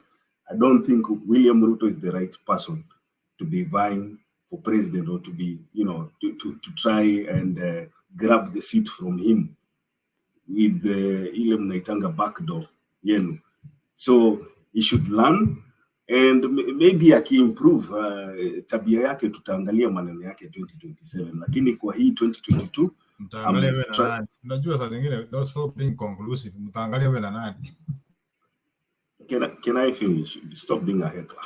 Okay. Let me finish. I'll stop. Thank you. As a voter, tutaangalia mambo yake 2027, lakini sahi I'll trust Uhuru's instinct, and I think he's the wrong guy for this job. Thank you. Utaangalia, si tutaangalia. Then kwa nini unakubali David? He likes disrupting conversations. David, what are you doing? What are you doing? I'm trying to ask you to behave. David, what's your problem? Why are you responding to a lady, David? They have monopoly of talking. You know, some of these ladies are taking us for a ride. Who is us? You have just told me Makiadi utaangalia wewe na nani. Wewe unaongea us ni nani? Man.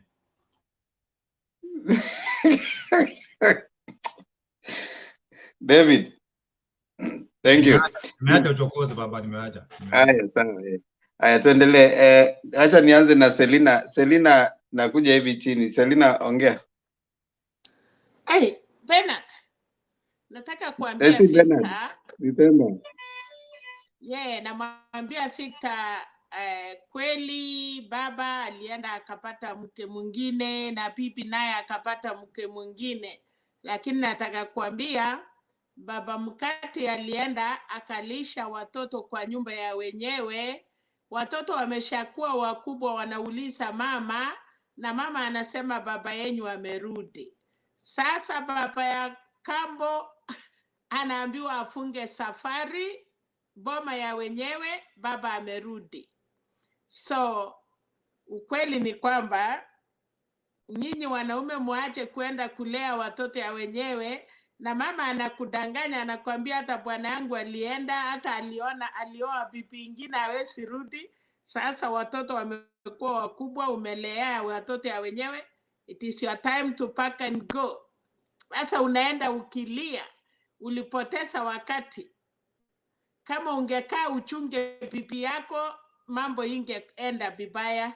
So Julia, it is very nice. These men hawana kitu ya kufanya, wanaingia kwa boma ya wenyewe na kulisha watoto ya wenyewe. Tunawakaribisha kwa bedroom.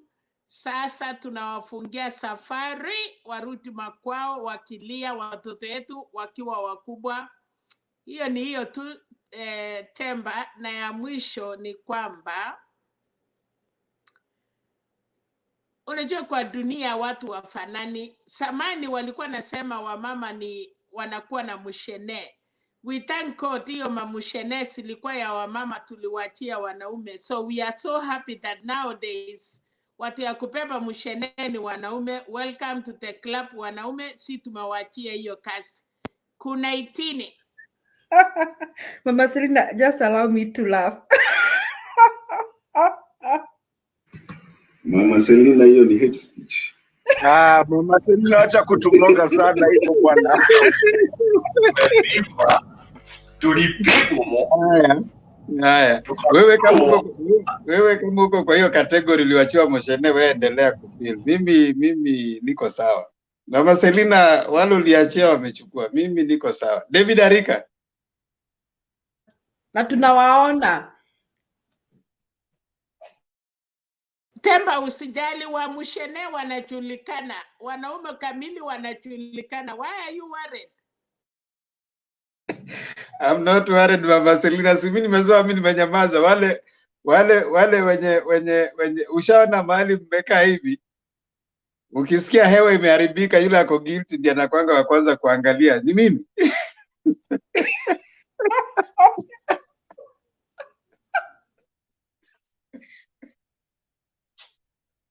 Sasa niona wala aliteta kwanza ndio hao. Haya, twende David Arika.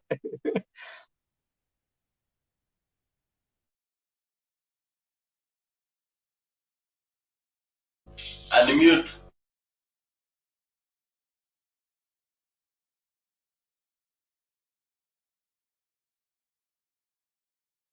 David, unmute. David, unmute. Oh, thank you, PK. Thank you. I thought I was on. I was saying thank you, Themba, for the chance. I know to some extent I'm an enemy of very many people, but that does not move me. No, stop No. David, stop stigmatizing yourself. You need to self-stigma. Who told you you are the enemy? Themba, has anybody? Oh, that's a fact, Themba. That's a fact. You know, I have a screen. I know what's going on. I know how many friends I have. It's a fact. I have people here, even when I have not even talked. That you need to acknowledge. There are people who have even told him they will kill him, and you have never even blocked them in the screen. It has been there. Let me talk. Themba, thank you for the chance. I know because I don't subscribe to Azimio, I may not make sense to many, but the chance I have is to put across my points. However stupid they may look, at one point they make sense to someone. So I have four points to make. One, if Makiadi's statement is anything to go by, politics is all about interests, and the Ruto has an interest, Uhuru has interest. From my standpoint, I'm yet to understand the interest of one Uhuru Muigai Kenyatta and his team. But we are skeptical about it. He was given 10 years to govern the country and run the country. He has literally complained like a child in the streets when he has everything to correct the mistake. Mara nasema watu wamekuwa wezi, afanye nini, things have gone wherever. So his interest is guaranteed because he has every right. But we want to say point number one, we are very skeptical. We are not even sure that what he's doing or the move he's making is for any benefit to Kenyans. And that's why we are not buying his ideology. The 10 years he was having, he could have done what he wanted us to have than want to do it from somebody else. Secondly, Kenya needs a strong man, a strong leader as a president. And that can only be one William Samoei Ruto. Not a project of people who have already governed the country and they have messed it up. The Raila we knew is not the Raila that is being presented to us today. We therefore urge Kenyans to make a political move, to make a sacrifice and elect a leader that can move this country a step forward. But if we allow selfish interest to guide us and harass anybody who has a contrary opinion, we'll be woken up just the same way we were woken up by the Supreme Court ruling. Even now, people are still in denial, but that loophole was sealed. 2, 3, William Ruto is a victim of a well-orchestrated and calculated scheme. Not that he's a devil. He may have his flaws, he may have his problems, but the way they are magnified by everybody ganging together. Mighty, who is who, tells us a lot about the scheme of some individuals. Therefore, we appeal that even as we gang against the Ruto, let's leave room for reason to prevail. I want to remind Kenyans, as a supporter of Jubilee last time, we were reminded that the moment somebody takes the second term, you will be expelled and you will be mistreated. We thank God we have lived to realize this prophecy.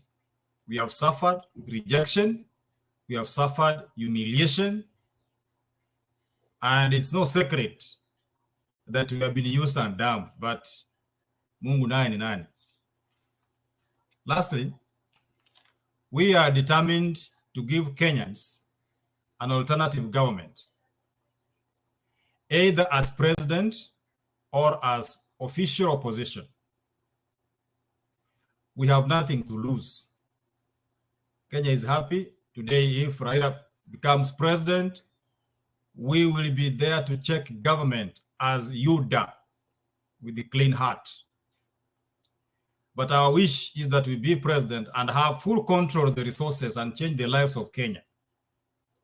We have a serious conversation with the Kenyans to change their lives to the better, to increase money in their pockets, expand the economy, not the government. We are not subscribing to Tiarara, Tibimu, and whatever, but we want a conversation with the Kenyans that we have a problem, economic problem, unemployment, infrastructure, and many other things. So we are appealing to Kenyans to give us a chance to change their lives. And that can be done by a sober mind, one William Samoei Ruto, not the tired, used Raila Amolo Odinga. May God bless Kenya. May God bless voters. Temba. Thank you. Temba. Wachane ni Mama Selina, wachana na hivyo ndo walikuwa, it was very intentional. Wachane nayo. 1 minute. 1 minute. No, it's not right. It's not right. That guy has already given his point. Give another person. Yeah. We are not here to speak about what people have said. That's not right. Wajaneni na David. Wajaneni na David. Alianza na kusema is hated. Oh, sijui I have enemy. Hizo ni sympathy votes. It's the language of the deputy. Na mwizi apigwi na mtu mmoja. Mwizi anapigwa na watu wengi. Mbona mnaogopa mwizi akipigwa? Alex, time ni yako. Amina, you may like it, you may deny it, but on the side of David, I agree that he has enemies, and I've seen it severally. But you keep created them. He has created the enemies, Alex. If you create enemies, why are you making noise about it? See, you wanted the enemies and they have come. You say what you say, but the fact is that they are there. I mean, it doesn't matter whether he's created them or not. You create enemies, you get them. So it doesn't matter, but still, that is what we are saying. So whichever way you may say. If he has created them, he shouldn't come here crying while he's creating the enemies. You create crying. them, I mean, you think he's crying, but he's not crying. That is your perception. He's crying. That is your perception. He wants sympathy. Alex, I cannot sympathize with someone who is looking for enemies. He is not crying. That is your perception. I think you are crying. You are the one who is crying.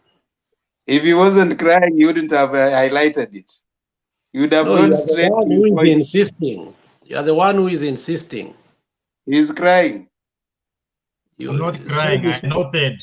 You are crying. You are. If you are not crying, you would have mentioned. It's okay. I'm crying. You win then. He's crying like Lulu then. Let's go ahead. Why are you bringing Lulu here, Alex? No, I'm saying, why would you say a man is crying but he's not crying? You can see his eyes. He's not crying. Why are you bringing Lulu?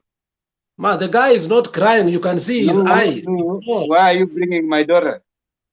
Because you have brought her to us. No, have I brought your daughter here? Alex, that's not fair though. Please, we are going wrong direction, please. If you want to make us mad, we also make you mad. You don't talk about my daughter. Talk about me. Okay. Pole sana. Let's talk about you then. Thank you. Appreciate. Let your exchange be between you and me, not my daughter. I agree. Then don't go into people's idea that they You are are not crying and we are related to not. David. You're not related to David. I am related to him. You can't force that. Yeah, so don't Why exchange with don't you me. continue and summarize? I thought you were giving closing remarks. Alex, I'm not being led to Philip. Mlininyima kuongea na mnapishana, kwani mimi sikukuwa na kitu ya kusema? Selina ongea, then I will talk. Yeah, Alex, wacheni hizo vitu bwana. Wewe na Themba, by the way. Nimepatiwa ruhusa. Ongea niongee. Hujapewa ruhusa. Alex ongea umalize tuende kwa Martin. Sijapatiwa ruhusa.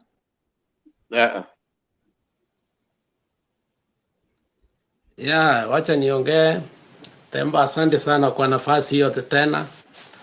I thought you would kick me out as always, but you are a gentleman on there. Anyway. I can't kick you out, you know that. Okay, yeah. So I will hold my horses there. I have no finishing thoughts. Okay, then we move to Mato. Mi yangu ni kushukuru tu, sina maneno mingi leo.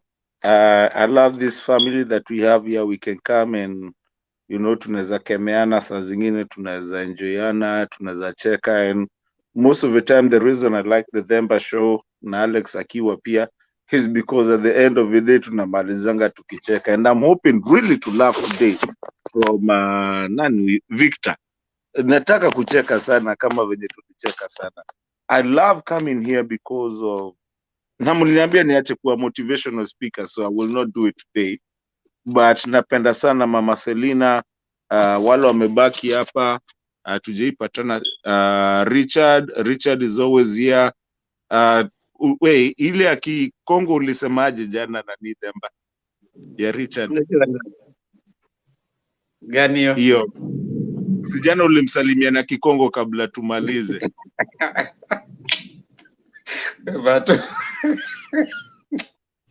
Julia kwa hapa, Victor karibu sana, Stone PK, kuna watu wako manini hapa, Alex, ni watu wetu, David, Arika na Arika hata okay, yeah.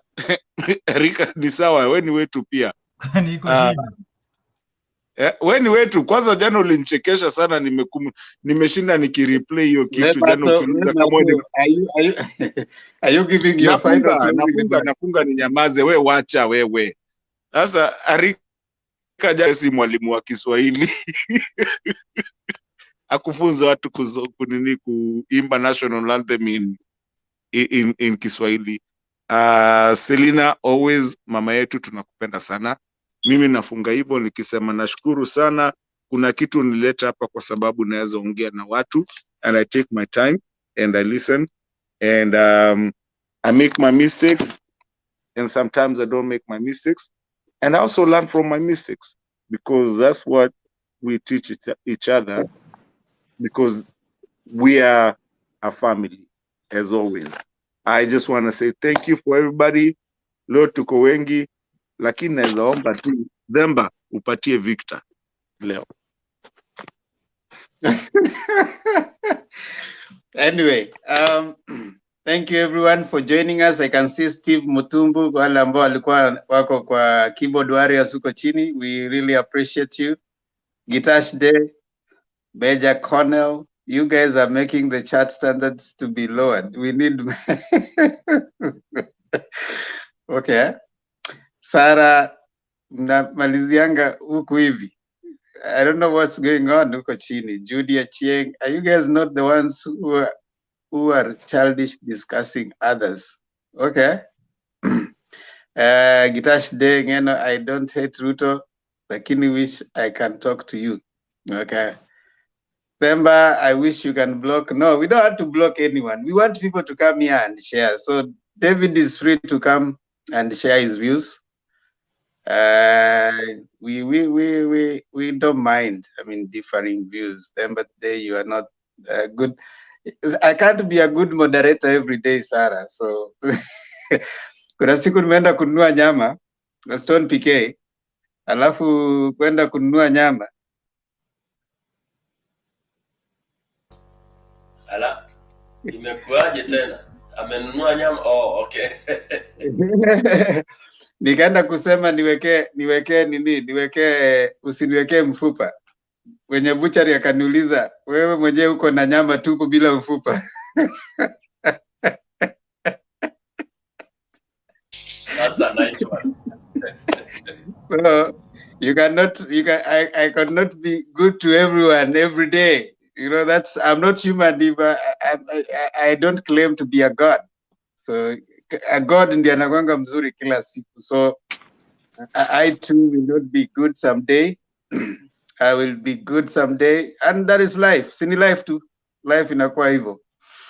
So thank you anyway, everyone, for the feedback. Thank you, Gitash, David Olo, Maggie Odengo, Kiprotich Ngeno.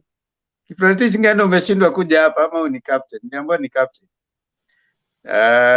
Major Cornell, thank you. Thank you, Tatu Juma.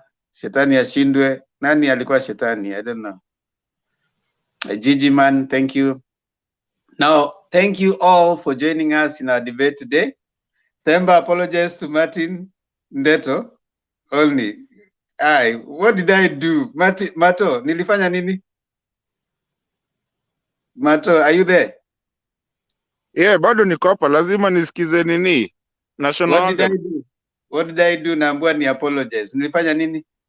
Nilitajwa jina alafu ukakataa nijibu na nimetajwa specifically. Okay, I apologize. Umenisamea? It's okay, brother.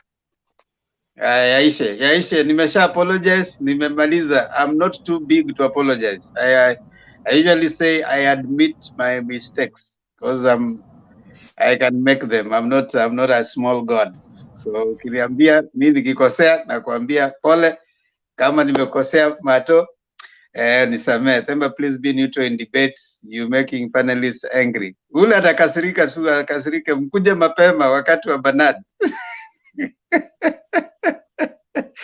Yeah. So thank you so much, everyone. We really love when you come in and you comment. And as you always say, Mutembe, I mean, when you come here, anytime you have 10 people in the debate.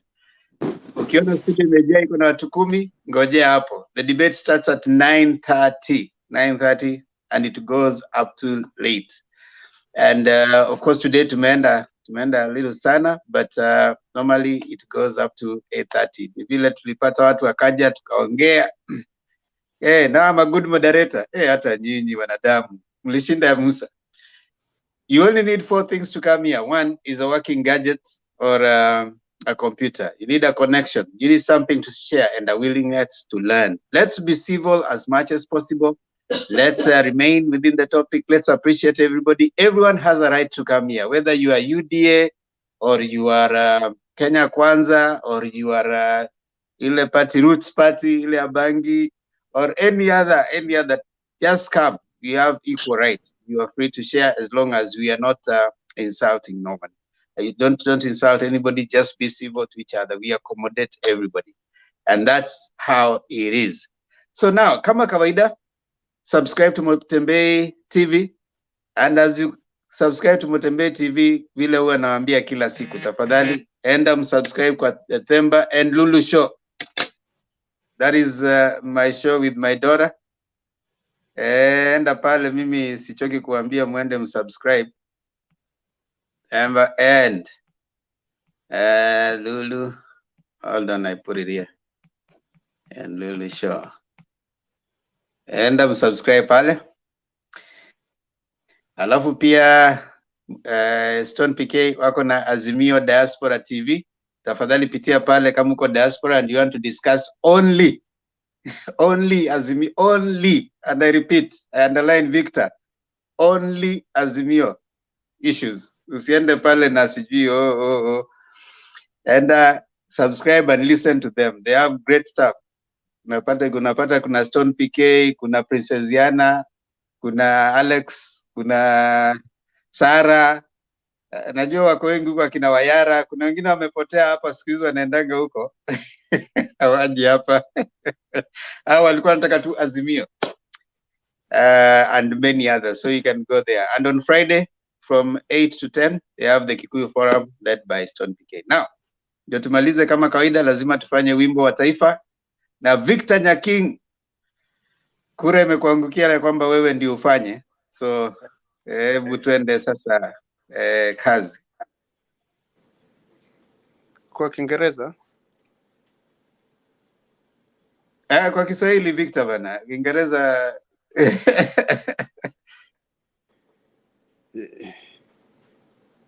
Mungu nguvu yetu. Hapana. Hatuimbangi. Tunasema. Hey, okay. Mungu nguvu yetu. Ulete baraka.